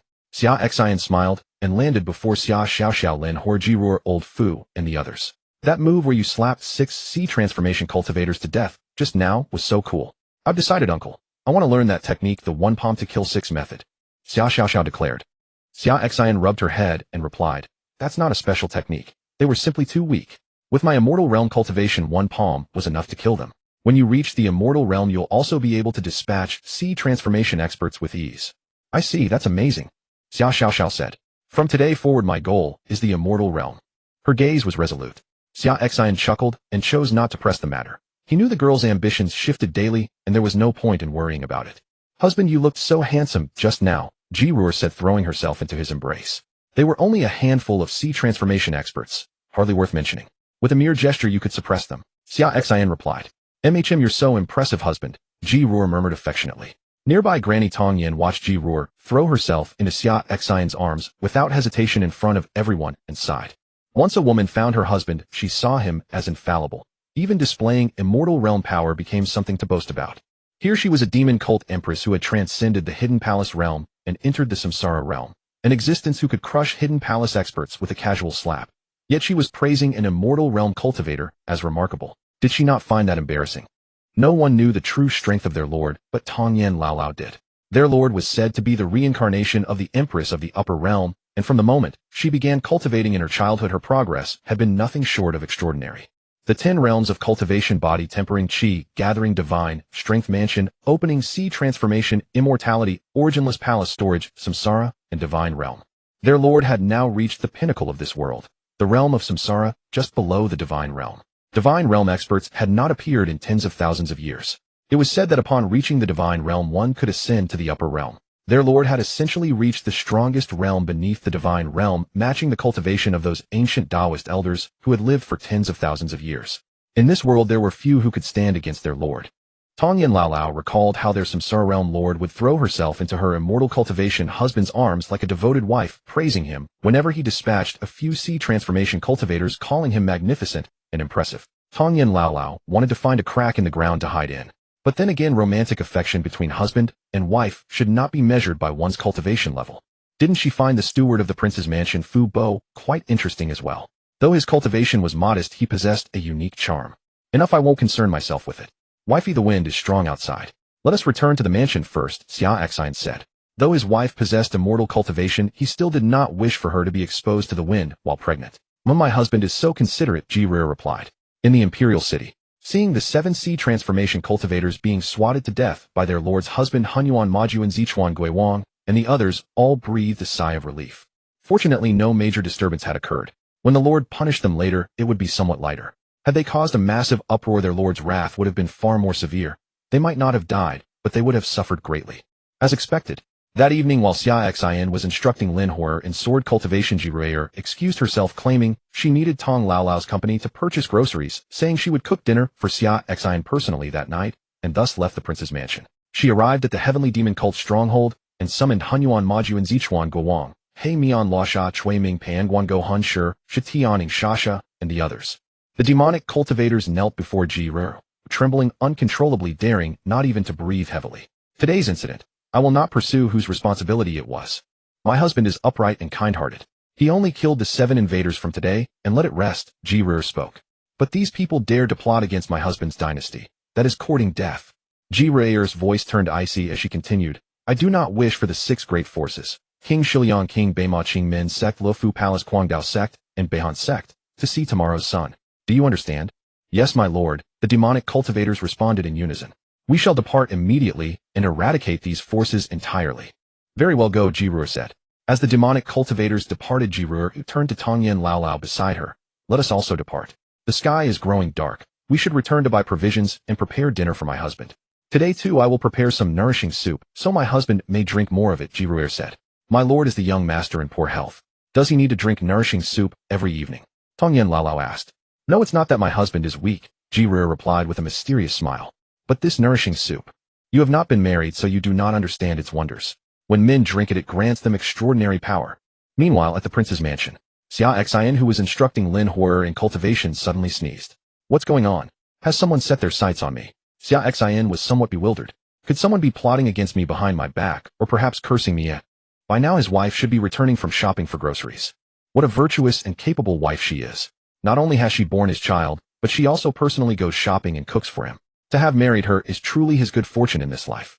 That night, within the Shiliang prince's mansion of the great Xia dynasty, King Shiliang grew increasingly uneasy as the sea transformation expert he had dispatched failed to return with any news. Something must have gone wrong. Normally at the flight speed of a sea transformation cultivator, they should have returned by evening after carrying out the massacre of the royal family in the imperial city. Just as King Shiliang was lost in thought, a chilling voice thick with anger echoed through the mansion. Do you realize your foolish actions nearly got us punished by our lord? Who's there? Who's speaking? Upon hearing these words, King Shiliang leapt to his feet in alarm, scanning his surroundings. The figure of Zichuan Guowang materialized within the Shiliang prince's mansion. A terrifying black hand shot forth, grasping King Shiliang instantly. Despite King Shiliang's mansion opening cultivation, he was utterly unable to break free. Gazing in terror at this suddenly appearing powerhouse, the bones in his body were crushed mercilessly. Those who act without thinking deserve to die.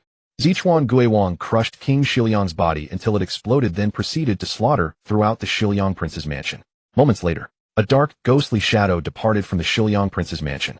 Blood flowed like rivers throughout the estate, corpses littered the grounds, and not a single soul survived. And it was not only the Shiliang prince's mansion. At that very moment, the same massacre unfolded across the Beima prince's mansion, Qingmin sect, Luofu Palace, Guangdao sect, and Beihan sect. 5 major forces meeting their ruin.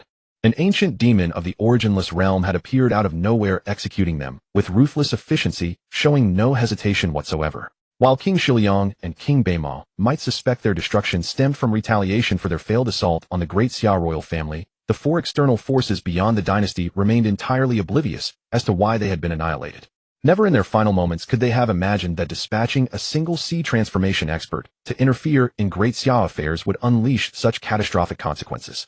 Meanwhile, as the heavenly demon cult's demonic cultivators slaughtered these forces, Dubei Shinwing, who had arrived from the Buddha realm, had already gathered Buddhist disciples and rebuilt Vajra Temple upon the ruins of the original temple adjacent to the Xin domain. The only difference now was that the abbot and core group had been replaced. Duhui Shinwing from the Buddha realm personally served as the elder presiding over Vajra Temple. Moreover, Duhui's departure from the Buddha realm extended beyond merely reconstructing Vajra Temple. He would not let the murderer who destroyed it go unpunished either. Within Vajra Temple, Duhui Shinwang regarded the Buddhist disciples and elders who had reconvened at Vajra Temple from various regions and declared, "Henceforth I shall employ Buddhist teachings to eradicate the demonic forces in the nearby minor domains. You are to send invitations to all factions within the surrounding territories, summoning them to present their submission at Vajra Temple in 2 days' time. Their purpose is to propagate the Dharma and embody the compassion of our Buddha. Those who fail to appear and swear allegiance shall be dealt with according to demonic law. Yes, Venerable One. The assembled disciples and elders responded and departed from Vajra Temple that very night. They spread across the neighboring domains to convey Duhui's decree. The 4 domains surrounding Vajra Temple comprised the Xian Tiansong and Yuan domains. Among these, the Tian domain held super-region status protected by the Lingtai Temple branch of the Buddhist sect, so it lay beyond their purview. In the remaining 3 domains, the Xian Song and Yuan, the most powerful forces barely reached the immortal realm, and whereas these domains lacked any Buddhist sect branches, they harbored demonic faction outposts instead. It was these 3 domains that became their primary target. Divine Monk Du Hui's words had been clear enough. He wanted them to visit the 3 domains, notify all the forces within these domains, and come to Vajra Temple in 2 days to declare their submission to Vajra Temple and thereafter propagate Buddhism in their respective domains. Otherwise, they would be treated as demonic path forces. As for how exactly they would be dealt with, that would depend on how Divine Monk Du Hui chose to deal with each demonic path faction in these 3 domains tonight. The Heavenly Demon Cult had an extremely vast influence, with branches established across all 3 domains, each guarded by powerful cultivators at the immortal level. How Divine Monk Du Hui handled the Heavenly Demon Cult's branches in these 3 domains would be telling. The Buddhist school has been dormant for too long. Now that the world is overrun by demons, it is time to restore order. How compassionate is our Buddha? Divine Monk Du Hui chanted a Buddhist invocation as he walked out of Vajra Temple on foot. When Vajra Temple was destroyed by the Heavenly Demon Cult, he would not ask for reasons. No matter how great the Heavenly Demon Cult's justification might be, they should not have annihilated a Buddhist branch under his command. Even if some high-ranking members of Vajra Temple had crooked intentions and committed wrongs, the rest of Vajra Temple's disciples were innocent. The demonic path destroyed all the Buddhist disciples of Vajra Temple for an elusive pretext. Were those people not innocent? Yet he only saw the Heavenly Demon Cult slaughter of his Vajra Temple disciples as unjust, but failed to consider that the common folk indiscriminately massacred because Vajra Temple wanted to frame the Heavenly Demon Cult were equally innocent. In Divine Monk Du Hui's eyes, his Vajra Temple disciples were human beings, but the common people of the great dynasties were not. Only Vajra Temple's disciples had the right to slaughter innocents, others did not. Divine Monk Du Hui walked toward the Heavenly Demon Cult's branch in the Yuan domain. Though he appeared to be walking on flat ground, he seemed to compress the earth with each step, covering thousands of meters in a single stride, 10 times faster than a cultivator at the Wuxia realm flying through the air. In less than a quarter of an hour, he arrived at the Heavenly Demon Cult's branch in Yuan Palace. At this moment, within the Heavenly Demon Cult's branch in the Yuan domain, the Immortal Realm branch master who was residing there was in meditation with his eyes closed when he suddenly sensed terrifying energy fluctuations outside and hurried out. He saw Divine Monk Du Hui charging into the Heavenly Demon Cult's branch on foot. With a wave of his hand, countless Heavenly Demon Cult disciples were annihilated into dust. Amitabha, how compassionate is our Buddha? Du Hui chanted another Buddhist invocation, then raised his palm again to strike. 10,000 rays of Buddhist light erupted from him, and he seemed like the Buddha incarnate, subduing demons and evil spirits. One palm strike destroyed half of the Heavenly Demon Cult's branch, turning it into ruins, with over 1,000 demonic cultivators killed. You old bald donkey seeking death! The Heavenly Demon Cult's branch master roared. But barely had he finished his roar, when Du Hui struck him down with one palm, obliterating him along with the remaining half of the Heavenly Demon Cult's branch behind him.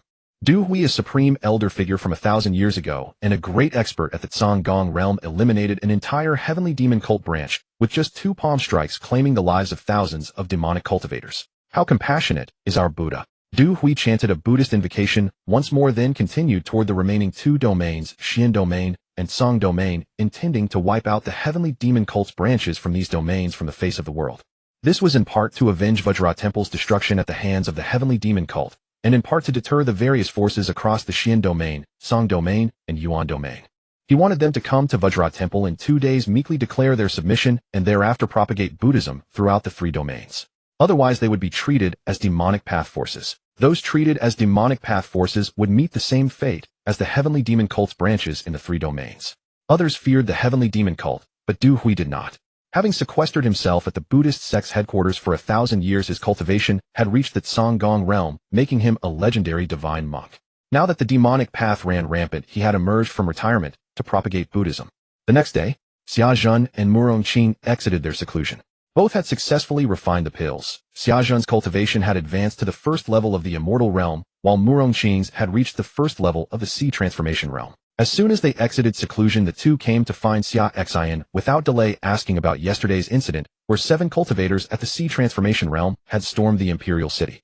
After the 2 found Xia Xin and explained their purpose, Xia Xin said, The 7 who came yesterday have already been killed by me. The forces behind them are the Western Liang Royal Mansion, Northern Desert Royal Mansion Greenwood Sect, Luofu Palace Madblade Sect, and Northern Cold Sect. These 6 major powers. Big brother, handle it as you see fit. Yesterday Xia Xin had not pursued and destroyed the forces behind these 7 people, but had instead waited for his eldest brother Xia Xin to exit seclusion and handle things himself. Otherwise, if he had to deal with every matter one by one, how would he live his life? He had just married his beloved wife, and they were still in their honeymoon period. He certainly did not want to abandon her to run around east and west every day destroying these forces. Good. Xia Xin nodded and said, I will go visit these forces right away and make them pay the price. Now that he had just broken through to the immortal realm, this was the perfect opportunity to establish his prestige and spread word throughout the Xian domain that the great Xia dynasty possessed an immortal realm cultivator. Xia Xin and Murongqing departed. Meanwhile, Jiruer also received the news that the heavenly demon cult's branches across the Xian domain, Song domain, and Yuan domain had been slaughtered overnight. She left the prince's mansion using the excuse of buying groceries and came to the heavenly demon cult's stronghold in the imperial city, summoning all 8 demonic leaders stationed there. The heavenly demon cult had many demonic leaders at the Wuxia realm, but most were stationed at the headquarters or at key branches across the divine land. Only 9 remained at the stronghold in the great Xia dynasty's imperial city by her side. Hunyuan Demon, Lord Zichuan, Ghost King, Black-Faced Rakshasa, Child-Faced Granny, Life-Demising Judge, Soul-Guiding Envoy, Heavenly Shadow Assassin, and the Weeping and Laughing Twins. Which force destroyed them? Have we identified them? Jiruer asked with an extremely cold expression. Reporting to our master, it was a divine monk named Du Hui from the Buddhist sect's headquarters in the Buddhist domain who carried out the destruction. This man acted because of our previous destruction of Vajra Temple. He has rebuilt a new Vajra Temple on the original temple site, and is using the destruction of our 3 cult branches as a stepping stone to intimidate the forces in the nearby 3 smaller domains, the Xian domain, Song domain, and Yuan domain. He has ordered these forces to go to Vajra Temple tomorrow and declare their submission, otherwise they will be treated as demonic path forces. Hunyuan Demon Lord spoke. Divine Monk Du Hui, is it? Excellent, Jiruer said in a cold voice. He actually wants to use our demonic cult as a stepping stone to intimidate the 3 nearby domains and force them to submit. Then all 8 of you should go to Vajra Temple tomorrow together and destroy him in front of all the forces from the 3 domains. Jiruer declared. As you command, Master. The 8 demonic leaders received their orders. Meanwhile, on the other side, Xia Xin and Murongqing hurried to the Western Liang Royal Mansion with excitement. With Xia Xin's immortal realm cultivation carrying Murongqing at the Sea Transformation realm, they arrived at the Western Liang Royal Mansion in less than half an hour. But upon arriving at the Western Liang Royal Mansion, both were stunned. Everyone in the Western Liang Royal Mansion had been slaughtered. What was going on? At a loss to understand, they proceeded to the Northern Desert Royal Mansion. The result was the same. All of the Northern Desert Royal Mansion had been wiped out as well. Could it be that second brother intervened? That shouldn't be. Xia Xin found it incomprehensible. If Xia Xin had taken action, why would he still have come here himself? Thus Xia Xin and Murongqing visited the remaining 4 forces, but the outcome was identical. The Greenwood Sect, Luofu Palace Madblade Sect, and Northern Cold Sect. All had been completely destroyed, not a single person left alive. This was far too coincidental. The bewildered duo attempted to gather information from the area, but while they failed to uncover who had destroyed these 4 forces, they learned of another piece of news that sent shockwaves through the 3 nearby domains. A divine monk from the Buddhist sect's headquarters had arrived, rebuilt Vajra Temple, and in a single night had swept away the heavenly demon cult's branches across the 3 nearby domains with overwhelming force. He had also issued a proclamation that any forces in the 3 domains that failed to go to Vajra Temple tomorrow to declare their submission to the Buddhist sect would be treated as demonic path forces. The consequence would be death without mercy. In an instant, the forces across the 3 domains were thrown into turmoil and panic. On one hand, they did not wish to submit to Buddhism. On the other, they feared that the divine monk at Vajra Temple would strike again and annihilate them. After all, even the heavenly demon cult branches guarded by immortal realm experts had been wiped out. Many of their own forces lacked even an immortal realm cultivator, leaving them with no means to resist the divine monk at Vajra Temple. Upon receiving this news, Xia Xin and Murongqing immediately returned to the great Xia dynasty to discuss with Xia Xin how to respond, whether to submit or not. Submitting to Vajra Temple meant providing massive amounts of cultivation resources and helping propagate Buddhism from now on. Who would willingly agree to such terms?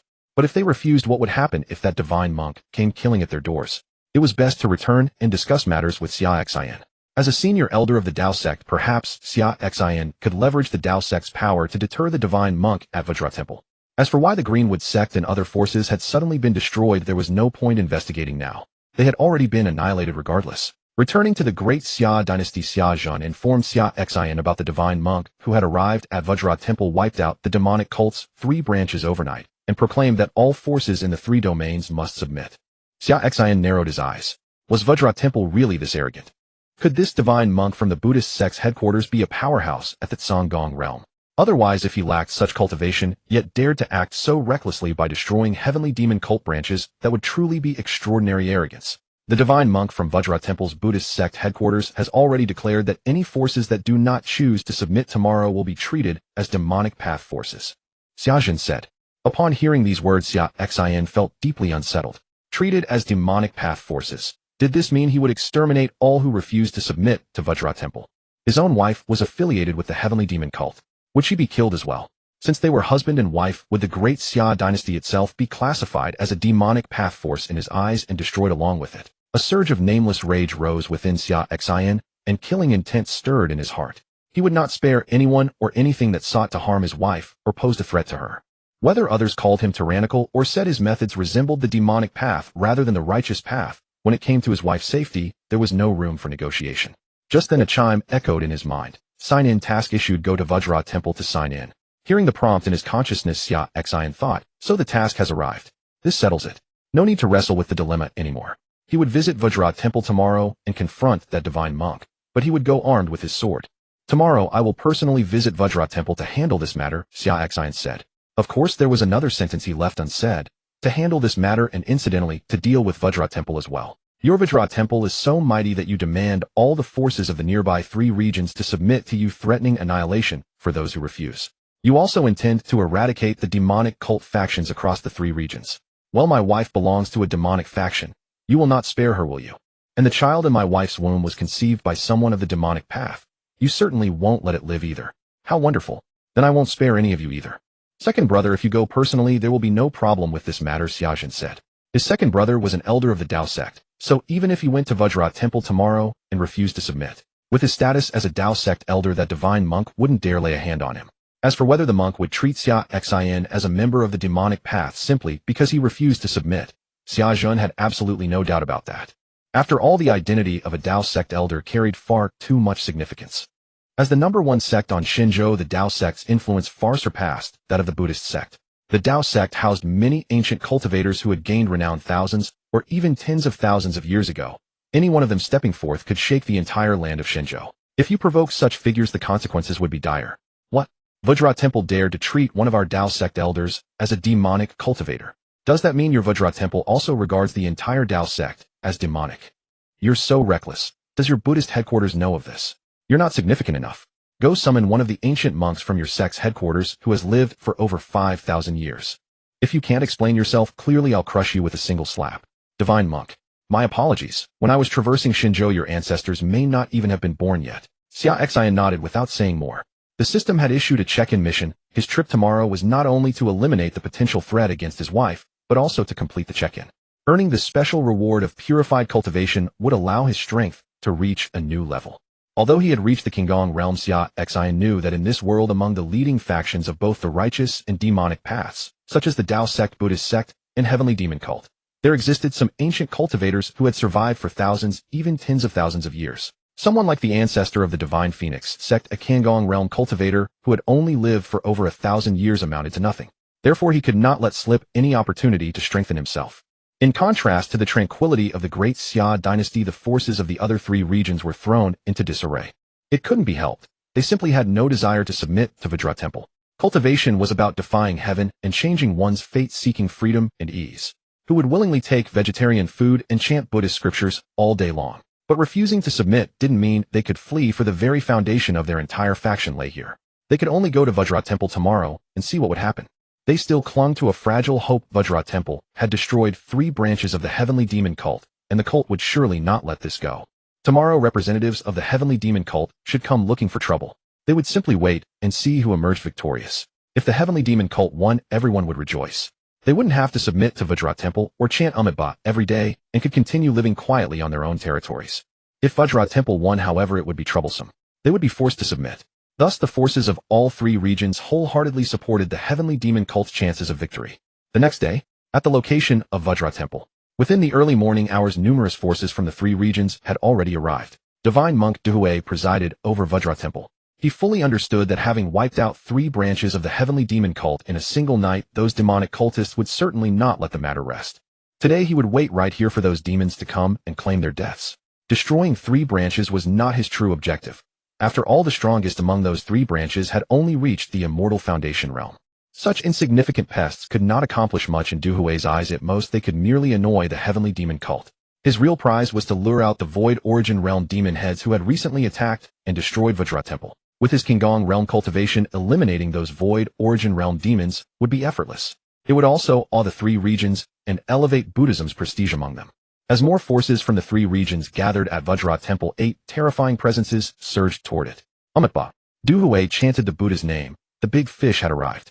Feeling the 8 void origin realm pressures descend upon Vajra Temple, all the cultivators from the 3 regions who had gathered here turned pale with terror. Void origin realm super experts, and not just 1 but 8 arrived together. It seemed the heavenly demon cult was truly furious, directly deploying 8 great demon lords. Keep in mind that among the 3 regions, the strongest cultivators barely reached the immortal foundation realm. Any single one of these 8 demon lords could easily subjugate all 3 regions. This time the heavenly demon cult has sent so many void origin realm experts. Vajra Temple will surely not escape destruction today. Vajra Temple wiped out 3 branches of the heavenly demon cult in a single night, effectively rooting out all their forces within the 3 regions. No wonder the heavenly demon cult is furious. Now the heavenly demon cult should win. Fortunately, we won't have to submit to Vajra Temple anymore. How wonderful. The surrounding faction representatives discussed amongst themselves, all rooting for the heavenly demon cult side. Above Vajra Temple, the Hunyuan demon, Lord Zichuan, Ghost King, Black-Faced Rakshasa, Life-Taking Judge, Soul-Calling Messenger, Heavenly Shadow Assassin, and the Laughing and Crying Twin Fiends. All 8 surrounded the temple from different directions. Terrifying pressure erupted, and in an instant dark clouds covered the sky, and black aura surged heavenward. You old bald donkey, come out and face your death. The Hunyuan demon lord shouted. Demonic cultists, how dare you act so recklessly in our Buddhist sanctuary? This world has indeed been overrun by evil spirits, Duhui declared. Golden Buddhist light radiated from his body, dispelling the surrounding demonic aura. Old bald donkey, you must be that divine monk sent from the Buddhist headquarters. How dare you destroy our heavenly demon cult's branches in the 3 regions? Today you will pay with blood for your crimes. The Hunyuan demon lord said coldly. Then endless black, demonic energy erupted from his body like billowing smoke. Above his head a gigantic demonic hand formed and surged toward divine monk Duhui. Great heavenly demon hand. The Hunyuan demon lord roared. Meanwhile the soul-calling messenger struck from the flank with twin blood-colored sides, their crimson blade aura slicing through the air directly toward Duhui's neck. The heavenly shadow assassin dissolved into countless ghostly phantoms, descending upon Duhui like a suffocating deluge. The laughing and crying twin fiends, the crying fiend broke into sorrowful wails, a heart-rending sound, as if capable of severing every sinew and driving the 3 souls from one's body. It was a sonic attack that could directly damage the divine soul. The laughing fiend threw back his head and roared with laughter, a sound so chilling that it caused the mind to lose control and the body to lose its reflexive responses. The black-faced Rakshasa concentrated all his power into a massive crescent-shaped pitch-black demonic blade and slashed it toward Duhui. The Zichuan Ghost King summoned a gigantic black skull head and charged at Duhui. The life-taking judge wielded a pitch-black brush as his weapon, surrounded by endless demonic light, thrusting it forward like a sword toward Duhui. All 8 understood clearly the fact that Duhui was known as a divine monk meant he must be a figure from over 1,000 years ago. The fact that he dared to come alone to this Vajra temple and had already destroyed 3 branches of the demonic cult indicated absolute confidence in his own strength. The 8 estimated that Duhui possessed at least peak void origin realm cultivation, perhaps even the half-step Qigong realm. Therefore the 8 demon lords held nothing back from the moment they struck, unleashing all their most devastating techniques simultaneously. Unfortunately, they had still underestimated the strength of Duhui. He was neither at the 9th level of the Wuxia realm nor a half-step into the Zongong realm, but rather a genuine powerhouse at the 2nd level of the Zongong realm. 1,000 years ago he had reached the 9th level of the Wuxia realm. Thereafter, in order to break through to the Zongong realm, he chose to seclude himself within the Buddhist sect for a millennium. Now not only had he broken through to the Zongong realm, he had also advanced to its 2nd level, becoming a supreme powerhouse who had successfully opened the Tao Palace of the Heart and condensed the hidden divine of the heart. The moment the attacks from the 8 demons of the Tianma sect struck, Duhui in radiant golden light erupted from his body, unleashing a terrifying pressure. It was precisely the pressure of the 2nd level of the Zongong realm. The attacks of Hunyuan Dijuan and the other 7 demon lords upon encountering the golden light melted away like snow and ice meeting a red-hot branding iron completely dissipated. There was an unbridgeable gap between the Wuxia realm and the Zongong realm. Their combined attacks were effortlessly neutralized by him alone. Behind Du Hui, the hidden divine of the heart, he had condensed appeared. An overwhelming aura radiated outward in all directions, causing the entire heavens and earth to change color in an instant. The surrounding demonic energy was directly dispersed, and in a flash 10,000 rays of Buddhist light blazed forth. Zongong realm. Hunyuan Dijuan's face underwent a dramatic change. That old bald monk was actually a powerhouse of the Zongong realm. In an instant, he hastily transmitted information to the other 7 demon lords, ordering them to prepare to flee. The Zongong realm was beyond their capacity to resist. However, every move they made was visible to Du Hui's divine perception. With a mere gesture, the momentum of heaven and earth resonated, and a terrifying power descended from the sky, suppressing the 8 demon lords directly. It pinned all 8 of them to the ground, rendering them utterly immobile. All 8 spat out blood simultaneously, gravely wounded. The disparity was simply too vast. Before the Zongong realm, they possessed absolutely no ability to resist. Witnessing this scene, everyone from the 3 domains around them stood dumbfounded. How could that old monk be this formidable? The 8 Wuxia realm demon lords of the Tianma sect had been directly suppressed by him. The Zongong realm, the strongest realm below the Samsara realm. People truly existed who could reach such a pinnacle. It seemed the 8 demon lords of the Tianma sect were in serious danger this time. That old monk was about to deal lethal blows to them.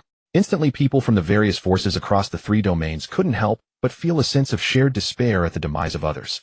If the 8 demon lords of the Tianma sect perished, would they not be forced into submission to the Vajra temple? Demon cultists wreaking havoc upon the cultivation world. Today this poor monk shall act to subdue demons and vanquish fiends. Amitba. Du Hui spoke, then gathered golden light into massive palms, and prepared to crush down upon the 8 Tianma sect demon lords below. Witnessing the massive golden palms descending from the sky and the terrifying fluctuations emanating from them, the faces of the 8 great demon lords of the Tianma sect underwent drastic changes. One strike from these palms, and the 8 of them would likely be reduced to pieces.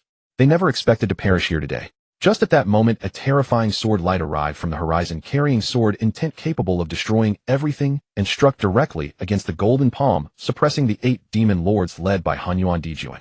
The golden palm was instantly severed and vanished into the sky. Moi.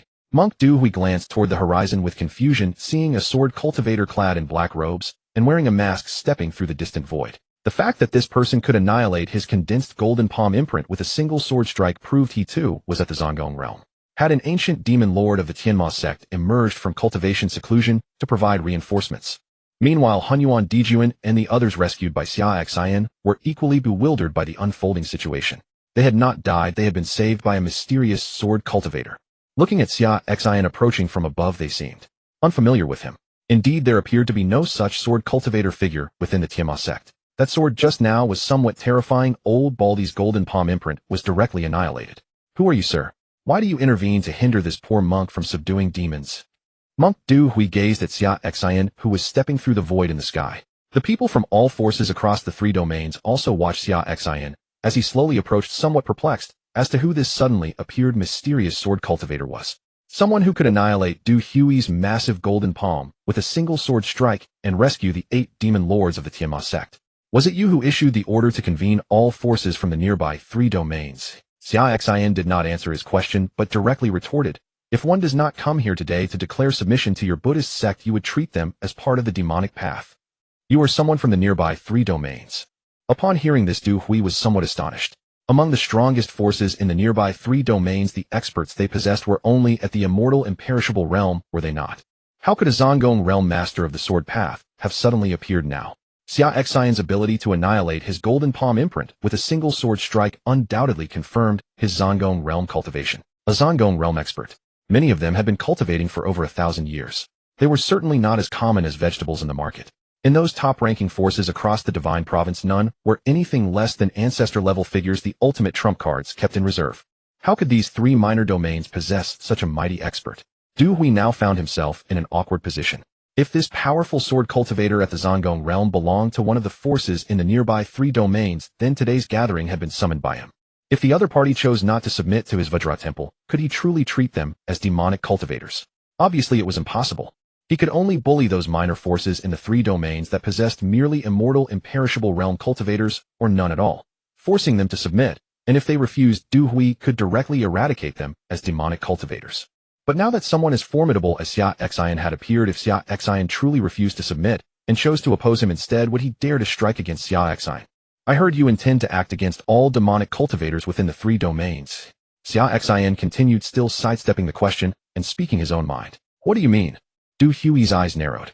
He had a feeling this mysterious sword cultivator was not well-intentioned. No particular meaning. It's simply that my beloved wife is also a demonic cultivator. Since you intend to eradicate all demonic cultivators across these 3 domains, does that mean you also plan to eradicate my wife? Xia Xin said. So are you here too? Du Hui looked at Xia Xin. His wife was a demonic cultivator, which meant he had come to meddle in matters that did not concern him. Of course, if Xia Xin were to reveal who his wife was and ask them not to interfere with her demonic cultivation, they could choose to turn a blind eye. After all, subduing demons was one thing. But if that demonic cultivator had a husband at the Zongong realm, that would be entirely another matter. At that point, she would no longer be considered a demonic cultivant, but merely an ordinary wife. What business did their demon subduing have with her affairs? Subduing demons only meant targeting those demonic cultivators of weak strength. Oh me. Xia Xin pondered for a moment, then said, I came here with no other purpose merely to beat you to death, or to be beaten to death by you myself. After Xia Xin finished speaking, the Qi Shao sword on his back unsheathed itself. Grasping the Qi Shao sword, his overwhelming pressure suddenly erupted. Instantly across heaven and earth. Countless sword Qi roared, endlessly sharp sword intent spiraling above the clouds into a storm of sword energy, its momentum terrifying. Since he had already come, he might as well settle this matter and deal with the Buddhist monk who intended to lay hands on his wife. Below, witnessing Xia Xin preparing to attack, Du Hui, the 8 demon lords of the Tianma sect, showed expressions of delight. The wife of this mysterious sword cultivator was indeed one of their demonic cultivators, meaning he was one of their own. As long as he could defeat Du Hui, they would not die today. Otherwise, if Du Hui remained alive, none of them would escape death today. Sword deity, you must win. The 8 great demon lords prayed in their hearts. Xia Xin's earlier sword strike had annihilated the Golden Palm and saved their lives, and at present they were extremely grateful to Xia Xin. Allied with demonic cultivators as your spouse, it appears you have also embraced the demonic path. Then this humble monk shall subdue you as well today. Amitba. Du Hui, the divine monk, intoned the Buddha's name. His cultivation base erupted in full force, releasing the overwhelming aura of the 2nd stage of the Zongong realm. Instantly, Buddhist radiance enveloped the entire Jinggang temple grounds. The phantom silhouette of his heart treasure's deity materialized behind him as Buddhist light bathed his form. In this moment, Du Hui seemed like a Buddha incarnate. Countless monks at Jinggang temple gazed upon him with awe and longing. The divine monk's realm was an unattainable height for them. This sword cultivator before them stood no chance against the divine monk. At the same time, their gaze dropped to the 8 great demon lords of the heavenly demon sect, crushed to the ground and grievously wounded by the monk's suppression. Once the divine monk dispatched this sword cultivator, their own death would follow, a vengeance for the Jinggang temple monks slain earlier. Observing the impending clash between 2 mighty experts, the factions from the surrounding 3 realms scattered to a safe distance, choosing to watch from afar. At this level of combat, even the residual power could injure them. They must not be careless. To be fine and well only to die from shockwaves because they watched a clash of peerless experts from too close would be utterly humiliating. How suffocating that would be. At this moment, ferocious sword Qi swirled around Xia Xin. Instantly, every sword, whether wielded by sword-cultivating disciples and elders of Jinggang Temple or by the cultivators of the 3 realms watching from the skies, began to tremble. It was as though they sensed an utterly terrifying sword strike being forged. Even before the blade took shape, the momentum of heaven and earth rallied in response, and 10,000 swords quaked in fear. Xia Xin raised his Qi Shao sword, and terrifying sword Qi condensed into a raging storm spinning around him as the center. The entire Jinggang Temple grounds seemed to transform into a realm of sword energy. What terrifying sword Tao! The 8 great demon lords of the heavenly demon sect wore expressions of utter shock. The sword momentum gathered in this strike was simply too terrifying. It seemed to connect heaven and earth, wielding the power to shape the cosmos.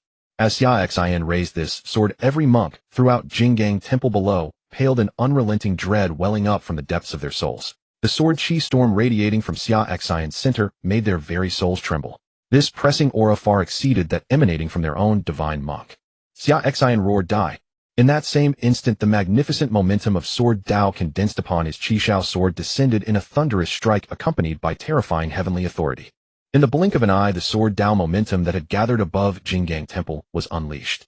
Countless sword Qi storms erupted, coalescing into the most resplendent sword intent concentrated within a single strike aimed squarely at Du Hui, the divine monk. Duhui the divine monk likewise unleashed his full power. Endless Buddhist radiance poured from his body like a blazing sun, illuminating everything within a 10,000-meter radius until it became almost blinding. Great Sun Rotation Seal. Duhui the divine monk bellowed, unleashing one of his most formidable divine abilities. This seal represented the pinnacle of Buddhist defensive techniques, capable of rotating yin and yang using softness to overcome hardness. The moment the technique activated, all Buddhist radiance within the 10,000-meter radius converged above Duhui's head, condensing into a colossal golden seal that crashed towards Xia Xin's sword strike. Boom! A deafening explosion rocked the air as the golden Buddhist seal collided with Xia Xin's devastating sword in midair. Terrifying Buddhist energy and razor-sharp sword chi storms surged outward in every direction, obliterating the clouds into nothingness in an instant. As the dust settled, the golden Buddhist seal had vanished, leaving only Xia Xin's sword, one born of heaven and earth's collective momentum. Its power had not diminished in the slightest, still bearing the magnificent wrath capable of destroying all things as it slashed downward. This is bad. Perceiving the dire situation, Duhui, the divine monk, hastily summoned the Heart Treasure's deity from behind him, which detonated itself in a flash. A self-destructing treasure's deity could unleash devastation of terrifying magnitude. However, after such a sacrifice, Duhui's cultivation would surely plummet back to the 9th layer of the Wuxia realm. Yet he cared little. He had felt the threat of death in Xia Xin's strike. Without sacrificing his treasure's deity to block it, he would certainly perish. At the precise moment his treasure's deity detonated, Duhui tore open an inter-realm transmission talisman and vanished from sight. The energy released by Duhui's self-destructed treasure's deity collided with the devastating sword light, canceling each other out. The sky slowly calmed. He actually escaped. Xia Xin watched where Duhui the divine monk had disappeared. The monk, sensing imminent death, had detonated his divine treasures to stall him momentarily, sacrificing a millennium of cultivation, before tearing open a realm-crossing transmission talisman to flee. Such inter-realm transmission talismans were exceptionally rare. Only cultivators who had lived for millennia like Duhui would possess them. The opposite end of these talismans connected to a fixed location. Whenever cultivators faced life or death crises in the outside world, they could instantly tear the talisman to be transported to that predetermined destination. Since Duhui belonged to the Buddhist sect, he had likely already transmitted back to the sect's main headquarters through the talisman. Hunting him down was now impossible. The Buddhist sect ranked second among the righteous factions across the divine land, home to numerous terrifying existences, some living over 5,000 years, even tens of thousands. Only at the Huiluan realm, beyond the Zongong realm, could one dare pursue someone into Buddhist sect territory to kill. Xia Xin didn't consider himself reckless enough for that. Granted, if he fully unleashed his primordial sword body along with his mastery of sword Dao techniques and god-tier sword cultivation methods, he believed he could face the Huiluan realm. But provoking the Buddhist sect's headquarters over a Duhui, whose treasures had already self-destructed, was pointless. With his treasure's deity self-destructed, Duhui's cultivation would inevitably drop back to the 9th layer of the Wuxia realm, the same level he'd been at before retreating from the world 1,000 years ago. After enduring a millennium of seclusion, he'd only just barely reached the 2nd stage of the Zongong realm, yet now a single encounter with Xia Xin had cost him everything. 1,000 years of retreat and cultivation reduced to nothing by a single blow. He had only himself to blame for this. Who told him to sally forth so recklessly upon re-emerging, boasting brazenly that he would slaughter the demonic cultivators across the 3 realms? Now he'd gotten his comeuppance. A millennium of cultivation wasted. Xia Xin dismissed the matter. Duhui's escape was irrelevant.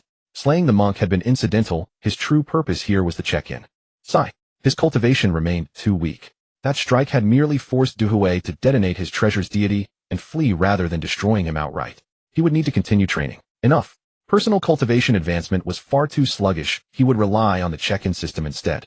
Ever since obtaining the system, cultivation through disciplined practice was simply impossible. He would never attain it through his own efforts. His path was clear: complete system tasks and check in at various locations, letting his cultivation surge exponentially as a result. System check-in at Jinggang Temple, Xia Xin silently commanded. Ding. Congratulations, host, on successfully checking in at Jinggang Temple and completing a system task. Ding. Congratulations, host, on receiving a reward of 100 years of pure cultivation base. Ding.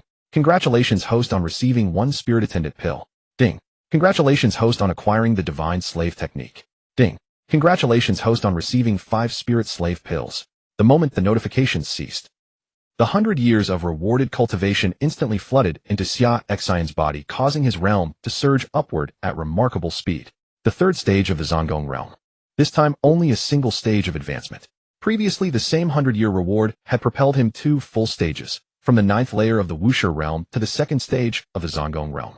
The later stages of the Zongong realm proved far more challenging to break through than those of the Wuxia realm. Reaching the 3rd stage meant he had opened a 2nd palace, the Liver Dao Palace, but he had yet to condense his Liver Treasure's deity. Condensing a 2nd treasure's deity would require reaching the 4th stage. He could only wait until he completed the remaining minor task of awakening his rejuvenated eyes or await new missions from the system. Otherwise, cultivating on his own, he had no idea how long it would take. Xia Xin examined the remaining 3 rewards: the Divine Slave Art along with the Servant God Pill and the Divine Slave Pill. They all seemed to be excellent items. There was no need to elaborate on the Servant God Pill. It could directly grant him a loyal servant whose cultivation base was 1 minor realm lower than his own. As for the newly acquired Divine Slave Pill, it shared the same effect as the Servant God Pill, but was 1 tier lower in rank. After the chosen person consumed the pill, they would rapidly grow to a cultivation level 1 major realm below the host, becoming the host's divine slave, who was completely loyal. In the later stages, their cultivation would also advance alongside the host's realm improvements. 1 was the Servant God. 1 was the Divine Slave. The Servant God lagged 1 minor realm behind the host. The Divine Slave fell a full major realm short. Take his current situation, for instance. He sat at the 3rd level of the Palace Hiding Realm. After the person he chose consumed the Divine Slave Pill, their cultivation would quickly surge to 1 major realm below his own, reaching the 3rd level of the Originless Realm. The Divine Slave Art was the cultivation method designated for divine slaves. Both the Divine Slave Pill and Divine Slave Art, much like the Servant God Pill and Servant God Art, were products of the system, unique and irreplaceable items that did not exist in the external cultivation world. Xia Xin was thoroughly thrilled.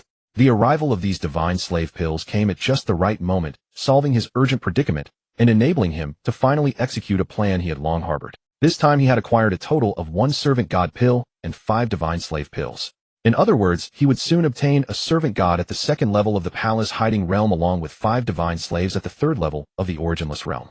With these 6 top experts plus Old Fu, he now had 2 experts at the Palace Hiding Realm and 5 at the Originless Realm under his command. It was time to secretly establish a faction. His wife hailed from the demonic path. Though they were already married and had kept it secret from both the righteous and demonic sects, Xia Xin knew this could not remain hidden forever. He had to prepare in advance by secretly building a faction first. If their marriage ever came to light, and the Dao sect could no longer tolerate him, while the heavenly demon cult rejected his wife, they would have nowhere to turn. He would then lead his wife into the faction he had built. With 2 experts at the Palace Hiding Realm, 3 at his own level, and 5 at the Originless Realm anchoring the foundation, such a faction, just tell me, wouldn't you be afraid?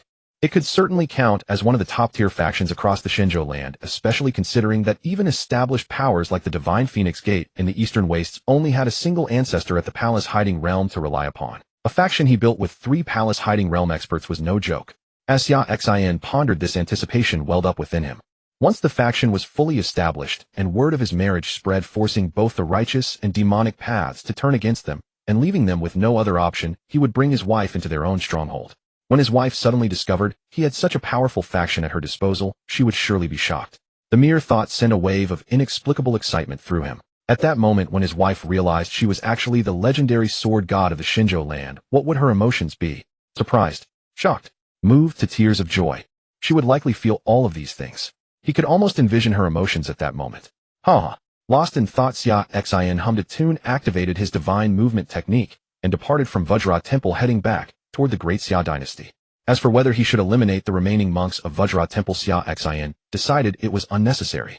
After all, the 8 demon lords from the heavenly demon cult were waiting below. With Du Hui having fled, the 8 of them were now without any opponents. Since Du Hui had nearly killed them moments ago, and given the demonic cultivator's ruthless nature, could the monks of Vajra Temple possibly survive this day?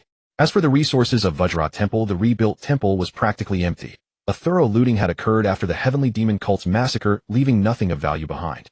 With no resources left, and others certain to move in, he saw no point in lingering. His priority was to return to the Great Xia dynasty, select suitable candidates, administer the Servant God and Divine Slave Pills, and begin cultivating a group of powerful experts. Watching Xia Xin depart, the 8 demon lords of the heavenly demon cult gazed at his retreating figure, utterly stunned. Incredible strength. That old monk from the Buddhist patriarchate was forced by this sword god to detonate his concealed deity with a single strike, sacrificing 1,000 years of cultivation just to tear through the realm-breaking talisman and flee for his life. Hunyuan Demon Lord spoke. Indeed, from that sword strike, just now I sensed he had not exerted his full power. It was merely an ordinary strike on his part. Black-faced Rakshasa said. This sword god's sword Dao talent surpasses even that of the peerless sword immortal who dominated the heavens 1,000 years ago in the eastern wastes. Sichuan Ghost King stated. The shock Xia Xin had inflicted upon them was truly profound. They were well aware that he was a powerhouse at the palace hiding realm, as evidenced by how he had effortlessly obliterated Du Hui's golden palm with a single sword strike. Yet they had never anticipated he would be this overwhelmingly powerful, that an ordinary sword thrust could force Du Hui to detonate his stored essence, reducing a millennium of cultivated vigor to ruin in an instant. He had used the realm-breaking talisman to escape. In that moment, he could vividly imagine what would have happened if Du Hui had hesitated even slightly. Without detonating his stored essence, Du Hui would already be dead and his Dao extinguished. A sword god invincible across the world shall rise in this Shenzhou. Hunyuan Demon Lord declared. And not just any sword god. One who is what a woman from our demonic path. Excellent. From this day forward, this newly born sword god of Shenzhou shall become my idol. Hunyuan Demon Lord proclaimed earnestly. That seemingly ordinary sword strike from Xia Xin had conveyed an aura of sword energy capable of sweeping across 30,000 li, leaving an indelible mark upon his heart. Only someone of such caliber could merit being his idol. Before this sword god appeared, Hunyuan Demon Lord had but a single object of reverence. Their sovereign, the patriarch of the heavenly demon cult, whose unparalleled talent and combat prowess struck terror into their very souls. Now he had found another. A millennium past, that peerless sword immortal had emerged from the eastern wastes. Now in the present era, a sword god had arisen within Shenzhou itself. That sword immortal of the eastern wastes, even at the palace hiding realm, could sweep through countless sword cultivators across the region. Had those ancient monsters who had lived for thousands of years not emerged, he would have remained unconquered throughout the world. He now held dominion over the imperial sword city in the eastern wastes. Similarly, this sword god of theirs had already achieved such feat. At the palace hiding realm, he had effortlessly compelled Du Hui to detonate his stored essence and flee for survival with a single stroke. He already possessed the makings of an invincible master. From this day onward, this individual shall also serve as my idol, Sichuan Ghost King declared. This sword god shall henceforth be my idol above all others save our lord, black-faced Rakshasa proclaimed. The remaining 5 demon lords likewise expressed their willingness to revere Xia Xin as their idol going forward. All 8 demon lords owed their lives to Xia Xin's intervention that day. Already deeply grateful, they had been utterly captivated by the formidable sword cultivation prowess he displayed, making them genuinely willing to accept him as their idol. Moreover, this idol sword god had actually married a woman from their demonic path.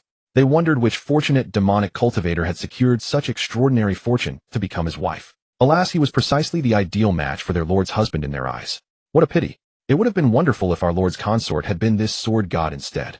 Hunyuan Demon Lord spoke. Only someone of this sword god's caliber could truly be worthy of our sovereign.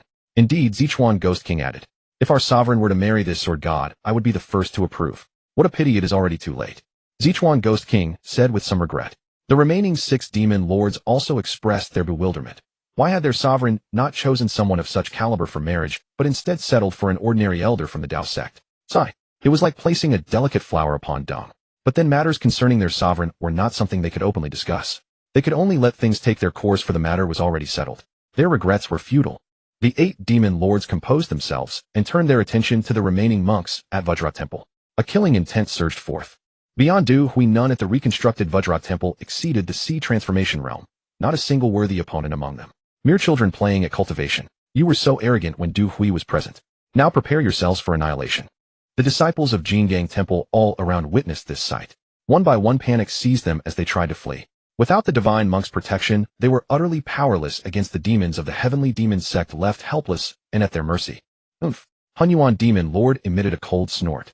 His overwhelming demonic aura erupted from within his body, and his demonic pressure completely enveloped every monk within Jingang Temple's grounds. Today not a single monk at Jingang Temple would escape.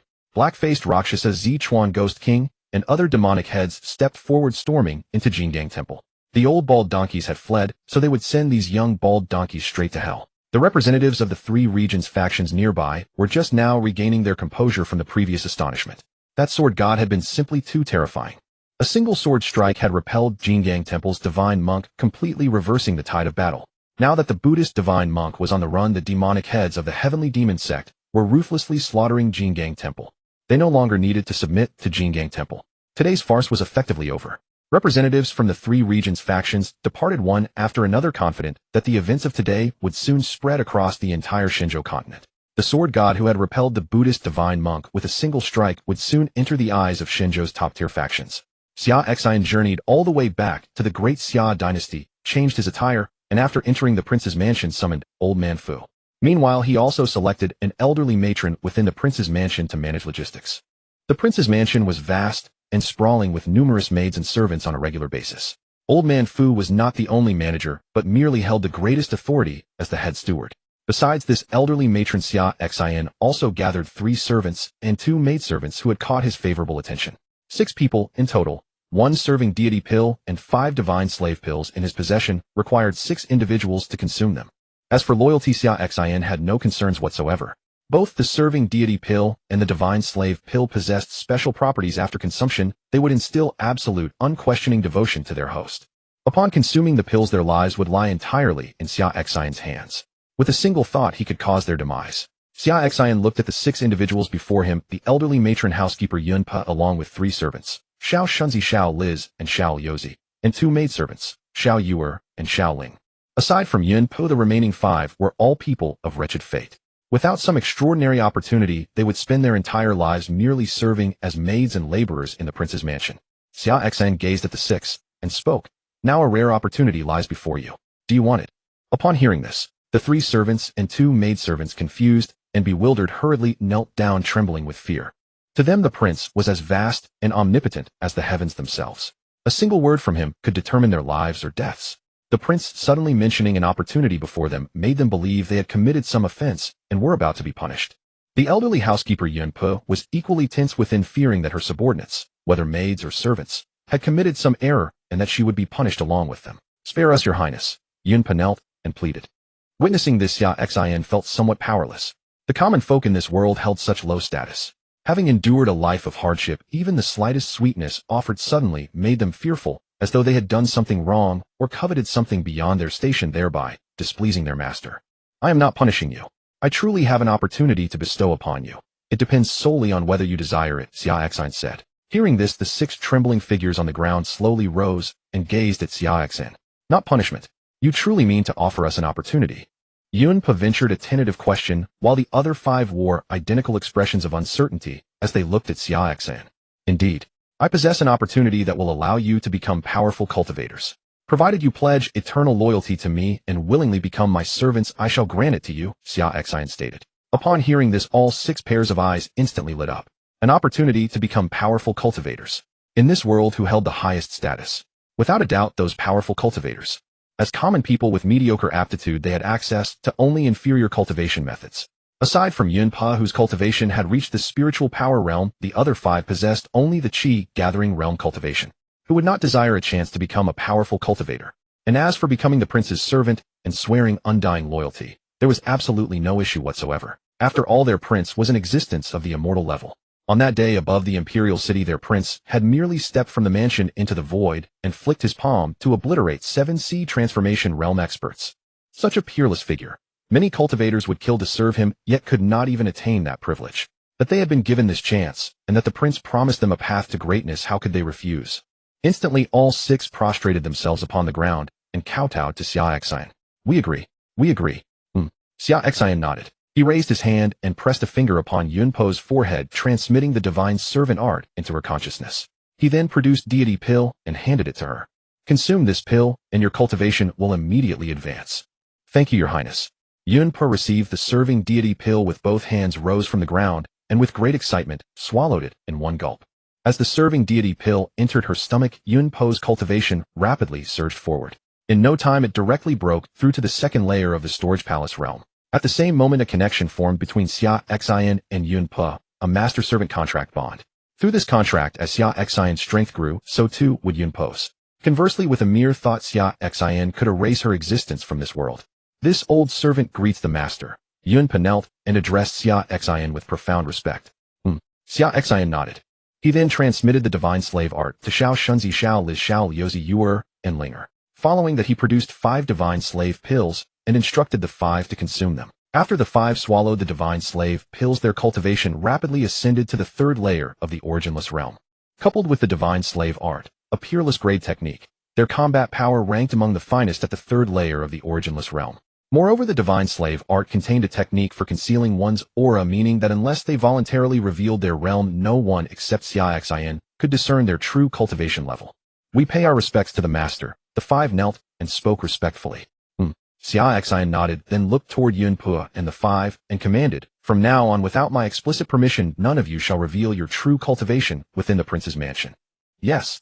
The 6 responded in unison with deep reverence. Gazing at the 6 before him, Xia Xin felt a surge of excitement. His own core faction was finally taking shape. Xia Xin turned toward Old Man Fu and said, "Old Man Fu, henceforth you need not remain at the prince's mansion at all times. Yunpe shall take over your duties as head steward. I intend to secretly establish a powerful faction across the Xinzhou continent. I will leave this matter in your hands. Xiao Liuzi, Xiao Liz, Xiao Shunzi, Xiao Yuer, and Xiao Linger shall assist you.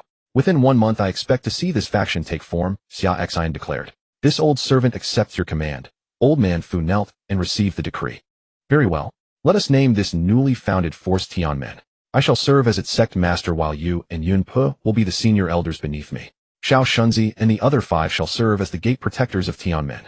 Xia Xin added, "As for the remaining positions you may appoint elders and the like.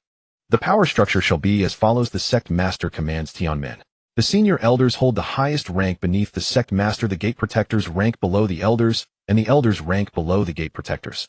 Only the sect master may personally appoint the senior elders and gate protectors, while the elders may be appointed by you, the senior elders and gate protectors." Xia Xin established the power management structure for this newly created faction. He had his own reasons for setting it up this way. From his 2 check-ins he had obtained the attendant god pill both times, and last time, he had even received 5 divine servant pills. Therefore Xia Xin boldly speculated that future check-in missions might still yield attendant god pills and divine servant pills. With that in mind, the highest management positions in Tianmen, the senior elders and gate protectors, would be personally appointed by him.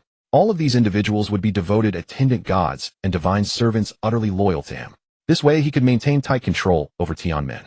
As for why he chose Fu Bo to carry out this covert task of building the faction rather than Yunpe, Xia Xin also had his own considerations. After all, Fu Bo was the steward of the prince's mansion and possessed management experience. Moreover, someone who had risen to the position of steward through his own abilities must have outstanding capabilities, making him perfectly suited for this mission. As for Yunpe, she would stay behind to secretly protect the prince's mansion. Yunpe's cultivation was on par with Fu Bo's at the 2nd layer of the Zonggong realm.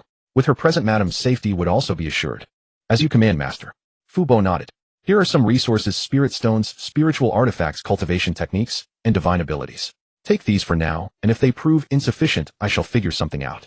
Xia Xin produced a spatial ring containing numerous cultivation techniques, pills, spirit stones, and spiritual artifacts. These were the wealth he had accumulated over time, as well as what he had plundered from the Howren sect's treasure vault when he annihilated them some time ago.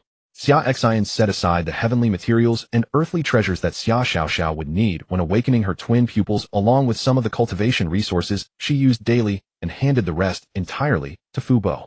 Because he had the system coupled with the domineering spiritual energy absorption speed of the Hongmeng Sword Body, he did not require external resources for his cultivation. Within Lin Horror's body also resided the Phoenix bloodline energy orbs left behind by the Xinyuan sect members, which she had collected through her cultivation techniques some time ago. Those orbs had been sealed within Lin Horror's body by him, and would be slowly absorbed by her, allowing her cultivation to gradually advance. Once fully absorbed, they would enable her to reach the Zonggong realm. Therefore she too currently had no need for cultivation resources. Xia Xin suddenly felt somewhat vexed. Although the resources he had plundered from the Howren sect's treasury combined with his previous accumulations amounted to a considerable sum, yet relying solely on these resources he still fell far short of establishing a top-tier faction guarded by Zonggong realm experts, with Wushi realm cultivators as its upper echelon. If he had known this would be the case, he would not have merely swept the Xinyuan sect, the Shuoming sect, and the Black Robe domain lord of the chaotic domain away with a single sword strike, ostentatiously showing off his power. Now look at this. He hadn't even looted their caches, and when the time came to build his faction, he found himself lacking the resources: spirit stones, cultivation techniques, divine abilities, and spiritual artifacts. Xia Xin was well aware that establishing a top-tier faction required not only skilled experts, but also spirit stones, treasure vaults, cultivation resources, techniques, divine abilities, and spiritual artifacts, all of which were indispensable. Only now did he truly understand how costly it was to manage affairs. However, upon hearing Xia Xin's words, Fu Bo did not immediately accept the spatial ring filled with resources that Xia Xin offered. Instead, he looked at Xia Xin and said, "Master, this old servant has a plan that could resolve the resource issue for establishing Tianmen. It all depends on whether Master is willing to carry it out." Hearing this, Xia Xin became interested. A plan to solve the resource problem for establishing Tianmen. Xia Xin wanted to hear what strategy Fu Bo had devised. Tell me about it, Xia Xin said. Master, if Tianmin is to become one of the top sects in Xinzhou, the initial small amount of resources will certainly be insufficient. The resources needed will undoubtedly be astronomical. And as for obtaining such resources, whether spirit stones, heavenly materials, and earthly treasures, cultivation techniques, divine abilities, or spiritual artifacts, which channel yields the fastest results? Fu Bo smiled mysteriously and spoke. Robbery, killing people to seize their treasures, destroying certain factions, and directly plundering their treasure vaults. Xia Xin asked, looking at him for an answer. Exactly. Fu Bo nodded obsequiously and said, but we are not talking about ordinary robbery or plundering the vaults of other factions. Instead, we shall target the evil factions within Xinzhou, those who commit unspeakable atrocities day and night, whose hands are stained with blood, who have lost all conscience and deserve death 1,000 times over. We shall strike these factions, plunder their vaults, and the resources will be ours. Fu Bo chuckled slyly. These evil factions belong neither to the righteous path nor to the demonic path. They're the kind of heretical cults that everyone in the cultivation world despises. Many cultivators hate them to the bone, but can do nothing about it. And there are quite a few such factions. When we make our move upon them, if they willingly hand over their vaults, so much the better. If they refuse, we shall slaughter them. They are no good anyway. Once we have plundered the vaults of all these evil factions and combined them, the resources needed to establish Tianmin will certainly be sufficient. Moreover, by seizing these factions, we shall establish a very positive image across Xinzhou. When we raise our voice, then countless scattered cultivators who were once victimized by these evil factions will surely choose to join Tianmin. With this move, we shall gain both powerful warriors and abundant resources. Furthermore, what we are doing, plundering these evil factions and confiscating their resources, is called carrying out justice on behalf of heaven in Taoism and subduing demons to save sentient beings in Buddhism. We are doing good deeds after all. Fu Bo looked at Xia Xin with a sly grin. Xia Xin regarded him in astonishment. This cunning little old man indeed knew how to get things done. Although his analysis was thorough and logical, this approach was indeed the most flawless solution for the time being. The only drawback was that those evil factions would suffer greatly. Xia Xin was well aware that except for the strongest few top-tier evil factions, any first-rate or lower-level evil faction would have no chance of resisting with Fu Bo, a Zonggong realm expert, and Xiao Liuzi, and the other 5 Wuxi realm masters joining the charge. If Xia Xin issued this order, the good days for the evil factions across Xinzhou would be numbered within the next month. Once their resources were seized, they would be reduced to scraping by. But what did their fate matter to him? They had committed countless heinous crimes against heaven and humanity. If anyone deserved death, it was these evil factions above all others. The fact that he was not slaughtering them outright was already lenient. Merely confiscating some resources was entirely reasonable. As the Buddhists would say, benefactor, we are here to absolve your sins. Xia Xin had never considered himself a good person, nor someone with a soft heart. That's a good idea. Xia Xin glanced at old Fu, a similarly lecherous smile on his face. Excellent. This matter is entrusted to the 6 of you. Should you encounter evil factions beyond your ability to handle, return and report to me. I shall intervene personally. As you command, master. Old Fu nodded. This old servant, and Xiao Liuzi and the others shall set out immediately. We shall certainly not disappoint you. Xia Xin nodded. Indeed, the little old man Fu had his merits. His working style suited Xia Xin perfectly. With him in charge of establishing the Tian Gate, Xia Xin felt assured. Xia Xin watched as old Fu and the other 5 departed. Emerging from the prince's mansion, a resolute expression appeared on old Fu's face. Just now, before his master, he had successfully gained appreciation and favor. Compared to Yun Pu and the others, this would make his master value him even more. The appearance of Yun Pu and the others this time had given old Fu a sense of crisis. He was no longer the master's sole divine servant. Henceforth, he would spare no effort in serving his master, striving to impress him and gain even greater favor. Also, Xiao Tong, wait. I shall go assist my master in building a faction. When I become a lofty elder of that Tian Gate, and when my master confronts your master, I shall also confront you. I, old Fu, will marry you. The Xiao Tong old Fu referred to was none other than grandmother Tong Yen. Indeed, in his twilight years, he had fallen for Granny Tong. However, currently Granny Tong was a grand cultivator by his master's side, and since he could not reveal his identity and strength, he dared not confess his feelings. Instead, he could only pestering her daily with jokes to make her happy. Seeing her happy made him happy too. Moreover, Granny Tong was a cultivator of the heavenly demon cult, and without a faction backing her, he felt somewhat inferior. This time, with his master ordering the formation of a faction and putting him in charge, he must go all out to build a powerful force. Only then, when his master confronts Granny Tong's master, can he confront her as well. With the status of a Tian Gate elder, by then old Fu would have identity and standing. Granny Tong would surely view him with new eyes and agree to his confession. Thinking thus, old Fu was filled with vigor. Building the faction was not only for his master, but also for his own happiness. Old Fu secretly made a resolution. Taking Xiao Lu Zi, Xiao Li Zi, Xiao Shun Zi, Xiao Yu heir, and Xiao Ling heir, the 5 of them, he left the imperial city of the great Xia dynasty. With this departure, the evil factions of the divine continent were destined to face a great purge, and their days would grow ever harder. Yin Pa, from now on you shall be the steward of the prince's mansion, taking over Old Fu's daily affairs, Xia Xin said. Yes, master. Yin Pa received the order. Having previously been a steward of the prince's mansion, handling Old Fu's daily affairs posed no problem. Being a steward is one thing, but you also have an important task. When I am not at the prince's mansion, you must guard it well and protect my wife's safety. Understood. Guarding the mansion is minor, the wife's safety is major. That is the priority, Xia Xin instructed. The incident with Du Hui had made him more cautious. His wife was after all from the demonic path pregnant, and her cultivation was only at the immortal realm. If another Buddhist madman like Du Hui were to appear indiscriminately subduing demons across the 3 domains, and his wife crossed paths with him, it would be dangerous. Consider this. 2 nights ago, Du Hui acted and wiped out 3 branches of the heavenly demon cult in one night. Among those 3 branches, the strongest cultivators stationed were also at the immortal realm.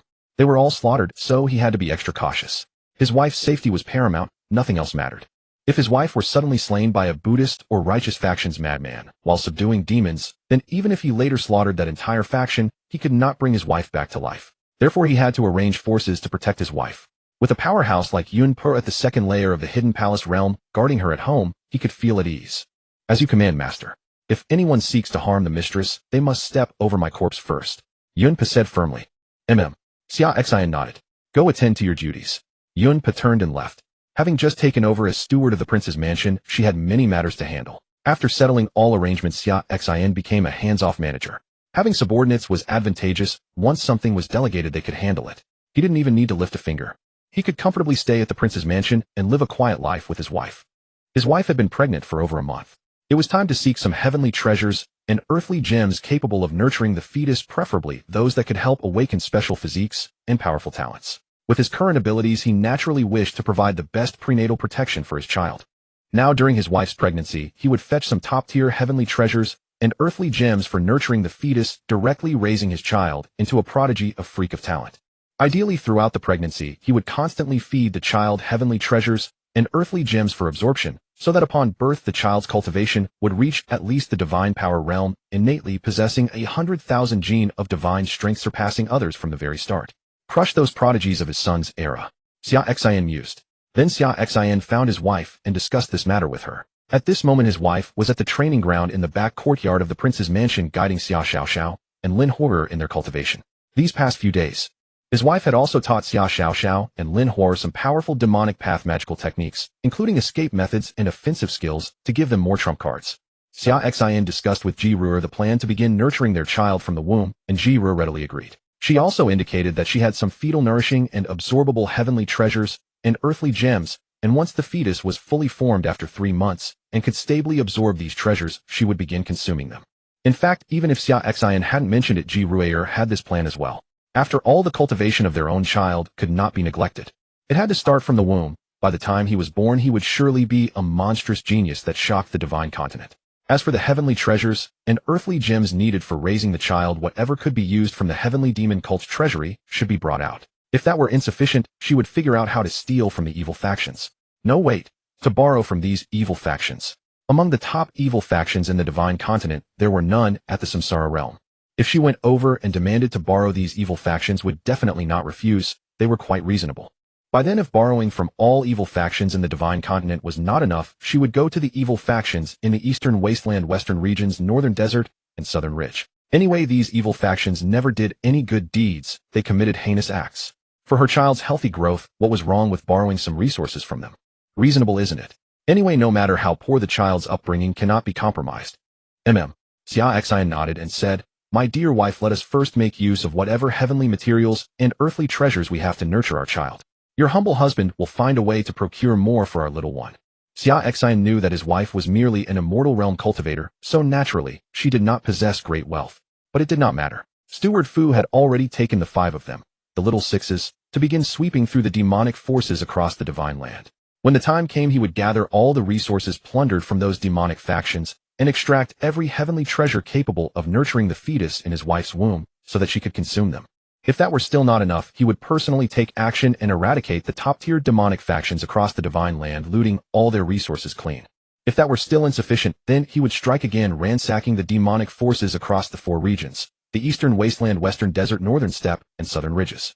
That should be enough, surely. And when the day came when his own child was born, gifted with extraordinary talents and monstrous abilities from the very start, Xia Xin would surely say to his child, "My son, the person you are today is owed to your father and mother, as well as steward Fu, Granny Yun, little Six, little Shun, little Li Yuerlinger, and all the uncles, aunts, brothers, and sisters who supported us. When you were developing peacefully in your mother's womb, all the cultivation resources and heavenly treasures you consumed were borrowed from them. And there are those demonic factions we must especially thank. For your sake, they willingly lent their resources, preferring to live in straitened circumstances themselves rather than deprive you of your growth." After discussing matters with his wife Xia Xiaoxiao, and Lin Hor approached. Their several days of cultivation had concluded. Xia Xiaoxiao spoke up, "Royal uncle, you've returned. I have something to tell you. I hear the Eastern Wasteland has been turned upside down recently. Did you know?" Hearing this, Ji Ruier and Granny Tongyin both became interested. These two had remained at the prince's mansion recently, and had not paid much attention to affairs within the cultivation world, so they were quite curious about what the little girl meant by the Eastern Wasteland being in uproar. This little Miss Xia Xiaoxiao, aside from cultivating at the prince's mansion, loved nothing more than wandering through tea houses and inns in the imperial city, places where cultivators gathered in great numbers. Though young, she greatly enjoyed mixing with cultivators and people from all walks of life. As she herself put it, one makes friends among cultivators, and the path ahead grows wider. In the imperial city, nearly all cultivators knew her identity as the little princess of the great Xia dynasty, so none dared underestimate her merely because of her young age and low cultivation base. Instead, they had become her friends and often shared news from the cultivation world with her. Over these past few days, news had spread throughout the Divine Land, and even reached the Northern Steppe, Western Desert, and Southern Ridges, that the Divine Phoenix sect in the Eastern Wasteland had been destroyed in a single stroke by the mysterious Divine Sword God of the Divine Land. The impact of this matter was enormous, stirring up many of the top-tier factions in the Eastern Wasteland.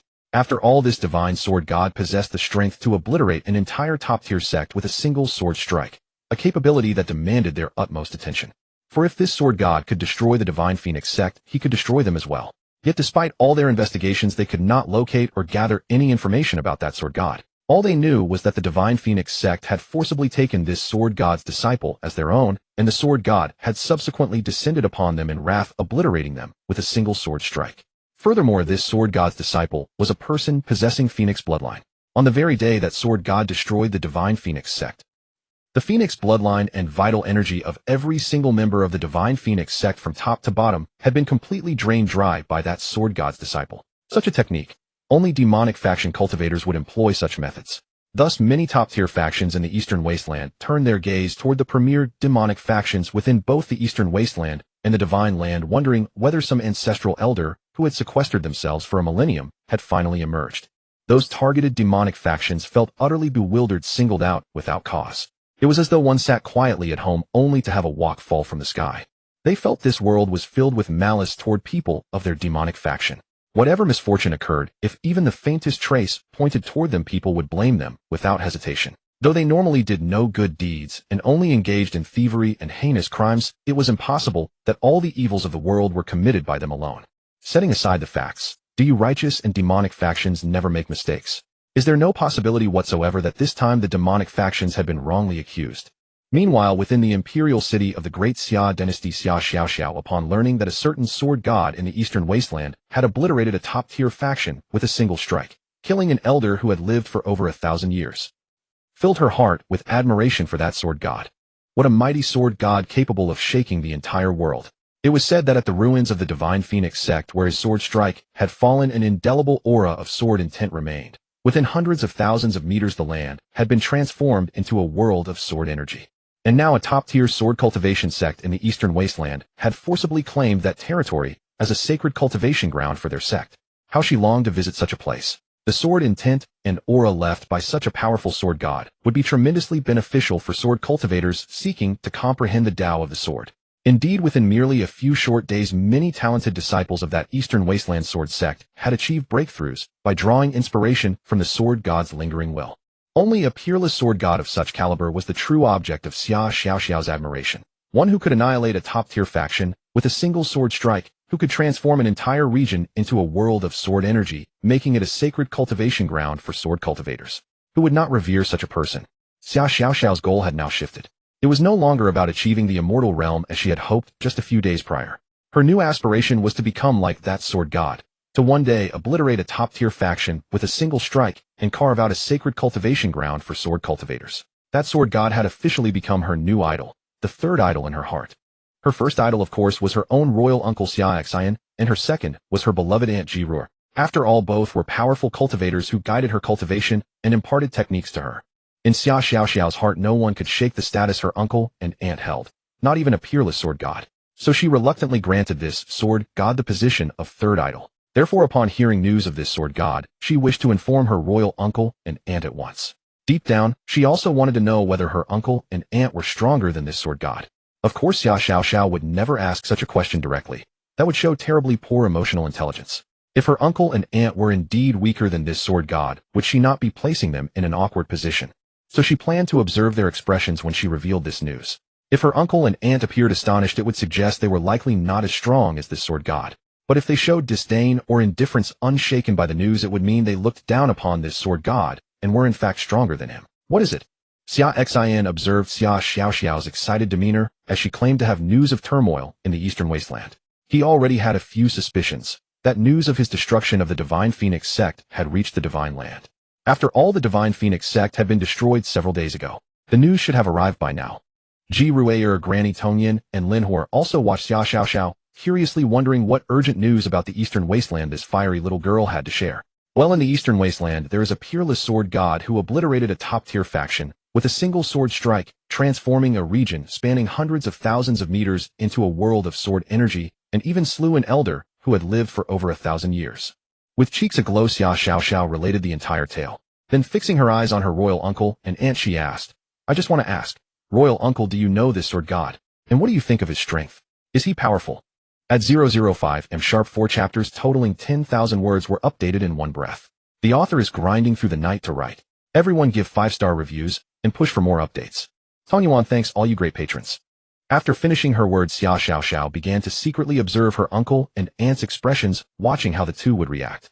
Upon hearing that what Xia Xiaoxiao wanted to say was merely this, both Ji Ruier and Xia Xin lost interest and simply responded with an "oh," then fell silent. There was no shock whatsoever, no trace of admiration. Only the sense of having heard something utterly ordinary. What the hell? Such a reaction. Xia Xiaoxiao was somewhat startled by her uncle and aunt's response. This was a monumental event. A single sword strike that annihilated a top-tier power. One top faction in the Eastern Wasteland had been wiped out in one blow, and all the other top powers in the Eastern Wasteland were in an uproar. Is that really all the reaction you're going to give? To them, casually obliterating a top-tier power seems as ordinary as any mundane matter, leaving them completely unmoved. It was as though they themselves were the kind of people who could crush an entire faction at will, so accustomed to such news that it seemed nothing more than an everyday occurrence. "We don't know this sword god. You shouldn't just spend your time fixating on such rumors," Xia Xin spoke, indifferently addressing only Xia Xiaoxiao's first question. The second question didn't warrant an answer. Him asking whether this sword god was powerful when the sword god was none other than himself. What did she expect him to say? Enough. From now on, focus on your own cultivation. Don't go causing such a fuss over trivial matters. Your own strength is what truly matters. Xia Xin advised Xia Xiaoxiao in a lesson-like tone. That's right, Xiaoxiao. Don't let such insignificant things bother you anymore. Stop making such a commotion. Cultivation should be your priority henceforth. Ji Ru chimed in, but sidestepped her question entirely. In her eyes, this was perfectly normal. When supreme experts clashed, they had every reason to annihilate a top-tier faction.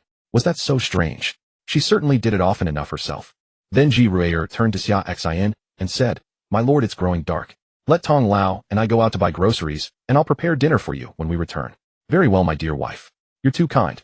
Xia Xin replied gently. "I'm off then," Ji Ru said softly before departing with Tong Lao. Watching her uncle and aunt's reaction, and how her aunt seemed entirely uninterested after hearing the news, as if it had delayed her from buying vegetables for her royal uncle, she simply left.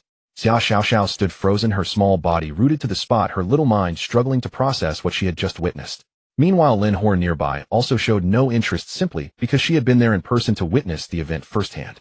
Having already experienced it herself, hearing the little girl recount it again brought her no excitement.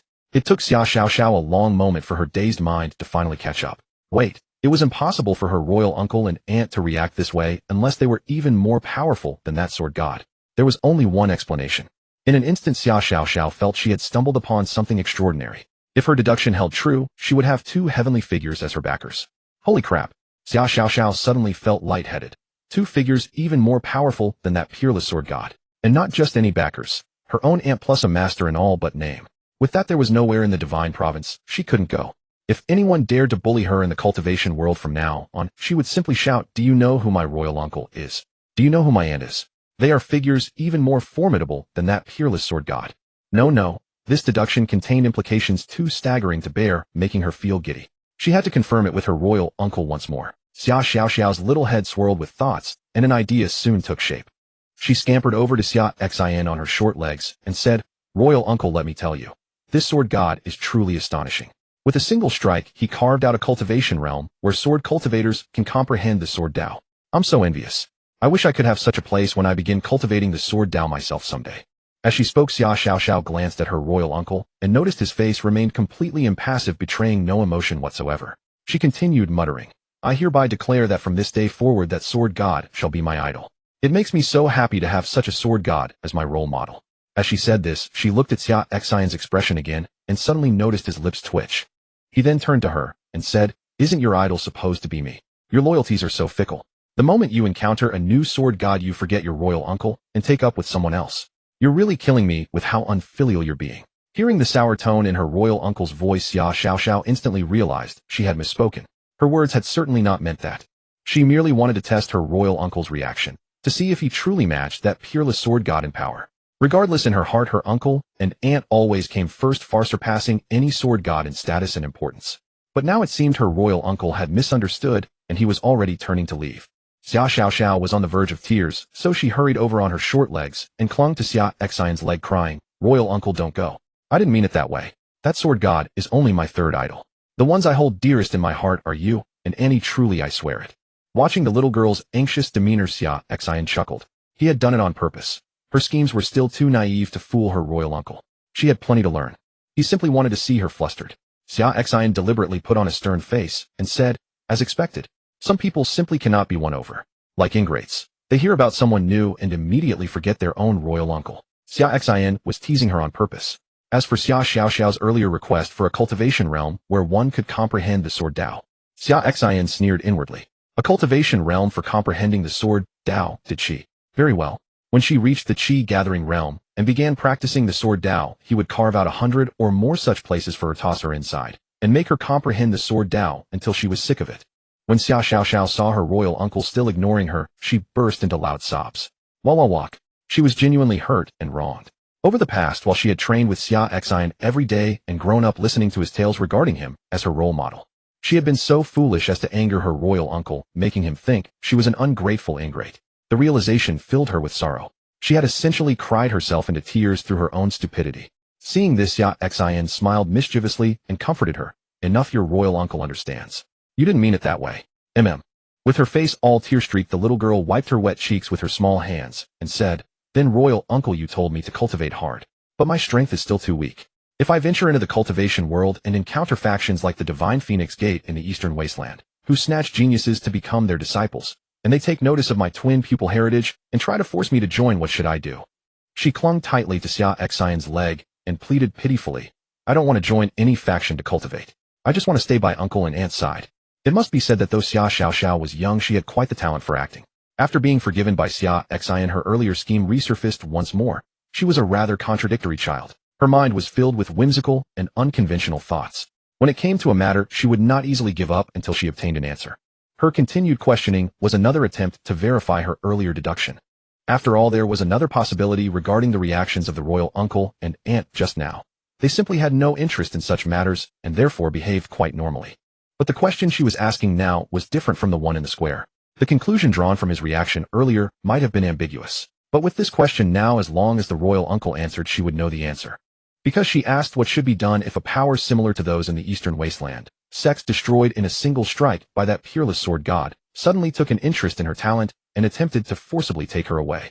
If her uncle responded with helplessness or evaded with vague words, it would reveal he lacked such strength. After all, that sword god would have charged directly to the sect's gates and annihilated them with a single strike. If her uncle instead vowed to rescue her or destroy that sect entirely, it would prove he matched or surpassed that sword god. Rest assured, cultivate well. Should any force attempt to forcibly remove you from my side, I will annihilate them with a single strike. Xia Xin spoke with solemnity and detachment. His words carried no falsehood. They reflected his true conviction. In this world, he had few kin remaining. His eldest brother's household, his beloved wife, all were his closest blood. Anyone who dared threaten his family sealed their own doom. Seeing her uncle's earnest tone, Xia Xiaoxiao hurriedly threw her arms around his leg, weeping with emotion as she stammered, "Uncle, you are so kind." Yet none could see the knowing glow on her face hidden against his leg. From his answer, she had already confirmed the conclusion she hoped for. Her uncle and aunt were undoubtedly far more formidable than that peerless sword god. In that single moment, Xia Xiaoxiao's body trembled slightly. This was unbearable. Suddenly aware of just how extraordinarily powerful her background was, she felt herself rising with pride. What should she do? Sensing Xia Xiaoxiao shivering as she clung to his leg, Xia Xin mistakenly assumed she was overwhelmed with emotion. He spoke, "Do not worry. With your uncle and aunt by your side, no one will ever take you from us."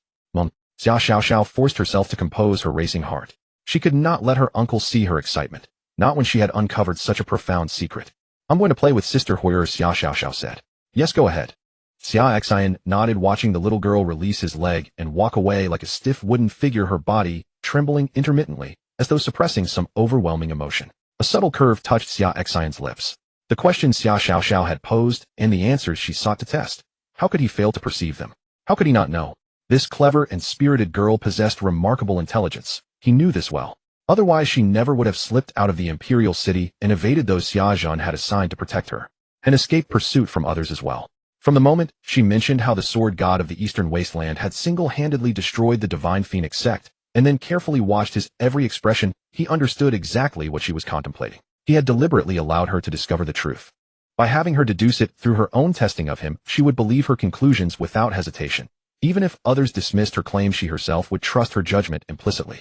Letting her know she had a powerful uncle would give her confidence to assert her identity and resist when threatened rather than meekly accepting danger.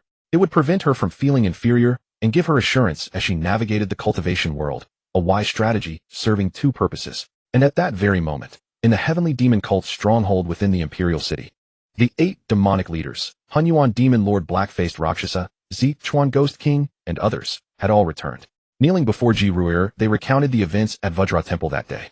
From their defeat at the hands of Du Hui and their near execution to the appearance of a mysterious masked sword god who saved them with one strike and forced Du Hui to self-destruct and flee in terror, they described everything in full detail. "You were all seriously injured?" Ji Ruer asked, her expression icy as she looked upon the 8 severely wounded demonic lords. "Yes." The 8 demonic lords replied with aggrieved expressions resembling children who had lost a fight outside and returned home to complain to their parents. In an instant, Ji Ruer released a terrifying aura that dropped the temperature throughout the entire hall by several degrees. With a wave of her hand, Ji Ruer channeled 8 streams of pure demonic energy into each of the 8 demonic lords, Hunyuan Demon Lord, Xi Chuan Ghost King, and the rest. Their injuries healed instantaneously. As a powerhouse at the reincarnation realm, dispensing a fraction of her origin energy to heal her sub-origination subordinates required negligible effort. She could discipline her own people, but no outsider was permitted to harm, or worse, kill, her subordinates, even though she had sent to eliminate others. That was simply how she operated. Unreasonable and absolute. That old monk who injured you has fled back to the Buddhist sect's main headquarters, correct? Tomorrow I will personally visit the sect, and he must die. Ji Ruer stated coldly. "Thank you, my lord." The 8 demonic lords, including Hunyuan Demon Lord, knelt with deep gratitude. Their unconditional loyalty stemmed precisely from her fierce protective nature over her own. Though her temper could be vicious and she punished failures harshly, whenever they suffered injustice, she would invariably champion their cause. "Yes." Ji Ruer nodded. "And locate that mysterious sword god as well. He saved your lives, and the heavenly demon cult owes him a favor. We shall repay him in due course." "Yes, my lord." The 8 demonic lords received their orders, each once again recalling the image of that peerless sword god burning in their minds. Such an extraordinary figure. Why wasn't he destined to be their lord's consort? How magnificent it would have been if he had paired with her. "Yes." Ji Ruer nodded. At that moment, Granny Tongyan spoke. "My lord, we have been out quite some time. We should go purchase provisions, or we shall return too late." "Oh, that's right." Ji Ruer's expression shifted to embarrassment upon hearing this. She had indeed been absent for too long. Hurriedly addressing the 8 demonic lords, she instructed, "Await me outside the great Xia dynasty tomorrow. I will personally lead you to the Buddhist sect's main headquarters to annihilate that old monk." Upon finishing her words, she and Granny Tongyan departed in great haste, moving exactly like housewives anxious to return and prepare meals. The cold, commanding Empress persona vanished completely. Alas, the 8 demons sighed in unison. How had their domineering, peerless lord become so altered simply by marrying a man? As the saying goes, dragons pair with dragons and phoenixes with phoenixes. Alas, if their lord had wed the sword god idol they harbored in their hearts instead of that ordinary elder from the Tao sect, might her aura not have remained as formidable as it once was? The 8 demons remained unaware, but their lord's choice of husband had likely become a lingering regret etched into their hearts. After purchasing the vegetables along with some ginseng goji berries and sistanches juror, returned to the prince's manor and began preparing a meal for Xia Xin. Tong Lao, who had accompanied her, took a stroll around the prince's manor. Not finding Uncle Fu anywhere, she asked Xia Xin, "Son-in-law, where is Uncle Fu? Why haven't I seen him?" "Uncle Fu, he's gone out on some business. He might not be back for a while," Xia Xin replied. "Oh." Tong Lao's voice carried a hint of disappointment as she said, "Then I'll go help miss with the cooking, son-in-law." "Sure, go ahead." Xia Xin nodded. Though he saw through her feelings, he chose not to expose them. It seemed this Tong Lao had already been completely charmed by Uncle Fu and had begun to miss him. At that moment in the martial arts arena of the prince's manor courtyard, Xia Xiaoxiao furtively pulled Lin Huo into a corner, glancing around suspiciously. Confirming no maids were nearby, she whispered, "Sister Huo, I'm going to tell you a big secret." Lin Huo, intrigued by Xia Xiaoxiao's behavior, asked curiously, "Oh, what secret?" "I think my imperial uncle might be an even more powerful figure than that supreme sword immortal who cleaved apart the eastern wasteland Phoenix Gate with a single strike." Xia Xiaoxiao's expression was dead serious. "Oh." Lin Huo's heart lurched. Did this little child discover Master's true strength? That couldn't be right. At her realm of body tempering stage 4th level, she shouldn't be able to perceive such things. "Why do you think that?" Lin Huo asked rhetorically. "It's just intuition. When I probed my imperial uncle with my words, just now his response made me feel that he's simply stronger than that supreme sword immortal. And my Annie, I always feel she's not simple either. I sense she's not weaker than my imperial uncle." After saying this, Xia Xiaoxiao recounted the entire process of how she had probed Xia Xin with her words. Upon hearing this, Lin Huo felt relieved. So Master hadn't been exposed after all. It was all just this little child's own speculation based purely on feelings. That was fine then. She had thought Master had been exposed. When Master had arrived, he had cautioned her repeatedly, never let his wife know about him being the supreme sword immortal. Otherwise, with her kind and gentle nature, knowing that Master had slain so many people with a single sword strike, she would surely be terrified. As for Xia Xiaoxiao saying just now that Master's reactions along with his wife's had been extremely calm when she probed them, as if they were merely hearing about an ordinary matter, she could understand that too. After all, it was Master who had done this deed, so of course he would remain calm. As for his wife, she was someone who disliked conflict and killing. Naturally, she had no interest in such matters of fighting and slaughter, so hearing about it she appeared composed. Everything could be explained. Lin Huo looked at Xia Xiaoxiao and said, "Xiaoxiao, don't overthink this. These are all your own guesses with no basis. Don't spend your days dwelling on such things from now on. Focusing on your cultivation is what truly matters. I really do believe this way, Sister Huo. Trust me, my intuition has always been spot on. My imperial uncle is definitely stronger than that supreme sword immortal, and my Annie is definitely no ordinary person." Xia Xiaoxiao's face was earnest and certain. "Fine then, if you think so, then so be it." Lin Huo resigned herself to the argument. She had no intention of debating with this child any further. Xia Xiaoxiao's intuition about her master's strength was indeed accurate. Master's true power was certainly greater than what he had revealed when he was at the Eastern Wasteland Phoenix Gate. As for Xia Xiaoxiao's firm declaration that their master's wife was an even more formidable figure than Master himself, Lin Huo could only laugh at that. "Do you even know how powerful Master is, little one? A Tsang Palace Realm Great One, someone who could effortlessly destroy even top-tier powers like the Phoenix Gate with a single sword strike. And you're saying that our gentle, virtuous, kind-hearted Master's wife is stronger than Master. Are you pulling my leg?" It made sense though. The child hadn't seen much of the world. In her eyes, the immortal realm was the strongest existence there was, so naturally, she couldn't comprehend Master's true depth of power, hence these bizarre intuitions of hers. When she grew older and learned more, she would understand naturally. Her thinking was simply too naive. "You don't believe me?" Xia Xiaoxiao sulked. "Fine, if you don't believe me, then I don't need your belief either." With that, Xia Xiaoxiao ran off to the side and crouched down sulking. Sister Huo actually didn't believe her words. Her intuition had always been accurate since childhood, never failing her. She had always had absolute faith in it. "All right, Xiaoxiao, don't be angry anymore. I believe you're right about everything. Auntie is stronger than Master, and Master is stronger than that supreme sword immortal." Lin Huo came before her and relented with soft words. Children just love to be stubborn. One had to go along with her. "Humph." Xia Xiaoxiao stood up, hands clasped behind her back, pouting. "In any case, my imperial uncle and auntie are the most powerful in my heart. That supreme sword immortal can only rank 3rd. All right, we'll rank him 3rd, Master 1st, Annie 2nd. How's that?" Lin Huo coaxed Xia Xiaoxiao, as if she were a child. Hearing her coaxing tone, Xia Xiao immediately turned around displeased. How dare you, Lin Hor? I treated you as a sister and shared my secret with you, yet you don't believe me. Now you're actually treating me like a child. Are you being childish or what? Lin Hor. Staring at Xia Xiao's face, which regarded her as one would regard someone mentally challenged, Lin Hor was utterly bewildered. She suddenly felt she couldn't understand this little child at all. You're only 8 years old. What have you been eating? How do you know so many things? The way you speak and retort sounds like an old veteran of the world. Seeing Lin Hor's bewildered expression, a mischievous smile crept across Xia Xiao's lips. Serves you right for treating me like a child. Infuriating, isn't it? Xia Xiao turned around with hands behind her back and said to Lin Hor, forget it, I'm not going to argue with you. Then walking ahead, she added, we should go eat. I estimate Annie has finished cooking by now. As your sister, though your intelligence is lacking and you're rather stubborn and foolish, I feel I should give you a piece of advice. If you want to travel the cultivation world later with a powerful backing and thrive, listen to me. Make sure to build a good relationship with my Annie from now on. Forget it if you don't know how to do it or how to please my Annie tonight, just watch me. Do as I do. If you walk this path, well, your future will surely be bright. Xia Xiao continued on her own. That was simply how she felt. If you want an easy path ahead, you must have a solid backing. If you want to get by in the world, you must have many friends. Xia Xiao wasn't bragging. When it came to making friends and networking with cultivators from all walks of life, Lin Hor couldn't hold a candle to her no matter how hard she tried. She wondered how Imperial Uncle had chosen such a foolish disciple. This one's intellect was truly worrying. Listening to Xia Xiao's muttering ahead, Lin Hor was completely stunned. This little child was actually lecturing her. So now she needed a child to teach her worldly wisdom. However, Xia Xiao's words did stir something within her. Was there perhaps a chance that her master's wife was truly stronger than her master? Probably not.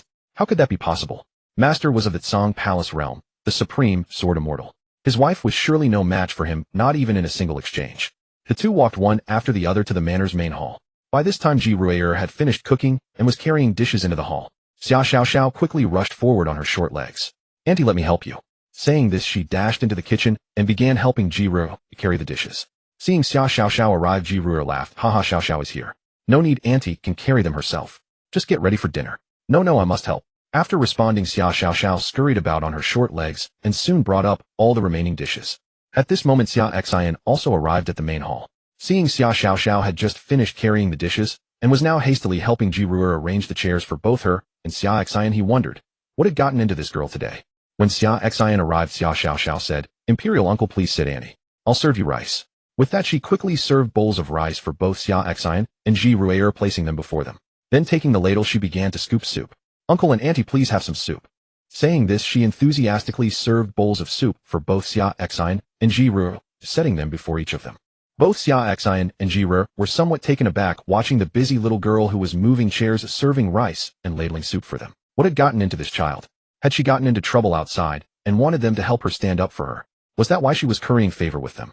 Or had this child seen some high-grade spirit artifact at the Imperial City auction house, didn't have enough spirit stones to buy it, and didn't dare ask Xia Xin's couple for it? So, she was now setting her sights on him and his wife. This sudden excessive attentiveness from Xia Xiao left both Xia Xin and Ji Ruier completely unprepared. However, Xia Xiao was oblivious to all this. After testing the waters today and confirming that her royal uncle and aunt were figures far surpassing even the peerless sword god, she had already made up her mind. These two formidable backers were hers to cling to. Everything else paled in significance. As long as she held on to them, all would be well. With such backing, there was no corner of the Shinjo continent she could not tread upon. What were the pinnacle factions in the eyes of her royal uncle and aunt? One flick of a wrist could crush any of them. She had already mapped out her plans for traversing the Shinjo continent. She would carry a little notebook recording the names of anyone who wronged her along with their backing, so she could report them to her uncle and aunt upon returning. She wanted them to witness firsthand the power of her royal uncle and aunt. Lost in her daydreams, Xia Xiao lifted her head to find her uncle and aunt staring at her blankly. Eat, uncle and aunt, she said with a smile. What are you looking at? Once I'm done, I'll serve you too. Meanwhile, Lin Hor was utterly stunned by Xia Xiao's antics. So that was precisely what she meant. The way to curry favor with the master's wife, all for her own benefit. Could she have been any more overt? Any fool could see she was deliberately ingratiating herself. Yet Xia Xiao did not see it that way. Seeing Lin Hor frozen in place, lost and uncertain, Xia Xiao sighed. This one was hopeless, lacking even a shred of perceptiveness. If she failed to build rapport now, she would surely regret it when she needed favors later. Despite her frustration, Xia Xiao called out, Sister Huo, come join us for a meal. I'll serve you some rice. Lin Hor finally snapped out of it and hurried over to bow before Xia Xin and Ji Ruier, addressing them as Master Mistress. They nodded in acknowledgement and said, "Horror, sit and eat with us as well." They understood that unlike the clever and mischievous Xia Xiaoxiao, Lin Hor was more reserved and straightforward, but at least she was honest. "Here you go, Sister Hor." Xia Xiaoxiao handed a bowl of rice to Lin Hor. Though her royal uncle's disciple lacked quick wit and adaptability, Xia Xiaoxiao was not the sort to disregard others entirely. Since she was her uncle's disciple, Xia Xiaoxiao resolved to teach her how to read people and situations. Otherwise protected as she was by her royal uncle, she would never suspect the trap set for her out in the world. Take the incident when Xia Xiaoxiao secretly slipped out of the imperial city to find her uncle at the Dao sect. If Lin Hor had encountered such pursuit and crisis, Xia Xiaoxiao was certain she would not have escaped alive. Though her cultivation base was modest, Xia Xiaoxiao prided herself on her quick thinking and skill in survival. Meanwhile, Xia Xin and Ji Ruer exchanged amused glances with her.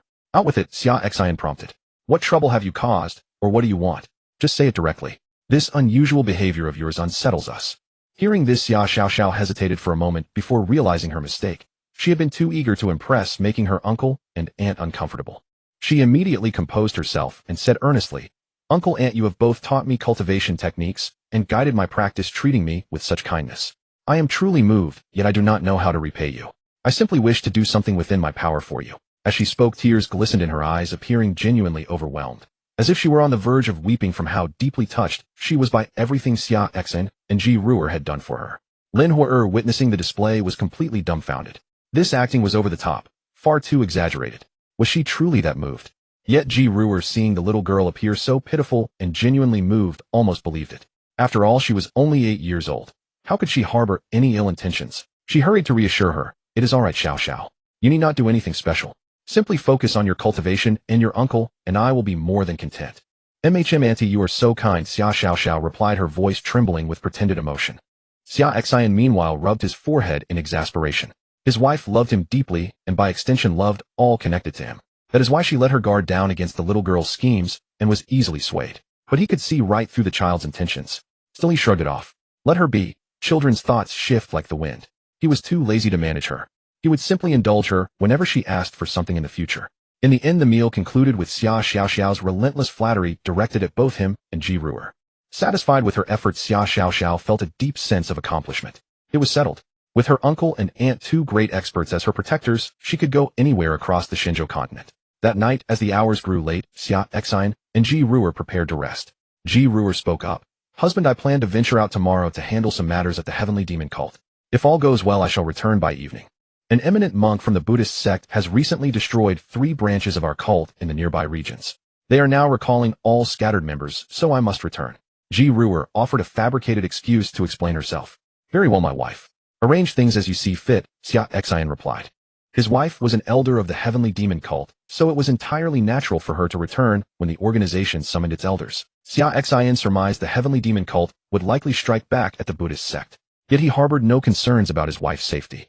The Buddhist sect had dispatched a divine monk at the Qinggong realm level, and the Heavenly Demon Cult would counter with experts above that tier.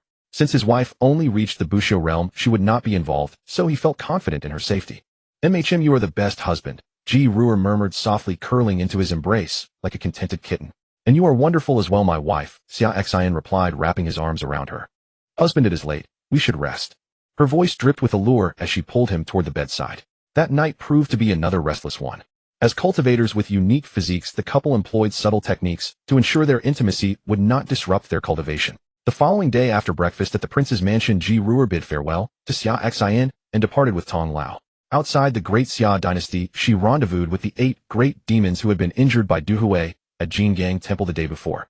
Ji Ruer had changed into her former violet silk gown and veil. Upon seeing her and Tong Lao approach from the distance, the 8 bowed hastily. "Your Majesty." Hovering before them with a cold expression, Ji Ruer nodded and commanded, "Set forth. We journey to the Buddhist sect's main headquarters, where I will personally eliminate those who wounded you yesterday." With Tong Yen Lao and the 8 in tow, Ji Ruer sped toward the Buddha domain, one of the 10 supreme territories of the Shenzhou continent. The distance from Xian domain to Buddha domain mirrored that between Xian domain and the Dao sect. Yet at the terrifying aerial speed of her Luhan realm, they reached the Buddha domain in under an hour, accompanied by Tong Yen Lao and Hunyuan Majuan among the 8. Arriving above the Buddhist sect's main headquarters, Ji Ruer hovered in the sky as her Luhan realm aura erupted with terrifying force. A massive demonic presence surged outward, darkening the surrounding heavens. The oppressive pressure struck terror into the Buddhist cultivators below, while Hunyuan Majuan and the others beside her buzzed with excitement at their lord's overwhelming might. That was precisely the pressure they desired. The Empress of the Heavenly Demon Cult has arrived. Du Hui, you old bald monk, come out and face death. Hunyuan Majuan bellowed toward the Buddhist sect's main headquarters below. Countless Buddhist cultivators below struggled against Ji Ruer's demonic pressure, and upon hearing Hunyuan Majuan's challenge, terror seized them. How had venerable Du Hui provoked the Empress of the Heavenly Demon Cult? This was certain death. The Fo domain was the sole region across the entire Shinjo continent, entirely dominated by the Fo sect.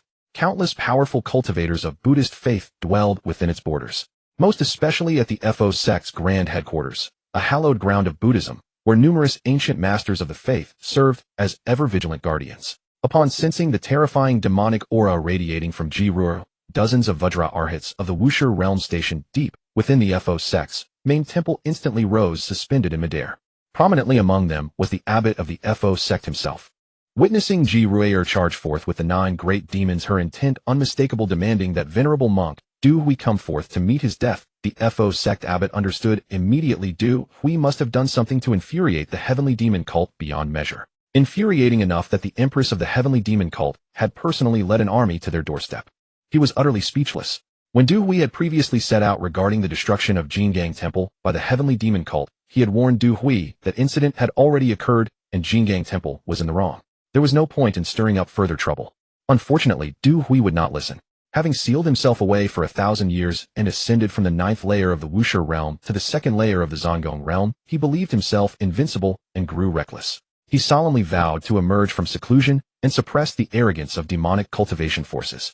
Instead, he failed to suppress any demonic authority, never even encountering a Zongong realm expert from the demonic path. Struck down by a single sword from a nameless sword god, he was forced to detonate his Zongshun and fled back in utter disgrace. Not only did he nearly lose his life, but he also forfeited the cultivation gains he had painstakingly acquired over a millennium of seclusion. Heavenly Demon Cult leader, my disciple, Du Hui has indeed caused offense in this matter. However, Du Hui has already detonated his Zongshun and lost 1,000 years of cultivation. We beg you, could you show mercy and spare him? The abbot of the Fo sect, accompanied by dozens of Wuxia realm Vajra Arhats stationed at the headquarters, hovered in the sky, facing off against Ji Ruer and the 9 great demons of the Heavenly Demon Cult. Oomph! Ji Ruer let out a cold snort. Du Hui slaughtered my demonic sect branches across 3 domains and wounded 8 of my demon generals. And now you ask me to show mercy? I say it once more, summon Du Hui to face death, or I will destroy this place today. She held the dozens of Wuxia realm cultivators from the Fo sect before her in absolute contempt. Among her own 9 demons, Granny Tongyan, Marquis Huan Yuan, Ghost King Zichuan, and others, all were practitioners at the 9th layer of the Wuxia realm. These were the companions she most often kept by her side, tasked with executing her orders, crushing sects, eradicating factions. Such tasks were well within their expertise. With the Zongong realm demons holding seclusion, they were truly invincible. As for the Wuxia realm experts of the Heavenly Demon Cult, there were no fewer than 100 in total. Over half normally garrisoned the main headquarters, while the remainder were stationed at various key branches across the Shinjo continent. The Zongong realm veteran demons of the Heavenly Demon Cult numbered in the dozens, as well, all secluded within the headquarters, having long since withdrawn from worldly affairs. Only when the Heavenly Demon Cult faced existential crisis would these ancient demons choose to emerge, slaying enemies and guiding the sect through peril. Some of these old monsters had already lived beyond 5,000 years, their cultivation reaching the 9th layer of the Zongong realm, just 1 step away from the Samsara realm. As for the Samsara realm demon emperors, besides Ji Ruer herself, there were 4 or 5 more within the Heavenly Demon Cult. Each of these demon emperors was an existence spanning tens of thousands of years, extraordinarily powerful even within the Samsara realm. They had simply chosen to remain withdrawn, though should the cult call upon them, they would unquestionably emerge. Otherwise, how could the Heavenly Demon Cult have secured its position as the foremost power of the demonic path, standing shoulder to shoulder with the Tao sect among the righteous factions? As the second-ranked power of the righteous path, the Fo sect naturally boasted no shortage of formidable experts at its headquarters. The dozens of Wuxia realm cultivators now present were merely the resident Vajra Arhats who maintained the temple in ordinary times. Not a single Zongong realm secluded Buddhist master had yet appeared. As for the ancient Buddhas of the Samsara realm who had lived past 10,000 years, it was said there were but 2 within the Fo sect, though whether they had already entered parinirvana remained unknown. Even if they had not, Ji Ruer harbored no fear. She was fully confident that with her combat power unleashed to its utmost within the Samsara realm, she would not pale in comparison to those 2 ancient Buddhas. This was precisely why she dared to openly march forth with her 9 demons. Among all Samsara realm cultivators, the only one she truly feared was the old Tao venerable of the Tao sect. an existence who had lived tens of thousands of years, whose realm had already reached the peak of the samsara realm, standing as a half-divine entity, yet who had not yet ascended to true godhood. As for the remaining samsara realm cultivators of the righteous and demonic paths across the Shinjo continent, some could match her in battle, but none could claim victory over her. Those of the lower tiers of the samsara realm, for instance cultivators who could barely reach the first layer of the samsara realm within an entire lifetime, she could dispatch with effortless ease. Ahead, upon hearing Jiraiya's words, the abbot of the Fo sect and his assembly of Wuxia realm Vajra Arhats all wore expressions of fury. Yes, your heavenly demon cult was mighty, but the Fo sect was no minor faction either. They too were a powerhouse with tens of thousands of years of heritage and the anchoring presence of the samsara realm.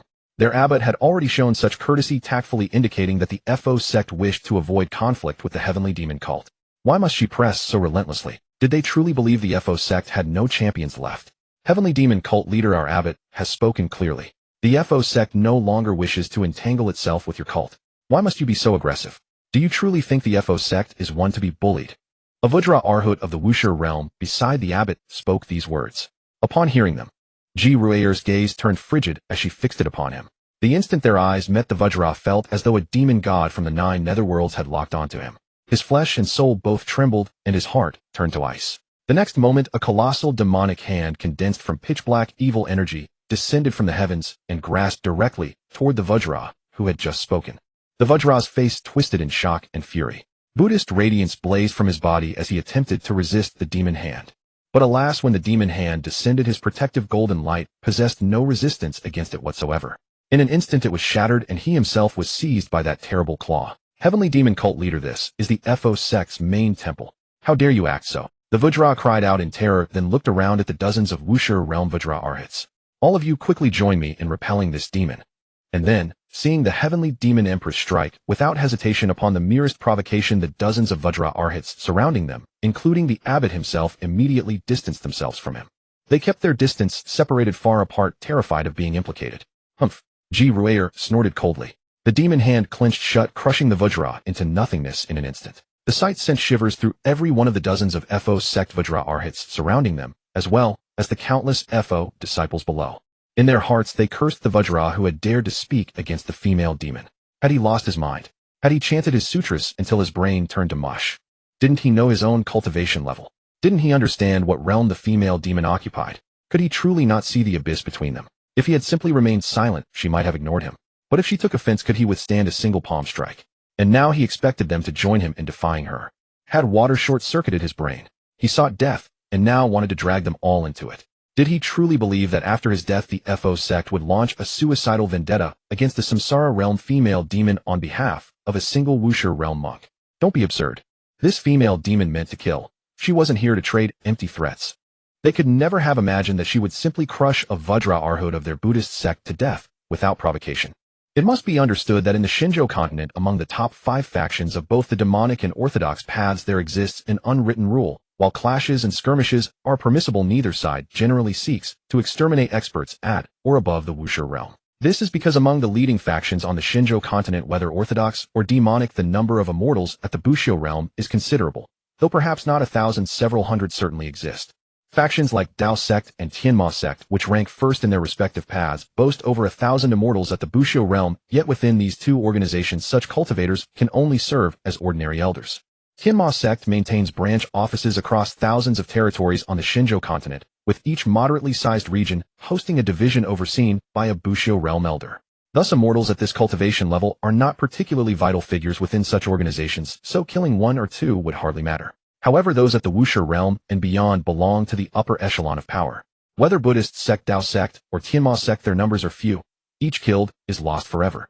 Cultivating a single Wuxia realm expert requires nearly a century of time and effort, so the paramount powers across the Shinjo continent tacitly agree not to kill each other's Wuxia realm cultivators during disputes. After all, the conflict between the orthodox and demonic paths stems only from differing cultivation philosophies. It serves no purpose for all parties to suffer devastating losses with nobody benefiting. When the Vajra Arhats of Buddhist sect witnessed Jiraiya strike without hesitation and crush a Wuxia realm Arhat of their sect to death, they were utterly astonished.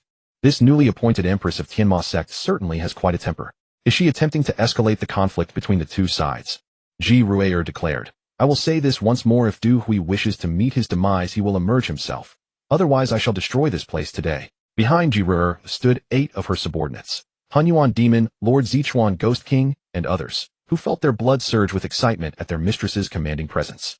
In that moment, all 8 straightened with pride, emboldened by their sovereign's display. Their mistress was truly formidable. Meanwhile, Jiruer cast a cold gaze across the Buddhist sect's main compound ahead.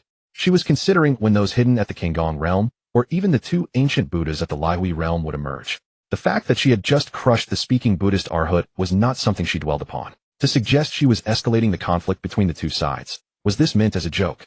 Du Hui was a Kinggong realm powerhouse who should have remained neutral in the orthodox demonic conflict, yet he nearly annihilated 8 of her Wuxia realm demons at Vajra Temple. If not for that mysterious sword deity who appeared that day, her 8 demons would have perished long since. While Tianma sect boasted over 100 Wuxia realm demons, Hunyuan Demon, Lord Zichuan Ghost King, and the other 7 had followed her from the beginning and were her inner circle. These 8 had nearly been destroyed by Du Hui. How could she not be enraged? And Buddhist sect still dared to claim she was escalating the conflict. Is this the standard of shamelessness across your entire Buddhist sect? Furthermore, should she truly wish to escalate matters, she harbors no fear. If pressed further, she would simply return and summon the 5 ancient demon emperors from Tianma sect's headquarters, each having lived for over 10,000 years, to annihilate your Buddhist sect together. Yet such an action would surely provoke widespread outrage across the entire righteous path, and at that point even Dao sect would scarcely remain passive observers. A cascade of consequences would follow, so unless these robed ones did something that truly enraged her, she would not resort to directly destroying the Buddhist sect. At that moment, deep within the Buddhist sect's main compound, 18 auras erupted, those of the Kinggong realm. Golden Buddhist radiance cascaded from the depths of the compound, beams of light piercing forth to resist the demonic energy Jiruer projected from the surrounding skies. The disciples within the compound and the Vajra Arhats who had fled to a safe distance from Jiruer all revealed expressions of relief upon witnessing the emergence of these 18 Buddhist lights. The 18 divine monks at the Kinggong realm of their Buddhist sect had surfaced. Jiruer and her 9 demons looked upward toward where those 18 golden beams of light had manifested. 18 elderly monks with white beards and saffron robes stepped forward from within the Buddhist radiance, walking upon empty air. Following behind these 18 was a divine monk at the 9th layer of the Wuxia realm, none other than Du Hui, whose cultivation had fallen to that level after detonating his Zongxin. The 19 figures emerged from the depths of the Buddhist compound, walking through empty air until they arrived above, confronting the Tianma sect forces below. Benefactor, it would be wisest to show mercy where possible. Among the 18 Kinggong realm divine monks, the eldest, one whose seniority and cultivation ranked first, having reached the 9th layer of the Kinggong realm and standing on the threshold of the Laihui realm, spoke. However, Jiruer paid him no mind, instead turning her gaze toward Du Hui standing behind the 18 monks. She asked Hunyuan Demon Lord and the other 7, "Was it him who injured you?" "Yes." The 8 nodded grievously. "Excellent." As Jiruer spoke, her terrifying aura erupted once more, stirring black clouds across hundreds of thousands of meters and plunging the heavens into darkness. The golden Buddhist radiance emitted by the 18 divine monks was instantly swallowed by her demonic energy. "Die!" Jiruer sneered, forming a hand seal that summoned from the endless black demonic clouds above a heavenly demon hand, an enormous replica of her own palm, vast beyond measure, descending toward Du Hui. Feeling the terrifying demonic pressure emanating from the black demon hand descending from the heavens above, the lead monk cried out, "All of you form the Buddhist boundary formation." The 17 divine monks behind him scattered into formation across 17 positions, forming a circle that surrounded Du Hui as the 18 prepared to unite their strength into the boundary formation. This was to test the newly appointed Empress of Tianma sect, to probe the extent of her true strength. A strategy orchestrated by the 2 ancient Buddhas and the living Buddha who had remained hidden within the main compound all along. Currently, the Buddhist realm possesses 3 Laihui realm experts, 2 ancient Buddhas who have lived for over 10,000 years, and the reincarnate living Buddha, the current leader of the Buddhist faith. The Empress of Tianma sect had only recently assumed leadership, and while the world knew only rumors that she had reached the Laihui realm, no one knew her exact cultivation layer or true strength. Legend held that this demonic empress was a reincarnated powerhouse from the upper realms, blessed with extraordinary talent and cultivating at an astonishing pace. Reportedly, at merely 30 years of age, she already possessed the strength of the Laihui realm, her progression so swift it inspired fear. Thus the world could not determine whether her achievement stemmed from the accumulation of her past life or from her innate talent in this life, allowing her to enter the Laihui realm in less than 3 decades. How much genuine combat power did her Laihui realm cultivation truly possess?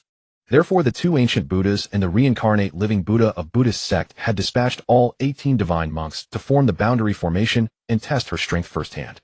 18 divine monks at the Zongong realm together with that senior monk at the half-step of the reincarnation realm had formed a barrier array. Even a powerful expert at the first layer of the reincarnation realm would struggle to break it in a short time. To shatter it with a single strike, one would need to be at least at the second layer of the reincarnation realm, and an exceptionally powerful one at that. They intended to test this demon sect empress's true strength and weigh the pros and cons before deciding whether the three of them should intervene, which is why they had Duhui accompany the 18 monks outside. If this demon sect empress proved to be overwhelmingly powerful far beyond their capabilities, then handing over Duhui to her for judgment would not be without merit. The karma Duhui himself had wrought was his own to bear. Should this demon sect empress prove merely ordinary for the first layer of the reincarnation realm, unable even to break the barrier array formed by the 18 monks, then they would intervene and protect Duhui within their means. Of course, even if her strength were weak, they would not harm her or anything of the sort. For within the demon sect, 5 ancient demon emperors, each having lived for over 10,000 years, still existed. This female sovereign of the demonic path had broken through to the reincarnation realm by the age of 30, making her status within the demon sect extraordinarily elevated, rivaled only by the reincarnate living Buddha within the Buddhist sect. Those 5 elder demon emperors had all personally instructed her. They were akin to her masters. Should they truly harm this demonic sovereign, those 5 elder demon emperors would descend in wrath and tear the entire Buddhist headquarters apart. Ji Ruer, observing the 18 divine monks of the Buddhist sect choosing to unite and form a barrier array against her, snorted coldly. Upon the heavenly demon hand descending from the sky, demonic runes flared to life. Boundless demonic energy was drawn into the demonic palm, and the hand size instantly doubled, its killing power multiplied. With a thunderous strike, boom, the great heavenly demon hand collided with the barrier array formed by the 18 monks. Instantly golden radiance erupted across the array, Buddhist scriptures densely manifesting, shimmering with divine light. And then, the barrier array, sustained solely by the power of those 18 monks, possessed defensive strength less than 1/10 of the devastating power of the great heavenly demon hand raining down from above. After merely a brief moment of resistance, bang, the barrier array jointly formed by the 18 monks instantly shattered. All 18 divine monks of the Buddhist sect spat blood in unison, grievously wounded by the terrifying force, and plummeted from the sky. The barrier array had been formed by all 18 of them. When the array was shattered, they naturally suffered the backlash of the power compounded by the crushing force of the great heavenly demon hand. All 18 lost their combat effectiveness outright, particularly that senior monk at the forefront who stood at the half-step of the reincarnation realm, suffering the severest backlash and crushing force. As the primary array conductor and the first to block the attack, he had already fainted. The barrier array shattered. The great heavenly demon hand's power remained undiminished, latching directly toward Venerable Duhui. "No, don't kill me. Spare me." Venerable Duhui cried out in terror, his demeanor as a renowned master utterly lost. No matter how strong he had been before death itself, he had grown afraid. Unfortunately, Ji Ruer paid no heed to his cries. The great heavenly demon hand descended, seized Venerable Duhui, and crushed him to death in an instant. The renowned master who had cultivated for 1,000 years perished right then and there, crushed to death midair by the demon sect empress before the eyes of every disciple of the Buddhist sect's headquarters. Countless Buddhist disciples below gazed upon this scene, utterly silent. The dozens of diamond arhats of the Buddhist sect remaining in the sky stared in horror at what unfolded before them. She was far too powerful. This demon sect empress had shattered the barrier array formed by 18 monks in an instant, and had crushed those 18 primary array masters, leaving them grievously wounded and combat incompetent on the spot. Even the contemporary reincarnate living Buddha of the Buddhist sect would not possess such strength, would she? Having landed, the 17 monks who remained conscious but had lost their combat effectiveness felt fear surge within them. This demon sect empress moments ago seemed to have held back. Otherwise, all 18 of them would not merely have suffered grievous wounds and lost their combat ability. They would likely have perished entirely. She was far too strong. She was definitely not at the lower tier of the reincarnation realm. She had certainly reached the middle or even the high tier. Among reincarnation realm experts, their Buddhist sect's reincarnate living Buddha was absolutely no match for this demonic sovereign. Meanwhile, Hunyuan Majuan and the other 7 witnessing Venerable Duhui, killed personally by their master, finally felt the breath they had been holding release. "Thank you, my lord, for taking action on our behalf. Through this life and the next we swear to follow you unto death," Hunyuan Majuan and the 7 declared. Ji Ruer nodded, then raised her gaze toward the depths of the Buddhist headquarters. Will those 2 elder Buddhas not act? If they do not act, she would be leaving. She hovered motionlessly in the air, one against the entire Buddhist sect, awaiting the attitude of those 2 elder Buddhas deep within, whether they would choose battle or simply let this pass and allow her to depart with her people.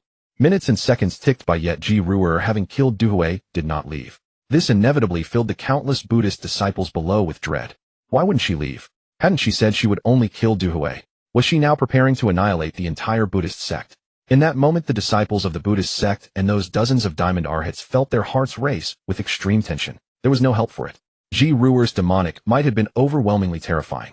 With a single strike of the great heavenly demon hand, she had suppressed the 18 monks, and the scene of Duhui's destruction had left them profoundly shaken, leaving psychological scars upon them. Demon sect Empress, you may leave. This matter shall be dropped here.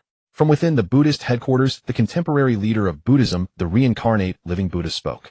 This demon sect Empress was far too powerful, far beyond their imagination.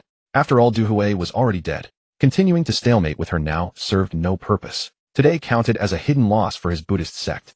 Henceforth he would keep his disciples in check. Never again should anyone like Duhui recklessly provoke the demon sect to seek attention. Otherwise their fate would only mirror that of Duhui today. Death and the extinguishing of the Tao. Hearing the reincarnate living Buddha speak, thus Ji Ruer retracted her overwhelming demonic might, and the black demonic clouds shrouding the Buddhist headquarters began to disperse. She turned, leading her 9 demonic generals, and departed directly from the Buddhist headquarters. Now that Duhui was dead, there was no meaning in her remaining here. Witnessing this female demon sovereign depart, with those 9 demonic figures, the sky returned to light, and countless Buddhist disciples collectively exhaled in relief. Today they had all witnessed the majesty of the contemporary demon sect Empress. The events at the Buddhist headquarters today would within no time spread across the entire divine continent. The strength of this demon sect Empress had already reached such a terrifying level, approaching the very ceiling of power on the divine continent. From now on, it was feared that save for the Tao sect, no other faction would dare challenge the demon sect. Furthermore, given the caliber of this demon sect Empress, it was believed that in the future she would surely become someone capable of breaking through to the divine realm. Much like the supreme Tao venerable of the Tao sect, the strongest figure at the demigod stage in the present era. And as Ji Ruer, leading her 9 demonic generals, returned to the Great Xia dynasty. Within the Great Xia dynasty at the prince's mansion, after instructing Xia Xiaoxiao and Lin Huer in their cultivation, Xia Xin opened the check-in system, preparing to begin his daily check-in. System check-in at the prince's mansion, Xia Xin commanded. Within the imperial city of the Great Xia dynasty, only 2 special locations existed: the imperial palace and his prince's mansion. He had already completed check-ins at both places. The rewards obtained from repeated check-ins at the same locations were roughly the same, so he chose to check in at the prince's mansion. Ding! Congratulations, host. Check-in successful at the prince's mansion. You have received 1 pill of concealing spirit. The concealing spirit pill is rather remarkable. It is a pill consumed by experts at the Cangong realm, produced exclusively by the system, and only accessible to Xia Xin. Among all the alchemists across the divine continent, none possess the ability to refine such a pill.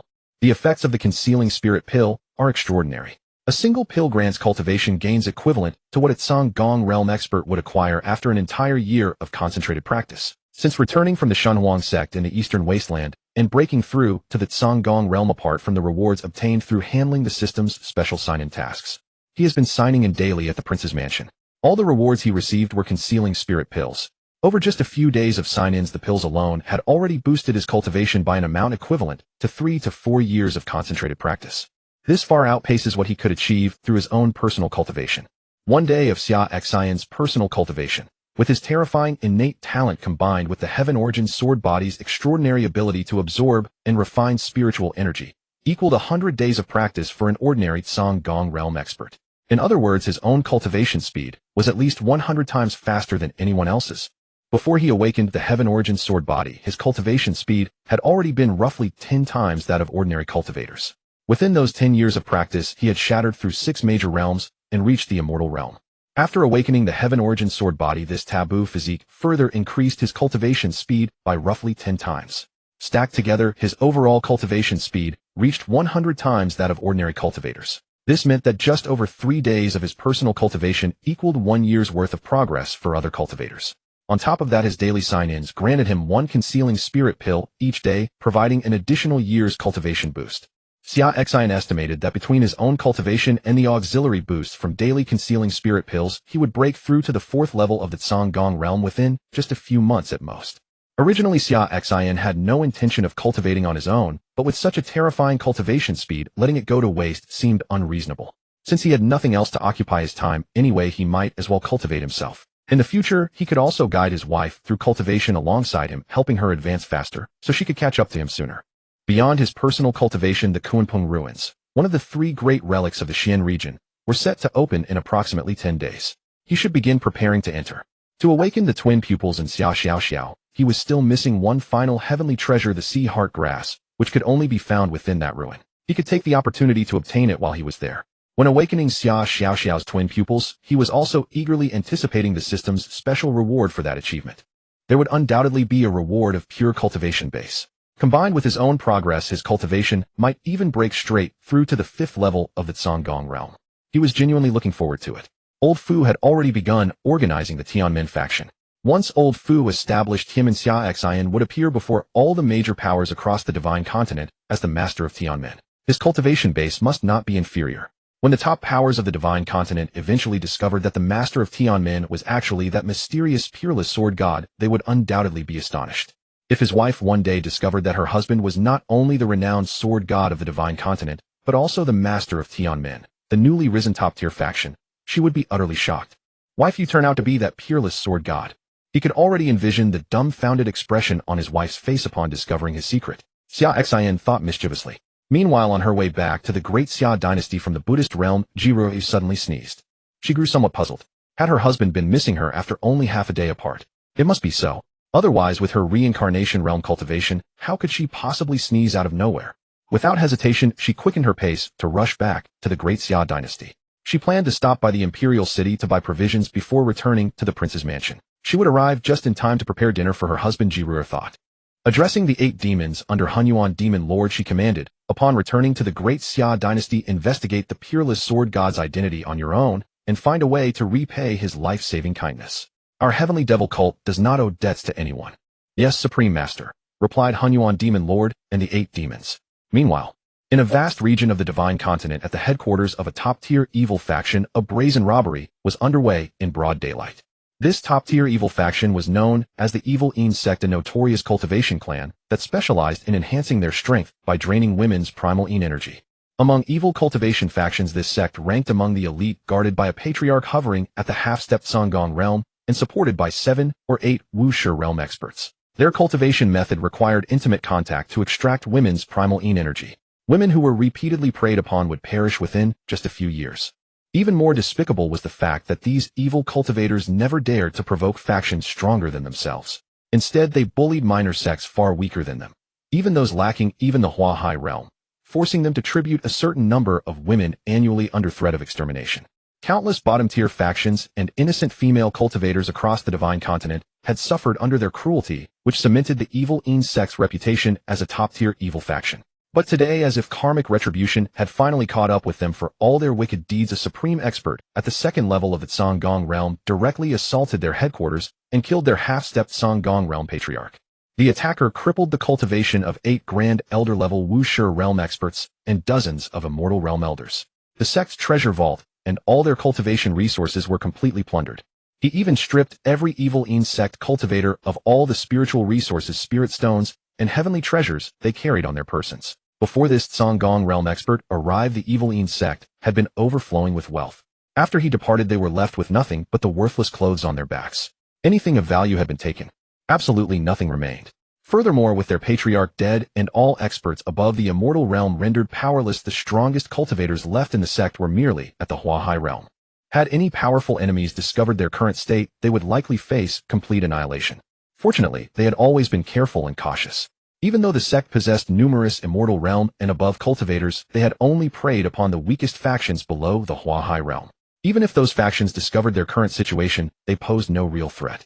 Their only fear was that some powerful demonic or righteous faction might suddenly take issue with them and come to punish the wicked, in which case they would be finished. Meanwhile, Old Fu, having finished looting the Evil Een sect, stared at the spatial ring in his hand, filled with spiritual techniques, spirit stones, heavenly treasures, spiritual artifacts, and various strange items. He couldn't stop grinning from ear to ear. He never expected a single top-tier evil faction to be this wealthy. Just the spirit stones alone numbered in the billions. Not to mention all those heavenly treasures and spiritual artifacts. Indeed, plundering factions was the fastest way to amass wealth. At this rate, it wouldn't be long before he accumulated enough resources to establish Tianmin. In fact, Lord Fu was unaware that merely raiding a first-rate demonic sect would never yield such vast resources. The spirit stones alone numbered in the tens of billions. The primary reason was simply that Lord Fu was extraordinarily thorough. He not only plundered the sect's treasure vaults, but spared no cultivator within the sect. He stripped every cultivator bare of their resources. The treasure vaults accounted for merely 70% of what he acquired, while the remaining 30% came directly from the cultivators themselves. Recalling the scene of Lord Fu stripping the cultivators of the Evil sect just moments before.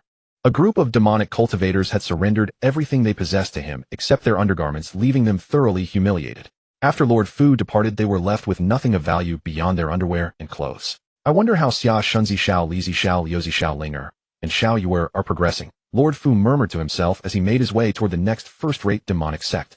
Lord Fu's plan was straightforward. He would handle all the treasure vaults belonging to first-rate demonic forces across the Divine Land.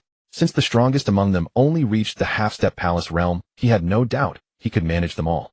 Meanwhile, the five of them, Xia Xin, Xiao Li, Xiao Liu, Xiao Linger, and Xiao Yue, were tasked with plundering the second-rate demonic factions. Their opponents at best reached the immortal stage, with perhaps one or two standing out at the half-step origin level, but none of these threats compared to the five companions. All five had already cultivated to the third layer of the origin stage, making the second-rate demonic forces an effortless conquest. The distribution of demonic factions followed a pyramid structure. First-rate sects were scarce, while second-rate ones multiplied in number. With Lord Fu handling the first-rate operations solo, and the five others managing the second-rate sects, the workload remained manageable. Once they had seized all resources from the first and second-rate demonic forces, they would consolidate their forces and follow their master to eradicate the few top-tier demonic powers scattered across the Divine Land. By pooling all these gathered resources, they would amass everything needed to establish the Heavenly Gate. Yet what Lord Fu didn't know was that Xia Xin and the other four fell short of his thoroughness. They plundered the demonic sect's treasuries, but left the cultivators' personal resources untouched. The five of them had only confiscated the vaults of those second-rate demonic sects and eliminated several notorious evildoers before moving on. Their haul was still substantial, though nowhere near as staggering as Lord Fu's. Meanwhile, Lord Fu's tireless efforts to build the Heavenly Gate were driven by his own hidden ambitions. He wanted to prove his worth to his master, to become the foremost attendant by his side, the one he'd turn to first whenever trouble arose, the one he'd value above all others. When his master founded the Heavenly Gate, he had been among the first to follow a veteran who had earned great merit in its establishment. His position within the Heavenly Gate would be second only to his master. In that day of glory and influence, he would approach Tong Lao with something to say. I, Fu Bo, a founding elder of the Heavenly Gate, wish to marry you. Will you accept? Surely this would move Tong Lao to tears. She couldn't possibly refuse such a proposal, and just imagining it brought him immense joy. As evening approached in the imperial city of the great Xia dynasty, Jirer returned to the prince's mansion with Tong Lao after finishing her shopping. Upon seeing his wife back so early, Xia Xin remarked, "Have you returned already, my dear wife?" He had expected her to stay at the Heavenly Demon Cult for another day or two. After all, a divine monk from the Buddhist sect had launched an assault that destroyed 3 Heavenly Demon Cult branches, and the cult would surely not let it rest. He had anticipated that both sides would dispatch their strongest warriors, leading to a prolonged conflict. Yes, Ji Ruer nodded, explaining, the matter between the Heavenly Demon Cult and the Buddhist sect has been resolved. I heard that halfway there our headquarters notified us that everything was settled and we needn't return. Resolved so quickly. That's excellent. Xia Xin nodded, pleased at the prospect. It was good that everything was settled. His wife needn't have been away from him. Yes, Ji Ruer nodded again. Husband, I'll go prepare your meal. Very well, thank you for your trouble, my dear. Xia Xin smiled, thinking how fortunate he was to have such a gentle and virtuous wife. Where else could one find such a woman? Ji Ruer took the vegetables and some medicinal ingredients and headed to the kitchen to cook and prepare soup. Tong Lao hesitated before turning to Xia Xin and asking, son-in-law, has Lord Fu not yet returned? No, he has not. Xia Xin replied, while inwardly remarking to himself that old Lord Fu was quite the character. It had been barely over a day and Tong Lao had already inquired about him twice. Clearly she was thinking of him constantly, unable to forget him. Then may I ask what business Lord Fu attended to? Will it require a long time? Tong Lao couldn't resist pressing for more information about Lord Fu. He went to borrow something from someone, Xia Xin replied with a serious expression, as if Lord Fu were genuinely on an errand to procure items. I see, Tong Lao nodded. Then could you let me know in advance when he returns? Of course, rest assured. When he comes back, I'll have him come find you right away. Xia Xin said. Thank you, son-in-law. Tong Lao expressed her gratitude before departing contentedly to help Ji Ruer in the kitchen. At that moment, Uncle, I've finished my cultivation. Xia Xiao bounced into the main hall and rushed to Xia Xin's side. Uncle, is my aunt cooking in the kitchen? I'll go help her. Xia Xiao said. Yes, she's in the kitchen preparing food. If you wish to go ahead, Xia Xin replied. All right, I'm going. Xia Xiao answered and scampered off toward the kitchen on her little legs. Soon after, Lin Hor also arrived in the main hall, walking up to Xia Xin and bowing. Master. Yes, Xia Xin nodded, asking, have you finished your cultivation? Yes. Lin Hor nodded, then hesitated before saying, I'll also go help sister-in-law with cooking. You're going to? Very well, do as you please, Xia Xin nodded. He didn't understand why Lin Huo'er had suddenly decided to help his wife with cooking today alongside Xia Xiaoxiao. Had Lin Huo'er spent so much time with the little girl that she had been swayed by her twisted reasoning? What Xia Xin didn't know was, Xia Xiaoxiao had spent the entire day with Lin Huo'er chattering endlessly about how credible her deductions from the previous day had been, insisting that their imperial uncle was stronger than that peerless sword god, that their aunt was stronger than the uncle, and that one should curry favor with both of them while there was still time. She had nagged in her ear all day long, acting like a little fortune teller, until Lin Huo'er found herself nearly believing Xia Xiaoxiao's reasoning. Thus she chose to join Xia Xiaoxiao in helping their master's wife with cooking and chores. That way she might also increase her standing in their master's wife's eyes. Since their master loved his wife so deeply, if the wife held a good impression of her, the master would surely be pleased as well. And so in the kitchen the two young girls eagerly took up duties to assist Ji Ray'er with meal preparation, a sight that found Xia Xin quite amusing. Let them curry favor if they wished; it would do his wife no harm, and might even add a touch of warmth to their home. He wanted the prince's mansion to possess a bit of a home's cozy atmosphere. As for the two girls' motives in winning his wife over, he simply couldn't be bothered to interfere. From now on, if either of the girls wanted anything or made any requests, he would do his best to accommodate them. So it passed quickly. 7 days went by. Life in the prince's mansion remained largely unchanged. The daily routine consisted of Xia Xin and Ji Ray'er guiding the two young girls in cultivation, each then retreating to practice alone for a time, and afterwards simply lingering together. Old Granny Tong asked every day about whether Uncle Fu had returned, and Xia Xin would give perfunctory replies. Once Uncle Fu came back, Xia Xin immediately arranged for him to visit her. Ji Ray'er continued her daily routine of buying groceries and preparing meals for Xia Xin, making him drink her powerful nourishing soup, without fail, her persistence unyielding. Lin Huo'er and Xia Xiaoxiao, the two young girls, also persisted in helping Ji Ray'er in the kitchen each day. The three of them grew ever closer, their bond deepening with each passing day. Xia Xin maintained his daily check-in ritual to obtain the divine nestling pill for cultivation, pushing his realm to new heights. These 7 days, some events occurring beyond had set the entire cultivation world of divine continent ablaze with discussion. 7 days prior, the female sovereign of Tianma sect, the foremost power in the demonic path, had annihilated 3 minor branches of her faction in retaliation when the Buddhist monk Du Hui emerged from seclusion, nearly claiming her life within the Vajra temple alongside the 8 fiends who served under her.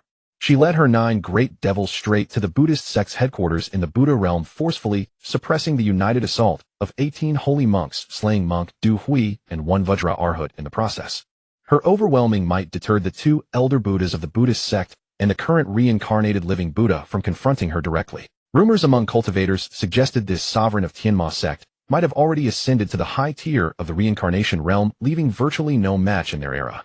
The peerless sword god who saved 8 of the Tianma sect's fiends at Vajra temple, cleaving through with a single strike that forced monk Du Hui to detonate his divine core.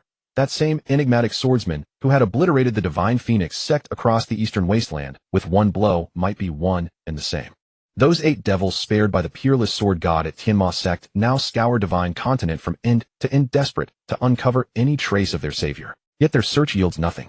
A more explosive development has emerged. A group of powerful cultivators has spent these 7 days systematically plundering the resources of demonic path factions across divine continent. In merely 7 days, 2/3 of all first-rate and second-rate demonic sects throughout divine continent have been thoroughly stripped bare. Especially the strongest among them, a palace-dwelling realm expert who showed no mercy whatsoever.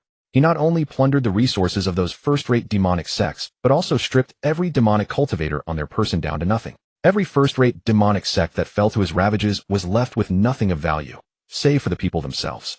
After 7 consecutive days of relentless plundering, with 2/3 of their kind slaughtered, the remaining demonic forces of divine continent finally rallied. The surviving third-party first and second-rate factions banded together, seeking protection under a supreme-level demonic power. With eyes bloodshot, they issued a declaration of war, claiming their remaining resources were concentrated within that supreme faction. "You dogs, come take it if you dare." Meanwhile, within the prince's mansion of the great Xia dynasty, the 6, who had spent 7 days plundering demonic factions, Uncle Fu Xiao Lu Zi Xiao Shunzi, Xiao Li Zi Xiao Linger, and Xiao Yuer, had finally returned. All 6 were visibly exhilarated, their faces flushed with triumph. Those 7 days of plundering had been truly exhilarating, especially for Uncle Fu, whose storage rings numbered nearly 60 each, brimming to capacity. All 6 were visibly exhilarated, their faces flushed with triumph. Those 7 days of plundering had been truly exhilarating, especially for Uncle Fu, whose storage rings numbered nearly 60 each, brimming to capacity.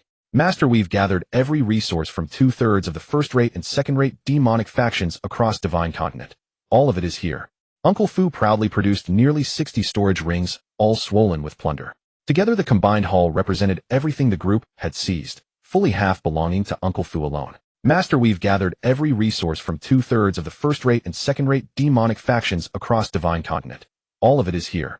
Uncle Fu proudly produced nearly 60 storage rings, all swollen with plunder. Together the combined haul represented everything the group had seized, fully half belonging to Uncle Fu alone.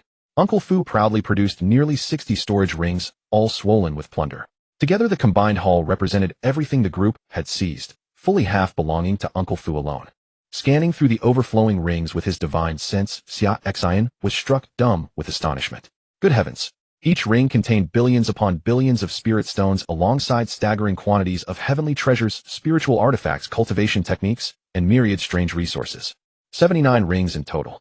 Xia Xin raised his gaze to Uncle Fu and the 5 others, his expression alight with disbelief. How many sects and demonic cultivators did you plunder in these 7 days to have amassed such wealth? Uncle Fu grinned at Xia Xin's stunned expression. Half of these resources were seized by this old servant alone. You're exceptional. Xia Xin praised. Well done. I'll record this as a meritorious deed. It was merely my duty, Master. You're exceptional. Xia Xin praised. Well done. I'll record this as a meritorious deed. It was merely my duty, Master. Uncle Fu knelt in humble thanks, though his heart swelled with joy. With those words from his master, those 7 days of tireless plundering had been worth every effort. His master was already holding him in new esteem. Among the 2 attendant deities by his side now, he was certain he would prove more valued than Lady Yun. Xia Xin nodded, then suddenly recalled something. During your absence, old Granny Tong has asked after you every day. She wishes to know when you'll return, clearly concerned about your coming back. Go see her when you're ready. Oh really? Uncle Fu's eyes lit up upon hearing that Lady Tong had been inquiring about him while he was away from the prince's mansion. She truly cares about me. A smile of delight spread across his face. Very well, Master. This old servant will go to her right away.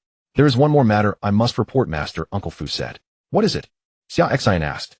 We have plundered the resources of 2/3 of the first and second-rate demonic factions across Divine Continent.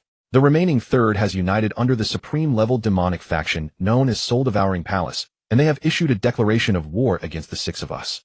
Uncle Fu said this with some embarrassment. These 7 days of plundering had so terrified the demonic factions that the survivors were forced to unite under a supreme power and now seek to destroy them. Soul-Devouring Palace is one of the strongest among the supreme demonic factions, boasting over 30 experts at the Originless Realm, 4 ancestor-level cultivators at the Palace-Dwelling Realm, and their strongest ancestor has reached the 5th layer of that realm. I cannot match them, so I brought the 5 of you back first. I pray Master will lead all 6 of us to strike personally and seize their stronghold. They have concentrated 1/3 of all demonic faction resources within Soul-Devouring Palace, fearing we might plunder them individually. If we go there and destroy them in one stroke, combining what we take with their palace's own treasures, we would amass enough to establish a new supreme faction of our own. Very well understood. Xia Xin nodded. Tomorrow I shall personally lead you there to harvest all their resources and establish our new faction, Heavenly Gate. As you command, Master. Uncle Fu nodded eagerly. Only this final step remained before they could establish Heavenly Gate. He would be among the founding elders of Heavenly Gate and could finally confess his feelings to Little Tong. Master, may I go find old Granny Tong now? Uncle Fu asked tentatively. Go ahead, Xia Xin replied. Thank you, Master. Uncle Fu nodded excitedly. He left the main hall, adjusted his hair and the new robe he wore, then hurried toward where old Granny Tong awaited.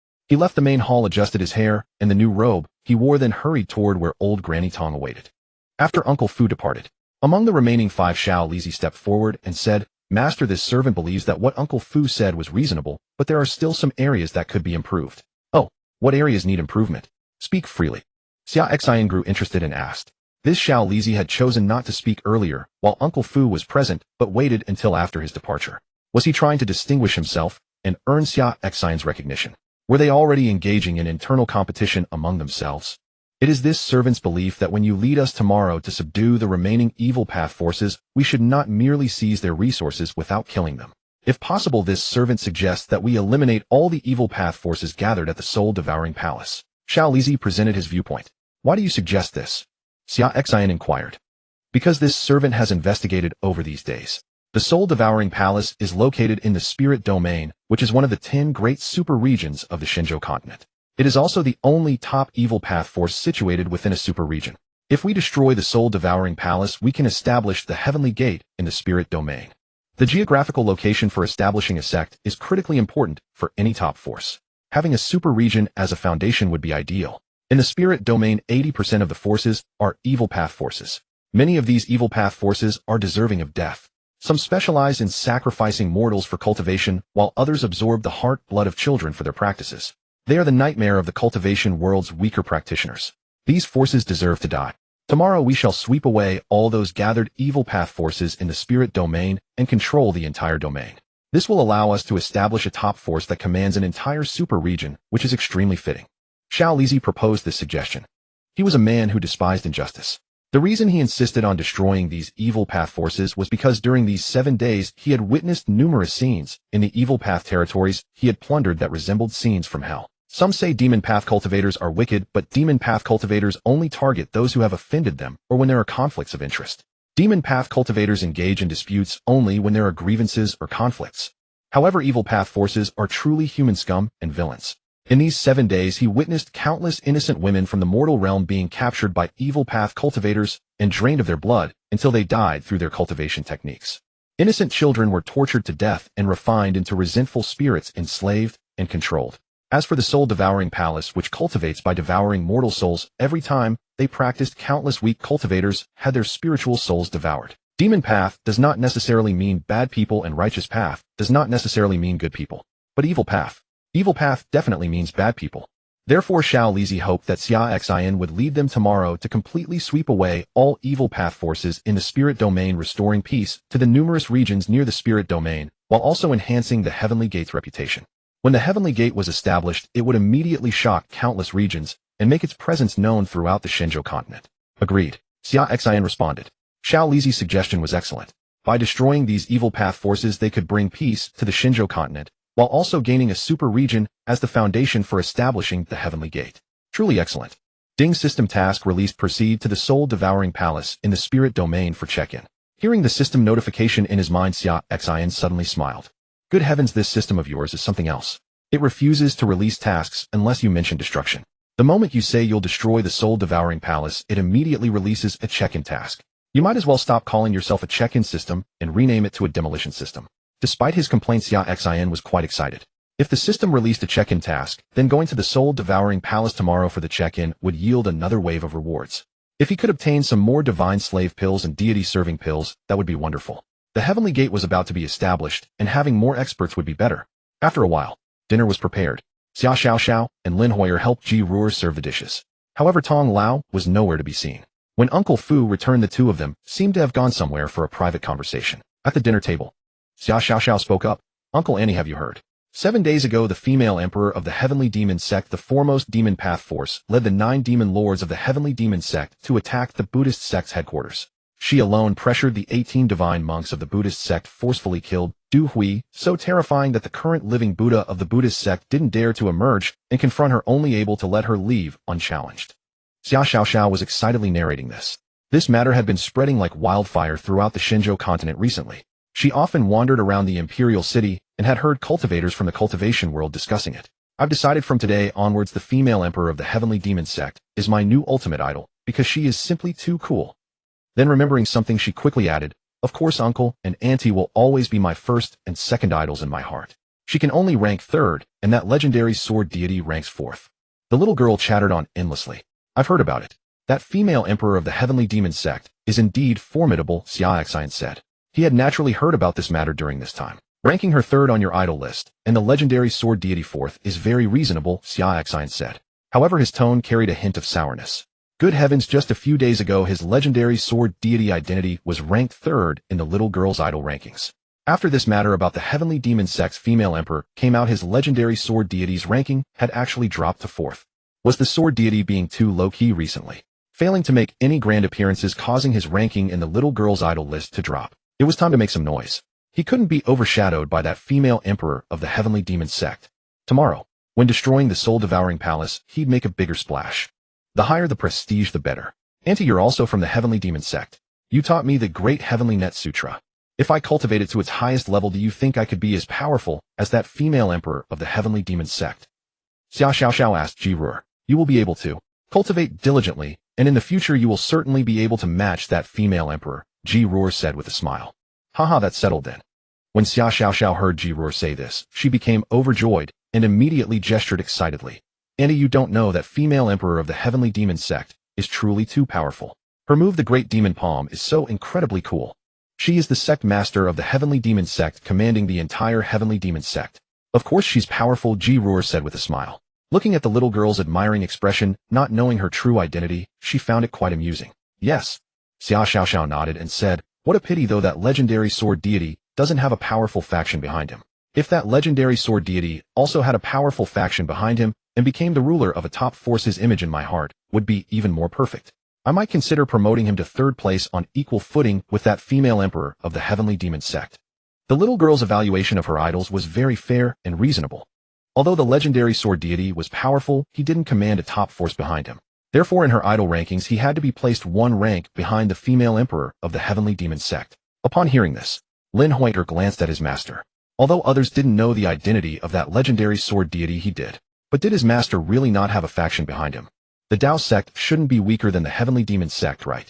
However, at this moment Xia Xin casually said, what if that legendary sword deity of yours actually commanded a top force behind him? If he also commanded a top force, then his idol status in my heart could be elevated to the same level as that female emperor of the heavenly demon sect, Xia Xiao thought, and said. Oh, Xia Xin replied nonchalantly. But in his heart he had already put the matter of quickly establishing the heavenly gate and becoming the heavenly gate's gate master on his agenda. This darn competitive spirit. How could his legendary sword deity identity be surpassed by that female emperor of the heavenly demon sect? Impossible. Never in this lifetime. Haha, Ji Ruor laughed and said, Xiao, what if that legendary sword deity commanded a top force behind him and his idol status was elevated to the same level as that female emperor in your heart? What would that female emperor need to do to surpass him again? Ji Ruor's question appeared casual, but her competitive spirit had been stirred. In the little girl's heart, her uncle and aunt being ranked first and second was acceptable. The female emperor of the heavenly demon sect being ranked third was reasonable. But why should that legendary sword deity be on equal footing with her? She, Ji Ruor, would never be inferior to anyone in her life. Ah, this is such a headache. Xia Xiao was stumped. She couldn't quite understand why Annie would ask such a question. Uncle was also making such a hypothetical assumption about the legendary sword deity having a top force behind him. These questions were a bit too advanced. Moreover, why were they being so competitive about her ranking of that legendary sword deity and the female emperor of the heavenly demon sect? She couldn't understand. This was just a vague, intangible thing she had casually mentioned. Haha, stop thinking about it. Let's eat, Ji Ruor said. Yes, let's eat. Don't talk about these things that have nothing to do with us. Xia Xin also changed the subject. However, although they had changed the subject, Xia Xiao's little head was somewhat confused. The entire meal she was pondering. Why were uncles and aunties' questions so strange? That legendary sword deity and the female emperor of the heavenly demon sect didn't even know each other, and they certainly didn't know that she had ranked them. Why were those two competing over that ranking? She couldn't understand. The next day, Uncle Fu and the 5 men of Shao Lizi had prepared early. Xia Xin led 6 people and set off directly for the soul-devouring palace. Today he intended to destroy the soul-devouring palace in the identity of the Heavenly Gate's gate master, allowing this force called the Heavenly Gate to begin entering the awareness of the people of the Shenzhou continent. The next day Uncle Fu and Shao Lizi and the 5 others prepared early. Xia Xin led the 6 people and set off directly for the soul-devouring palace. Today he intended to destroy the soul-devouring palace in the identity of the Heavenly Gate's gate master, allowing the Heavenly Gate to begin entering the awareness of the people of the Shenzhou continent. Meanwhile, within the soul-devouring palace, 3 first-rate demonic factions and 9 second-rate demonic factions had already assembled.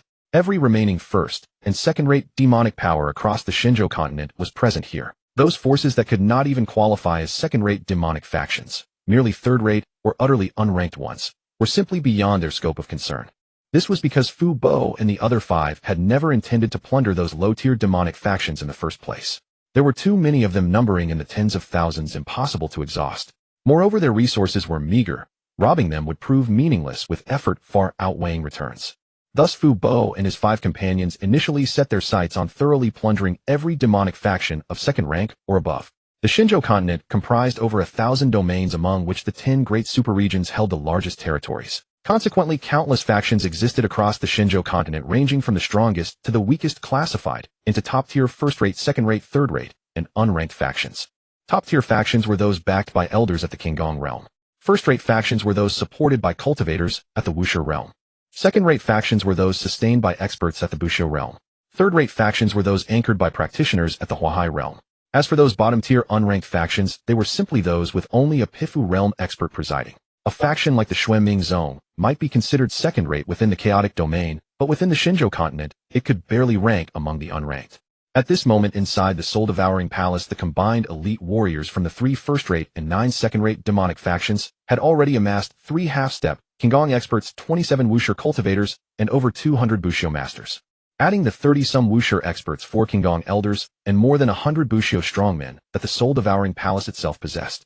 The soul-devouring palace's elite combat strength now stood at 4 Qinggong elders, 3 half-step Qinggong experts, over 60 Wuxia cultivators, and nearly 400 Bushiu masters.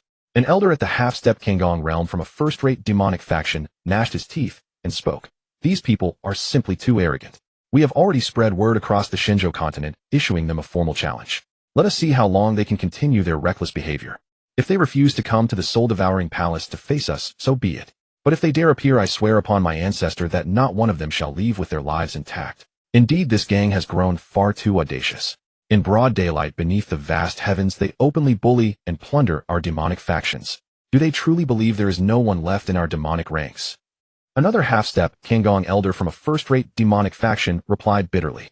Most especially their leader, the Qinggong realm Bandit, has been utterly ruthless. He spared nothing from our disciples, stripping them completely bare. In all these millennia, never has such an unforgivable disgrace been inflicted upon our demonic path. A Qinggong elder of the soul-devouring palace also spoke with righteous indignation. True, the demonic faction's reputation across the Xinzhou continent was far from honorable, nor was it any better in the other regions. The eastern wasteland, the western regions, the northern desert, and the southern ridges. Everywhere their name carried the same dark legacy. Yet still no faction had ever dared to openly humiliate them like this. This sweeping plunder of the first and second-rate demonic factions was unprecedented in thousands of years. These people, emboldened by a single Qinggong second-round powerhouse leading the charge, had become utterly lawless, brazenly robbing one demonic faction after another in full daylight. They must think we top-tier factions of the demonic path lack the resolve to draw our blades. Now within the domain of our soul-devouring palace, an inescapable net has been laid. Should these intruders dare to come, they shall surely perish without even a grave to claim them. The eldest Qinggong fifth-round elder of the soul-devouring palace declared solemnly. He stood 3 minor breakthroughs above the Qinggong second-round leader who had been plundering the demonic factions. With full confidence, he believed that with him holding fort here today, those arrogant outsiders would have no chance of returning alive. At that moment, Xia Xin had already arrived with Fu Bo and the others hovering above the soul-devouring palace in the spirit domain. The spirit domain lay some distance from the mystic domain. Ordinary Huahai cultivators would require 4 or 5 days of flight to reach it. However, Xia Xin possessed the divine movement technique, and combined with his speed at the Qinggong third-round realm, he brought Fu Bo and the rest there in merely 1 hour. Upon reaching the skies above the soul-devouring palace, Xia Xin did not immediately issue a challenge. Instead, he activated his system. System sign in at the soul-devouring palace. Xia Xin murmured inwardly to the system. All other matters were secondary, signing in came first. Destroying the soul-devouring palace was trivial. Securing the rewards was what truly mattered. Ding. Congratulations, host, on successfully signing in at the soul-devouring palace. System mission completed. Ding. Congratulations, host. Reward 100 years of pure cultivation base. Ending. Congratulations, host. Reward 1 immortal attendant pill. Ending. Congratulations, host. Reward 5 divine servant pills. Ending. Congratulations, host. Reward ancient text, primordial Tao body, sacred fetus cultivation method. As the system prompts concluded, the 100 years of cultivation reward instantly flooded into Xia Xin's body, causing his realm to surge upward rapidly. It ceased only upon reaching the Qinggong 4th round. Within his body, a new Tsangxian treasured god materialized. The Qinggong realm revolves around cultivating both the Tao palaces and the Tsangxian, enabling the 5 elements, metal, wood, water, fire, and earth, to circulate endlessly within oneself, ushering in the samsara realm. From Qinggong 1st round through 9th round. Qinggong 1st round opens the heart Tao palace. Qinggong 2nd round condenses the heart Tsangxian. Qinggong 3rd round opens the liver Tao palace. Qinggong 4th round condenses the liver Tsangxian. Qinggong 5th round opens the spleen Tao palace. Qinggong 6th round condenses the spleen Tsangxian. Qinggong 7th round opens the lung Tao palace. Qinggong 8th round condenses the lung Tsangxian. Qinggong 9th round opens the kidney Tao palace. Qinggong Great Perfection half-step samsara realm condenses the kidney Tsangxian. Once 5 Tao palaces and 5 Tsangxian are established within the body, and the 5 elements begin circulating with perpetual motion, one may break through into the samsara realm. Alas, after opening the first palace, the difficulty of awakening each subsequent one multiplies exponentially. Opening even one more becomes extraordinarily arduous thereafter. Without a cultivation accumulation spanning centuries, or even millennia, it is simply unachievable.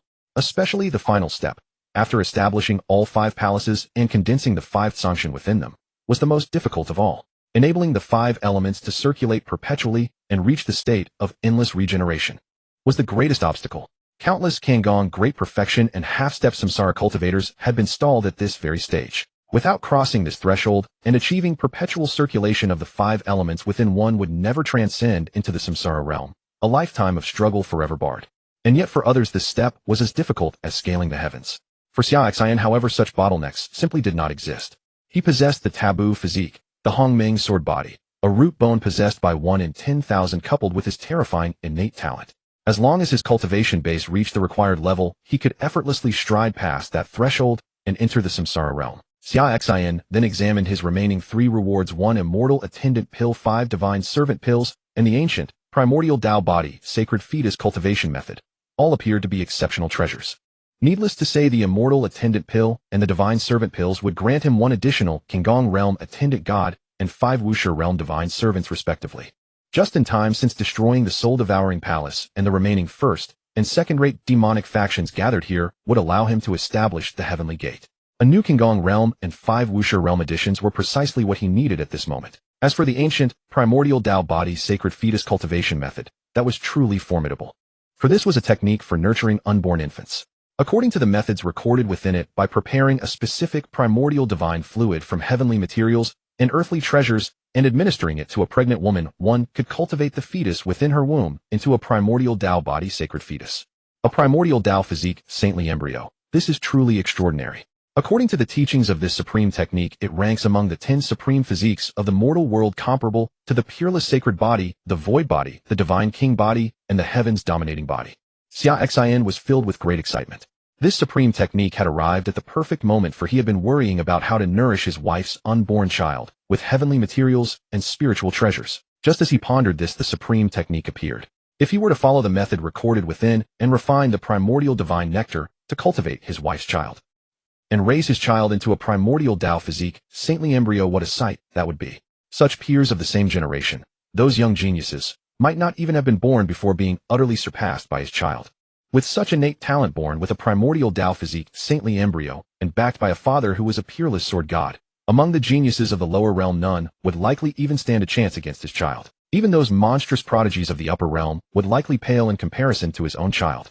Xia Xin pondered, though he knew well that according to the records of the primordial Tao physique, saintly embryo cultivation technique, the heavenly materials and spiritual treasures required to nurture a child into a primordial Tao physique, saintly embryo, would amount to an astronomical figure. But never mind that now. He would do his best with the resources at hand first, and if they proved insufficient, he would simply borrow from the demonic factions later. After all, their treasures sat idle in their vaults. It would do them good to contribute something and ease their karmic burdens. Master, Servant Fu called out at that moment.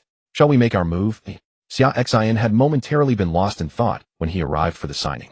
Servant Fu and the other 5, Xiao Lizi among them, were already impatient to strike. Yes, let's go, Xia Xin nodded. He drew the Qi Shao sword from his back and brought it down in a single stroke. Instantly the momentum of heaven and earth responded, and an endless surge of sword intent boiled forth, crashing downward. Boom! The ground trembled violently as if shaken by an earthquake, and clouds of dust billowed outward. Xia Xin's sword strike cleaved the soul-devouring palace in two, carving a massive fissure tens of thousands of meters long and over 10 meters wide, splitting the entire stronghold like a deep canyon. This time Xia Xin had learned caution. He controlled his power precisely to deliver a terrifying demonstration against the demonic cultivators within the soul-devouring palace, while ensuring he would not annihilate them all or damage the armories hidden inside. Having learned his lesson from the earlier incident at the Divine Phoenix sect, Xia Xin was no longer careless. He would not recklessly flaunt his power and abandon all resources in the process. Now that he was married, managing a household, and raising a child who would devour enormous resources even before birth, he could no longer afford the carefree disregard of a man who had never known the weight of responsibility. And Xia Xin's single strike had indeed achieved its deterrent effect. Every expert at the sea-crossing realm and above within the soul-devouring palace was alarmed, and thousands surged forth, hovering in the sky in formation. They faced off against Xia Xin's group of 6. Gazing down at the massive crack Xia Xin's sword had carved through the soul-devouring palace, many demonic cultivators were utterly shaken. This person's cultivation was terrifying, certainly beyond the origin-breaking realm, likely a existence concealing palace expert. Among the demonic leaders hovering overhead, some recognized Servant Fu and the others, and their anger flared instantly. So you've finally shown yourselves. You damn bandits. In that instant, everyone realized the previous strike had been dealt by Servant Fu and his companions. Outside the soul-devouring palace, several nearby factions that had been keeping watch also detected the commotion and flew over, hovering at a distance to observe. Over the past 7 days, Servant Fu and the 5 others had raided demonic resources across the Divine Province, creating quite a sensation. The news had spread far and wide. Even the tale of the remaining 3rd-tier and 2nd-tier demonic forces assembling at the soul-devouring palace to challenge Servant Fu and his 5 companions had reached every corner. This had drawn considerable attention. Many of these onlookers were factions that had previously been bullied by the demonic forces, and they had been lurking near the soul-devouring palace for some time. They wanted to witness whether Servant Fu and the 5 would accept the challenge from the remaining demonic forces and fight it out at the soul-devouring palace. To their surprise, their wish had been granted. Servant Fu and the 5 had indeed arrived, and they had brought with them the newest peerless sword god who had risen in the Divine Province. In recent times, the 2 most celebrated figures were unmistakably the Demon Heaven cult's female sovereign, who single-handedly suppressed 18 divine monks at the Buddhist sect's main temple 7 days ago and decisively killed the divine monk Du Hui, and this peerless sword god, the one who had annihilated the top-tier divine phoenix sect with a single sword in the eastern wasteland, and who had forced divine monk Du Hui to self-destruct and flee at the Diamond Temple. Seeing Xia Xin dressed nearly identically to Servant Fu and the 5, the crowd suddenly understood. Of course, they should have realized this long ago. These were the very same people who had been plundering demonic resources across the Divine Province over the past days, now revealed as subordinates of this peerless sword god. All 6 wore black robes and masks, just as the sword god did, concealing their identities completely. Throughout those 7 days of raiding demonic strongholds across the Divine Province, Servant Fu and the 5 had all been dressed in black robes and masked. As Servant Fu put it added a touch of mystery and kept the demonic forces guessing about their true capabilities. But the honest truth, what Servant Fu and the others were unwilling to admit, was that they still had some shred of shame. Even when robbing from demonic cultivators in broad daylight under the clear heavens, wearing a mask to cover one's face felt more appropriate. After all, one ought to retain some sense of propriety, even in theft. Concealing their faces with masks and hiding their identities beneath black robes lightened their conscience considerably. That was precisely why over these 7 days the factions of the Divine Province only knew that someone was raiding demonic resources. They had no idea of the raiders' true identities or affiliations. Now, seeing the peerless sword god in the same black robes and masked appearance identical to those of Servant Fu and the 5, the pattern became clear. And witnessing the respectful way Servant Fu and the 5 hovered behind the sword god, everyone immediately understood. These 6 were indeed the subordinates who had been plundering demonic forces all along. Moreover, seeing the current situation, it was clear they had brought the peerless sword god here to resolve the soul-devouring palace. It was highly likely that their entire campaign of large-scale raids had been carried out under the sword god's orders. Suddenly, the surrounding factions erupted with excitement. They had long suffered under the oppression of the demonic forces in the spiritual domain, and they had come hoping to watch these new mysterious cultivators turn the tables and plunder the demons once again. Originally, they had assumed the mysterious bandits would not prevail. The soul-devouring palace housed 3 first-tier demonic forces, 9 second-tier forces for existence, concealing palace experts, 3 half-step concealing palace experts, 60 to 70 origin-breaking experts, and 3 to 400 immortal existence cultivators. Those bandits might have stood no chance. But now, seeing the peerless sword god leading them, hope surged among the gathered crowds. Perhaps today these 7 could truly defeat all the demonic powers assembled at the soul-devouring palace. After all, this peerless sword god had annihilated the top-tier divine phoenix sect in the eastern wasteland with a single strike, and the sect's patriarch was a super expert at the 4th layer of existence, concealing palace, yet still no match for him. With him present, perhaps today the 7 of them really could overcome all the demonic supreme experts gathered at the soul-devouring palace. Ahead, the high-ranking cultivators of evil factions that emerged from the soul-devouring palace saw Xia Xin holding the Qi Shao sword hovering in front of Fu Bo and the other 5. They immediately understood that Xia Xin was the mastermind behind the group that had been plundering their evil cultivation factions over the past period. Good heavens, who would have imagined that the leader behind these bandits was none other than the peerless sword god who had recently risen to prominence across the divine continent? Who would have thought that the towering figure behind these bandits was the illustrious sword god of the divine continent? Truly remarkable. A patriarch from an evil faction, having reached the half-step hidden palace realm, spoke up. Fu Bo and his 5 companions' tactics had taken him by surprise. For 7 days he had believed only those 6 were responsible for the raids, never imagining such a peerless sword god stood behind them. This made things quite difficult. Had it been merely Fu Bo's 6, they would have been confident in slaughtering them all with the numerous evil cultivation masters gathered at the soul-devouring palace today. But now with an additional peerless sword god, their certainty wavered, given the sword god's record of annihilating the eastern wasteland Divine Phoenix Gate with a single strike. The patriarch of the Divine Phoenix Gate was at the 4th stage of the Hidden Palace realm. To kill someone at that level, this peerless sword god's power must have been formidable. Now their last hope rested on the strongest patriarch of the soul-devouring palace, one who had reached the 5th stage of the Hidden Palace realm. Only he might stand a chance against this peerless sword god. Should he fall, the alliance of evil cultivation forces gathered here would be as good as defeated. After all, the clash between top-tier experts could sway the entire battle. Within the soul-devouring palace, the strongest patriarch at the 5th stage of the Hidden Palace realm observed the surrounding evil cultivation elites directing their gazes toward him. Their meaning was clear enough. They had no hope left. They were entirely dependent on him, the patriarch. If he were to fall, then today the alliance of evil cultivation forces would have done them a great favor, gathering all their resources to destroy them in one stroke, sparing themselves the trouble of hunting them down one by one elsewhere. Meanwhile, ahead, Xia Xin observed the scene and spoke slowly. Have they all arrived? Then let's begin. Xia Xin had no patience for idle talk with these people. With everyone present, it was time to act. He wanted to finish quickly, seize what he needed, and return to be with his wife. Rather than engaging in battles outside, he cherished the warm moments shared with his wife within the prince's mansion. What audacious words! At that moment, the strongest patriarch of the soul-devouring palace, one at the 5th stage of the Hidden Palace realm, spoke up.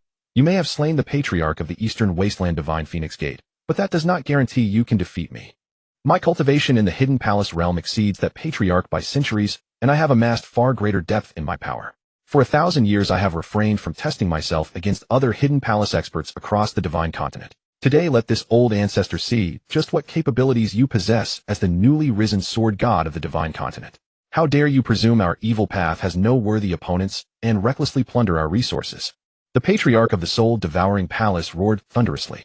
Simultaneously, his formidable aura erupted with dark crimson blood chi blotting out the sky, behind him permeating the entire soul-devouring palace region with a pungent scent of blood. This was the nature of evil cultivation practitioners. Whenever they fought, they could transform their surroundings into a world of blood chi. At the peak of his Hidden Palace 5th stage cultivation, 2 phantom embodiments of his guardian deity manifested, towering like pillars, heaven and earth standing behind him with terrifying pressure. Xia Xin, meanwhile, sheathed his Qi Shao sword and began gathering his energy for the drawing sword technique. This time he wanted to test whether at his 4th stage of the Hidden Palace realm he could harness a fraction of the Primordial Sword Body's power and unleash the drawing sword technique to slice through this 5th stage Hidden Palace patriarch of the soul-devouring palace in a single strike. The moment Xia Xin sheathed his Qi Shao sword, the surging sword Qi all around began condensing inward, flowing toward the blade within its scabbard. The clamor around them subsided, growing still. Yet all the cultivators watching, whether from other factions seeking entertainment or members of the evil alliance, knew that within this compressed sword intent an earth-shattering strike was about to erupt. The more intensely the sword intent was compressed, the deadlier its release would be. Die, old man.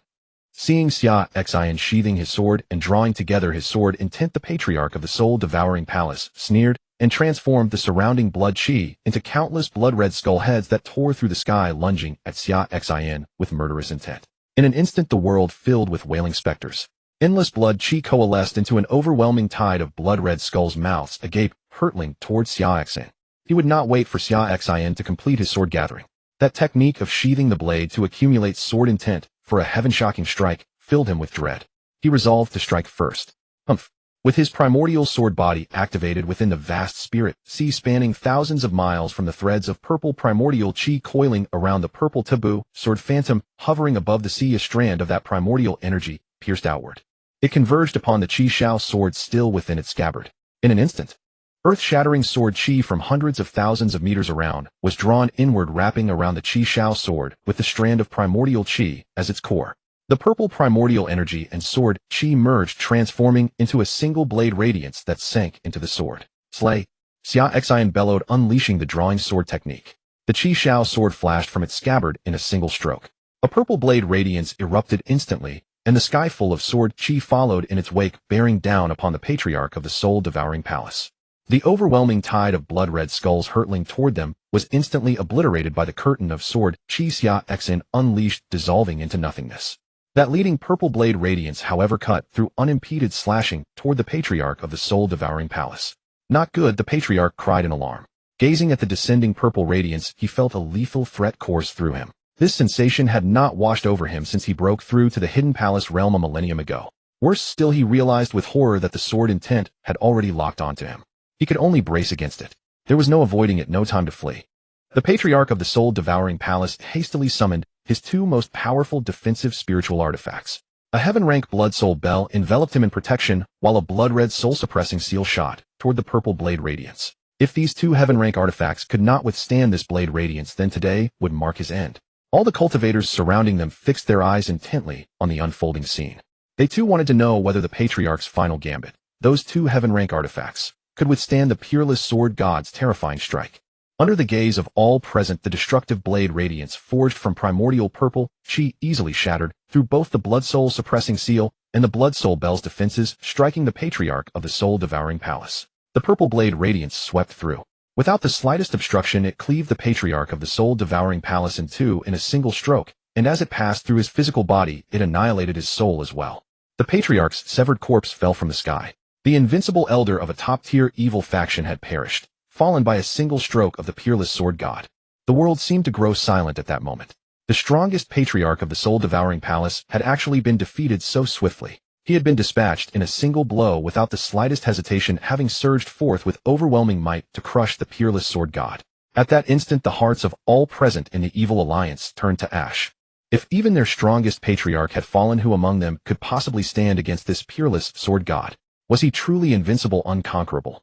Just as the atmosphere grew thick and solemn, a figure shot forth from beside Xia Xin with startling speed, darting toward the falling halves of the patriarch's corpse before they hit the ground. He caught it swiftly, then slyly removed the spatial ring from the patriarch's finger before tossing the corpse back down. Then the figure sped back to Xia Xin's side and said obsequiously, "Master, that old man's spatial ring likely contains his entire lifetime of accumulated resources and treasure." Watching Fu Bo, who had so deftly flown over in the blink of an eye to pluck the spatial ring from the patriarch's hand and present it to him, Xia Xin was caught between laughter and exasperation, not knowing whether to accept it or refuse. At that moment, Xia Xin nearly said, "Fu Bo, I understand your concern about the Gate of Heaven's construction and our resource shortage, which is why you refuse to let go of any potential spoils." But there was truly no need to dash over so cunningly while the corpse had barely hit the ground, stripping the spatial ring from the man's hand before presenting it to me. There were witnesses everywhere. Such conduct seemed rather greedy, did it not? After all, only moments before he had been exuding dominance and prestige, executing the drawing sword technique to slay a hidden palace 5th stage patriarch, with a single stroke basking in the attention of all. Yet in the next instant, as though you had never seen resources before, you schemed your way to strip the spatial ring from the dead man's hand before his corpse even touched the ground, presenting it to me. Such behavior instantly shattered the majesty he had so carefully cultivated. The man was dead, his corpse could wait. There was no rush to plunder it. Indeed, after Fu Bo's antics, the atmosphere at the scene grew strangely tense. Before them, the evil cultivators of the Alliance froze in fear. Their strongest patriarch had fallen to Xia Xin, but should they dare move, death would be their only fate. They also feared Fu Bo might suddenly attack and strip their spatial rings. Meanwhile, nearby cultivators from various factions who had come to watch the spectacle regarded Xia Xin with keen curiosity. Was this peerless sword god so desperate for wealth? Or perhaps he desperately needed resources. Otherwise his subordinate would not have acted thus. The patriarch's corpse had barely grown cold, yet they were already rushing to seize the spatial ring from his hand. Xia Xin met the curious and skeptical gazes of those around him. Feigning composure, he accepted the spatial ring and remarked, "I scarcely care for such matters. Let us address the present crisis first." Then turning his gaze toward the evil alliance, Xia Xin asked, "Who else dares to challenge me?" Xia Xin's words were extraordinarily domineering. Those from various factions watching the spectacle around him felt their blood boil. They had long been oppressed by these evil path factions in the spirit domain. In the past they had harbored grievances, but dared not speak. Seeing these evil path factions suppressed today was incredibly satisfying. Meanwhile, members of the evil path alliance surrounding them all wore expressions of terror. The strongest patriarch had died.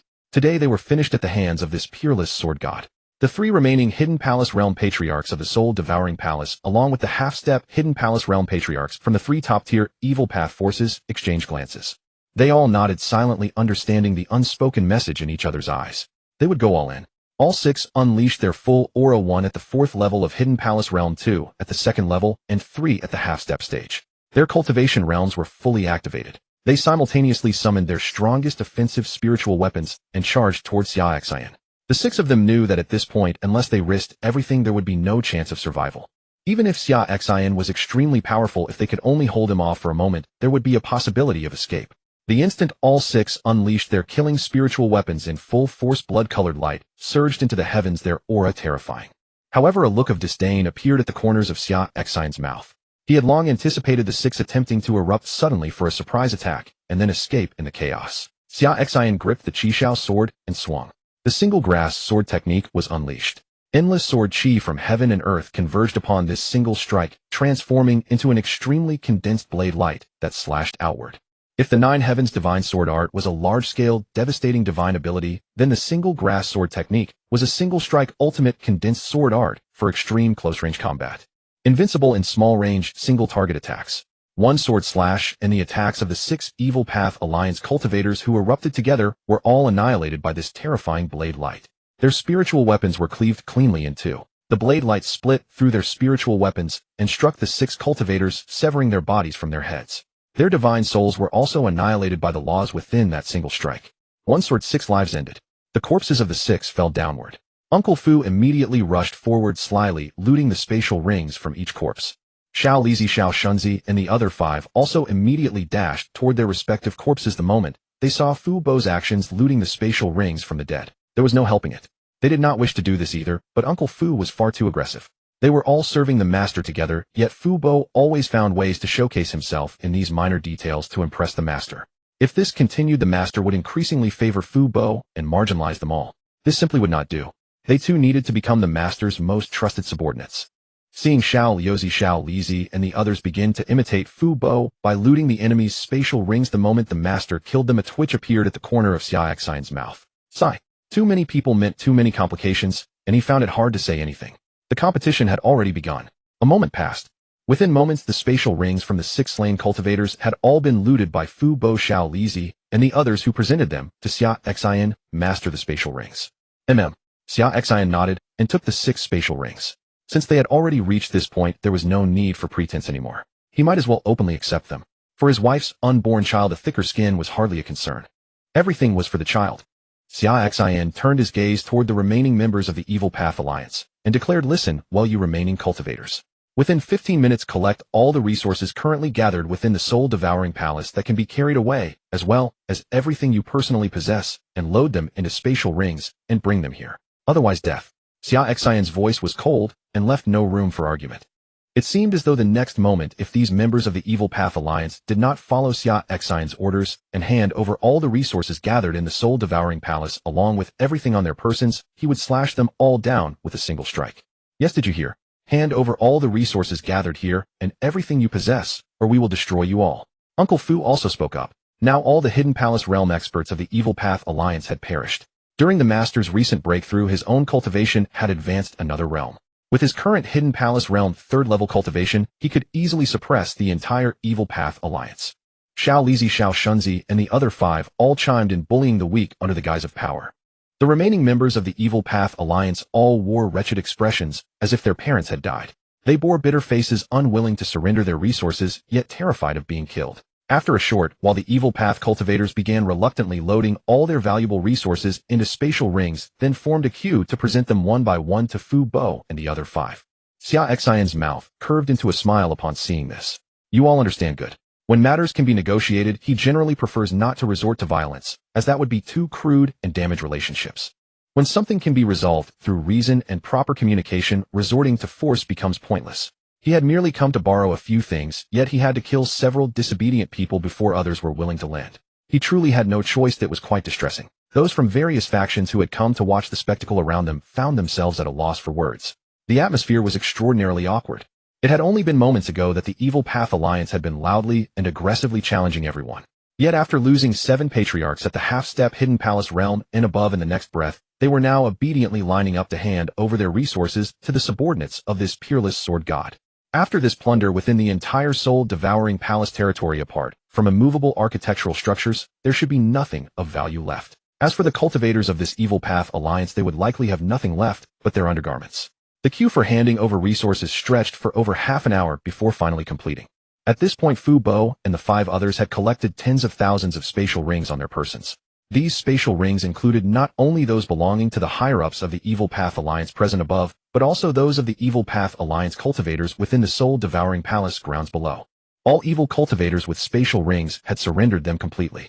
Even the low-ranking Evil Path disciples without spatial rings had their valuable treasures and resources packed into others' rings and handed over collectively. The resources from the soul-devouring palace vault, along with those gathered from the 3 top-tier and 9 second-tier Evil Path forces, were separately stored by Fu Bo into 15 spatial rings and presented to Xia Xin.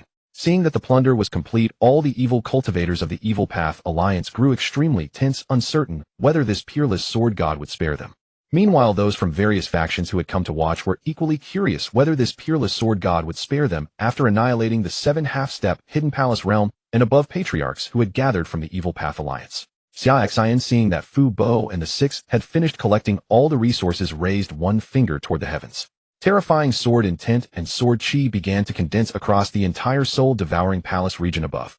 Countless spiritual swords composed of condensed sword chi rapidly formed in the sky, numbering no less than 10,000. This was a large-scale destructive divine ability obtained through Xia Xin sign-in, reward myriad swords return to the origin.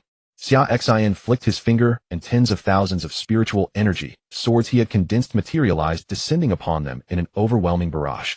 Each blade carried enough power to effortlessly slaughter any cultivator below the Qinggong realm. In the instant, the tens of thousands of spiritual swords rained down. The cultivators of the nearby Evil Path Alliance panicked and scattered in every direction. Unfortunately, it was of no avail. The tens of thousands of spiritual swords seemed to possess eyes of their own, moving with tremendous speed and crystal-clear purpose, striking with pinpoint precision at every cultivator of the Evil Path Alliance within the soul-devouring palace territory. Evil cultivators above the Huhai realm were directly annihilated by the spiritual swords, while those below it had their dantians pierced, forever destroying their cultivation bases. After a brief moment, the densely packed tens of thousands of spiritual swords darted through the soul-devouring palace territory, weaving back and forth repeatedly, until every evil cultivator above the Huhai realm within the entire soul-devouring palace territory had been annihilated, and all those below had their cultivation completely ruined. Xia Xin was not a man given to mercy. Since he intended to establish the Tianmen faction in this spirit domain, he could not possibly allow these evil cultivators above the Huhai realm within the domain to remain alive. To uproot weeds, but leave the stems, only invites them to sprout again when the spring wind blows. When he wielded formidable power, his bottom line was never to harm or oppress ordinary cultivators. As for those who dared to provoke him, as well as evil cultivators who habitually shunned virtue and instead engaged in acts contrary to heaven and righteousness, he would show them no quarter. If he did not slay these men now, in the blink of an eye, they would turn to bullying other innocent low-ranking cultivators. Leaving them alive would only breed calamity. From this day forth, there shall be no Evil Path factions remaining in the spirit domain. My Tianmen is soon to be established, taking command over this region. In the years to come, there will be only one supreme faction in the spirit domain. That is my Tianmen. Xia Xin spoke. That very day, before the eyes of the nearby factions who had gathered to witness the spectacle, he directly proclaimed the existence of Tianmen. He intended to first establish Tianmen's renown far and wide. As for Tianmen itself, although it currently lacked even a single sect, now they had resources. Fu Bo and the others had secured the funds needed to mobilize resources for Tianmen's establishment, and with labor forces summoned to begin construction, the sect would rise. Given the construction pace of cultivators, erecting a sect for a supreme faction was an easy undertaking, completable in less than a month. First, he needed to spread their renown. To build a faction reputation was paramount. This time, seizing the opportunity, he would broadcast Tianmen's name, so that cultivators across Xinzhou land would know of its existence. Coupled with his position as sect master of Tianmen under the title of the Peerless Sword God, and Fu Bo and the others' recent campaign of punishing the wicked and eradicating evil, sweeping across territories to plunder Evil Path factions, these actions would surely attract a gathering of loose cultivators who had long suffered oppression at the hands of Evil Path factions. The most desperately needed resource for any newly established faction was manpower. Though the powerful loose cultivators who came to pledge allegiance would not be particularly strong, that was acceptable. 4 high-tier powerhouses, the divine servants, such as Fu Bo and Xiao Lizi, sufficed. The lower-level cultivators of Tianmen could be composed precisely from these less powerful loose cultivators, accomplishing 2 objectives at once. Those nearby factions who had watched the commotion felt sudden enlightenment. So this Peerless Sword God's eradication of all Evil Path forces in the spirit domain was preparation for establishing a new supreme faction, Tianmen. No wonder his subordinates had gone to such lengths to plunder resources. They were building a new supreme faction. Nearby, many loose cultivators who had long suffered under evil path oppression began to stir with restless anticipation. With the great reshuffling of factions in the spirit domain and the establishment of a new supreme power, this presented them with a fresh opportunity. For such a new faction to take root, it would naturally require many cultivators to join. If they were among the first to pledge allegiance, they would certainly be held in higher regard. In the future, they could achieve greater development within this new faction. As for the potential of Tianmin as a newly established supreme power, all factions and loose cultivators watching the battle today could see it with their own eyes. With the peerless sword god presiding over it, its strength must rank among the very finest of all supreme factions throughout Xinzhou land. After all, this peerless sword god was a figure of peerless prowess who had casually dispatched the soul-devouring palace patriarch who had reached the 5th level of the Qinggong realm with a single sword strike. Moreover, this peerless sword god's origins were shrouded in mystery, and throughout this period those who had been plundering evil path factions everywhere were all his subordinates. In the open, he already possessed 1 powerhouse at the Qinggong realm and 5 at the Wuxi realm. In secret, who knew how many more powerful figures stood beneath his command? The supreme faction built by him alongside his powerful subordinates would undoubtedly become one of the super factions of this world. A super faction sat above supreme factions, also known as an ancient heritage. Only a faction that had inherited its lineage for at least 100,000 years and possessed a powerhouse at the Samsara realm to anchor its strength could earn the title of super faction. Such as the top 5 factions of the righteous path: the Tao sect, Buddhist sect, Sword God sect, Four Sages Academy, and Fengtian cult. And the top 5 factions of the demonic path: the Heavenly Demon cult, Myriad Demons Hall, Fearless Demon sect, Free Demon Palace, and Xiaoyao sect.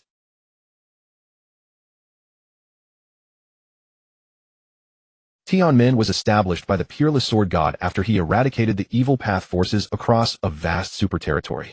In the future, if he could ascend to the Samsara realm, Tianmin could leap forward to become another super faction in Xinzhou land, standing apart from the righteous and demonic paths. Many loose cultivators nearby were already stirring with eagerness, harboring thoughts of joining Tianmin. If they could successfully join Tianmin, this might be their chance to soar to unprecedented heights, transforming from helpless, independent loose cultivators into disciples backed by a supreme faction. Some of them were already prepared. The moment Tianmin announced the opening of recruitment, they would present themselves and see if they might be accepted. After Xia Xin made his proclamation, he departed with Fu Bo and the 6 others. The purpose of that day had been achieved. Now he awaited Fu Bo and the others to utilize the resources and wealth plundered that day within the spirit domain. They simply needed to complete the construction of Tianmin's sect and begin accepting recruits. Accompanying Fu Bo and the 6, they traveled together out of the soul-devouring palace territory and arrived at the boundary of the spirit domain. Gazing at the immense collection of spatial rings they had scrounged up, Xia Xin spoke. Organize all the resources from these spatial rings by category. Place celestial materials and earthly treasures in 1 ring, spiritual artifacts in another, cultivation techniques and supernatural abilities in a 3rd, spirit stones in a 4th, and whatever strange remnants remain in a 5th ring. Xia Xin distributed all the spatial rings to Fu Bo and the 6 others. He then produced the 79 fully loaded spatial rings that Fu Bo and the 6 had plundered during their 7-day operation, handing them to Fu Bo and saying, "Sort these resources as well, organizing them by category. Bring me all the rings containing celestial materials and earthly treasures, and take the rest to begin constructing Tianmin's sect within the spirit domain and completing matters related to the faction's establishment. Within 1 month I expect to see the Tianmin Supreme faction emerge upon Xinzhou land," Xia Xin declared. "We shall obey your command, master. We will spare no effort to complete this mission," Fu Bo and the 6 responded. Xia Xin nodded. He then continued, "As for these cultivation techniques and supernatural abilities, we've seized destroy all those designed for evil cultivators, keeping only what orthodox practitioners can study. If the quantity proves insufficient, use spirit stones to purchase additional materials from auction houses throughout the region. It is essential that once Tianmin is established, there are ample cultivation techniques and supernatural abilities available for disciples to choose from." Xia Xin instructed. Not all the cultivation techniques and supernatural abilities seized from evil path factions were inherently dark. Many were suitable for any cultivator to practice. Keep what anyone could study and destroy the remainder. Xia Xin had no intention of Tianmin's future generation becoming evil cultivators shunned by all. "I shall return to the great Xia dynasty in the Xin domain first. The 6 of you will remain in the spirit domain and oversee the establishment of the Heavenly Gate faction." Xia Xin added, "As for the heavenly materials and earth treasures sorted from the plundered resources, simply send someone to deliver them to my prince mansion." These plundered heavenly materials and earth treasures were something he had to keep for himself. He would first gather them all, sort through them, and select those required by the Saint embryo art of the innate Tao body for nurturing the fetus. The remaining unusable items would then be sent to the Heavenly Gate's treasure vault to serve its reserves. By the way, in a few days I will send another attendant deity and 5 divine servants to assist you in establishing the Heavenly Gate, Xia Xin said. Yes, master, replied Elder Fu and the other 5. Internally, however, they were greatly startled. Indeed, their master was surrounded by more than just their batch of attendant deities and divine servants.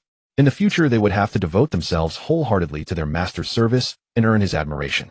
Otherwise, with more attendants and servants arriving around their master later, they risked being marginalized. For a moment, Elder Fu and the other 5 felt their fighting spirit soar. Xia Xin nodded, turned around, and headed straight back to the Great Xia dynasty. It still took him only 2 hours to return. In total, from the time he left the Prince Mansion, destroyed the soul-devouring palace, and came back, it had taken only a little over 2 hours. The time spent annihilating the soul-devouring palace and instructing Elder Fu's group on establishing the Heavenly Gate was shorter than the journey itself. But who could have imagined that for cultivators below the sea transformation realm, traveling from the Great Xia dynasty to the spirit domain without taking several months was impossible. Yet he had completed a round trip in merely 2 hours, destroying a top-tier faction along the way. This was the speed of a top-tier powerhouse and the advantage of possessing the divine walking art. Returning to the Prince Mansion, he found his wife instructing Xia Xiao in cultivation. In 2 days' time, the Kuanping ruins would open. Xia Xin planned to bring the young girl inside. She possessed the double pupil, enabling her to see through the illusory formations within the ruins and perceive things that ordinary cultivators could not, of great assistance when searching for treasures. It was the perfect opportunity to take her treasure hunting, specifically to find the sea heart grass, the final heavenly material still lacking when her double pupil awakened. Due to her innate double pupil, the young girl possessed exceptional cultivation aptitude. Even though her double pupil had not yet fully awakened, her progress in cultivation was remarkably swift. Under the guidance of both Xia Xin and Ji Rui'er in their dual cultivation practice, within half a month, she had continuously advanced 3 minor realms, reaching the 7th layer of the body tempering realm. Moreover, the divine walking art that Xia Xin had taught her had already reached the entry stage. She could effortlessly employ it as an escape technique in critical moments. This made Xia Xin somewhat doubt whether her cultivation direction had strayed off course. She had not mastered other supernatural abilities well, but she had thoroughly grasped the art of escape. From spending 3 years perfecting the Great Xia dynasty's most supreme movement technique, the roaming dragon art, to achieving entry-level proficiency in the divine walking art within just 10 days. She was progressing ever further along the path of learning escape techniques. However, Xia Xin did not criticize her. After all, being fast was a good thing. At least it increased her chances of survival when pursued. Perhaps this time she would provoke pursuit again in the ruins due to her reckless nature. One must always prepare for the unexpected. As for Lin Hui'er, she was not training alongside Xia Xiao today. She had gone out seemingly to see someone off. According to Granny Yun, it appeared that members of her Lin family had traveled all the way from the Chaos Domain to the Great Xia dynasty in search of her. Upon hearing this, Xia Xin immediately understood. The Lin family must have come seeking his help regarding the incident of her abduction by the Divine Phoenix sect. The Chaos Domain was already far from the Great Xia dynasty. Even before, when Xia Xin was at the Originless realm, it had taken him 1 to 2 days of flight to arrive there. It was easy to imagine how long it would take members of the Lin family, a minor clan that didn't even possess anyone at the Split Mansion realm, to reach the Great Xia dynasty on foot. Fortunately, the Lin family patriarch had reached the 9th layer of the Divine Power realm. After half a month of sleepless, relentless travel, he had finally arrived at the Great Xia dynasty. Unfortunately, Lin Hui'er no longer needed their help, for she had already been rescued by Xia Xin long ago. When the Lin family patriarch arrived at the imperial city of the Great Xia dynasty, he made inquiries and learned that Lin Hui'er's master was the prince of the Great Xia dynasty's royal family. Unaware of the Prince Mansion's existence, he went directly to the palace to meet Xia Xin. Upon hearing that Lin Hui'er's father had arrived, Xia Xin received him warmly. He then summoned Lin Hui'er to the palace. Since Lin Hui'er was close with his daughter Xia Xiao, the two of them trained daily by Xia Xin and his wife's side. With Lin Hui'er's family members having come, he would naturally not neglect them. When Lin Hui'er arrived at the palace to meet the Lin family patriarch, he was completely dumbfounded. After traveling for half a month across thousands of li day and night without rest, intending to find Lin Hui'er's master to rescue her, only to see her appear before him perfectly fine in the Great Xia dynasty, Lin Hui'er asked Xia Xin for a private place to speak and recounted the entire story to him. When she learned that her master had gone to rescue her mere days after her abduction, the Lin family patriarch finally felt at ease. The heavy stone in his heart finally lifted. Having learned of his daughter's safety, the Lin family patriarch had no intention of staying in the Great Xia dynasty any longer. The Lin family in the Chaos Domain was still anxious and worried about this matter, and he wanted to return immediately to inform them that Lin Hui'er was safe. After all, Lin Hui'er now held extraordinary significance for the entire Lin family. He needed to let the remaining family members know of this good news. Lin Huaer escorted him to the outskirts of the great Xia dynasty, summoned a thunderbird, and had it carry him back. When Lin Huaer unleashed her sea transformation realm cultivation and carried him through the skies, he was so overwhelmed with emotion that he did not know how to express himself. He never would have imagined that after being captured and returning his daughter, had become a grand cultivator at the sea transformation realm. Lin Huaer did not explain much to him. After all, her attainment of the sea transformation realm had been bought with the blood and lives of everyone in the Divine Phoenix sect. Explaining it to him would be futile anyway. Before departing, Lin Huaer asked her father whether he had told Xia Xin about his true purpose in coming to the great Xia dynasty, to seek out her master and go to the Divine Phoenix sect in the Eastern Wasteland to rescue her. Because if this matter were revealed to Xia Xin might connect the dots and realize that her master was none other than the peerless sword god, who had recently annihilated the Divine Phoenix sect with a single sword strike across the divine continent. Whether her master had told Xia Xin about being the peerless sword god, Lin Huaer did not know. But since her master had not explicitly stated it, she would naturally help conceal this secret. The Lin family patriarch's answer was no. Having risen to the position of family patriarch, he naturally understood the gravity of things and knew how to weigh what should and should not be said. He would not reveal the purpose of his journey to anyone unless he had personally met Xia Xin. Hearing this, Lin Huaer breathed a sigh of relief. Everything was fine. She had the Thunderbird send the Lin family patriarch back to the Chaos Domain. Otherwise, if the patriarch relied on his own 2 feet, it would have taken far too long to return to the Lin family. Regarding Lin Huaer's question about whether her father had revealed to Xia Xin that he had come to the great Xia dynasty seeking her master Xia Xin to rescue her from the Divine Phoenix sect in the Eastern Wasteland. She had feared that Xia Xin might deduce Xia Xin's identity. However, it turned out to be her own overthinking, for Xia Xin and his wife Morong Qing already knew Xia Xin's identity as the peerless sword god. A few days ago, when Elder Fu and the others had been raiding demonic faction forces across the Divine Continent, causing a tremendous uproar, Xia Xin had approached Xia Xin about this matter. Xia Xin had then told his elder brother everything without omitting a single detail. He had only asked his brother Xia Xin, besides telling his sister-in-law not to reveal it to anyone else, helping him keep this secret. Above all, he must keep this secret from his beloved wife Ji Ruer. After all, she is currently pregnant at a time when she is prone to anger and grievance, and if she were to discover her husband still concealing such matters from her, to learn that her husband is none other than the peerless sword god famed throughout the Shinjo continent, who commands a top-tier power behind the scenes. To realize the vast gap between herself and her husband, who knows what thoughts might arise in her heart. Should this breed feelings of inferiority and harm their marital bond, it would be regrettable. Moreover, her grievance could lead to negative emotions that might affect the unborn child, making it an even greater loss. Therefore, before his wife's child is born, Xia Xin has no intention of revealing his identity as the peerless sword god. His love for his wife is utterly pure, untainted by any ulterior motive. He would never despise her for her weaker cultivation, for he knows that her love for him is equally pure. Were his cultivation lower than hers, he is certain she would never scorn him. Inside the prince's manor, Xia Xin summoned the manor's guard captain and 5 guards. Using the same approach he had employed with Yun Pua and the others, he told the 6 that he could offer them a rare opportunity provided their latter lives would be spent as his servants. Like Yun Pua and the others, the 6 were moved to tears of joy, then knelt and bowed, declaring their willingness to become Xia Xin's servants and die for him. Finally, Xia Xin gave the guard captain a Shirshin pill and presented each of the 5 team members with a Shimu pill.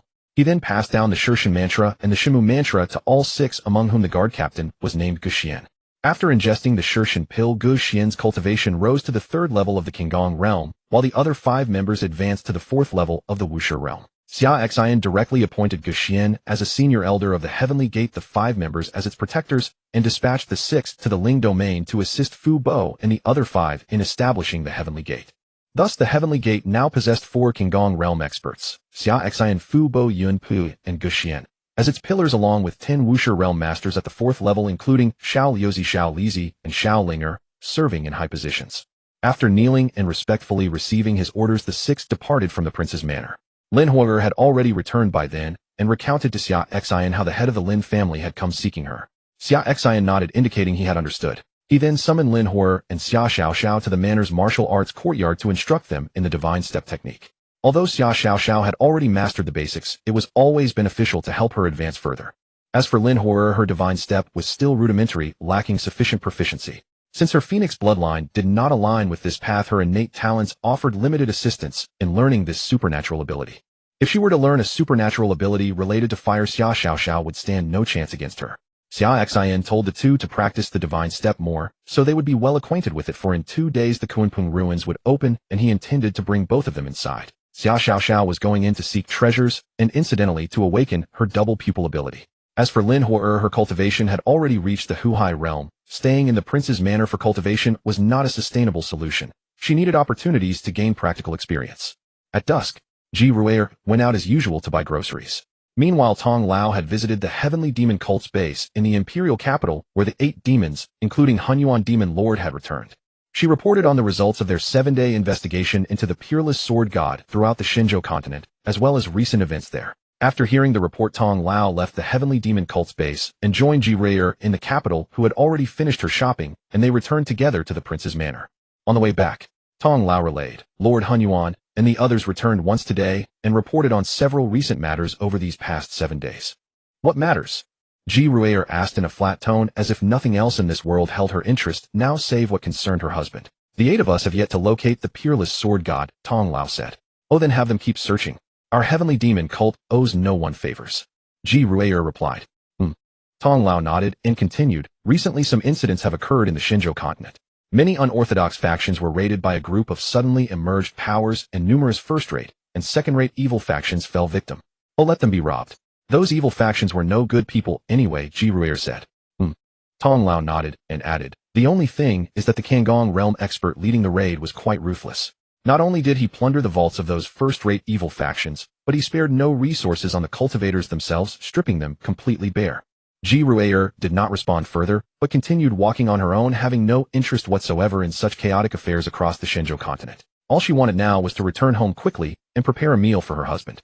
Left behind, Tong Lao muttered to herself, though this person is quite ruthless, sweeping those evil factions clean. People and vaults alike. I actually quite admire his character. It was only natural. If one goes to rob, one naturally loots everything. People and sect alike. Clean. Otherwise, why plunder only the sect's vaults and leave the evil cultivator's personal belongings, as if saving them for the new year? Lost in thought, Tong Lao noticed Ji Ru'er had already walked far ahead and hurriedly ran to catch up.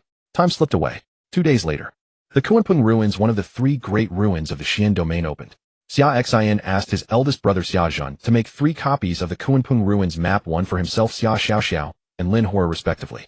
Because the Kunpeng ruins were extremely vast, and entrances existed not only in the Xian domain, but also throughout the Xinzhou continent, including the Donghuang Beima Shiyu and Nanling regions. It was an ancient ruin. Moreover, entering through the same portal could deposit one at different locations within the Kunpeng ruins, each person's arrival point being random. Therefore, Xia Xin had Xia Xin copy the map, thrice one for each person, so they would not lose their way inside the ruins, could locate treasures more easily, and find each other after entering. As for Ji Ru'er, Xia Xin asked her to stay peacefully in the prince's manor to nurture the child. During his absence, he entrusted Yun Pu with protecting her, urging her to wait for his return without worry. Ji Ru'er knew that Xia Xin had gone to the Kunpeng ruins to seek the final material needed for Xia Xiaoxiao's double pupil awakening. Thus she did not stop him, but instead advised him to take care, and returned soon, reminding him that a beautiful pregnant wife awaited him at home. After bidding farewell to his wife, Xia Xin set out for the Kunpeng ruins with Lin Huo'er and Xia Xiaoxiao. This time, entering the Kunpeng ruins to find the sea heart grass and awaken the double pupil for the little girl would complete a system mission. He would gain another round of rewards. The pure cultivation bonus was assured, after which he could advance his realm again, reaching the 5th or even 6th level of the Kangong realm. This was because he had received 2 consecutive centuries-long pure cultivation rewards, plus the cultivation gains from sanction pills obtained through check-ins during this period, and his own self-cultivation efforts. Although his current realm was at the 4th level of the Kangong realm and nearing perfection, with another century-long pure cultivation reward, he should be able to advance 2 levels at once, reaching the 6th level. Moreover, since this double pupil awakening mission had consumed so much time and materials, the rewards obtained would surely surpass those from previous special tasks. He only wondered what other special rewards he might receive. Xia Xin looked forward to it in silence. After Xia Xin departed the prince's mansion for the Kunpeng ruins, Ji Ru'er also instructed Old Tong to notify Hunyuan Demon Lord and the other members of the 8 demons, ordering them to follow into the Kunpeng ruins. If she could encounter her husband, she would protect him from the shadows. If not, she would help search for the sea heart grass and bring it out personally, handing it to her husband. After all, her husband had journeyed to the Kunpeng ruins specifically to find the sea heart grass and awaken the double pupil in Xia Xiaoxiao. She felt she should do something to help her husband. Since her husband, showing compassion, knew she was pregnant and advised against the strain of travel, keeping her from entering the ruin with him, she would have her subordinates go instead. At this moment at the entrance of the Kunpeng ruins in the North Sea of the Xian domain, a considerable number of cultivators from within and beyond the Xian domain had already gathered on the sea surface. Many were disciples from powerful sects in the regions surrounding the Xian domain, coming to the Kunpeng ruins to temper themselves, while others were rogue cultivators seeking treasures within the ruins. Most of these disciples preparing to enter the Kunpeng ruins had cultivated to the Qi gathering stage, though a few exceptionally talented individuals had reached the divine power stage, and a select handful of monstrous prodigies from top-tier sects had broken through to the mansion forging stage. Elders from their respective sects accompanied these disciples inside, helping them regroup once within the ruins to ensure their safety. These elders mostly possessed strength at the mansion forging stage, with some stronger ones reaching the sea transformation stage. Those at the immortal realm were quite rare. After all, the Xian domain was inherently a minor region, and those at the immortal realm served as pillars of stability for the dominant powers. Such experts would naturally not risk lightly entering a ruin. The few immortal realm cultivators hovering above the North Sea had all come from major domains outside the Xian domain. Of course, this did not mean the Kunpeng ruins lacked powerful immortals, or even beings above that realm. The Kunpeng ruins was an ancient relic, and across the divine continent entrances existed in many other places, including the eastern wasteland, western regions, northern desert, and southern ranges. Though few top-tier experts entered through the Xian domain entrance, countless others undoubtedly came through portals in other regions. Xia Xin and the two others hovered above the North Sea ruin entrance, waiting for it to open. Xia Xiao placed a blank notebook and a pen into her spatial ring. Seeing this, Xia Xin curiously asked, "What are you doing?" "Haha, Uncle Huang, you wouldn't understand." Xia Xiao smiled mysteriously and said, "This is for keeping track of grudges. Since our landing spots inside the ruin will be random, I'll likely be separated from you. If I encounter danger or get bullied, I'll bear it for now and record the names of my enemies along with their backing factions, so that after we exit the ruin, you, or Auntie, can help me settle scores. After all, my cultivation is still weak. I'm only at the body tempering stage, so I must keep a low profile." Xia Xiao laughed awkwardly. "Fine, do as you wish." Xia Xin shook his head and admitted the girl had quite a few cunning schemes. Then Xia Xin waved his hand, sending traces of his aura into the bodies of Xia Xiao and Lin Hor. By leaving his aura within them, even if the three were separated after entering the ruin, he could use these two traces to locate Lin Hor and Xia Xiao. "Master, the ruin has opened," Lin Hor spoke at that moment. Instantly, Xia Xin turned his gaze toward the entrance ahead. Indeed, a massive whirlpool had appeared on the sea surface, and cultivators began rushing headlong into it, disappearing one by one. The entrance to the ruin had opened. The Kunpeng ruins contained an entire miniature world filled with various illusory formations and hidden opportunities. Entering through this vortex would teleport one randomly into different locations within the ruins' miniature world. "Let's go in. Keep your maps handy, and once inside, don't wander off. Wait for me to find you," Xia Xin instructed, his gaze locking onto Xia Xiao. "Especially you." Xia Xin looked at Xia Xiao. Lin Hor had already reached the sea transformation stage, so as long as she avoided provoking those far stronger than herself, her safety would be assured. But Xia Xiao was only at the 7th level of body tempering. She needed to stay careful, otherwise she might accidentally encounter a Qi gathering cultivator who wished to rob her. If she failed to escape in time, she would be finished. "All right, Uncle Huang, rest assured. Before you come find me, I promise I'll stay low and protect my life," Xia Xiao said, cheerfully indicating she should not worry. Xia Xin nodded, and leading the three, he flew straight toward the whirlpool in the North Sea. With a flash of light, they entered the ruin. Upon entering the ruin, Xia Xin's vision went dark, feeling as though the world around him spun wildly. When he opened his eyes again, he had appeared in a vast expanse of land. This place, unlike the outside world, had land, rivers, mountains, and forests. From the distant forest came occasional beast roars. Xia Xiao and Lin Hor beside him were gone, having been randomly scattered to other locations.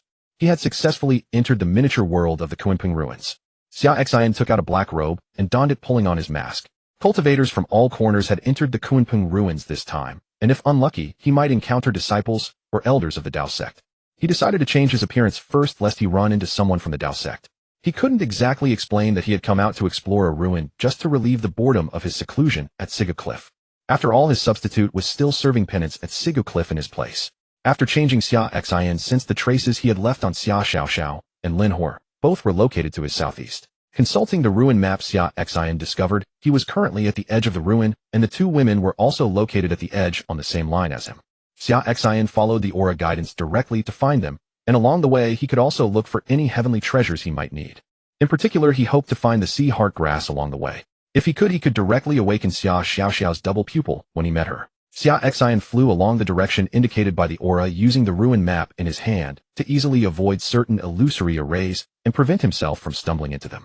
After flying for a while, Xia Xin sensed powerful sword energy fluctuations above a valley, as though the entire valley were shrouded in an intense aura of sword intent. The dense concentration of sword intent and sword energy at this location piqued Xia Xin's interest, and he descended into the valley below. He discovered a heavenly treasure growing beside a small stream at the center of the valley. The plant bore leaves as sharp as sword tips, and among its dense foliage 6 crystal-clear fruits had formed. This was a sword heart fruit. Xia Xin was startled. An 8th grade heavenly treasure, the sword heart fruit. This was truly a precious find. The sword heart fruit, as an 8th grade treasure of heaven and earth, could only grow where masters of the Tsang Palace realm had perished. Moreover, the Tsang Palace realm master who fell there must have been a sword cultivator who possessed a sword heart. Where they perished, the sword heart within their remains would nourish the soil, giving birth to this heavenly treasure, the sword heart fruit. Consuming the sword heart fruit could grant sword cultivators a sword heart, while allowing them to comprehend their own sword intent and sword Tao. It was the supreme treasure in the eyes of sword cultivators. Indeed, a smile appeared on Xia Xin's face. This 8th grade sword heart fruit held immense allure for him as well. If he consumed it and awakened a sword heart combined with his innate Hongming sword body, he could advance even further on the path of the sword. That this place could produce the sword heart fruit suggested that 100 years ago a powerful sword cultivator of the Tsang Palace realm who possessed a sword heart had fallen within this valley. The Kunping ruins opened once every century, and each time they did, countless powerful cultivators would enter seeking the Kunping sacred bone. After all, it was something left behind by the ancient Kunping, and the Kunping technique recorded within was a divine art of unparalleled destructive power. It was perfectly normal for Tsang Palace realm masters to have entered a century ago in search of the Kunping sacred bone and perished within. Moreover, that 6 fruits had grown indicated that the sword cultivator who fell here had been at least a 6th-stage Tsang Palace realm master. Xia Xin strode toward the sword heart fruit, preparing to harvest them. 6 fruits in total. He would take one himself, save the remaining 5, 1 for Xia Xiaoxiao, 1 for Lin Hor, 1 to bring back for his wife, and the final 2 for his unborn children. Having 2 meant that even if the child in his wife's womb turned out to be twins, they could still be divided equally. And just then, as Xia Xin reached out to pluck the sword heart fruit, a terrifying sword light descended from the sky above the valley, striking the small stream more than 10 meters ahead of Xia Xin. It cleaved the stream open, leaving a gully dozens of meters long as mud and water splashed in all directions. Xia Xin looked up to find 2 white-robed sword cultivators suspended in midair, locked in confrontation. Both were Immortal Realm 9th stage sword cultivators, one wielding a giant sword, the other a slender green blade. The sword strike just now had clearly come from the one holding the slender green blade. The 2 seemed to recognize each other, each keeping guard against the other. The cultivator with the green blade glanced down at Xia Xin below and spoke. "Leave immediately. Abandon that sword heart fruit and get out of this valley. Otherwise death." At this moment, Xia Xin's aura remained the same as when he was usually at the prince's residence maintained at the Immortal Realm 3rd stage, so the 2 naturally assumed Xia Xin was merely an Immortal Realm 3rd stage cultivator. Thus they spoke to him with such contempt, ordering him to scram. Indeed, before 2 Immortal Realm 9th stage powerhouses, a cultivator of the 3rd stage had no right to compete with them for the sword heart fruit. A heavenly treasure of this caliber, how could a mere Immortal Realm 3rd stage wretch dare to covet it? Even though both had reached the Immortal Realm 9th stage on the verge of the half-origin realm, their desire for such a treasure burned intensely. They had to guard against each other, watching for any sign of treachery. Certainly no room for some insignificant Immortal Realm 3rd stage nobody to claim a share. However, Xia Xin paid no attention to the Greenblade cultivator's words. Instead, he simply reached out, uprooted the entire sword heart fruit plant, and placed all 6 fruits into his spatial ring. Witnessing this scene, both sword cultivators in the air were stunned. This Immortal Realm 3rd stage cultivator before them was truly audacious, daring to ignore both their warnings and openly taking all the sword heart fruit. "You're seeking death." The Greenblade cultivator flew into a rage and turned to the other. "Let us join forces to eliminate this brat first, then settle the matter of the sword heart fruit between us.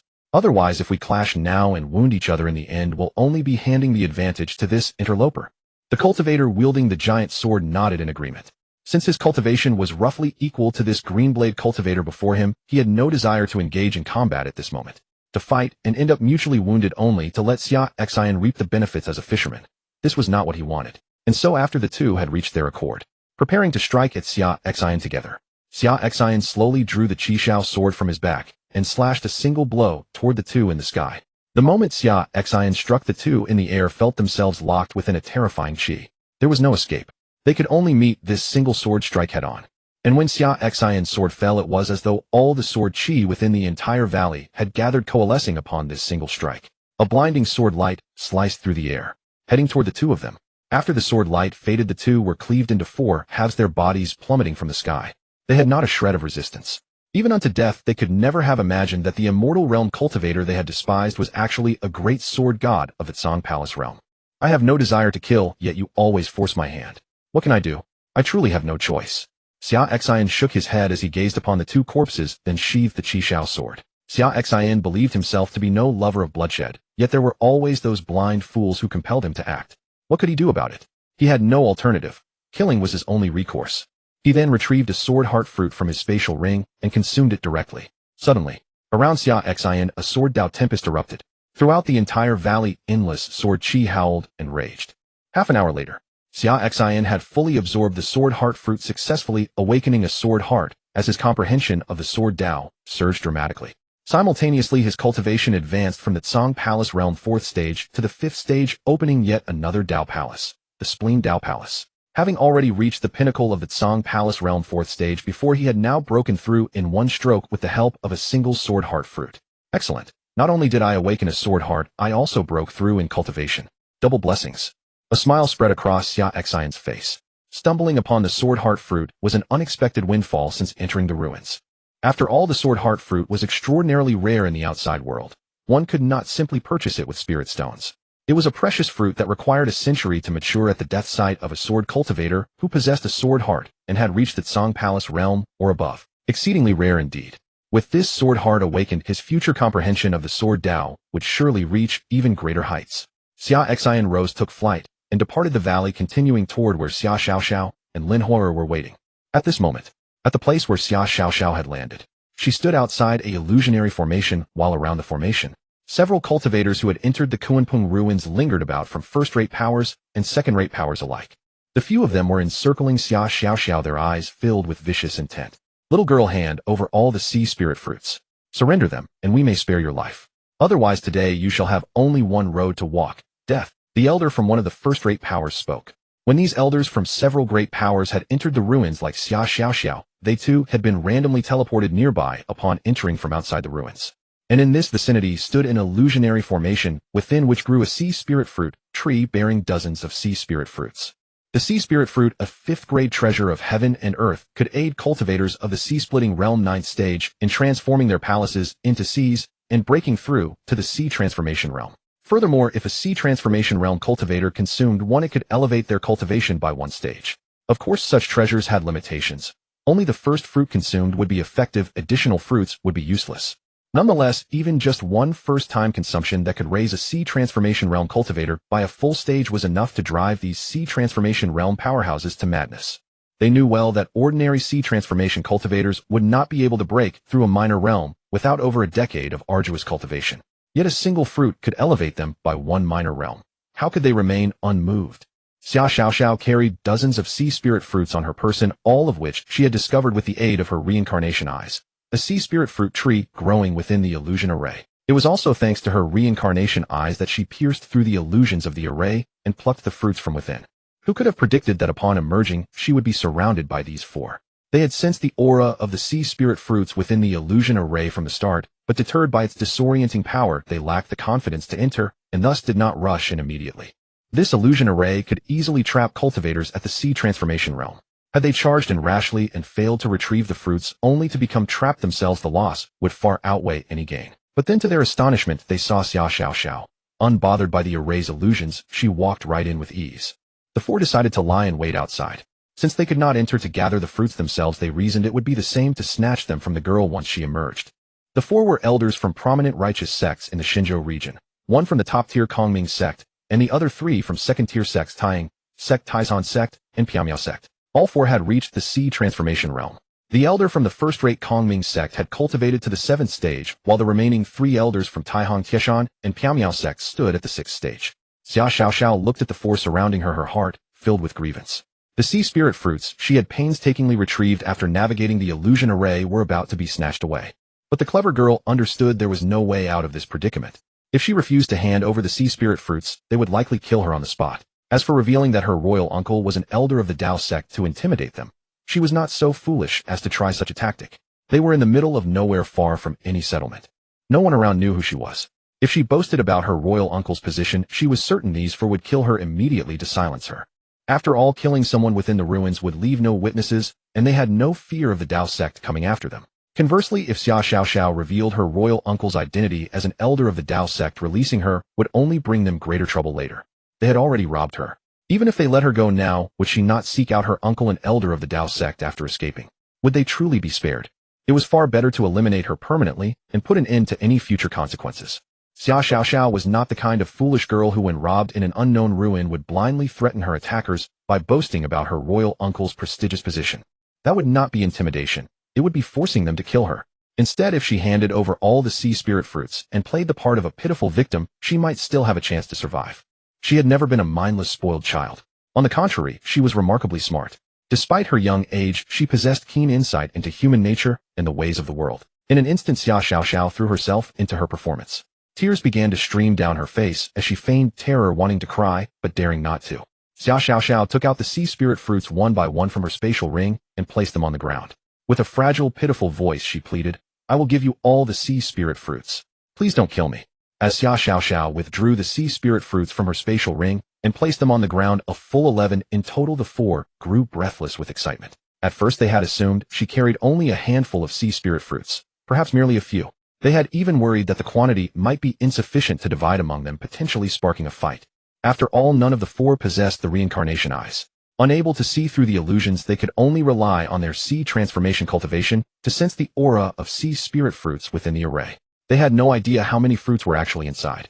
But seeing Xia Xiao produce 11 of them left all four utterly stunned. Their breathing quickened one after another. So many sea spirit fruits. There was no longer any concern about insufficient shares. In fact, each of them would receive a generous portion. Although only the first fruit consumed held any effect after using the first one, the remainder could be traded with other sea transformation cultivators for heavenly materials and exotic treasures of equivalent value, achieving the same result. Sea spirit fruits, such rare and precious treasures, were in high demand throughout the outside world of Shenzhou. Every time one appeared at an auction, it was fiercely contested. Seeing Xia Xiao hand over all her sea spirit fruits, killing intent immediately flashed in the four's eyes. They were all respected elders of prominent righteous sects in the Shenzhou region, known for their noble virtue and high standing. If the fact that four of them gang up on a little girl were exposed, they would surely be laughed at and condemned. Since the girl had now handed over every last sea spirit fruit, it was time to send her on her way. 4 sea transformation cultivators crushing a tempering body realm girl would be as easy as flipping a hand. This incident must never be revealed. Sensing the killing intent emanating from the 4, Xia Xiao's heart tightened. Indeed, these elders of righteous factions were nothing but hypocrites. They had promised to let her live in exchange for all her sea spirit fruits. Yet the moment she produced everything, they prepared to kill her to silence her. Detecting their murderous intent, Xia Xiao hastily said, "Honored elders, these are all the sea spirit fruits I have. Only 11. Perhaps they are not enough for all of you to share." The 4 paused, glancing at the 11 sea spirit fruits on the ground. Each could take 2, but the remaining 3 were impossible to divide fairly.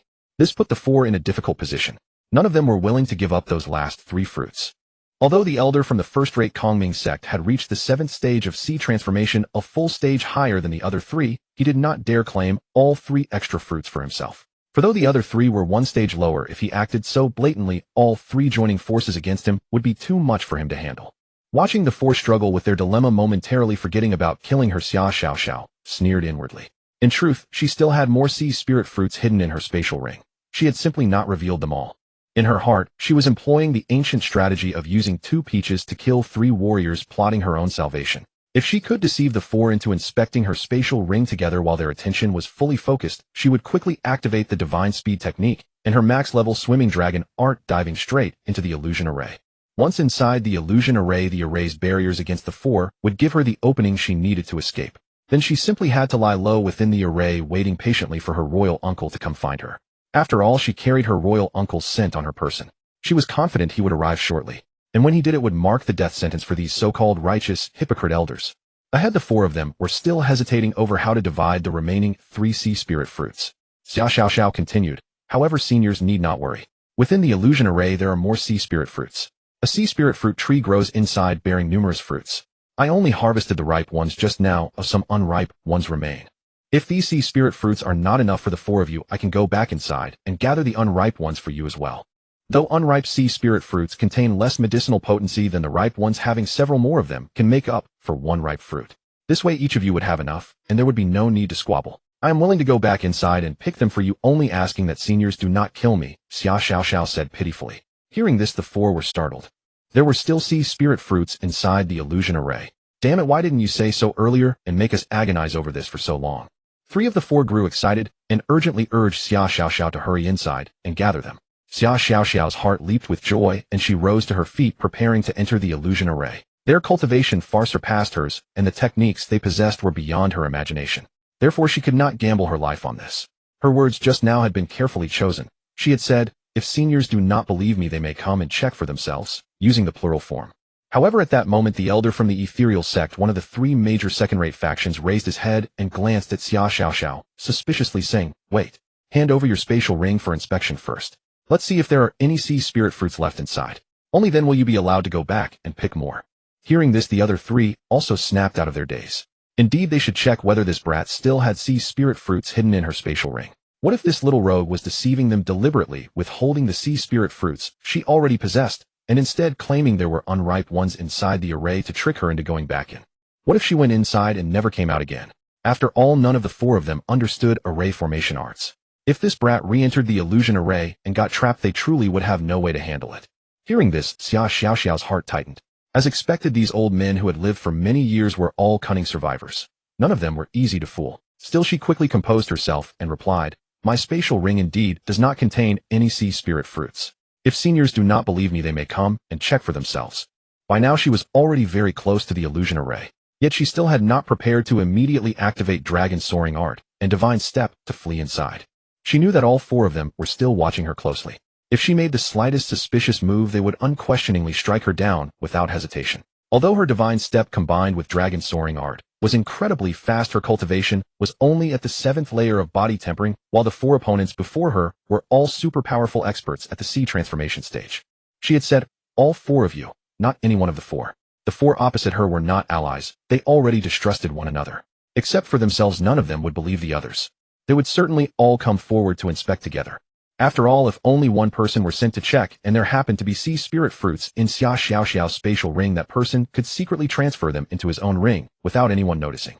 After all, spatial rings were inspected using divine sense, and transferring items also relied on divine sense. Moving objects from one spatial ring to another would go entirely undetected by outsiders. Thus, the four did not trust any of the other three to inspect Xia Xiao's spatial ring alone and would approach together. As expected, no sooner had Xia Xiao finished speaking than the four exchanged glances and decided that all of them would come forward together to inspect her spatial ring.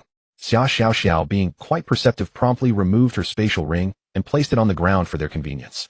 Meanwhile, she began channeling Dragon Soaring Art and Divine Step, ready to burst into action and flee at any moment. Because she was confident that the instant the four saw the 20+ sea spirit fruits still inside her spatial ring, they would be utterly astonished. At that moment, their attention would shift entirely to snatching those sea spirit fruits, and they would no longer focus on her. That would be the perfect opportunity for her escape. As expected, the instant all four extended their divine sense into the spatial ring Xia Xiao had placed on the ground, they were thoroughly shocked. Inside the spatial ring, there were actually more than 20 sea spirit fruits. This little girl had not even revealed a third of what she possessed just now. While shocked, the four immediately thought of the ownership of these sea spirit fruits, and instantly began feuding over them within the spatial ring using their divine sense. They wanted to grab as many of these sea spirit fruits as possible into their own hands. In the end, under the four's fierce competition, all 27 sea spirit fruits were divided up. The elder from Kongming's sect grabbed 9 for himself, while the other 3 elders each managed only 6. There was no helping it. Their hand speed was simply no match for the Kongming sect elder. The other 3 were all married with families, while the Kongming sect elder remained unmarried, so it was only natural that his hand speed was faster. However, for the remaining 7 sea spirit fruits, the 3 of them had to each take 3, leaving only 2 for the Kongming sect elder. Otherwise, the 3 of them would never agree. As for the unripe sea spirit fruits left inside the illusion array, that no longer mattered. What they had just divided guaranteed each of them at least 9 sea spirit fruits. Whether they could get those unripe ones inside the illusion array or not was irrelevant now. What mattered was that they only needed to kill this cunning little brat and preserve their reputation. This brat, though young, had quite the scheming mind. She actually dared to deceive them, just now keeping so many sea spirit fruits hidden in her spatial ring. She was practically begging for death. However, when all 4 turned to look at the spot where Xia Xiao had been standing moments ago, she was nowhere to be found. Long before their divine sense had begun squabbling over the remaining sea spirit fruits inside the spatial ring, Xia Xiao had already fully activated Dragon's soaring art and divine step and slipped into the illusion array in an instant. Damn it! That little brat slipped into the illusion array. The Kongming sect elder roared in anger. He felt as though he had been completely played by this brat, and rage burned within him. The rest of us will wait outside the illusion array and ambush her. I don't believe she can stay inside forever without coming out. The other three elders also spoke in anger. They never expected that in their moment of inattention, they would let this little brat slip past them into the illusion array. For several experts at the C transformation stage, letting a mere body-tempering child dodge right under their noses was nothing short of utter humiliation. Meanwhile, Xia Xiao, who had already entered the illusion array and was now safe finally, let out a breath of relief. Fortunately, she was smart enough. Otherwise, she would have nearly met her downfall this time. Fortunately, from now on she would not be so reckless. If she had known someone was lying in ambush outside, she would never have dared to leave the illusion array for anything. She would stay hidden until her Uncle Huang came to find her. And now, after escaping death by a thread, she had finally made it back safely. Now she simply had to wait for Uncle Huang to trace her using the aura he had left inside her body. Once Uncle Huang arrived, she would make those old men outside understand exactly why the flowers turned red. And at that very moment, Xia Xin was also rushing toward the line, where Xia Xiao and Lin Hora were located at an extraordinary speed. Following the two spiritual signatures, he pressed forward. Xia Xin arrived first at Lin Hora's location. Since all three of them were at the edge of the ruins forming a straight line, Xia Xin and Xia Xiao were at opposite ends with Lin Hora in the middle. Thus, as Xia Xin followed the spiritual signatures to search for the two, he encountered Lin Hora first. At that moment, Lin Hora was deep within a forest fleeing for her life, employing the divine speed art as she darted through the trees in desperate escape. A trickle of blood stained the corner of her lips. Above the forest behind her, a girl of over 10 years perched upon a massive demon beast of the undying stage, relentlessly hunting her down. Ice Dragon Eagle hurry spew ice spikes at her. The young girl commanded her demonic mount. The creature opened its enormous maw, unleashing hundreds of razor-sharp ice spikes toward Lin Hora. Relying on the divine speed art, Lin Hora evaded left and right using the surrounding forest trees as cover, thus narrowly escaping instant death from those ice spikes. However, occasionally one or two ice spikes would find her when she couldn't dodge in time, causing her to spit blood and sustain significant injuries. Nowhere left to run. Witnessing Lin Hora struck by the ice spikes, the girl atop the Ice Dragon Eagle burst into triumphant laughter. When I catch you, I'll hack off your hands and feet, then gouge out your eyes. See if you dare compete with me for things. Upon hearing this, Lin Hora gave no answer, clenching her teeth as she fled with all her strength. This girl was a follower of the demonic path. When she entered the ruins in the nearby area where she descended, she discovered a 5th-grade heavenly treasure, the Xianhua fruit tree. This Xianhua fruit was extremely valuable for fire tribute cultivators, especially one like her, who possessed the Phoenix bloodline and specialized in flame techniques. She immediately harvested all the Xianhua fruits from the tree, preparing to leave. However, at that moment, this young girl appeared, insisting that the Xianhua fruit tree was hers, first demanding Lin Hora surrender all the fruits she had picked. Lin Hora naturally refused. That's when the girl's demonic mount arrived. Though the girl possessed only the gathering chi cultivation, her demonic beast was extraordinarily powerful. An undying stage Ice Dragon Eagle. The girl was from the second greatest faction in the demonic path, the Wan Mo Palace. The top 5 demonic path powers were Tianma Sect, 1 Mo Palace, Wei Demon Sect, Zizai Demon Palace, and Xiaoyao Sect. The righteous path's top 5 major powers were Dao Sect, Buddhist Sect, Sword God Sect, 4 Sages Academy, and Fengtian Sect. Wan Mo Palace's position in the demonic path mirrored that of the Buddhist sect in the righteous path, second ranked, a supreme power with ancient lineage. Wan Mo Palace was guarded by 3 reincarnation stage demon emperors, its status unshakable. This girl claimed to be granddaughter of an old demon at the Tsangong stage, within Wan Mo Palace, ruthlessly coveting Lin Hora's Xianhua fruits. Lin Hora could only flee. During the chase, she sustained injuries from the girl's demonic mount. When I catch you, not only will I kill you, but I'll extract information about your faction behind you, then send people to slaughter them all, the girl declared. Though her appearance was lovely and innocent, her heart was venomous. At such a young age, she was already ruthless and tyrannical, killing without hesitation. This stemmed from her upbringing. Within Wan Mo Palace, her grandfather held a prestigious position, and she had been doted upon since childhood. Coupled with the demonic path's characteristic of fiercely protecting their own, every time she caused trouble outside, she was the aggressor. If anyone dared resist, the demon lords of Wan Mo Palace would slaughter all who opposed her. This cultivated her arrogant, contemptuous nature, where human life meant nothing. Anyone who refused to give her what she desired would face death. Lin Hora ignored her words, fleeing desperately. She believed her master would come for her soon. The undying stage Ice Dragon Eagle was formidable. With her C transformation stage first layer cultivation, she was no match at all. She was relying on the forest's cover and the divine speed art's tenfold velocity boost to barely avoid being caught by the demon beast so quickly. However, with her injuries worsening, she might not hold out much longer. Master should be arriving soon. At that instant, the ice dragon eagle above the forest behind her opened its maw once more, unleashing hundreds of ice spikes toward her. Die already, haha. The girl cackled gleefully, as if hunting a cultivator weaker than her mount brought her immense joy. Hundreds of ice spikes rained down upon Lin Hua. Having sustained injuries during the previous evasion, this time, she wouldn't likely dodge them all so easily. At least 4 or 5 ice spikes would find their mark. If struck by another 4 or 5, she would certainly lose the ability to continue fleeing. Then she would be at the mercy of this little girl. No escape now, die. The girl shrieked excitedly. Then, all the ice spikes hurtling toward Lin Hua suddenly froze in midair, as if held by some overwhelming force unable to advance further. Lin Hua's fleeing figure halted, and the ice dragon eagle pursuing her above also stopped. Both were imprisoned by a terrifying force utterly incapable of movement. Xia Xin's form descended slowly from the sky, arriving beside the disheveled Lin Hua. Gazing at her blood-stained lips and wounds, he spoke. What happened? Tell me your master. Seeing her master appear suddenly shielding her from the ice dragon eagle's assault, Lin Hua couldn't hold back her tears any longer. Master had come to save her. After all, she was merely a 15-year-old girl. She hadn't wept when the girl threatened her, nor when the ice dragon eagle hunted her through 9 deaths. But when Xia Xin arrived, she finally had someone to rely on. With her grievances finding refuge, her tears finally fell. When I entered the ruins, I found a xianhua fruit tree and picked all the fruits. Then this person suddenly appeared, claiming the tree was hers, first demanding I hand over all the xianhua fruits I had picked. I refused, and she sent her mount to hunt me down. Xia Xin nodded, understanding the full story. He produced a sword heart fruit and offered it to Lin Hua, saying, consume this and refine it. It will heal your injuries. Thank you, master. Lin Hua nodded. Born into a minor clan, she didn't recognize the sword heart fruit, assuming Xia Xin had given her merely an ordinary healing treasure. Little did she know, this was an 8th-grade heavenly treasure capable of healing physical wounds and birthing a sword heart. Even major sword cultivators at the Gong stage or reincarnation stage coveted such rarities deeply. Lin Hua accepted the sword heart fruit, consumed it, and settled into meditation to refine it. She no longer concerned herself with the girl above, already controlled by her master. She believed that with master here, he would surely stand up for her. Who are you? Are you this thief's master? At that moment, the girl atop the ice dragon eagle spoke. She was under 12 years old, slightly older than Xia Xiaoxiao, her voice still retaining a childish quality.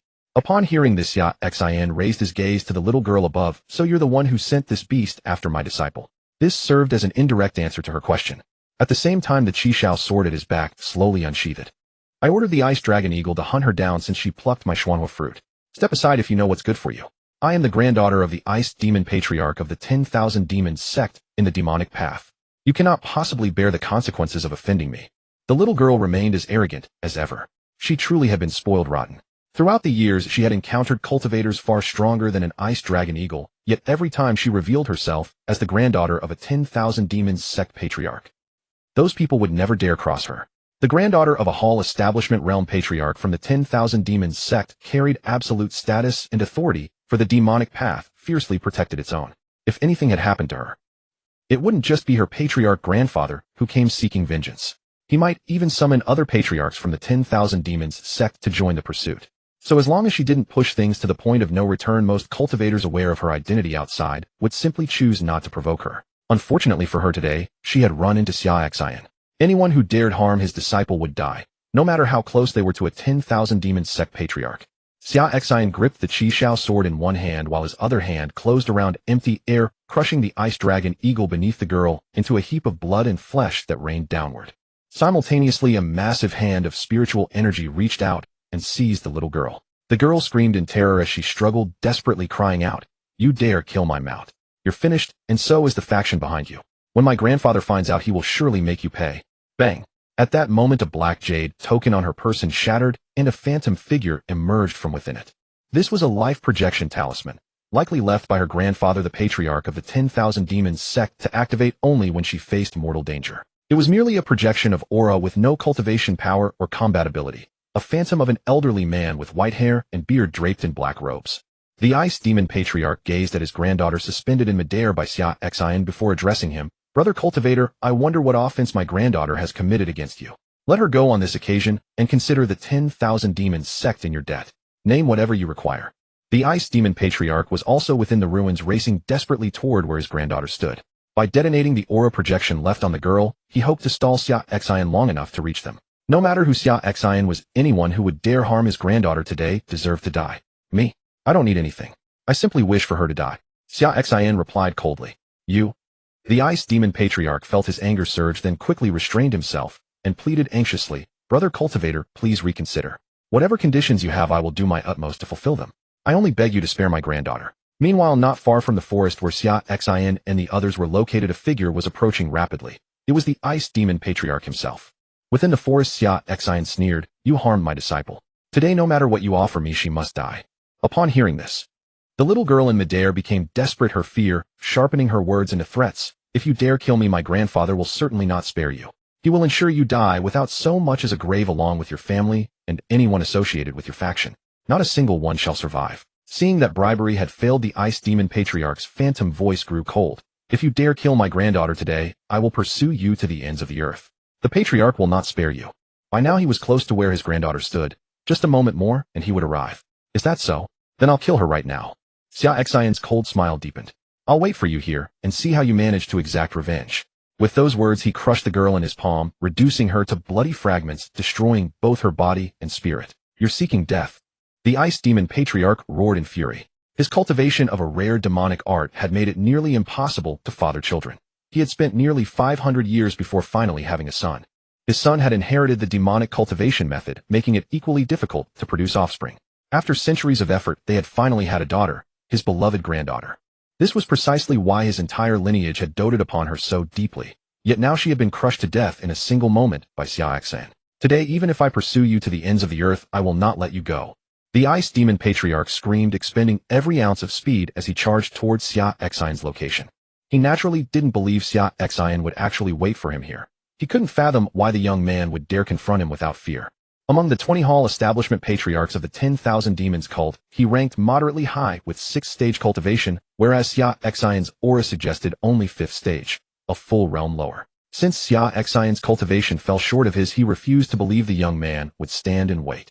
That's why he vowed to hunt him down to the ends of the earth if necessary. In truth, his arrogance stemmed from his isolation from the outside world. If he had kept even a modest awareness of developments across Shenzhou, he would have recognized Xia Xin's attire and realized the young man was the legendary peerless sword deity who had recently caused such a stir throughout the region. Possessing power far beyond his current realm would have tempered his recklessness. With a wave of his hand, Xia Xin's sword cleaved through the Ice Demon Patriarch's spectral form, shattering it completely. He then positioned himself beside Lin Horror to await the Patriarch's arrival, a fitting guard while she continued refining the sword heart fruit, which required some time. Halfway through the refinement process, her cultivation had surged 2 full stages, breaking through to the 3rd level of the Hua Hai realm. Wisps of sword energy now circled her body. Sword chi leaving the body marked a tremendous leap in her sword cultivation, a phenomenon signifying rapid advancement.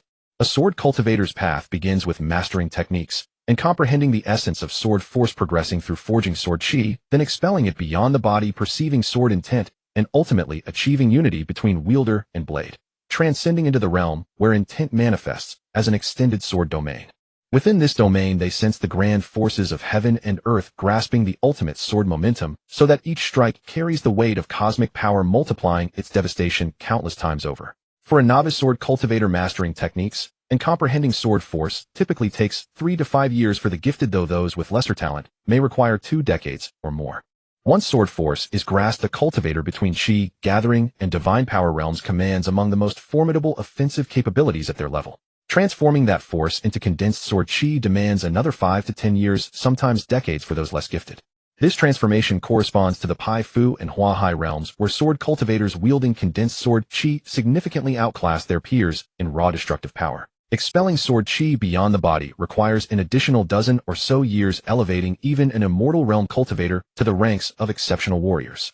Comprehending sword intent follows a process spanning decades, or even centuries, depending on one's aptitude. Once achieved, such a cultivator becomes a formidable presence even among peers at the Wuxia realm. The pinnacle of human sword unity can only be attained by great sword cultivators at the Cangong realm, requiring centuries or millennia of dedicated practice. At this state, the cultivator themselves becomes a living blade capable of wielding any object as a weapon. Sword cultivators achieving this union are so formidable that even non-sword Cangong experts typically avoid confrontation, knowing victory would be nearly impossible. The next milestone, elevating from human sword unity to the sword Dao domain. remains exclusively within the reach of superpower-level sword cultivators at the reincarnation realm. Upon awakening this domain, the cultivator can transform millions of meters of territory into a realm of pure sword energy, simultaneously offensive and defensive, rendering them virtually invincible. Such transcendence demands extraordinary sword aptitude. Even the most gifted require thousands to tens of thousands of years to achieve it. The final stage involves condensing the heaven and earth's sword momentum within one's domain. Each strike amplified by cosmic forces until enemies face not merely a blade, but the very fabric of existence itself. This proves exceedingly difficult. Even immortal realm sword cultivators have never fully grasped this ultimate state despite living for tens of thousands of years. Xia Xin, possessing the forbidden physique of the Hongming sword body, possessed an exceptionally profound comprehension of the sword Dao. Coupled with the sword Dao divine abilities inherited from the system, Sword of Nine Heavens, a blade of grass technique, myriad swords return to origin, and the divine level sword nurturing art, all of which were techniques wielded by experts above the divine realm. Each divine ability carried its own unique sword Dao momentum, allowing Xia Xin to comprehend the heavenly and earthly momentum of the sword Dao in advance. These divine abilities, directly inherited through the system, allowed him to instantly reach the perfection stage as if he had cultivated them for tens of thousands of years himself. With the assistance of the Hongming sword body, Xia Xin's current sword Dao realm had already reached the level of divine realm sword cultivators, capable of condensing sword Dao momentum and resonating with the forces of heaven and earth. This explained why Xia Xin's offensive power was so formidable, enabling him to kill a reincarnation realm cultivator with confidence even at the palace treasury realm. However, with his current cultivation at the palace treasury realm, he could not fully unleash the power of these divine abilities, the Hongming sword body and the sword Dao realm, at the divine level. Yet as his cultivation gradually deepened, and he had just obtained the sword heart, his control over the sword Dao had reached a new height, allowing him to better master these powers. At his current realm, combined with the Qi Shao sword, one of the 10 great famous swords, in his hand, Xia Xin was confident he could battle and even slay any cultivator below the high stage of the reincarnation realm. If he were to deploy all his trump cards, unleashing his divine level sword nurturing art and drawing forth the Chunjun sword he had nurtured for nearly a month, even a high-stage reincarnation cultivator would fall to his single strike. After all, the divine level sword nurturing art worked by continuously nourishing a sword with one's own sword Dao. The longer the nurturing period, the greater the killing power when the sword was drawn. After releasing one strike, the sword needed to be re-nurtured before it could be wielded again. Thus, Xia Xin rarely used the Chunjun sword in daily combat, instead continuously nurturing it through the divine level sword nurturing art as his ultimate trump card. At this moment, Lin Hoyer had refined more than half of the sword heart fruit. Her realm had advanced another minor breakthrough to the 4th layer of the Sea transformation realm, and her sword Dao cultivation had reached a level where she could steadily project sword Qi beyond her body. This was comparable to what sword cultivators in the immortal realm could achieve. The sword heart fruit was an 8th grade heavenly treasure born from the death of a great sword cultivator at the palace treasury realm who had attained the sword heart. A treasure that contained the comprehension of sword Dao from a cultivator who had reached the pinnacle of human sword unity. For Lin Hoyer to refine it and advance from zero to projecting sword Qi was entirely natural. Moreover, after completing the refinement of this sword heart fruit, she would birth a sword heart, and her future cultivation of the sword Dao would accelerate at a remarkable pace. Suddenly, a terrifying presence drew near from the distance. A 6th layer palace treasury cultivator, their aura brimming with overwhelming demonic might. Xia Xin's lips curled into a cold smile. The ancestor of the myriad demons palace at the palace treasury realm, the grandfather of that young girl, had finally arrived. Without wasting words, he gripped the Qi Shao sword, suspending his body in the air to face the ice demon ancestor. It was wisest to settle the clash between palace treasury cultivators in the sky, ensuring Lin Hoyer below would not be caught in the collateral devastation. "You are the one who killed my granddaughter." Seeing Xia Xin made no attempt to flee, the ice demon ancestor roared grotesquely, "Die." He spoke no further words, driven solely by the singular desire to see Xia Xin perish as recompense for his granddaughter's death. Endless ice-cold demonic energy surged from the ice demon ancestor, coalescing into a monstrous claw of extreme cold that lunged towards Xia Xin. Unwilling to exchange words, Xia Xin raised the Qi Shao sword and struck. Once again, he deployed the legendary technique, the A blade of grass method. But now, having obtained the sword heart, he wielded it with complete mastery, controlling its full destructive potential at will. Through his sword strike, he channeled the sword momentum of heaven and earth, infusing this single blow with the weight of the cosmos itself, as though it were not one sword striking the ice demon ancestor, but an entire world falling upon him. Furthermore, at the moment he unleashed this strike, within his 10,000 Jiangxi of spiritual energy, a wisp of primordial purple Qi erupted from around the purple divine sword phantom, that had been born when the Hongming sword body awakened, wrapping itself around the sword light he had just unleashed. The purple sword light of annihilation instantly cleaved through the ice demon ancestor's extremity cold demonic claw and surged toward him. The ice demon ancestor's eyes widened in shock. He sensed the aura of death emanating from this single strike. Xia Xin was no ordinary palace treasury realm sword cultivator. A typical palace treasury cultivator who had reached human sword unity could never produce such overwhelming pressure with a single strike. At this moment he felt as though he were facing a reincarnation realm sword cultivator, one who had comprehended the invincible sword domain and achieved sword Tao that transcended the divine. How is this possible? A palace treasury realm sword cultivator. How could they achieve such a feat? He could hardly believe his eyes. He even harbored the illusion that the sword Tao contained within Xia Xin's strike exceeded the invincible sword domain. It was the realm where only those at the divine level could communicate with the heavenly and earthly sword momentum, harnessing the forces of an entire world as their own weapon. How could he possibly withstand such a terrifying sword technique? This was not a strike that any palace treasury power could deliver. Fellow Taoists, spare my life. I am the ancestor of the Myriad Demon's Palace. If you kill me, the Myriad Demon's Palace will not let you live. The ice demon ancestor cried out in terror. A sword strike that gathered the momentum of heaven and earth around it. Once it locked onto its target, there was no escaping it. He could only endure it. But with his strength, he could not resist this single strike. All he could do was beg Xia Xin for mercy. He hoped Xia Xin would spare him out of respect for the Myriad Demon's Palace. Not only had he killed one of their ancestors. If the Myriad Demon's Palace learned of this, it would inevitably lead to an unconcealable blood feud. Upon hearing this, Xia Xin's expression remained utterly impassive. So what if he was an ancestor of the Myriad Demon's Palace? If he decreed death, it would be. His identity meant nothing. The purple annihilating sword light swept through, bisecting the ice demon ancestor's body as his Tao extinguished.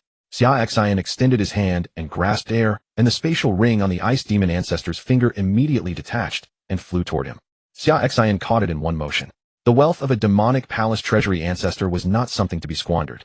Then, he placed the spatial ring into his own storage, then crushed his hand in midair, detonating the ice demon ancestor's corpse to obliterate all traces, to avoid inviting unnecessary troubles.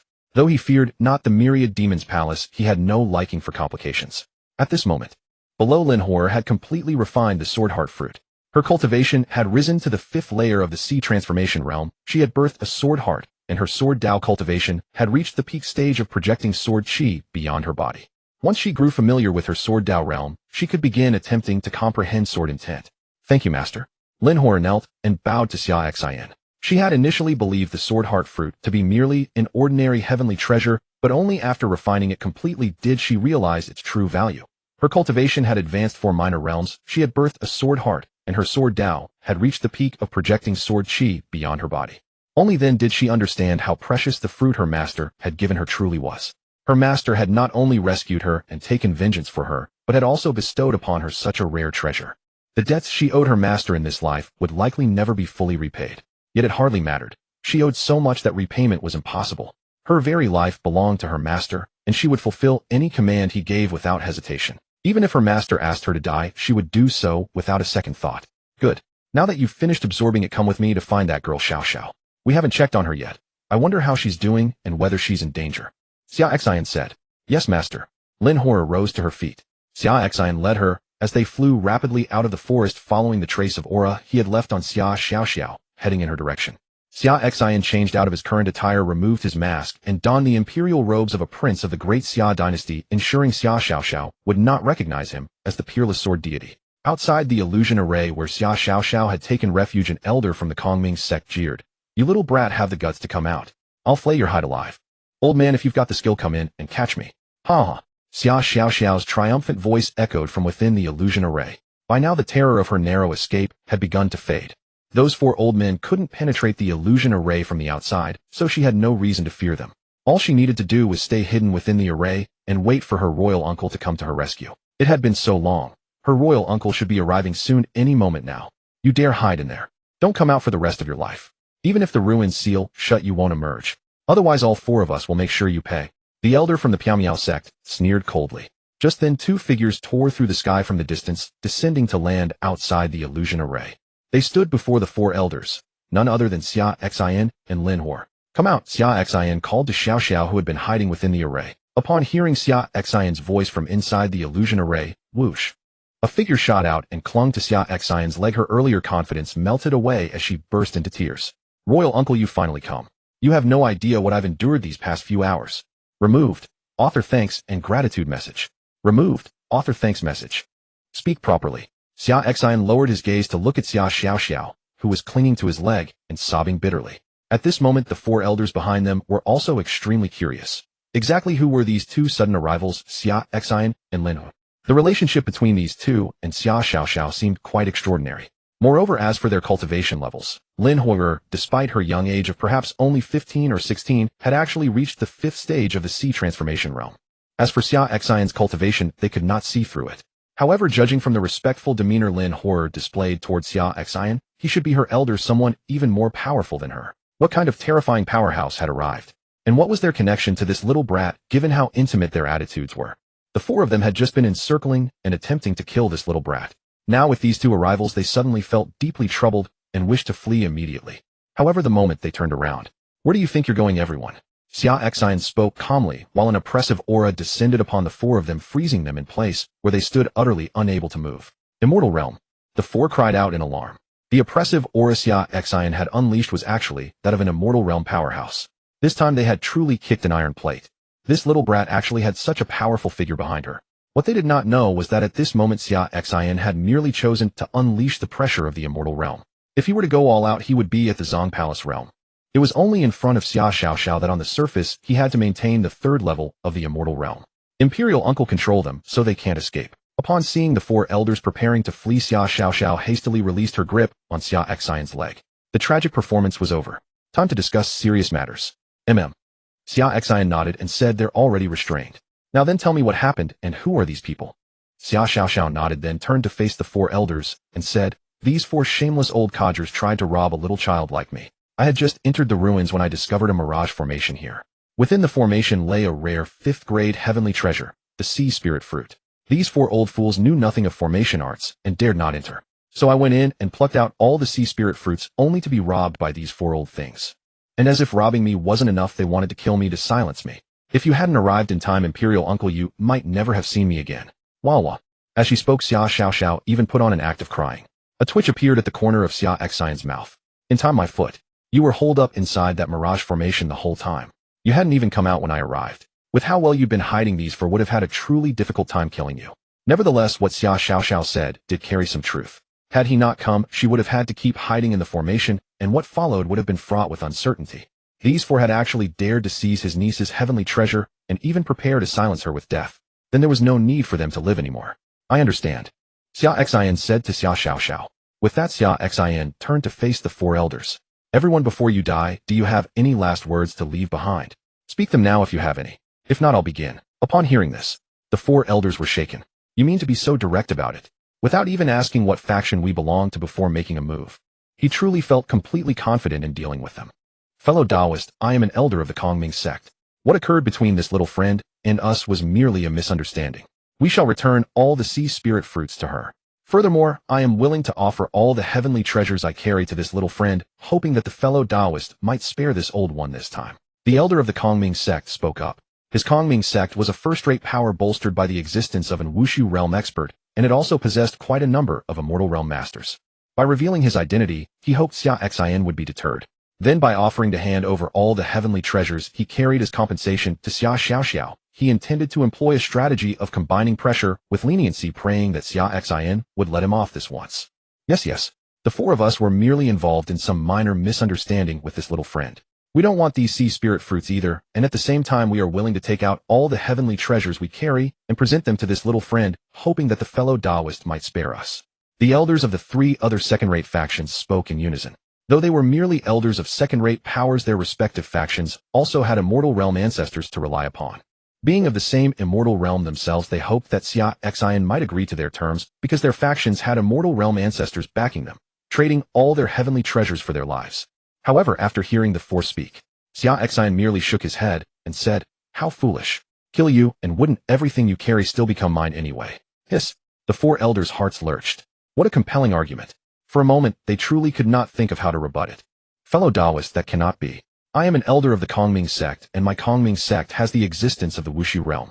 Kill me, and the Kongming sect will never let you off." Indeed, our respective sects behind us also have immortal realm ancestors. You being at the immortal realm are not invincible throughout the world. Are you certain you wish to make enemies of our several great factions over a mere misunderstanding? The elders of the 3 other sects also hurried to add. Since negotiation was failing, they could only resort to brandishing the might of their respective factions as a threat, hoping it would take effect. Otherwise, they would truly be finished today. The 4 of them felt profound regret at this moment. How could they have imagined that such an ordinary-looking little brat would have an immortal realm powerhouse backing her? Had they known, they would never have laid hands on this little brat for the sake of a few sea spirit fruits. Alas, regret seemed to have arrived too late. Have you all finished speaking? If you're done, then it's time to depart on your final journey. Xia Xin spoke calmly. Then the Qishao sword on his back was drawn. With a single sword strike, he lunged toward the 4 who were immobilized by his oppressive aura and could not move. In an instant, a crescent-shaped sword light pierced through space, slashing directly toward the 4 of them. After the sword light faded, the 4 men's heads rolled to the ground. In their final moments, their eyes were filled with terror. They had never expected Xia Xin to strike without the slightest hesitation. He was so decisive without any intention of dragging things out with them. To the side, Lin Hoyer gazed coldly and indifferently at this scene. Those who dared to touch the master's kin deserve death. Xia Xiao, however, clapped her little hands and muttered to herself, I told you not to be so arrogant. You wouldn't listen. Now look, evil deeds inevitably bring their own doom. With that, she walked over to the 4 corpses with an air of nonchalance and proceeded to remove their spatial rings one by one. She even expertly patted them down. Confirming that everything of value from the 4 had made it into the 4 spatial rings, she patted her hands clean, then walked over to Xia Xin, carrying the 4 spatial rings. Here, Imperial Uncle. Xia Xiao said, my spatial ring is inside the old man's spatial ring from the Kongming sect. As for the sea spirit fruits, the 4 old fools divided them up, so there are some in each of the 4 rings. Xia Xin nodded, took the 4 spatial rings, and then retrieved Xia Xiao's spatial ring from the Kongming sect elder's spatial ring.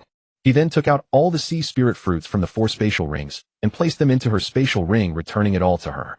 The little lass's hard-earned heavenly treasures. There was no reason for him to take them from her. Next, Xia Xin took out all the heavenly treasures, cultivation techniques, and divine arts from the 4 elders' spatial rings and placed them into his own spatial ring. The remaining spirit stones were evenly divided between Xia Xiao and Lin Hoyer. After all, they had both been present for the kill and the looting, a fair share for all present. Gazing at the tens of millions of spirit stones retrieved from the 4 elders' spatial rings, Xia Xiao swallowed hard, wiped the drool from the corner of her mouth, and said excitedly, Imperial Uncle, are these spirit stones really going to be divided between the 2 of us? She wondered if all the spirit stones really would be divided between the 2 of them. Although she was the little princess of the great Xia dynasty, she had never carried more than 50,000 spirit stones on her person throughout her life. Partly because she was still young and partly because couple Xia Xin and his wife were afraid that if she had too many spirit stones, she would go around buying gaudy frivolities and waste them. They had never given her a great deal. Now, with Xia Xin intending to split nearly 20 million spirit stones equally between her and Lin Hoyer, how could she not be trembling with excitement? Yes, you 2 divided equally, Xia Xin said indifferently. He brought forth the heavenly treasures from the 4 spatial rings because he intended to refine primordial divine nectar for his child, next requiring a massive quantity of such rare materials, and he would not let slip any opportunity to accumulate them. The cultivation techniques and divine abilities he unveiled could enrich the repository of the future Heavenly Gate Skills Pavilion, ensuring ample resources for its disciples to cultivate. As for spirit stones, the accumulation from Uncle Fu's extensive plundering over recent times combined with his previous hauls from the soul-devouring palace had already reached hundreds of billions, an abundance more than sufficient. Such a trivial sum of spirit stones made little difference to him, so he decided to distribute it among the 2 young women. After all, Xia Xiao had eagerly stripped the bodies of the 4 elders Xia Xin had just slain, then flatteringly presented their 4 spatial rings to him. The girl simply wanted a share, and he couldn't let her down. Uncle Emperor, you're truly magnificent, and so generous. I've wronged you all along, Xia Xiao declared, wrapping her arms around his leg with evident emotion. Wronged you? Xia Xin looked puzzled, unable to grasp what she meant by such words. He glanced up about to ask, but saw Xia Xiao already beside Lin Hoyer, gleefully dividing spirit stones between them. He didn't bother questioning her further. The girl's thoughts shifted constantly, and who knew what triggered her strange remarks. What he didn't realize was that Xia Xiao's earlier words stemmed from before he had spent 200,000 spirit stones on an Earth-grade spiritual ice sword for her, only for his aunt to gift Sister Hoyer a heaven-grade fire cloud sword within days, one worth dozens of times more than her own. She had assumed her uncle struggled financially after marriage, which is why he could only afford an Earth-grade sword for her. Yet now her uncle spent lavishly, treating spirit stones as nothing, and immediately offered to divide tens of millions between them. She realized she had wronged him. Even after marrying her aunt, he likely kept secret funds hidden, Otherwise he wouldn't be so generous with spirit stones. 20 million plus, and he discarded it without hesitation. Sister Horror, the 4 rings contain 21,210,000 spirit stones total. That gives us 10,550,000 each. How does that sound? Xia Xiao said. Agreed, Lin Hor nodded. Over 10 million spirit stones was a fortune to her, equivalent to several years' income for the entire Lin family. She had never possessed such wealth in her life. Following a master truly had its advantages. One could acquire treasures through force. If only more reckless people would attempt to ambush her and her master, she could legally turn the tables and rob them instead.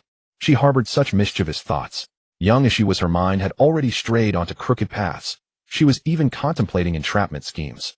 Meanwhile, Xia Xiao couldn't stop grinning from ear to ear after receiving her share of spirit stones. With spirit stones in hand, once they left the ruins, she could finally purchase the Earth-grade spiritual sword she had admired for so long at the Imperial City auction house. It would finally be hers. The broadsword had an imposing design that she had coveted for ages, and the auction house owner had agreed to give her a 20% discount, reducing the 5 million spirit stone price to 4 million. With over 10 million spirit stones on hand, she had more than enough. She wouldn't need to beg her father Xia Xin to buy it for her anymore, as he had never given her a favorable response before. She would purchase it herself this time. Let him see her independence. Wielding such a broadsword suited her heroic demeanor perfectly. She was quite contradictory in her tastes. While other girls preferred slender swords, she found them unimpressive. To her, a broadsword that could cleave through opponents in a single strike embodied true power and majesty. Anything else struck her as merely decorative and impractical. She valued substance over appearances.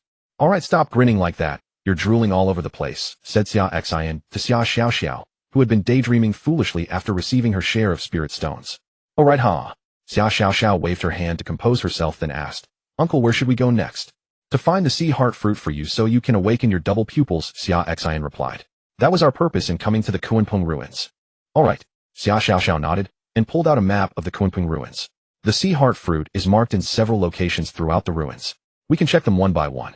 The map indicated multiple sites where sea heart fruit might grow. Since the map was drawn a century ago, many things could have changed over the years. They would need to search each location individually to find out if the fruit still grew there. Although the ruins only opened once every 100 years, preventing anyone from accessing those locations during the closed period, there were still thousands of beast spirits present within the ruins. Over the century-long closure, sea heart fruits could have been consumed by various beasts. They would need to search systematically through each marked location. Xia Xin remained unhurried since the Kunpeng ruins stayed open for a full month, giving them ample time to search. With his speed, he could traverse the entire ruins within that time frame. Leading the 2 girls forward, Xia Xin moved, without hesitation, toward the first location marked on the map. They arrived after half a day's journey, but found nothing. Either someone who had entered the ruins recently had already harvested the fruit, or a beast spirit had devoured it. As night fell, they made camp in the forest for the evening. The next day, they pressed onward to the second location, but again found nothing. On the third day at the third location, they finally spotted several sea heart fruits hanging from a tree. They were thrilled. It was the breakthrough they had been seeking. But as they approached, a massive sea serpent demon emerged from near the tree.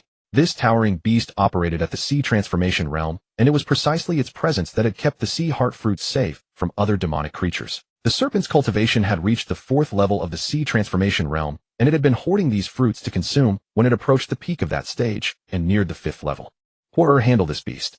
Let me see your true strength, Xia Xin instructed Lin Hor. Uncle, can Sister Horror defeat that snake demon? Xia Xiao asked curiously. Her cultivation has reached the 5th stage of sea transformation. Against that 4th stage snake demon, it should be no problem. I'm wondering how many swords it will take for her to kill that sea transformation snake demon, Xia Xin said. Oh, Xia Xiao nodded and looked toward the front. At this moment, Lin Hor had already begun battling the snake demon. That sea snake great demon was a water attribute spirit beast, which happened to counter Lin Horder's fire attribute. However, this counter wasn't absolute. If Lin Horder's fire attribute was powerful enough, it could in turn counter the sea snake great demon. At this moment, Lin Hor directly activated her phoenix bloodline. Behind her, a blazing phoenix phantom appeared, causing raging flames to burn across the sky, the very air twisting from the intense heat. Grasping the cloudfire sword in her hand and activating her sword heart, terrifying sword chi swirled around her. She slashed out violently, and a blazing sword chi imbued with spiritual energy shot forth toward the sea snake great demon. Demonic chi surged from the sea snake great demon as it condensed a water curtain before itself for defense, while simultaneously whipping its serpentine tail toward Lin Hor. Unfortunately, it seemed to have underestimated both Lin Horder's sword chi attack and the temperature of the flames she released. Lin Horder's bloodline was a phoenix bloodline of heavenly purity, and the flames she burned were phoenix heaven fire. How could an ordinary water curtain possibly withstand them? The intense heat from the flaming sword chi instantly vaporized the entire water curtain.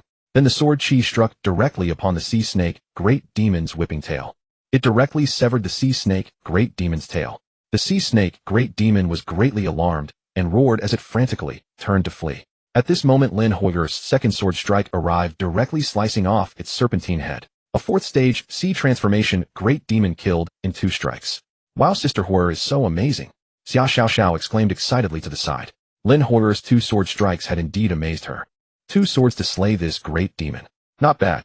Xia Xin and Xia Xiao approached Lin Huoyer. He spoke. However, your control over your own power still needs improvement. After all, you possess 5th stage sea transformation cultivation, 1 stage higher than this snake demon. You also have the Phoenix bloodline and ancient divine level bloodline, and your sword Dao has reached the realm of sword chi externalization. This performance can only be considered passing. His expectations for Lin Huoyer weren't too high. Managing to reach this level was considered satisfactory. After all, Lin Huoyer had recently risen from a body tempering expert to the 9th stage of chi gathering in just a short time. At Divine Phoenix Gate, she forcibly absorbed a massive amount of Phoenix bloodline power, pushing her cultivation to the 1st stage of sea transformation. 2 days ago, she again utilized the 8th grade heavenly treasure, the Sword Heart Fruit, to raise her cultivation to the 5th stage of sea transformation. It could be said that her progression from body tempering to sea transformation took only about a month. She simply didn't have much time to temper her power.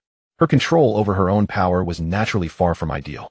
If she could properly master this strength and stabilize her cultivation base, utilizing her heavenly purity Phoenix bloodline, her realm of sword chi externalization, and her sword heart, slaying experts below the 9th stage of sea transformation with her 5th stage cultivation would be effortless. Master, I will strive to master control over my own power, Lin Huoyer said. She wondered if her previous performance had disappointed her master. Master had invested so much thought into cultivating her, giving her cultivation techniques the Sword Heart Fruit, and personally guiding her sword Dao every day. She secretly vowed to spend more time each day familiarizing herself with and controlling her own power so as not to disappoint her master. Xia Xin nodded, then walked to the Sea Heart Fruit tree in front and directly picked 1 Sea Heart Fruit. He then took out the other 4 types of heavenly treasures needed for awakening the duplicate pupils from his spatial ring, handing them all to Xia Xiao, who had been following behind him. Here, consume all 5 types of heavenly treasures together. Right here, consuming them all will awaken your duplicate pupils. Okay, uncle. Upon hearing this, Xia Xiao didn't hesitate. She took the 5 heavenly treasures from her uncle and began consuming them directly. The 5 heavenly treasures needed to awaken the duplicate pupils were Spirit Pearl, Grass Twin Soul Flower, 1000 Illusion Fruit, Purple Gold Immortal Vine, and Sea Heart Fruit. Spirit Pearl Grass and Sea Heart Fruit had the lowest value, being only 5th grade heavenly treasures. The 1000 Illusion Fruit was next, being a 6th grade heavenly treasure. The Twin Soul Flower was a 7th grade heavenly treasure, extremely rare. The most precious was the Purple Gold Immortal Vine, an 8th grade heavenly treasure. This had been given to him by his wife when he mentioned it to her. At that time, Xia Xin was quite shocked. His wife actually had such an 8th grade heavenly treasure in her collection. She truly was wealthy. He had felt at that moment like he had found himself a rich woman. He hadn't been modest and accepted it. After all, Xia Xiao truly needed it to awaken her duplicate pupils. He only thought that he would find better heavenly treasures to compensate his wife later. After Xia Xiao consumed the 5 heavenly treasures, her cultivation began rapidly increasing. After all, she had just reached body tempering. 5th grade heavenly treasures correspond to cultivators at the sea transformation stage.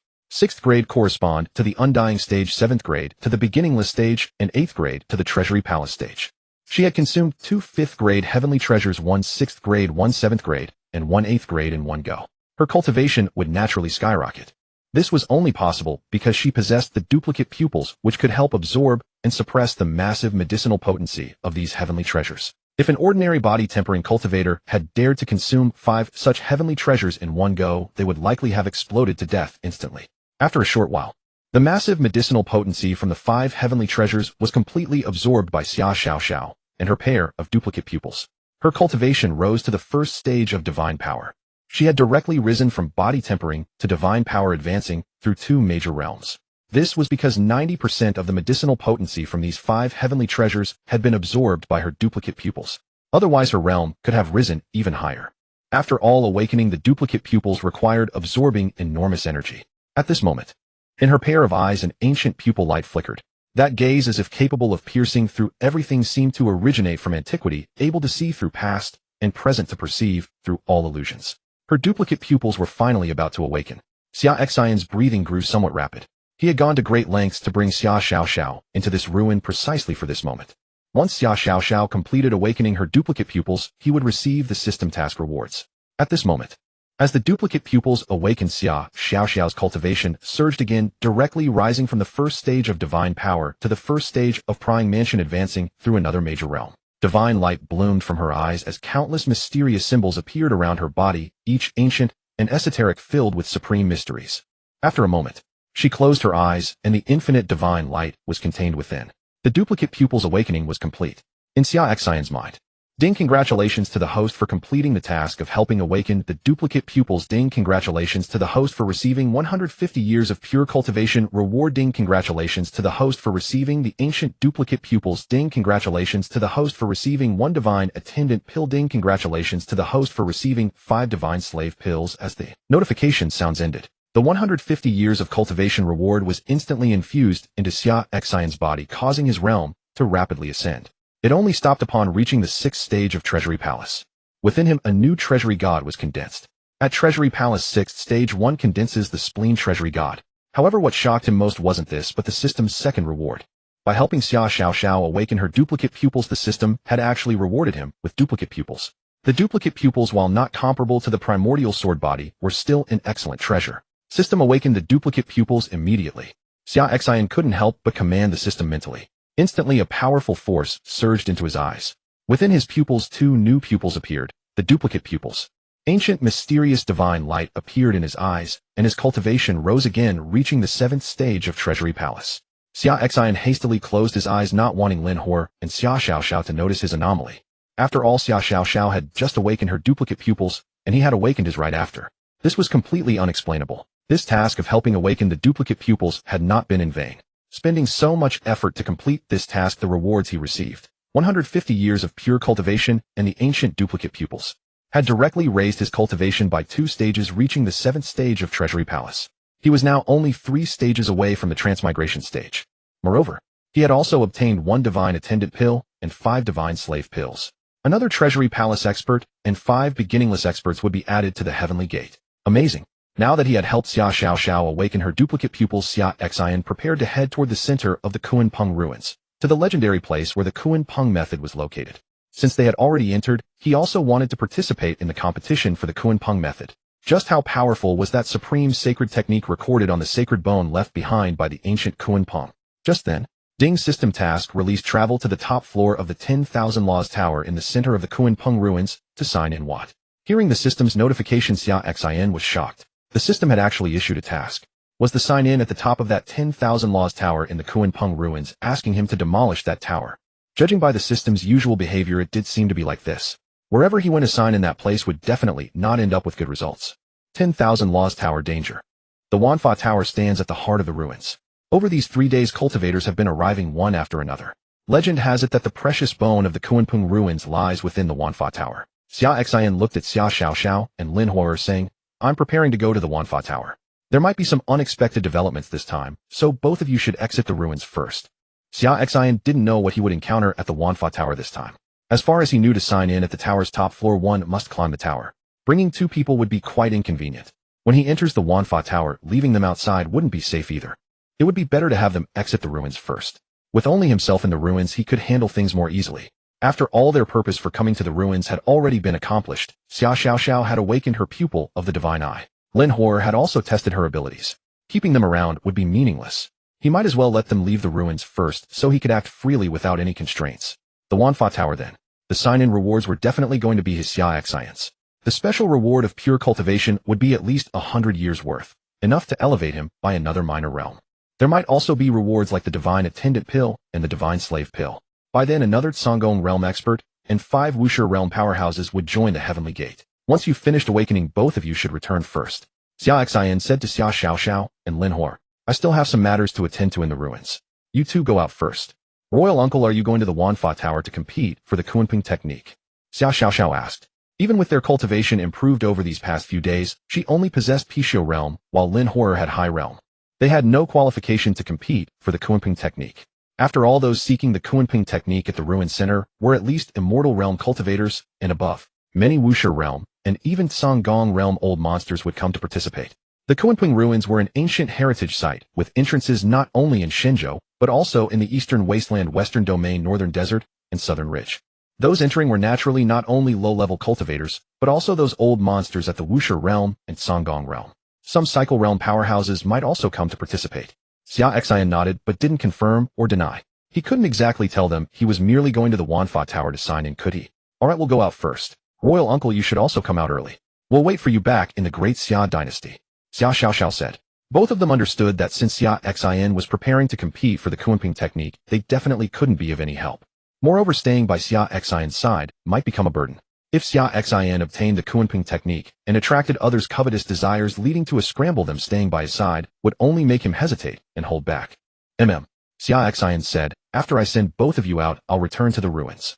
During the Kunping ruins opening period before it closes, one could exit at any time. If one waited until the ruins closed, they wouldn't be able to exit anymore, only able to leave when the ruins open again next time. Alright. The two didn't decline. They let Xia Xin escort them out. Only when he saw them safely exit the ruins did Xia Xin feel relieved and return to the ruins center to compete for the Kunping technique. Xia Xin nodded without hesitation and led the two directly toward the ruins exit. The ruins exit was also its entrance.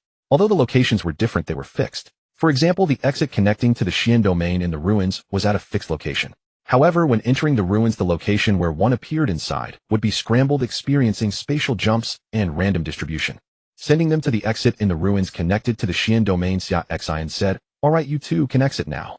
Royal uncle, do take care of yourself. Xia Xiaoxiao said. Master will go out first. You can do it. Lin Huater also said.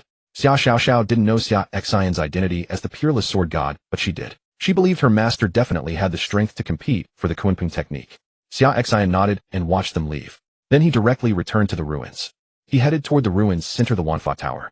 At this moment, at the ruins center by the Wanfa Tower, countless cultivators had gathered around the Wanfa Tower. All were cultivators who had come to the Wanfa Tower seeking fortune. The Wanfa Tower not only held the ultimate reward, the Kunping technique, but also some other rewards. Within the tower were collected all the collections this ancient Kunping had accumulated before its death. 100 levels in total.